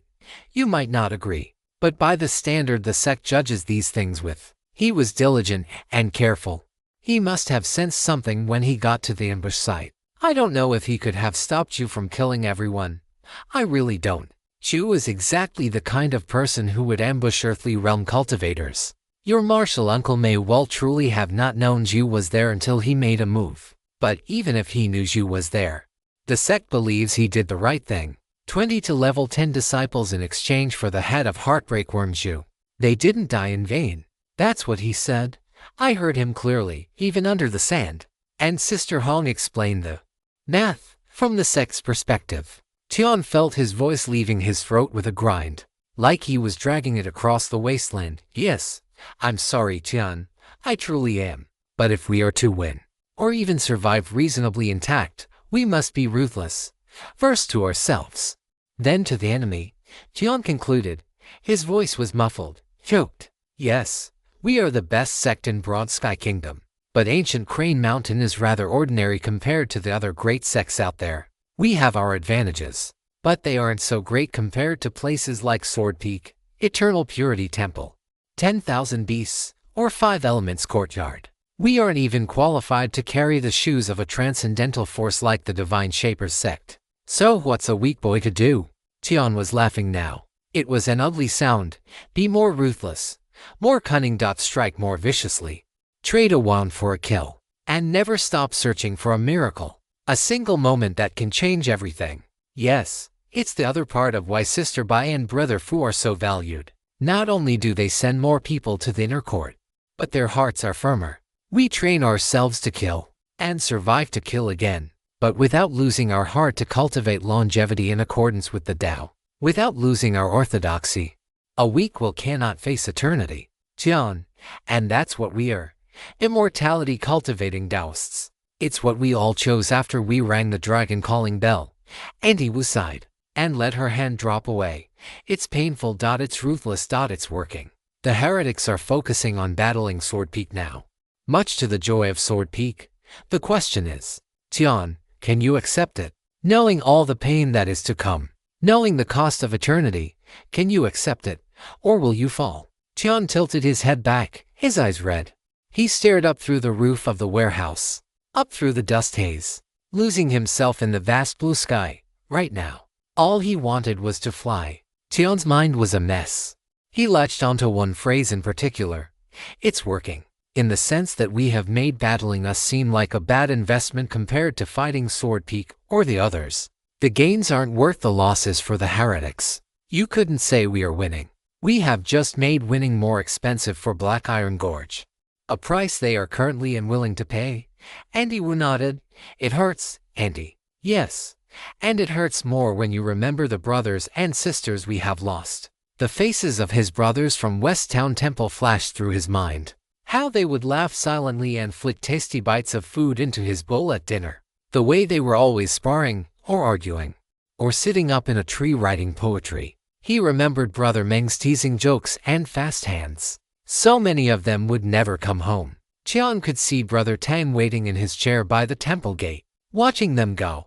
It must have gutted the proud swordsman. He probably wished that heretic had killed him on the spot, rather than letting him live and be tortured every day with the thought of his brothers dying while he sat helpless in the temple.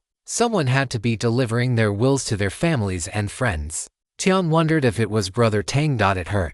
The thought was all sharp edges and dripping acid. It was ruthless. And it was working. Trading the few lives of the outer court and the more disposable inner court members preserved the core strength of the mountain. Better still, it preserved the broad sky kingdom, with all its resources and people. So long as they existed, there would be new cultivators and new resources to nurture them. In the face of eternity, what are a few brief lives? It's not like they would be gone forever. In just a few years they would be back, ready to struggle for immortality in a new life or savoring the sweet and bitter of mortality. It was ruthless, but was it wrong? Was his suffering wrong? He didn't know. He wanted to say it was, but truthfully, he had known since he woke in the garbage that survival had its price in pain. I think I would feel a lot better about this if I knew the sect master and the Taoist masters were suffering. If they understood our pain without needing one of those teaching lies. First, never say that ever again. Ever. Being infilial potentially carries the death penalty. Second, they have been exactly where you are. Which one of those ancients hasn't fought in many wars? Which of them hasn't lost brothers and sisters? They have known and lived with this pain for longer than some countries have existed. Third, one day I swear I will make you understand metaphors. I understand what they are used for. It just seems dumb. Say what you are trying to say. Don't make up a little story about it. They were like the dawn in a chamber pot. That's just confusing. Andy Wu laughed softly. Yes, I too would struggle to figure out why someone was like dawn in a chamber pot. Although that is a simile, not a metaphor. To make it a metaphor, you would say they were the dawn in a chamber pot. Tian snorted. They sat together quietly for a few minutes while Tian pulled himself together. Eventually, Tian smiled. It felt fragile on his face. The world shouldn't be this way. Perhaps. I can't fly high enough or see far enough to say what the world should look like. Andy Wu's smile was almost as fragile as his. One day, I will fly that high. One day, I will stand in a place where I can see how things should be, and put it right. Tian was called into the mission hall late the next morning. Rather than the usual room with its desks and display boards, he was directed to an office in the back. Hong Liren was already waiting outside the door when he arrived. His inquisitive eyebrow was met with a shrug and a pointed finger. The sign next to the door read Office of Harmonious Cooperation. The treasure weighing magistrate. He looked carefully at Hong. She was openly inspecting him too. She looked like hell. But she didn't seem broken. His lips twitched. Hers did too. They straightened their robes, settled their faces, and waited patiently. They were young Taoists. They were good at waiting. When they were finally called in, there were 3 people in the room. One was sitting behind a large desk with a balance scale on it. He wore the robes of the inner court, but the unusual hat perched on his head lent him an extra layer of authority. Blue and red silk brocade, with a bright coral button on the top. It was the first time Tian had ever seen anything like it. The second person was Elder Ruth, and the third was Marshal Uncle Ko. We greet the magistrate, the elder and the true disciple. Tian and Hong bowed. Rise. It was the magistrate who spoke. Tian wasn't quite sure what that signified. Hong Liren, West Town Outer Court, assigned to the disciplinary squad as a trainee. Current cultivation 5th level of the earthly person realm. No disciplinary infractions. Consistently above average military merits based on her cultivation level since being deployed. The treasure weighing magistrate had a small stack of papers in front of him. but didn't bother glancing at them as he recited their information, taken from Royal Road. This narrative should be reported if found on Amazon. Tianziho, West Town Outer Court. Assigned to the medical department as an orderly. Current cultivation 5th level of the earthly person realm. No disciplinary infractions. Consistently above average military merits based on his cultivation level since being deployed. A small, though seemingly genuine, smile graced his face. To very gratifying juniors. I must say your case has caused a small commotion in my office. We have been through your records and your submissions very carefully, and I don't think you will be too shocked to learn that my investigators have their ways of verifying the accuracy of your accounts. To John, that sounded an awful lot like we have searched you and your possessions down to the cracks between your teeth, and you never noticed us, which did not enhance his calm. A case where every body was recovered, every storage ring was recovered, every mission treasure was recovered, and they were all returned properly.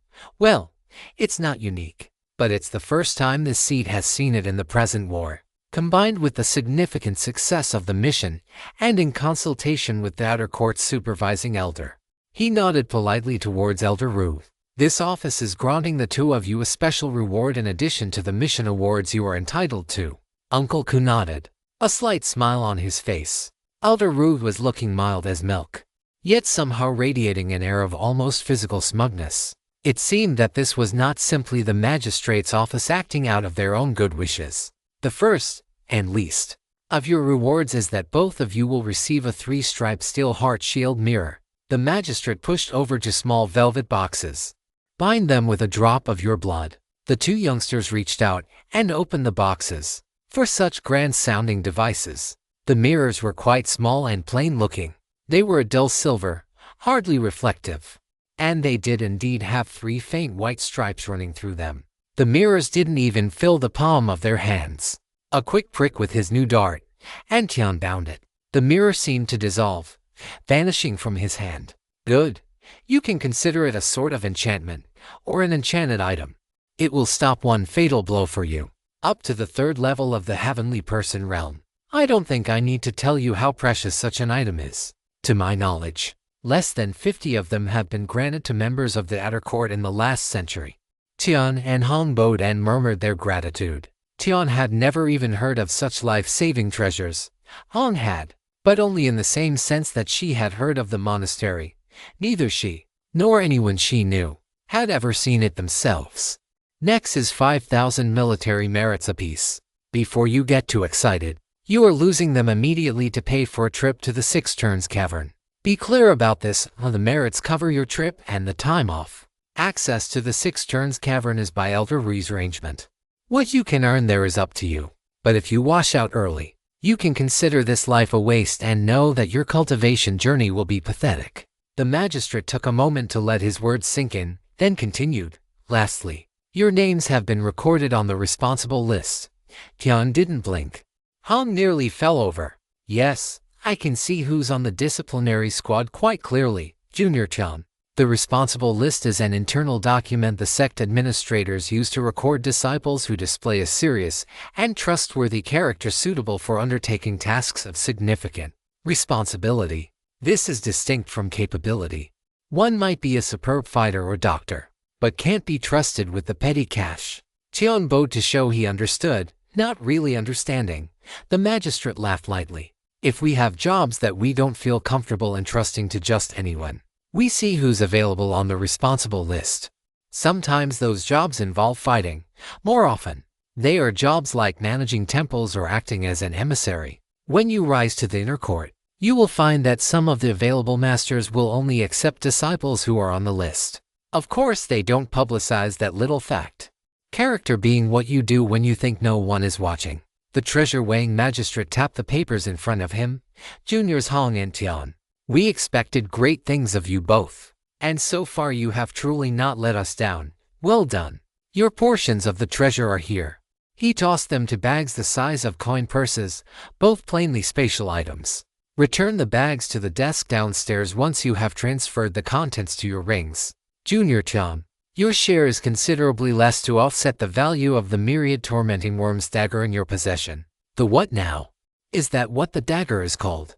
It's been pressed to my back or in my storage ring almost every second for the last 2 months. How the hell did they examine it without me knowing? Jiang kept the words firmly inside, however, and simply bowed again. Dismissed. And well done.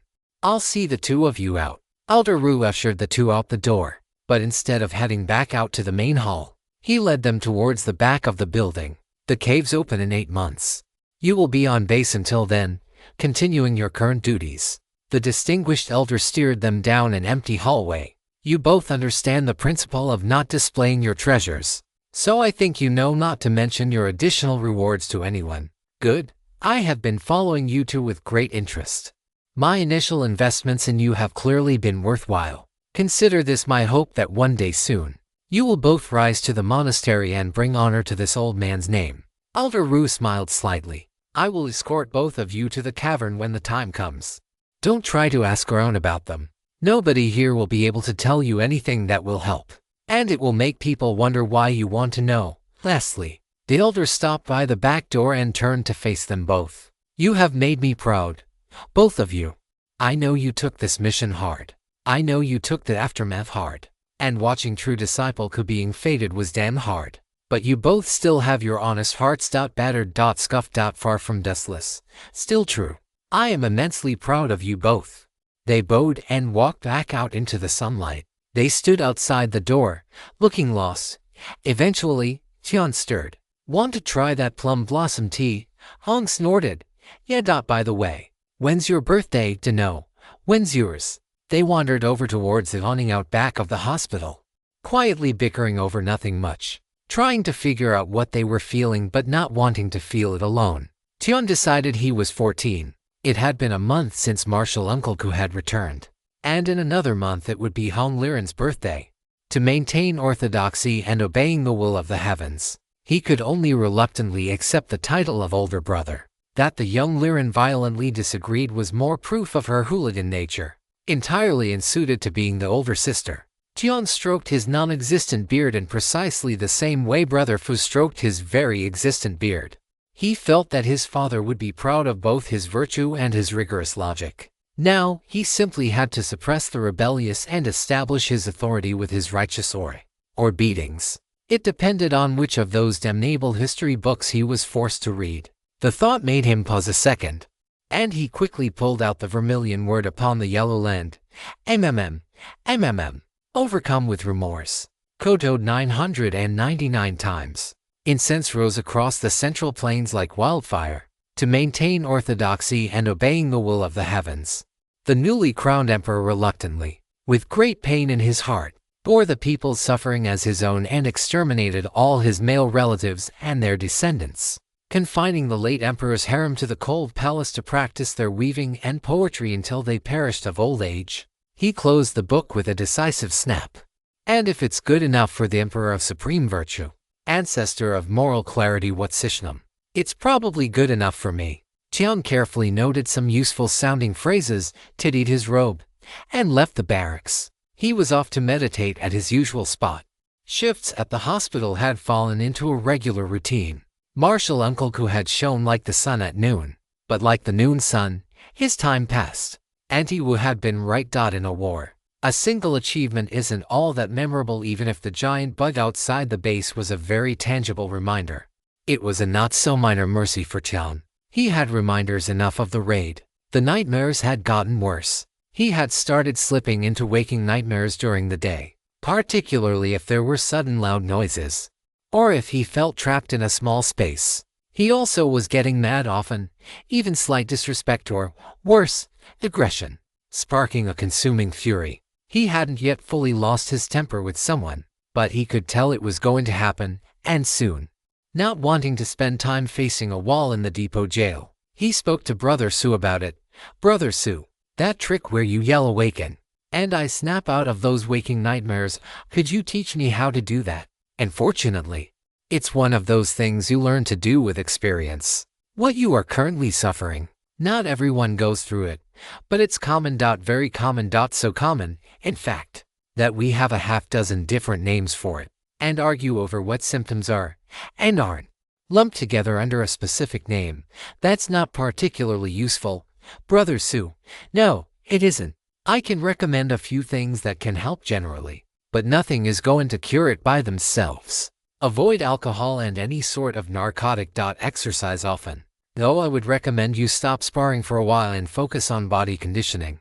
Eat more vegetables and less meat or oily food. If we were back home, I'd say spend time in the forest or in nature, but out here that's not really relaxing, not so much. No, Brother Sue's ever-present smile turned wry for a moment when I do that. It's not really a spell or anything, just a kind of vocal trick using a little vital energy. Anyway, when I use it, what I am using it to do is focus the listener on me. It cuts through the memories and chaos and helps you find yourself. When you feel yourself slipping, remember that you are sliding into a memory. The past is gone. The future may never arrive. You only exist in the singular present moment, and in this moment, you are free. Remind yourself of that. Orient yourself in space and time. You are here. It is now. Tion nodded with a sigh. It all made sense. But when the fear was on him, or the rage, orienting himself on anything rational was almost impossible. Su continued. Talk to your brothers about this. You can find me, or Brother Wang, or especially Brother Fu if you can catch him on base. Hell, talk to that little Hong girl, or anyone on your T circuit that you think you can trust. The more the memories are torn apart and reflected on, the weaker their power over you becomes. Huh? Another victory for T. He smiled at Brother Su, who grinned back. Yep. But above all, meditate. Pardon, meditate. I know you do almost constantly thanks to advent of spring, but try to set aside some time for meditation as the only thing you are doing. Really visualize the art. Do it a lot. Did Senior Brother Fu tell you the parable of the river washing away the rock? If you discover this tale on Amazon, be aware that it has been stolen. Please report the violation. Yes, Brother Su. It's a really important one. I know you don't like metaphors, but you can imagine the painful memories like rocks. And meditation is the river wearing them down. Right now, they are huge, disruptive, throwing the whole river into chaos. But the water keeps on flowing, and the edges get ground down. Eventually the whole rock is ground down. The river remains. Tion nodded. That was clear enough. Tion's little broom closet cultivation chamber had become impossibly claustrophobic. He found that cultivating in the patio area behind the hospital was much better. There was something comforting about having other people around while feeling alone under the brilliant blue sky. He would start his meditation kneeling in the dirt, hands palms up on his knees, feeling the ground beneath him, the wind around him, the sun above him. Then he would draw in a deep breath, letting the energy flow into his meridians and begin the cycle, from a seed to a sprout, then a sapling, slowly growing from earth to the sky. As he grew, the chi and vital energy never stopped flowing through him. His body became more perfect, more spiritual. The changes were slow and subtle, but his features were becoming sharper and more even. His teeth, all strong and healthy, minutely shifted to give him the perfect bite. His eyes sharpened. His ears became more sensitive. His skin became astonishingly soft. It's strong, slow and subtle, but constant. He was growing. He would end his meditation with his hands stretched into the sky, reaching towards the light. On a good day, when things went right, just at the end, he could imagine himself as the cosmic tree Brother Fu had mentioned when he gave Qian the advent of spring. A tree so huge, its roots plunged endlessly deep into the earth and its branches covered the sky. His brothers and sisters could live in his shade, protected from the winds and rain. He would usually lose focus at that point. He couldn't imagine his brothers wanting to live safe all the time. These were people who went bandit hunting to relax. Still, just for a moment, he could imagine himself at the span connecting heaven and earth. A feeling that touched on something so immense. Just the shadow of it was enough to leave him breathless. He opened his eyes, slowly releasing his cultivation and stowing the cursed dagger in his ring. There was a soft noise beside him.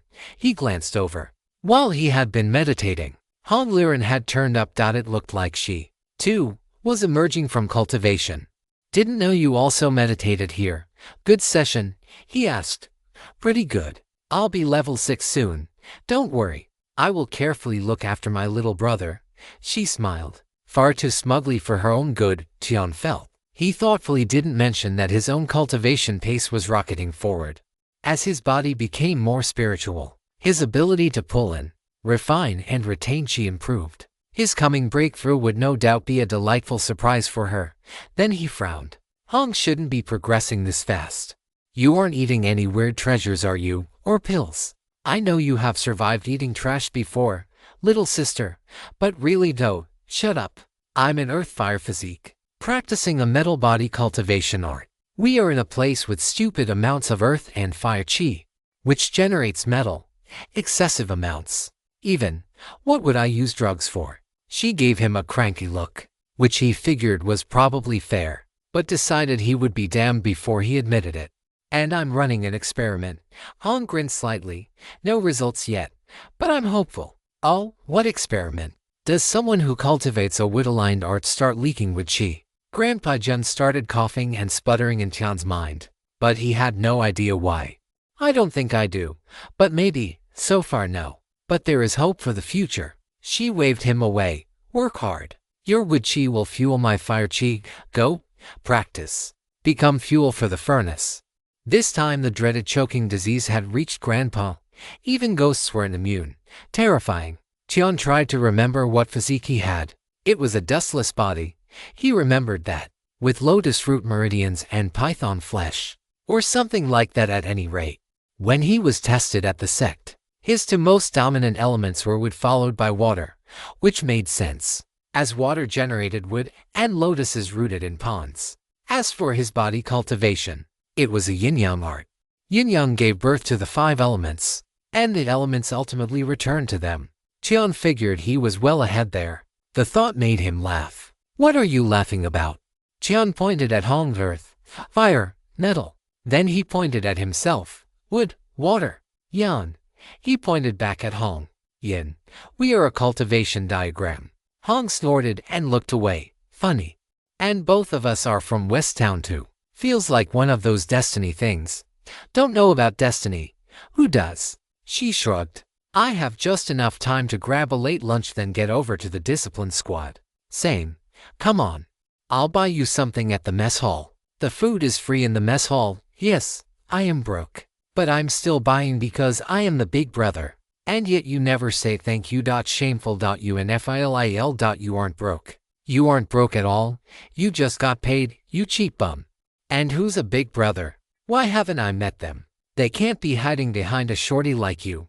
No, I'm very broke. All my rewards went into this cursed dagger, which is so cursed it's actually unusable. I would throw it away, but the curse keeps dragging it back to me. I was cheated. Bullied. My kind heart taken advantage of, probably by infilial siblings. At this point I'm going to have to squat by the gate with a bowl, begging for alms. Tian shook his head firmly. See, even my shoes have holes in them. He pulled a worn pair from his storage ring. The ones you are wearing, however, appear to be in perfect condition. I don't see how that is relevant. Why do you even have those shoes? Is this some jungle rat tendency? Do you want to make a nest with them? Rats do look cozy in their little nests, to be fair. But no. One of my brothers suggested it when I pointed out that there are no brothels or bars at the depot, so I can't use them as an excuse. John looked deep into the blue sky. These days, I think I'd like to live like an eagle, not a rat. It might be less cozy, but they have nests too. Do they line them with shoes? I have no idea. But since they have nearly killed me at least once, I'm up for knocking over their nests a few times to find out. Tian sat happily to lunch. There was fish soup, a big bowl of white rice, plenty of pickled vegetables, some stir-fried bamboo shoots, and all the warm water he could drink. Paradise. His hand hesitated between chopsticks and spoon, then swooped down. It would be the soup. A big gulp, a little sweet, the clean fish taste coming through, and the subtle warmth of ginger and scallions. And that tingle on the tongue. What could that be? Was it curse energy? Perhaps a nefarious scheme to poison the whole base? He sniffed the bowl. No, just a hint of cumin, peppers, and prickly buckthorn berry. He tried the pickled radish. Crunchy, sweet, acidic, sour, delightful. It seemed that for all the evils in the world, lunch was still a place of blessings and happiness. Even after all this time, cooked food had never lost its wonder. The day passed in what was to become a steady routine. A little mindful cultivation before breakfast, eat, workout, cultivate, bind his first dart, lunch, work at the hospital, study. Then on to the tea and socialization circuit. He found that he couldn't really manage talking to more than 2 or 3 people in a day, but they usually seemed happy to see him. Tian had no idea why. He spent his whole time asking questions. Naturally, Auntie Wu and Sister Li were special, and the two were frequently bombarded with tea or snacks. The look of gratified outrage on Auntie Wu's face was quite something when she did the math on how much of his money Tian was spending on tea, wine and snacks. Tian, as a senior, I appreciate your care. Also as a senior, did you know I can buy enough tea to make a life-size statue of myself and still have change out of an hour's income? And I mean good tea. Being the quartermaster pays that well. Should I get a job here, Auntie? No, it doesn't, and absolutely not. What makes the job lucrative is graft, and if you can't even bring yourself to collect tips for your hospital job, then large-scale logistics are really not for you. Graft, Auntie Wu. What? Settle down. Settle down. I get audited annually. There's nothing that goes on here that the monastery doesn't know about. Auntie Wu chuckled warily. You may, at some point, have wondered how it is that even a wealthy city-state like Black Iron Gorge could possibly stand up to the resources of not just one, but several kingdom-dominating sects. The reason is that Black Iron Gorge is run by a small cabal of extremely powerful heretics, and can concentrate their resources on trade and the military. They really don't do anything else. So, they don't spend money on anything else. I can see how that would help. But I feel like the numbers can't add up. Tian, Auntie Wu visibly struggled to condense what she wanted to say into something digestible. Consider the structure of the sect. You have the monastery up at the top of the mountain. Anything they make stays up there or gets traded on a one-to-one basis with other sects at a level we can't even perceive. From a logistics perspective, they are irrelevant. Then there is the inner court.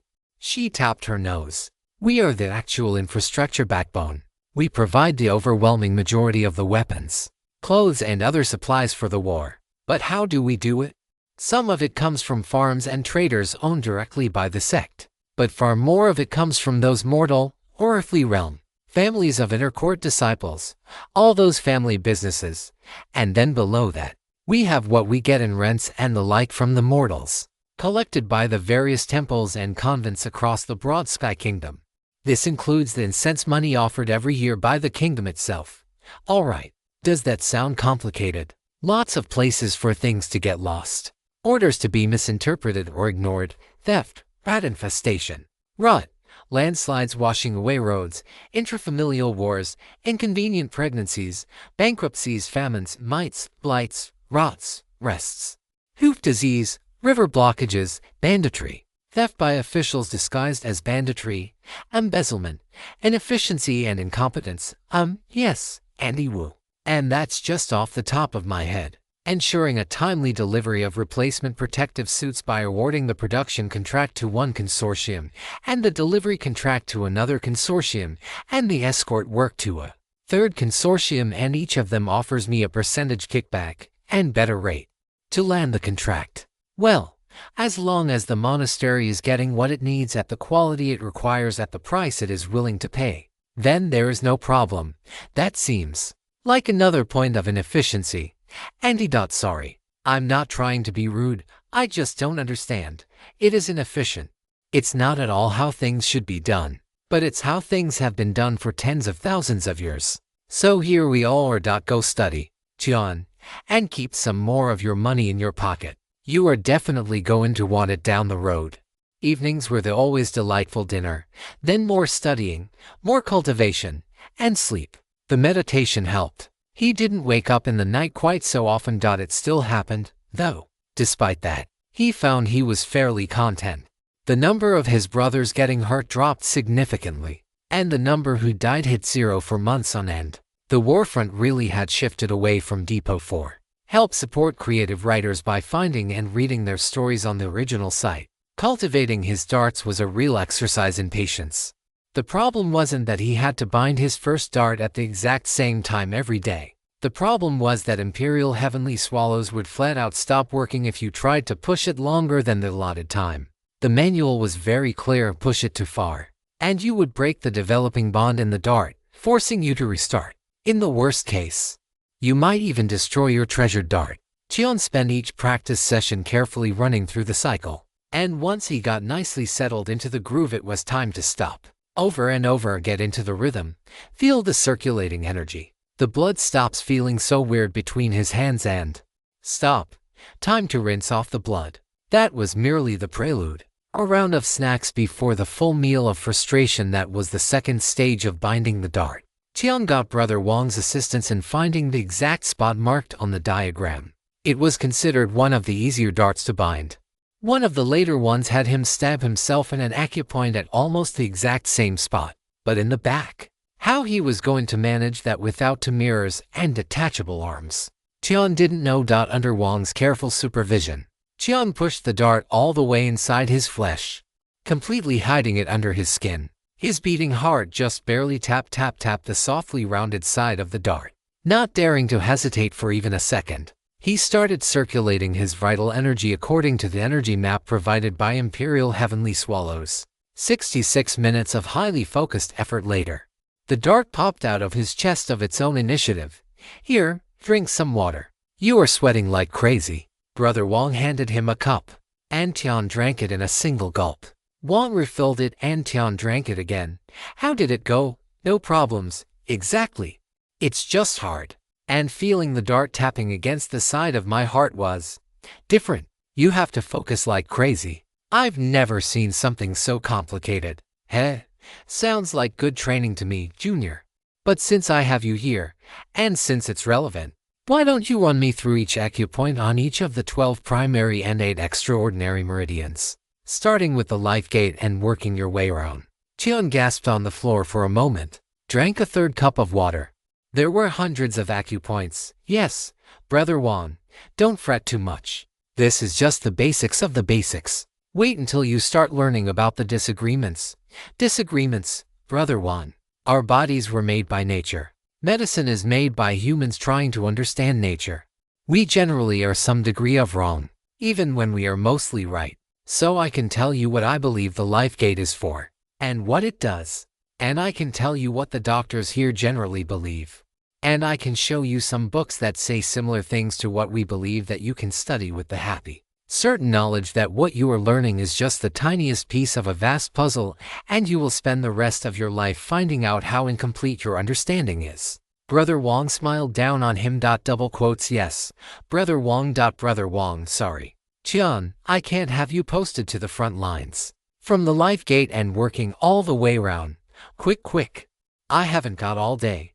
66 days later, the dart smoothly emerged from Cheon's chest and fell into his open palm.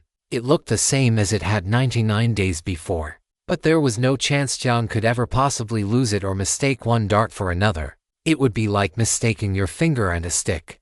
The feeling had steadily grown, the sense of having an extra appendage but feeling it in a numb, dull way. On the 99th day of the refinement, something snapped into place. His vital energy flowed into the dart unimpeded and circulated through it before returning to him. The feeling was almost uncomfortably familiar, as though he was being reacquainted with something he had always had, but somehow forgot. Grandpa, did I just make new meridians? Or, I guess not. Close enough. Strictly speaking, they are just energy channels that you have embedded in the dart.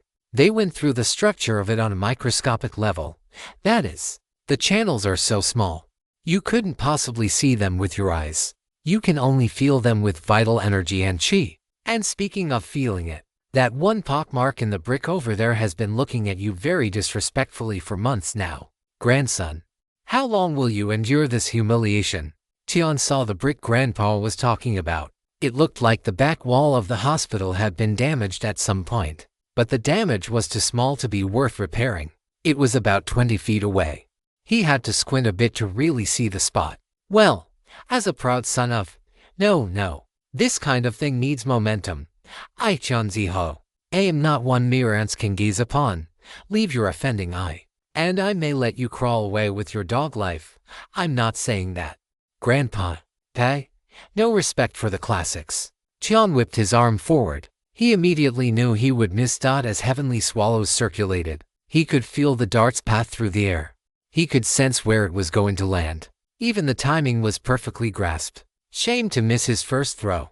If he could just nudge the dart a bit left. He poured his chi into the dart. It really did feel like he was trying to blow on it from across a big room. But it was just enough.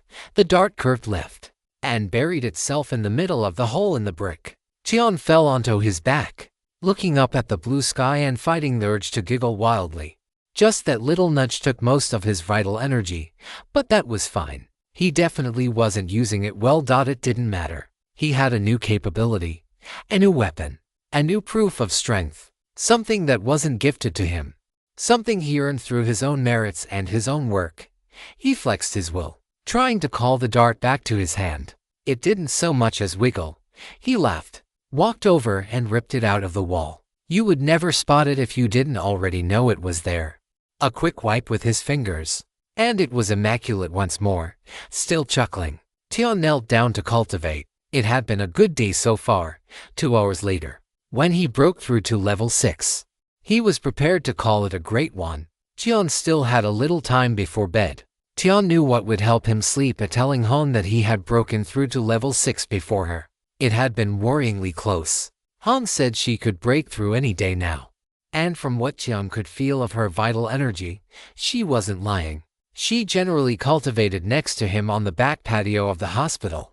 It was fairly quiet, the doctors treating noise in their break area as an offense second only to making more work for them, and comparatively private. More importantly, it was free. Cultivation chambers on the base provided an optimal cultivation environment. But they cost both spirit crystals and merit points to rent. Han could afford it, but Tian knew she would much sooner keep the money in her pocket. Silly little sister. Don't you know sometimes you must invest to accumulate? Tian shook his head in a very older brother way. Then he pulled out 3 lives of the ocean striding Morong family, checked that he remembered the saying properly, and, reassured, tittied himself up for a good gloat. This is because I was born before you. Once ahead, always ahead, not to worry. I will take excellent care of you. Tian quickly walked towards the disciplinary squad offices to ask where he could find his wayward little sister, who, despite his recent growth spurt, remained a full hand's width taller than him. He was going to ignore that detail. She wasn't at the squad's office. But they directed him towards the depot warehouses, where he was again directed, this time by people he knew from visiting Auntie Wood, to a small brick shed around back. She said she needed somewhere that could stand up to a lot of heat but was private. We usually stow flammable or explosive reagents in there, if we have any in stock. And we don't right now. Quartermaster, we gave her approval, the warehouse worker explained. Tian made his way to the shed. It was a quite small building. You certainly couldn't fit more than one person, and plenty of shelves in there. He couldn't imagine what she was doing in there. It sounded like some kind of crafting. But if that was the case, Han could have rented the space from a crafter. Besides, she had never mentioned crafting at all. If anything, she was a martial arts nut. She often said that everything was about money, but Tian was sure she didn't all the way believe it. The shed had a talisman pasted over the door. Nothing complicated. Just a simple barrier that would stop a casual push but wouldn't hold up to real force. They were used to seal boxes a lot. Tian saw them used on medicine shipments in the hospital all the time. It seemed Hong didn't want to be disturbed. Tian let his eyes half close and reached out with counter jumper. His skin picked up strong prickles of fire chi, as though it was nibbling at him. There was earth chi there too, though no metal. She was cultivating, and based on the intensity, she was in the middle of something important. Tian smiled, put his back to the door and started meditating. He could wait. He was good at waiting. Sister Hong's experiment was still ongoing. It might help her if there was a source of wood chi nearby. It was rather quiet here. The warehouse was noisy. The rest of the depot was damn noisy, with people moving in and out every hour of the day. But this little corner was calm, the good meditation spot. He wouldn't want to be in a little box like Hong, but it was worth remembering. Free was a very tempting price, after all. Tian watched the sun set. The chi behind him was steadily building. Han would be quite a while longer. It seemed. It was all right. It was an opportunity to train counter jumper, focusing on sensing vital energy and chi instead of ground vibrations or hearing. Not that he was skipping over things like sight and sound, it's just, there was so much. The world was telling him so much, and it took so much effort to sort through everything. It got easier with practice, of course, but that took time. Tian smiled softly as he stood outside the door to Hong's cultivation chamber. He had only ever measured time in monsoon seasons, and his age was a guesstimate at best. He had time, and if he was wrong about that, then he would try again in the next lifetime, but for now, he would keep cheerfully busy, bettering himself. The qi moved with the breeze, hot and heavy with the lingering desert air. The base defenses screened out the worst of it, and the buildings stopped practically all the rest. Most cultivators wanted pure qi, free of elemental taint. It was universally usable, and even if your cultivation art leaned towards a particular element, too much of it might destabilize your energy circulation.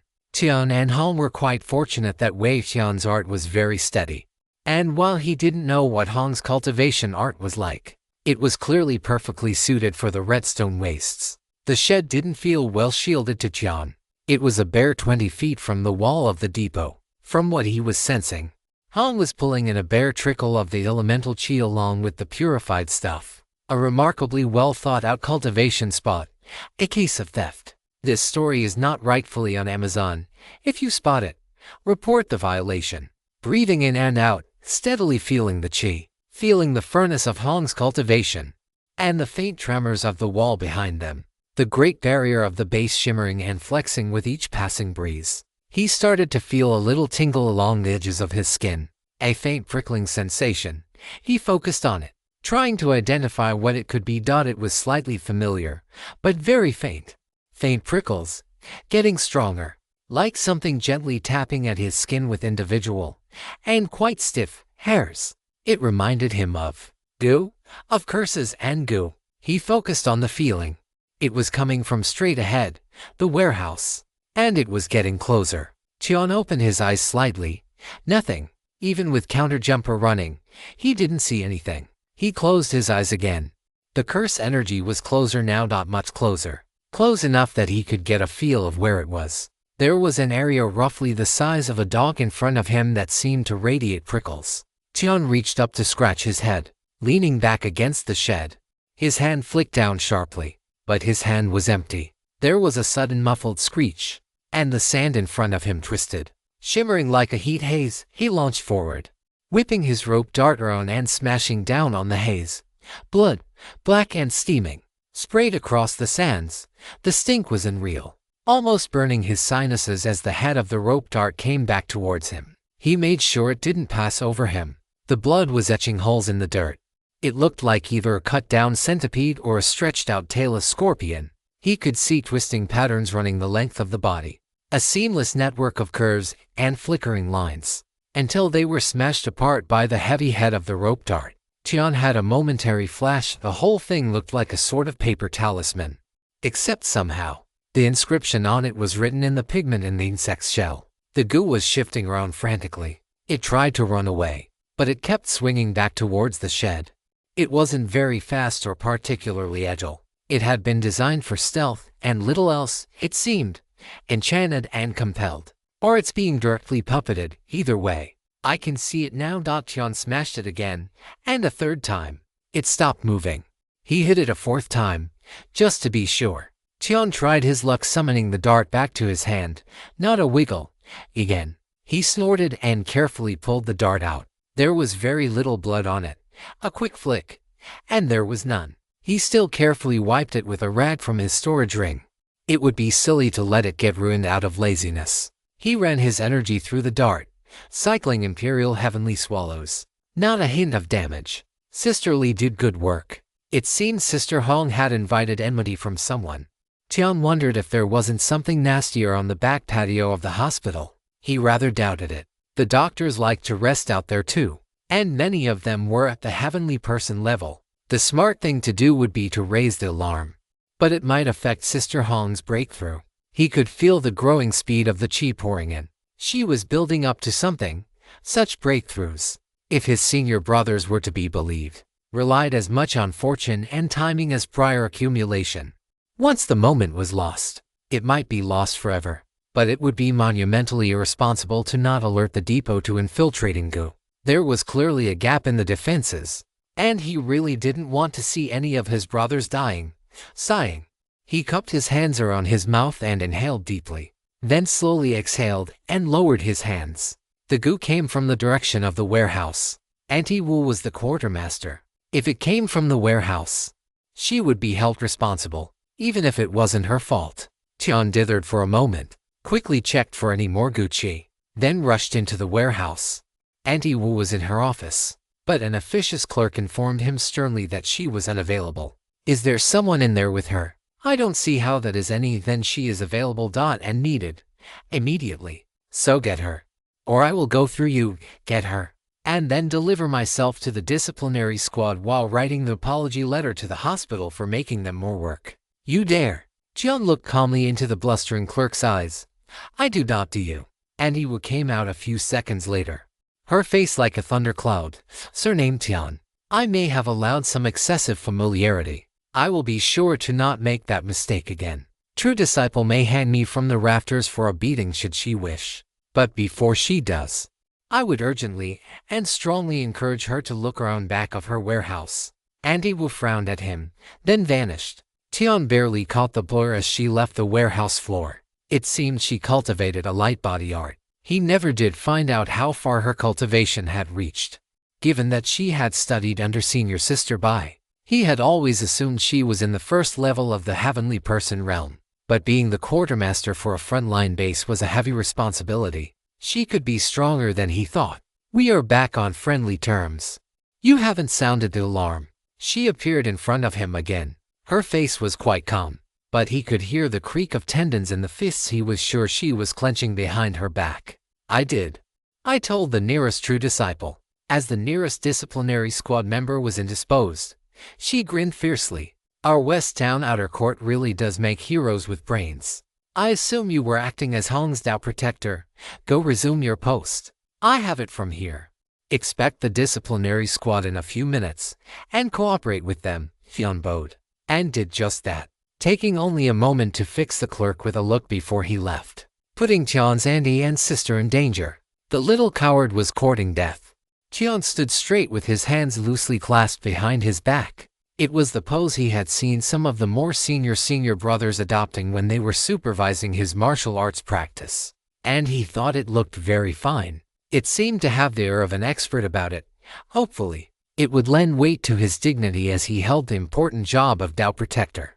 Assuming that Dao Protector was an important job. It sounded important. You wouldn't go around calling someone a Dao Protector if their job was digging latrines, even if they were, in a real sense, protecting everyone's Dao. He supposed. If protecting someone's Dao meant what he thought it did. Grandpa, what is a Dao Protector? Dao means a lot of things, and one of them is path or way, in the sense of a journey. I am following this path to the peak of the mountain. See, sure. So a Dao Protector is an achingly pretentious way of saying you are guarding someone during their cultivation journey, making sure their path isn't cut short. Just a glorified bodyguard. Really? Double quotes. Well, that's boring. Don't be so quick to judge. No, actually, you are completely correct. It's boring as hell. But in your specific case, there is a massive upside. Oh, what's that? The Dao Protector is often a clan or sect elder, raising a promising junior so that in the future, the junior will make big contributions for the clan. More proof that I'm the elder sibling. Indeed. Qian looked upward. The sky was just so blue, and life just so beautiful. Han was still building qi and vital energy in the shed. It was noticeably warm to the touch. It must have been absolutely roasting inside. He really didn't know what she was up to. It felt like some kind of breakthrough, but his level advancements all felt quite smooth. He thought of it like a cup filling up and then overflowing into a bucket that suddenly appeared underneath it. Then the bucket overflowed into a water barrel, and so on and so on. Larger and larger streams of water, filling larger vessels. He had assumed it was like that for everyone. In retrospect, he really had no good reason to think that. People must have been doing all that secluded cultivation for a reason. Maybe it was this, or maybe it was something else entirely. The disciplinary squad turned up. Qian recognized them all by sight, but not by name. They didn't leave the depot too often, and he was now a permanent resident here. The disciplinary squad were only distinguished by an iron pendant that dangled from the belt on their robes. The pendant was supposed to symbolize something, but Tian never bothered to learn what. "All right, just like we practiced. Remember, if you can't say nothing to the cops, say as close to nothing as you can." Grandpa had explained that cops were a sort of disciplinary squad. But instead of calling them that, he insisted on cops. Not for the first time. Tian thought Grandpa had gotten a little strange in his old age. "Are you disciple Tian Ziho?" "Yes, senior brother." "You were the one that found the goo?" "Yes, senior brother." The squad scattered around, searching the scene. "What happened? Be precise." "I was guarding the door. I found it. I killed it. I went for help." The squad member stared at Tian. Tian stared straight back. This seemed to make the disciple mad. Tian didn't know why, but he knew he would get in trouble if he hit the red face or slit the bulging neck. So, he just stood there, looking at the shouting man. Then he glanced back at the shed. Hopefully the noise wouldn't disturb Hong. If it did, he would have to tell her who was responsible. Tian started carefully memorizing the face, features, and chi of the now more quiet man. "Look, I get it. You are her doubt protector. No doubt Marshall and Hong set you up as a pawn after you managed to catch her eye. That's your good fortune and your duty to your senior. But you have another duty, and that is to assist the disciplinary squad in their investigations." That all sounded reasonable. Tian kept looking. Well, what, senior brother? What happened? Exactly. "I was guarding the door. I found it. I killed it. I went for help." Does that strike you as a complete explanation, disciple Tian? "Yes, senior brother." It was a complete explanation, and it left out all kinds of irrelevant, confusing nonsense. The best kind of explanation. The look of miserable recognition slowly spread across the senior disciple's face. Tian didn't quite know what he was recognizing, but it must have been something awful.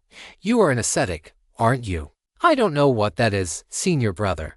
"How do you feel about worldly possessions, mine or someone else's, anyone's, other people's, let's say?" "Indifferent, senior brother." The author's tale has been misappropriated. Report any instances of this story on Amazon. Your own. My weapons are good, nothing else. A tea set, jade, clay, made by a famous potter. Were you paid to act as Hong Liren's doubt protector? So you are guarding this door because it is the right thing to do, senior brother. The senior brother sighed and sharply turned away. "Yeah, ascetic cultivator. I don't get paid enough for this." "You guard the door well now." Tian bowed politely. The disciplinary squad scurried around some more, then left without any explanation. Tian privately vowed to find out what an ascetic cultivator was. It seemed a useful thing to be. It really was a wonderfully blue sky today. Eventually it shaded from blue to fiery red, then twilight purple, then black. When he was hungry, he ate a cold bun from his ring. When he was thirsty, he drank a little water. To keep occupied, he practiced counter-jumper. Nothing new popped out to surprise him, but the exercise was worth doing for its own sake. The chi kept building through the night. It became uncomfortable to stand next to the shed. He put up with it. He didn't want to do anything that might disturb her. The sky lighted into a faint turquoise, then shaded into tangerine. He could feel the chi inside the shed reaching a furious peak. At its apex, Tian thought he saw a faint flash of purple rising with the sun. The chi inside the shed condensed, and there was an audible thrum. The chi slowly settled and dispersed. A little before breakfast, the seal on the door broke from the inside. Hong Liren stepped out, sweaty but happy. "Congratulations on your breakthrough. I thought that was you out here. I swear I felt the wood chi. Oh my heavens. Do you feel the sun? It's amazing. And the dirt? Kick off your shoes. Wiggle your toes in the sand. Look, can you feel it? Isn't it amazing?" Tian gave her a look, smiled, then kicked off his shoes. He wasn't feeling what she was feeling, but it did feel pretty good. Something about wiggling your toes into the dirt and watching the sun rise felt just right. "I broke through, little brother. I'm level 6 now. And my physique improved. But I can't explain how I did it because it's a secret. But my body is way better now. You know the thing about the mountain is a metaphor, right? Nobody thinks I'm actually a mountain, or coming from a mountain, or becoming a mountain. I wouldn't need to explain that to anyone else. It's poetic. It's a reminder. It's a damn menace. A menace, little sister, big sister, without propriety and proper filial behavior. We are no better than animals. And yes, a menace. The southern mountain doesn't make phoenixes. It's where the trees grow that phoenixes nest in. You have no idea what I'm talking about. Absolutely none. But I'm happy for you anyway. It is a wonderful day. It is a wonderful day. I'm starving. I could eat. I believe the mess hall will serve breakfast any minute now. Shall we? Absolutely. I've been looking forward to treating my little brother to a meal. No. It's my treat. The sky is just so perfect this morning. Come, let's walk out as we go. I can tell you the good news. Tian really treasured the expression on Hong's face when she learned he broke through days before she did. It was exceeded only by the fact he stood as her doubt protector while she broke through. Though she looked thoughtful a half-second later.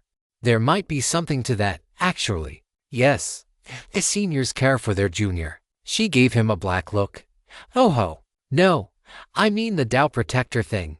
Which? You aren't my doubt protector. So kindly write down that idea on a large piece of paper. Fold it until it is all sharp corners. Deliver it to the crafters for a quick steel plating, then eat it. I am willing to provide chili crisp to show that I am not completely heartless. Thoughtful of you. Maybe your advancement is healing your brain. Hope for the future. You have lost your chili crisp.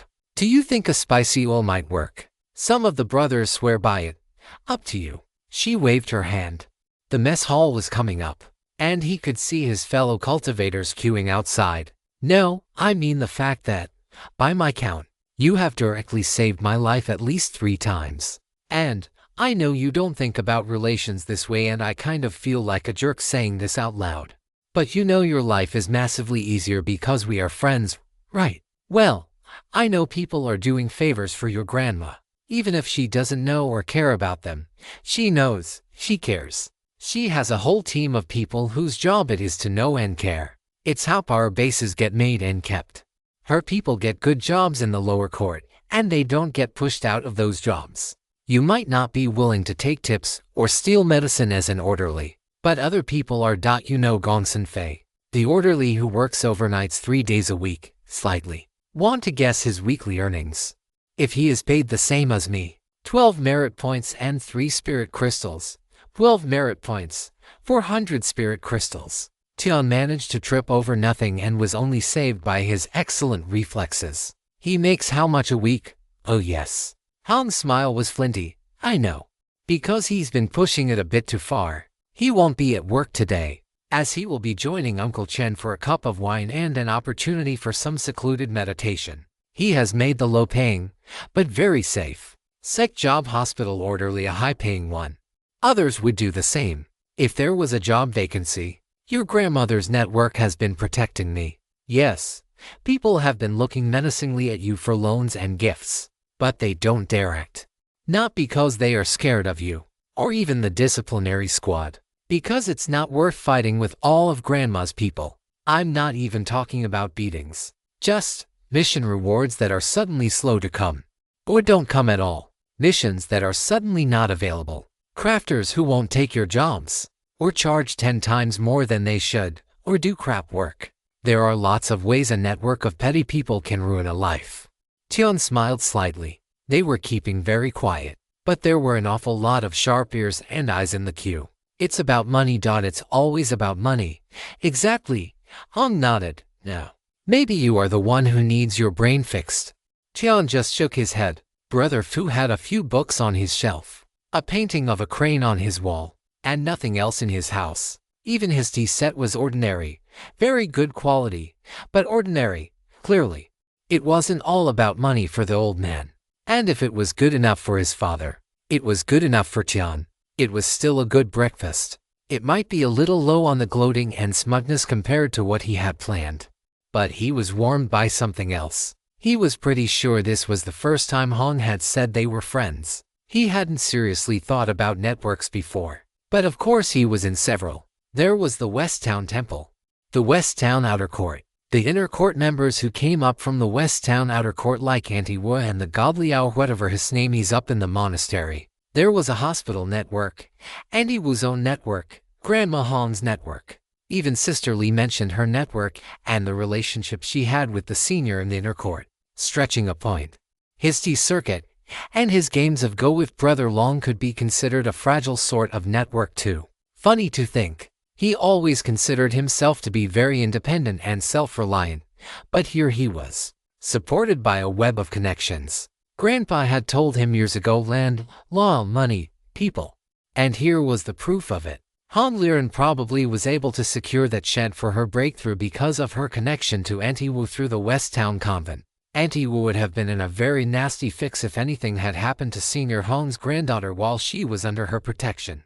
It really was an open question as to who the hit was on Han Liren, or Auntie Wu. And of course, the Quartermaster's network would be implicated too. Very interesting indeed. Tian dug into his steamed buns and soy milk with gusto, marveling at the complexity of the world, somehow missing the impact his own webs were making on the interests of others. Shin's triumphal trumpeting of his awesome rival at level 6 was met with a resounding "oh" from the brothers of the West Town Temple. Disappointing, but he was used to it at this point. Brother Su gave him a single encouraging pat on the back. Tian would just have to make do with that. Tian's shift in the hospital was unremarkable. The horrors and miseries of the place become part of the working environment. Like the dump, never nice. But there was a sort of numb comfort in the familiarity. He did his best. He always did his best, of course. But there was something quite conscious and deliberate about it now.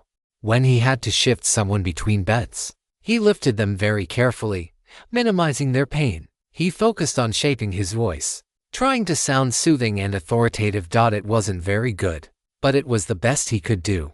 He moved quickly to collect medicine for the doctors without raising a ruckus in the halls. He cleaned thoroughly, not neglecting even the hard-to-reach corners, not minding when the best way to reach those corners was to scrub on his hands and knees with a rag. It felt important to be doing his best today.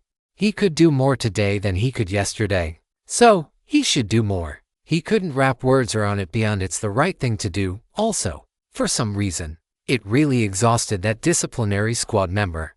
So it was probably worth doing for that reason too. At the end of his shift, Tian caught Brother Wong in the break room. Brother Wong, someone said I was an ascetic cultivator earlier today. What is that? An example of adjective abuse.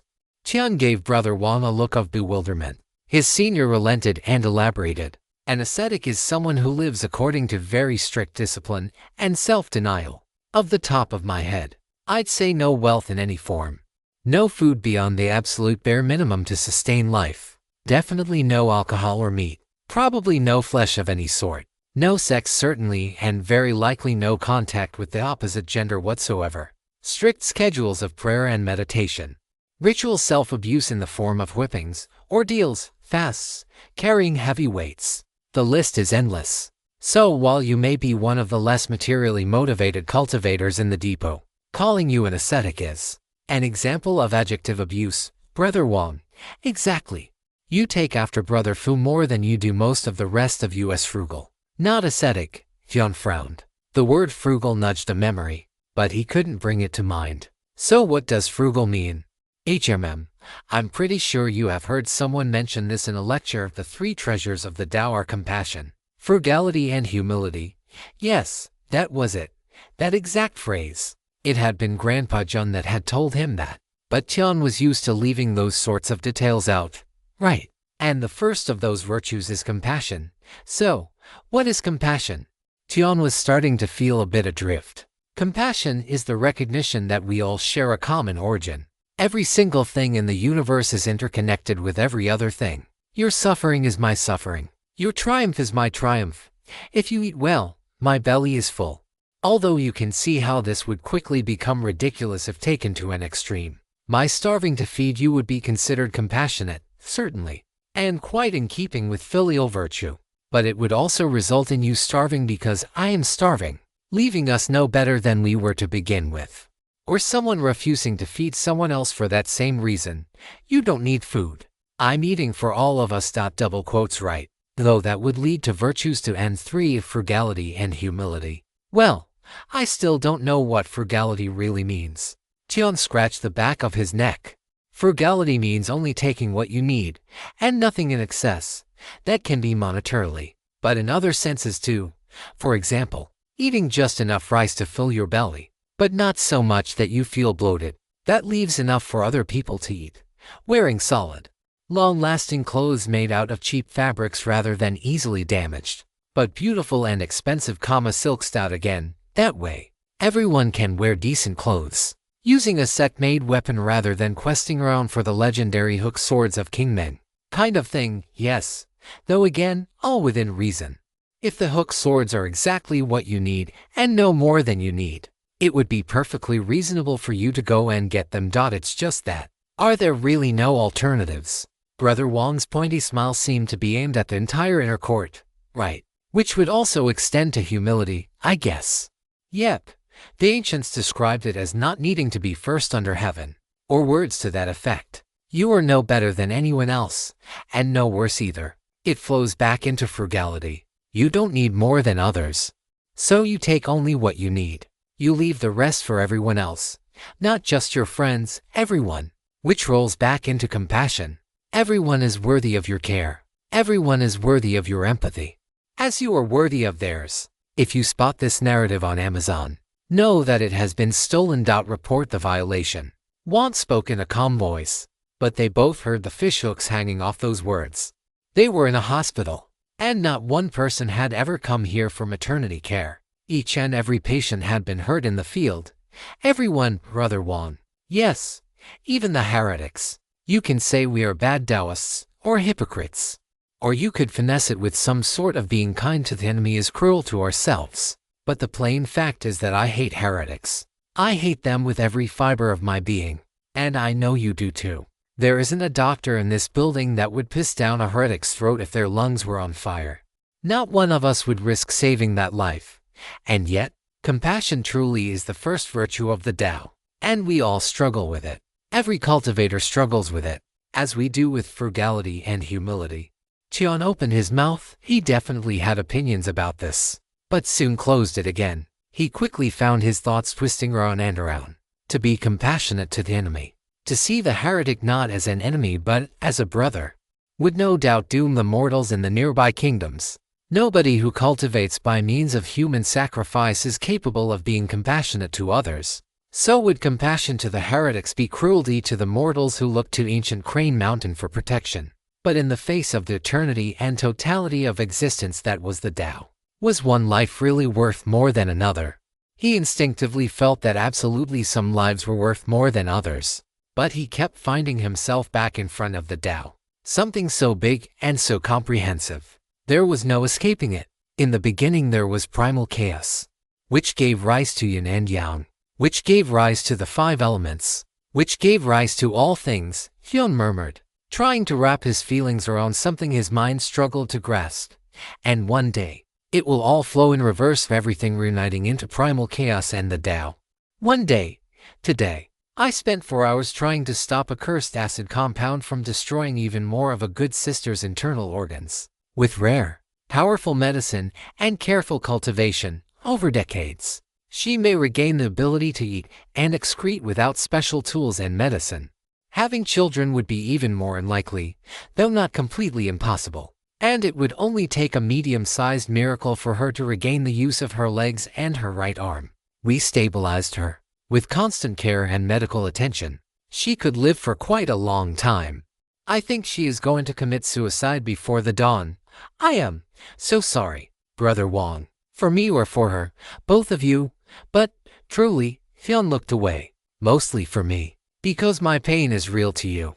And her pain is words. Words you can relate to what you have seen in the hospital. Relate to your own suffering. But she isn't real to you. You don't know her. So you care more about the person you do know. Brother Wong's voice was mild. Something about his conversational tone left flashes across John's back. Yes, I feel ashamed. And I don't know why, because I also don't think there is anything wrong about caring for you more than a stranger. Cultivation is a hell of a thing, isn't it? Compassion and hatred and the interconnectedness of all things. What a damn mess. It was impossible to study that afternoon. Tian sat on the dirt behind the hospital. His books were spread out in front of him, and for all the sun's light he couldn't read a word. Half the time he was just staring out into nothing. The three treasures of the Tao: compassion, frugality, and humility. Which of these things do you think describes a cultivator? Grandpa John, all of them. None of them. There are two more words that you should consider here: orthodox and heresy. Orthodox can be defined a few ways, but traditional, or usual, or most particularly what is officially established as right and true, are probably good enough for now. Heresy, on the other hand, can be defined as a belief that opposes, or even just does not conform with, the orthodoxy. A heretic is, therefore, simply someone who opposes, rejects, or just doesn't match up with the orthodoxy. I don't think I can stomach calling it simply anything. Not with all the things they have done. Not with what I'm seeing every day. Seems pretty simple to me. Think it over more. He tried.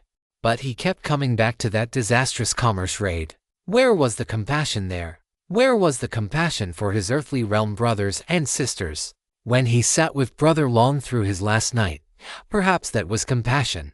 But so what? Wasn't he dead anyway? All the people he gave first aid to, all the lives he saved, didn't they die anyway? And yet somehow, he and Hong, the ones who hid, survived, and collected the rewards. And the one who earned best was the one who spent their lives most easily, the great Hiroku. A person who achieved great merits for the sect, who tamed a mighty monster, and slew a great villain while weakening, very slightly, the power of Black Iron Gorge through sect-sponsored banditry. So damn compassionate. So compassionate. So frugal, so humble. It made Tian want to puke. But somehow, the heretics were worse. It seemed like it shouldn't be possible, but they were. Heretics turned mortals into plague carriers, corpse poison bombs, and goo breeding grounds. They tortured and killed for art and sport, and their Tao, they made nothing, grew nothing, cherished nothing that didn't fuel their cultivation. From what he could see, the path of the heretic was to climb to the heavens on a mountain of corpses. They only gave a damn about compassion, frugality, and humility to the extent that they could exploit it in others. For the heretics, the three virtues were weapons to use, not goals to strive for. Tian's mind caught on that idea. It felt rather like stubbing his toe on a rock that was always there. Yet he had somehow failed to see. It really was that simple, wasn't it?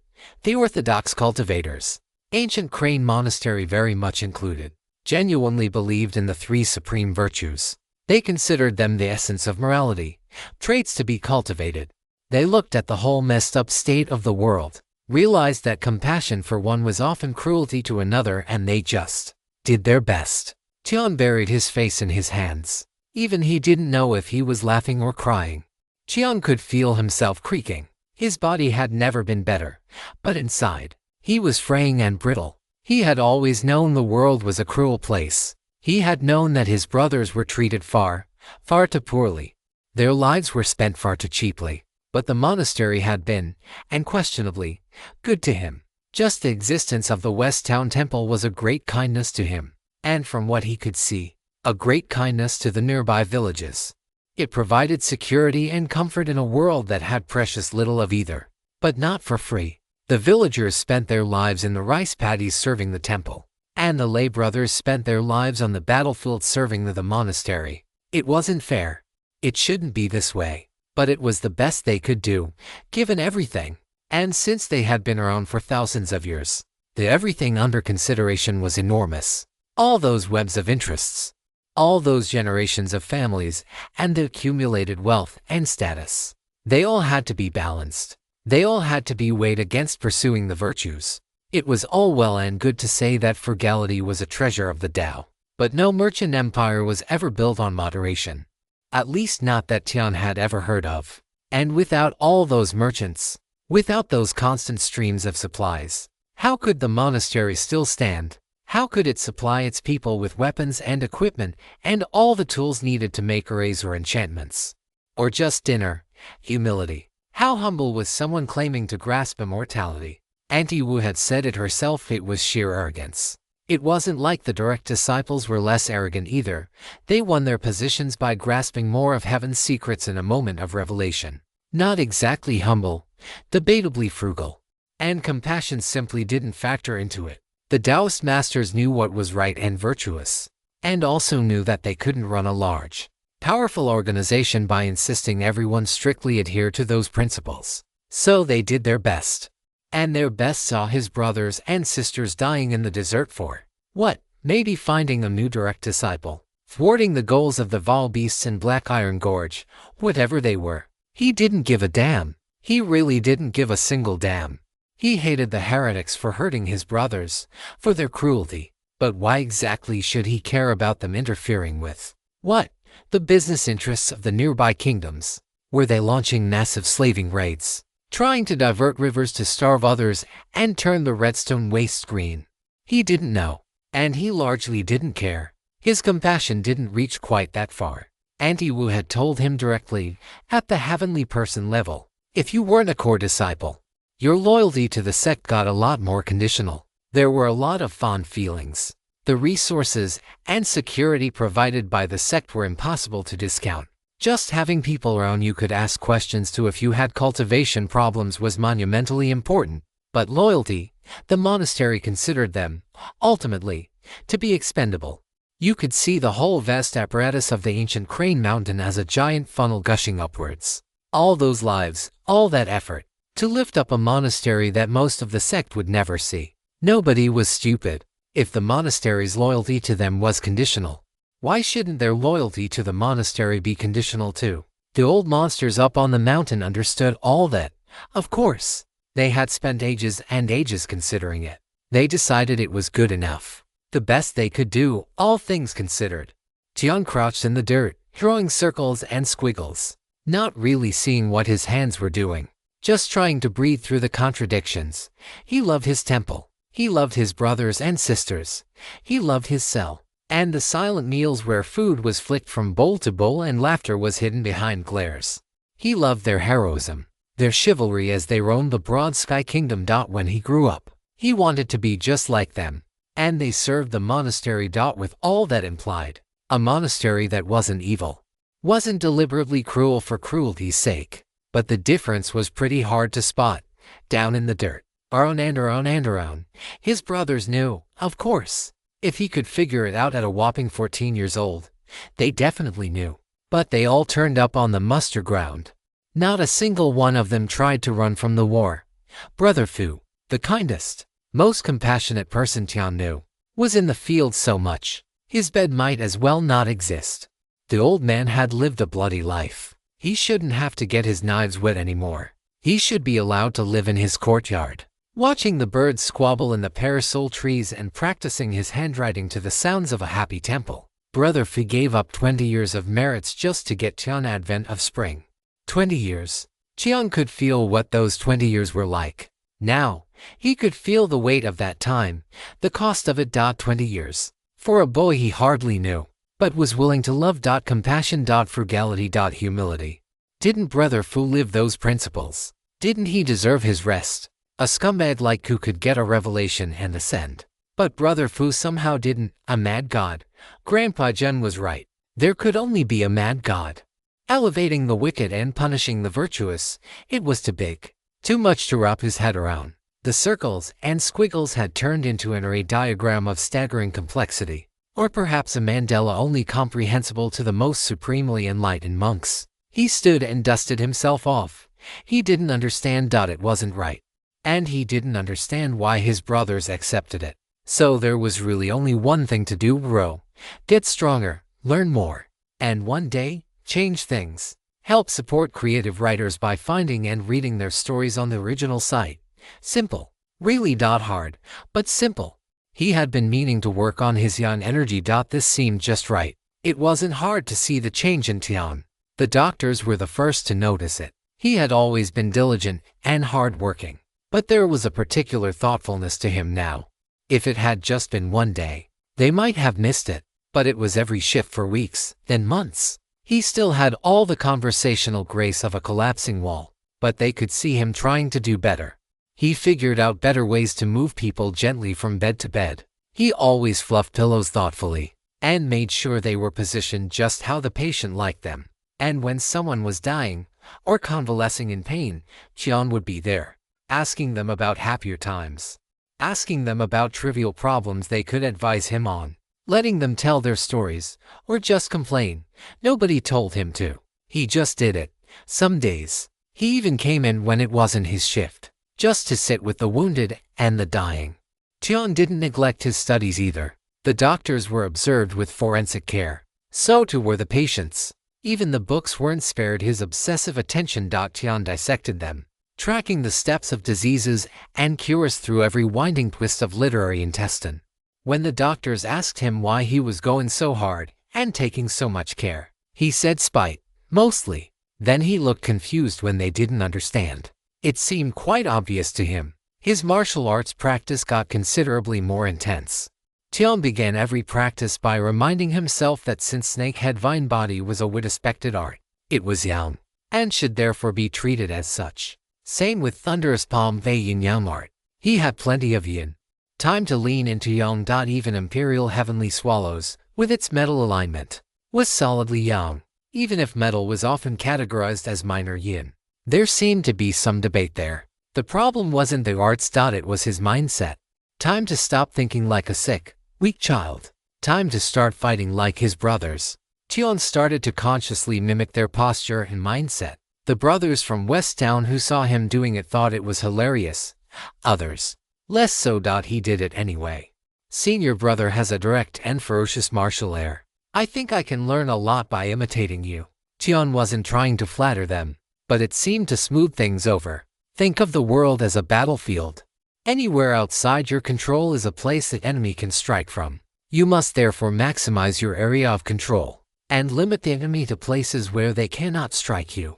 One of his brothers from West Town was drilling him on positioning. He had heard this before, but something clicked this time, like playing Go. I'm not just looking to directly strike, but to control space. Double quotes yes, to an extent, but also no. Here is the most basic example. Thrust forward with your palm. Tian did so. His brother took a tiny hopping step straight back, keeping just out of range. Turn the thrust into a lunge. Tian lunged, extending the move an extra few inches. This time his hand reached his brother's chest. See, even though I got distance, I didn't control the space. You were therefore able to pass through it and strike me. Reset. Now thrust. Tian shoved his palm out again, but this time, the brother stepped away at an angle. While he was still close to Tian would have to swing his arm across his whole body and still might not hit the grinning brother. Tian moved to strike with his other hand, but a meaty finger poked him in the temple first. I'm right up in your space. But you don't control it. It's my space now. You thought I was retreating. No, it was an attack. Don't be deceived by appearances. I control the space. So, I have taken it from you. I attacked through the space. And it is a moat against you. There are people, desperately sad people, who think that simply positioning well is enough to triumph on its own. Rubbish. Reset. This time, you take the angle, and I will show you how to cross the moat. On reset. Putting himself on the opposite side of his brother's body from the outstretched fist. I will move with roughly the speed and strength of a level 6. So be careful. Tian nodded, and moved to attack the opening. The senior brother exploded. Tian didn't have a better way to describe it. The senior seemed to throw himself directly into Tian's oncoming hand. The senior's heels were stomping down on Tian's in steps. Knees crashed into his thighs. Fists like hemhawks swung at his head and came thrusting at his nose. It felt like he was being attacked by a man-sized spider that had been launched out of a catapult. When Tian was able to pick himself up out of the dirt and shake his head clear, he looked at the grinning senior. Hard martial arts, or external arts, or military arts, call it what you like, are an explosion. There is a lot more brain work that goes into them than you might think. But it's all about the burst. Rushing in and unloading the force as quickly and directly as you can. Exactly where you want it. Imposing your energy on the enemy. Yan. Rigid, direct, forceful, explosive, double quotes. Tian nodded, smiling. Exactly. Now you try. Tian did. And a fraction of a second later was back in the dirt with an aching jaw and a ringing head. There is a reason, Junior, why we don't teach you to fight that way all the time. Knowing how to take a step back. How to gather your energy. How to accept someone's intrusion and turn it into your advantage are all yin qualities. And if you don't master them, dirt will be the nicest thing you eat. You need balance. Now, let me show you how to explode the right way. Tian smiled as he grabbed his brother's hand and rose out of the dirt. He had always enjoyed martial arts, sparring with a brother. Learning from his decades of experience was a sheer pleasure. Best of all, though, he slowly understood something Brother Fu had been trying to teach him when they played tag in the desert. Back and forth, advancing and retreating, attacking and defending. They weren't separate things, they were all the same thing. Not relying on complicated schemes but simply flowing with nature and the moment. It was an absence of strategy that only the most subtle of strategies could match. You weren't even fighting the enemy. You were a natural consequence of their actions. Tian couldn't do it, couldn't even begin to do it, but he could see the shape of it now. He had something to work towards, and if it meant polishing his young skills in the process. His smile got happier and happier as the lessons continued. He didn't have all the answers. He wasn't even sure he was asking the right questions. But he was getting stronger, and could see the path to getting stronger still. The months flowed past. Tian grew happily, able to ignore the tarry hate that still clung to his heart. Brother Long snapped down his white stone on the board. It was part of the etiquette of the game. The stones didn't just go down with a little click or thud. The elegant young man held the piece between his index and middle fingers. The rounded disc-shaped stone touched down on the intersecting line's edge first. Then the middle finger slid out from below as the index finger pushed gently down from the top. It made a nice sound, tack, wooden, then mineral. Tian was very taken with setting the stones down this way. Anything that let him really use his middle finger was to be appreciated, and he enjoyed how much it was like using a pair of chopsticks to place the stones. The memory of first using chopsticks, his brother's silent encouragement, the warmth of achievement as he lifted the slice of pickled radish and the sweet crunch of it.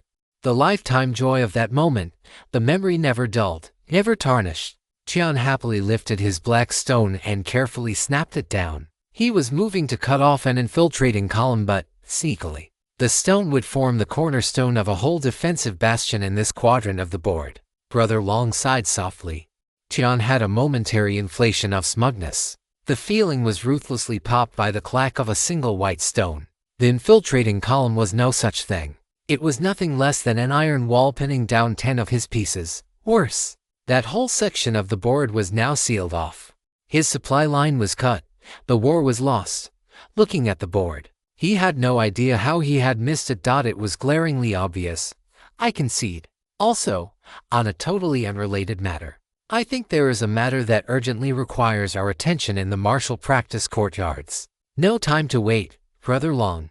Let's go at once. Brother Long chuckled and put the stones back in their jars. I'll pass. I've only got one level on you as it is. And I'm not crazy enough to think that lets me fight equally with a martial maniac. I object, Brother Long. Compared to my brothers, I barely qualify as an enthusiast. At most, I could be considered sincerely interested. It worries me that you aren't joking. Oh well, you are getting a little better at Go, though. Have you had time to read that pamphlet I gave you on common strategies in the mid-game? Yes, I tried to execute them, but none really came together. Tian rubbed the back of his neck. It's not so easy making a double-eyed formation, or ladders or any of the others. I thought I saw the start of 3 or 4 of them. You should just pick one and give it time to develop. It might not be the perfect play, but if you constantly try to change your methods, nothing will actually come together. Brother Long's hands kept starting elegant gestures, then suddenly stopping. His speech was similar, clearly torn between his desire to talk in a way Tian would listen to, and his desire to use euphemisms and implications. Brother Long was deeply committed to cultivating an elegant style of communication. But as Tian tactfully put it, it's not human speech if you don't use your words, and it's just noise if I don't understand the words you use. Perhaps tactfully wasn't quite the right word. It all worked out anyhow. Tian groaned lightly and rubbed his forehead. It seems I am still too reactive. I thought I had been making more progress. Go is one of the 4 arts, a bottomless ocean. You are still kicking your feet in the water as you walk along the shore, and I am suddenly regretting this metaphor. Brother Tian, do you really not understand metaphors at all? I sort of got what you were getting at. It's a roundabout way of saying it's a complicated game. You are better, but not actually good. Keep practicing. though sometimes I really don't understand metaphors at all.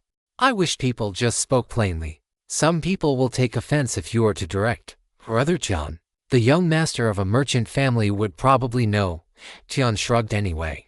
It wasn't like he could fix everyone's brains. They were sitting in the shade of the crafters' workshops. In what would be a side alley in a city. It was cool, quiet, and it avoided the bored centenarians who would turn up to provide advice while they were playing.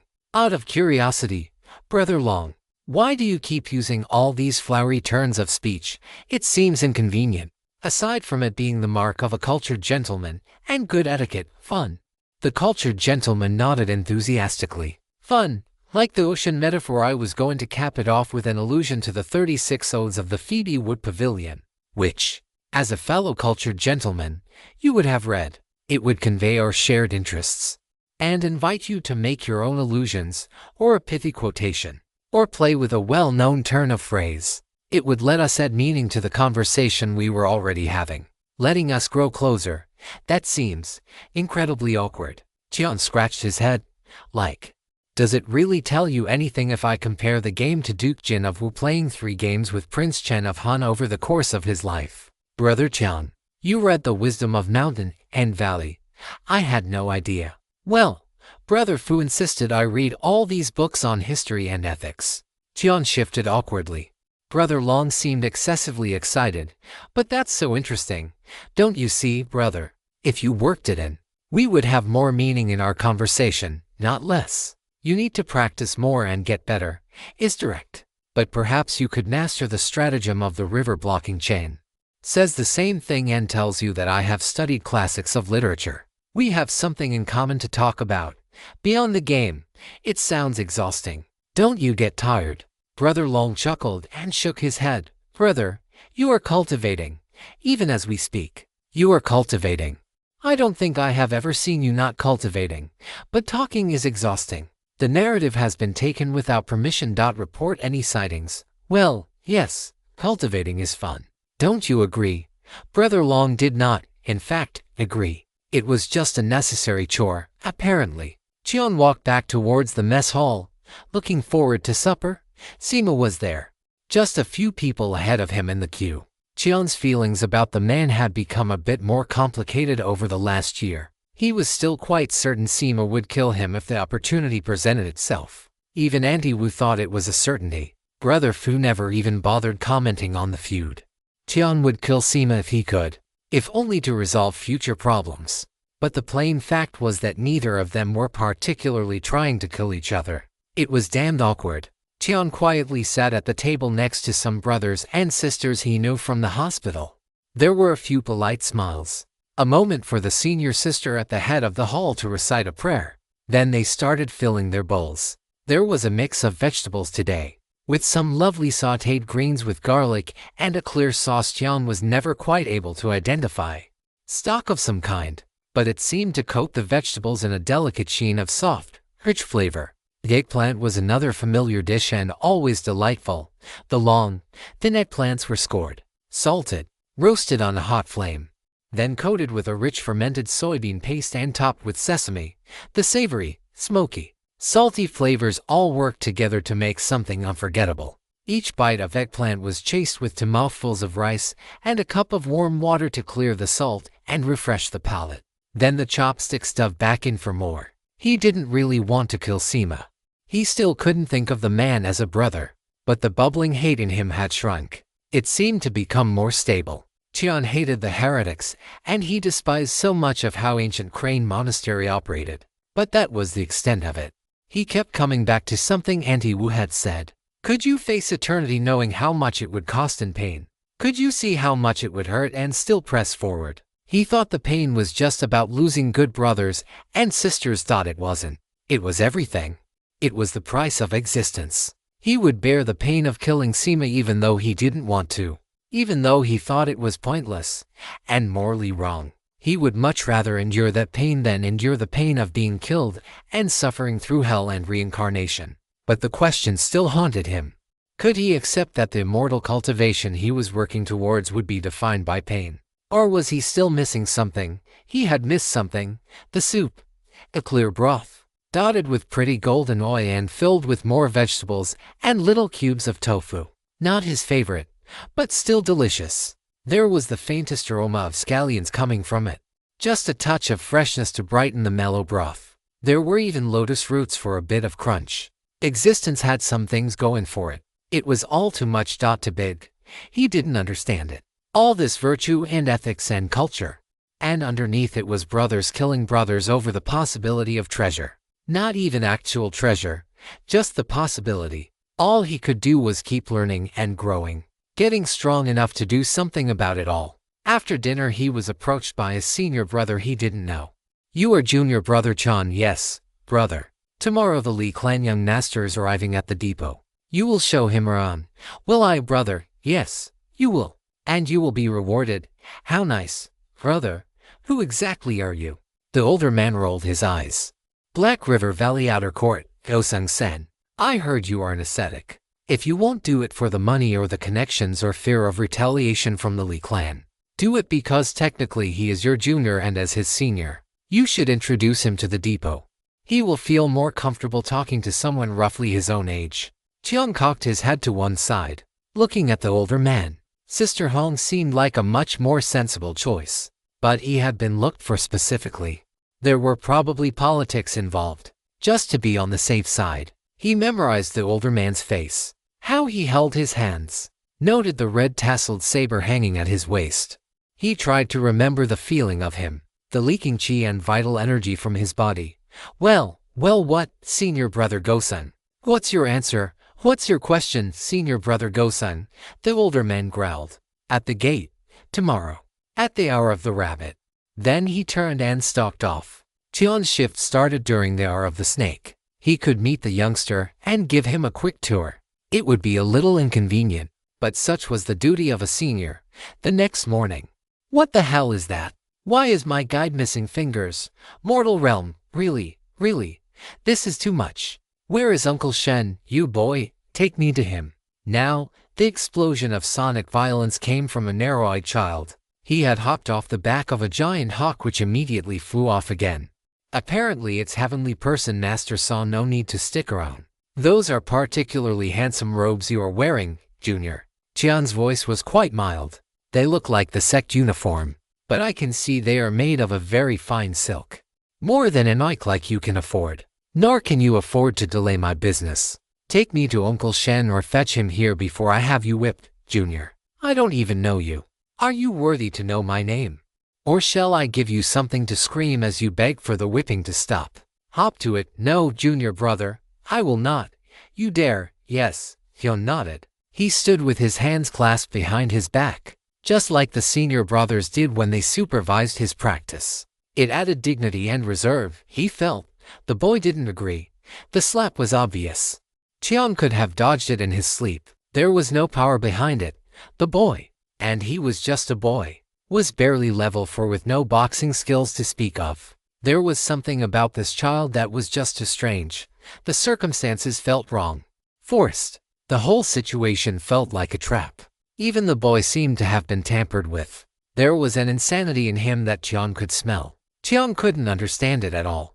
Who turns up on the back of a giant bird, gets dropped off by a marshal and who flies off again, then throws a fit that he wasn't met by yet another true disciple. The boy wasn't fat nor thin. No muscles on him. No hardness to his face or sense of wisdom.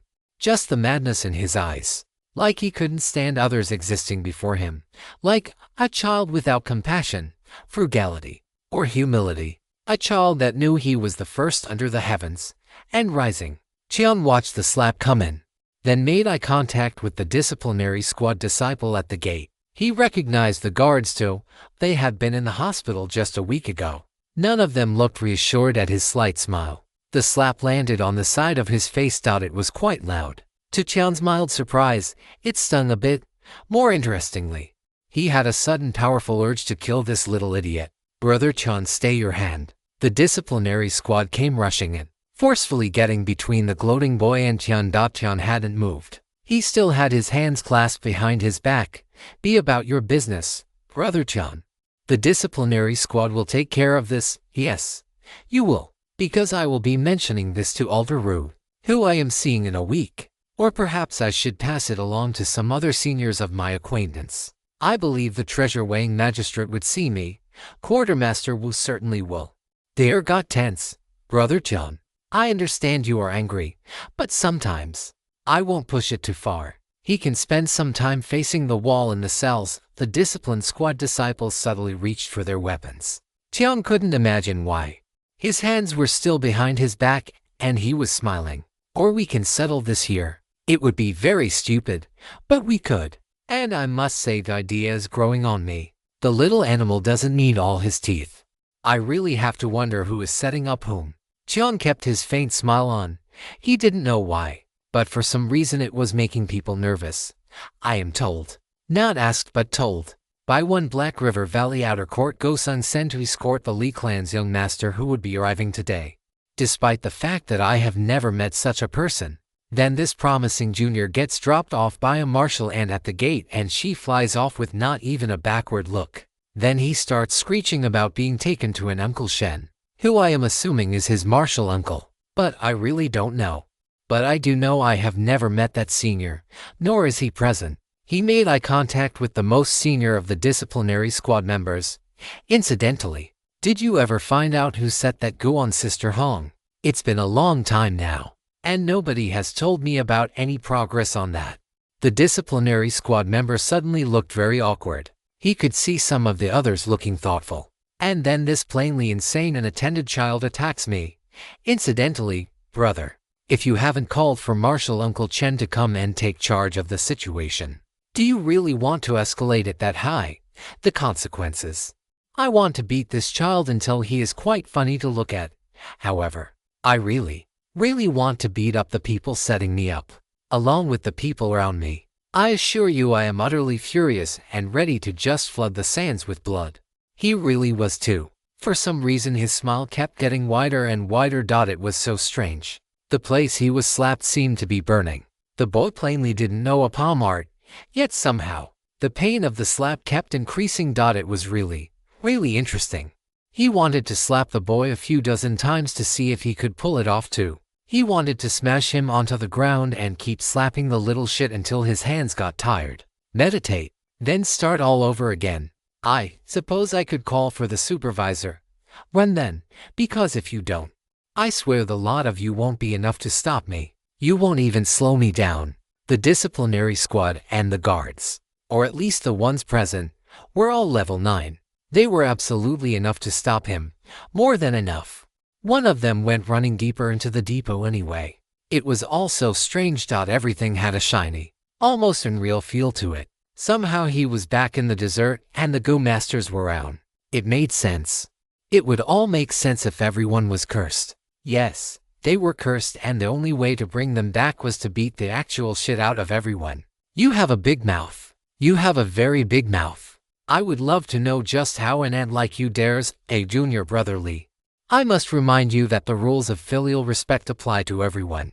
Perhaps it is acceptable to berate people in your manner, however. Would you like a smack too? The young man's silk pants were almost blinding in the early morning light. Tian thought he must have been about 12. He had to reach up to slap Tian. He would practically have to jump to slap one of the disciplinary squad. He's talking so tough. But he just stood there and took it. I think you would too. How about it?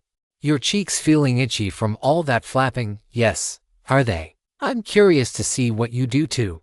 Tian nodded. He had been very thoughtful about consequences a minute ago. He was sure there were things he had cared about a minute ago. But right now, all he wanted was violence, lots and lots of violence for everyone. Brother Tian, just because it is a trap. It's obviously a trap. Even I know it's a trap. How in the hell does a pampered princeling of a hereditary disciple not realize that he has been dropped in the shit? You got set up too. How are you standing around acting like this is something you can control? Hit him. Hit me. Hit each other. It doesn't matter. This is all going to end in blood. So let's just fucking get to it already. Tian's rope dart snaked its way out from inside his robe. It had climbed up the inside of the outer robe, into his sleeve, then made its way into the desert sun. Rather than hit the ground, it rose again. The two organic-looking dart rose up over Tian's shoulder, rising higher and higher as the barbed rope left his sleeve. I don't know why you are all looking so scared. I'm smiling. I even have my hands behind my back. He felt something snap. It was all just too pointless. There was just too much everything. And they were in the wasteland. These idiots were infected with goo. And cursed and just too stupid to live. He would do the compassionate thing and make sure their bodies were cremated properly. Jian took a breath and a single powerful step. Lunging forward, he was still smiling. Hands clasped behind his back. Enough. The word broke like a thunderclap between his ears. Jian stopped dead. The rope dart falling to the ground before quickly slithering back up his sleeves. The disciplinary squad snapped to attention. And even the Li clan Scion straightened his back. Marshal Uncle Chen had arrived. Tall, muscular. A thin mustache and fierce eyes that were glaring around. Junior Chen, you will leave this matter here. You will receive an answer for this. Junior Li will accompany me to the squad office. The rest of you. We will be discussing your achievements later. In detail. An authorized duplication. This narrative has been taken without consent. Report sightings. Chiang could see them wincing. The shiny tinge had come off the world, but the bubbling tar of hate was boiling in his chest now. It hadn't been frozen. It was just dormant. Like cancer. He could feel it spreading and metastasizing through his chest. He started memorizing faces. Trying to memorize their smells. The way they pressed on the air with their two mortal bodies. Brother Chen, look at me please. Sister Han was standing in front of him, blocking his view. Why? Can I touch you, brother? I suppose. She carefully reached out and took his arm. Come, brother. Let's go have a cup of tea. I'll make one for you this time. There's nothing more to do here. You have done very well. A good time for tea. She gently led him to the back patio of the hospital. She didn't say anything, just was with him. They sat at one of the little tables. Han pulled out a box of tea leaves, then hesitated, then flushed. Qian snorted and waved his hand over the table, producing his tea set.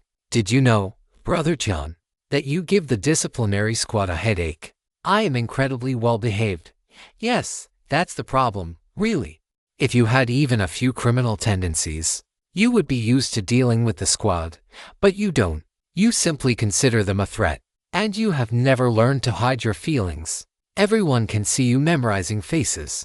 We all get the sense that we are being put on a list, and that when the opportunity comes up, we will be crossed off the list. But we are the disciplinary squad. It's us who put people on lists, you see. Sister Han washed the cups, pitcher and the lidded cup with hot water, then put some dried flowers in the lidded cup. Jian recognized the blend. Heart balm and rosehip. Gentle twists of white spring bell blossoms and foxgrass. Calming. Not narcotic, but calming. And tasty. If you liked your tea on the sweeter, herbal side. Her movements were a little clumsy, but she knew what she was doing. I've never raised my hand against a brother or sister in my life. We know. It would be so much easier if you did. You are even on the responsible list. You have an enormous reputation for kindness and thoughtful attention for your setmates. All of them. You are plainly not trying to network your way into money or status. You just turn up with tea, or wine, or snacks, and listen. You ask a lot of questions about ordinary things, and listen. Still not seeing how I'm a headache. Because we knew a day like this would come. You are practically the depot mascot. Little Dr. John, who is kind to everyone, sits with the sick and the dying, listening to them. I heard a sister describe something as being as comfortable as a pillow you fluffed. Someone was going to use you as a weapon against the base, coming to kill you if they were being crude about it, or dropping you in a political mess if they were being slick about it. The damage to morale would be huge. The opportunity for political infighting would be even better, which makes the squad dropping you in the shit for putting us on your list foolish, in a way that hereditary disciples are very aware of, and there was, and is, absolutely no chance of you cooperating with us. Sister Hong seemed a little different today. There was a reserve in her. Something brittle in her. And you think about things all the time. I can practically hear the thoughts zooming through your head. We all can. We all hoped. You were doing so much better. Are doing so much better. But I knew you were going to snap. And you were right. This was a setup. And you were right. It was related to the goo that attacked me. And yes, it's even a scheme aimed at the Li clan too. Who I know you don't know. But they have two members in the inner court. one of whom is seriously being considered for an elder position. And there are 5 promising Li clan juniors in the outer court, and then there is Li Jihong, who was spoiled rotten in no small part because he has some of the highest talent in that talented family. And I can't tell you anything about it. The words came out of her in a rush. Her hands were starting to shake too. She forced herself to breathe, pressing her hands to the table. Did you know I take medicine every day? I have to. Or I start feeling like my heart is being crushed with anxiety. Just standing out in the desert triggers the feeling. Just staring up into the sky triggers it like I'm falling into nothing. I have to sleep in a shed. I can't sleep without a light on. And I wake up screaming and panicking if someone bumps me while I'm asleep. I didn't know, but I know what that's like. Hyun nodded. Yeah. And I'm still dropped into this kind of. She groped for a word and couldn't find a suitably strong expletive. Eventually she just shook her head in frustration. The tea still needed longer to steep, but the smell was slowly spreading, wrapping the two in its calm warmth. We are pretty banged up, sister. Yeah. And we are being used out and it's bullshit. Yes it is. You know what I figured out. Get stronger. Yep. Honglir inside. It is the answer for most problems. For everything else, tea and meditation. You know there is no brother Gosung Sen, right? I did not know that. Yeah. We've had infiltrators. At least one. Probably more like 2 or 3. We aren't sure if they are working with traitors, or if they just slipped in. There is evidence both ways. That scene at the gate was pretty conclusive evidence of traitors. Not to mention our visit to the 6-turn caverns has definitely interfered with the plans of some powerful clans in the sect. I still don't know what that is. Cheon gently shook his head. It's some place that Elder Ru had to personally arrange for us, and isn't available through ordinary means. You tell me if it's something valuable, and if it's a sect resource. That means someone had plans for it before we were handed those benefits. Point. Hong poured the tea. I know I already apologized, but sorry for the concussion. No, sorry about that too. No, for the things I said when we first met. She looked kind of nauseous. It was unpleasant seeing what that looked like from the outside. I only caught part of it as we rushed over. Brother Feng repeated a lot of it word for word. I'd have stabbed him. I'm sure you are planning to murder him in the night. I thought he was cursed. I decided the way to cure curses was many beatings. Wouldn't that be nice? Beatings as a cure for curses. If he was actually cursed, instead of just being that way. What kind of answer do you think the sect will provide? I'm thinking somewhere between nothing and 2 minutes of self-reflection, deferred on account of good behavior. Hong snorted and poured the tea. You don't know Marshal Uncle Chen. At this point, he's even madder than you. You might want to rest and stretch a bit. I have a feeling you are going to get the chance to vent very soon. Very soon turned out to be after what was technically his hospital shift. The word technically had to be inserted, as people kept stopping him, checking in on him, praising him for his restraint while loudly declaring that they couldn't have stood it themselves. They'd have killed the little bastard. Cheon appreciated the good wishes, but he didn't believe the boasting. It was Dr. Pei who sat him down in an examination room and asked the important question. Why did you let him hit you? Cheon looked away, then down. It's stupid. Dr. Pei waited patiently. Cheon finally ground out, I could feel it was a trap. The natural flow of the situation led me to hit him, so I didn't. But the real reason I just stood there while he threw a fit was to establish dominance, or at least hierarchy. I thought if I just ignored his words and showed he physically couldn't hurt me, he would settle down. The only other time I'd been slapped, it was a doctor saving my life. I didn't know how it would feel.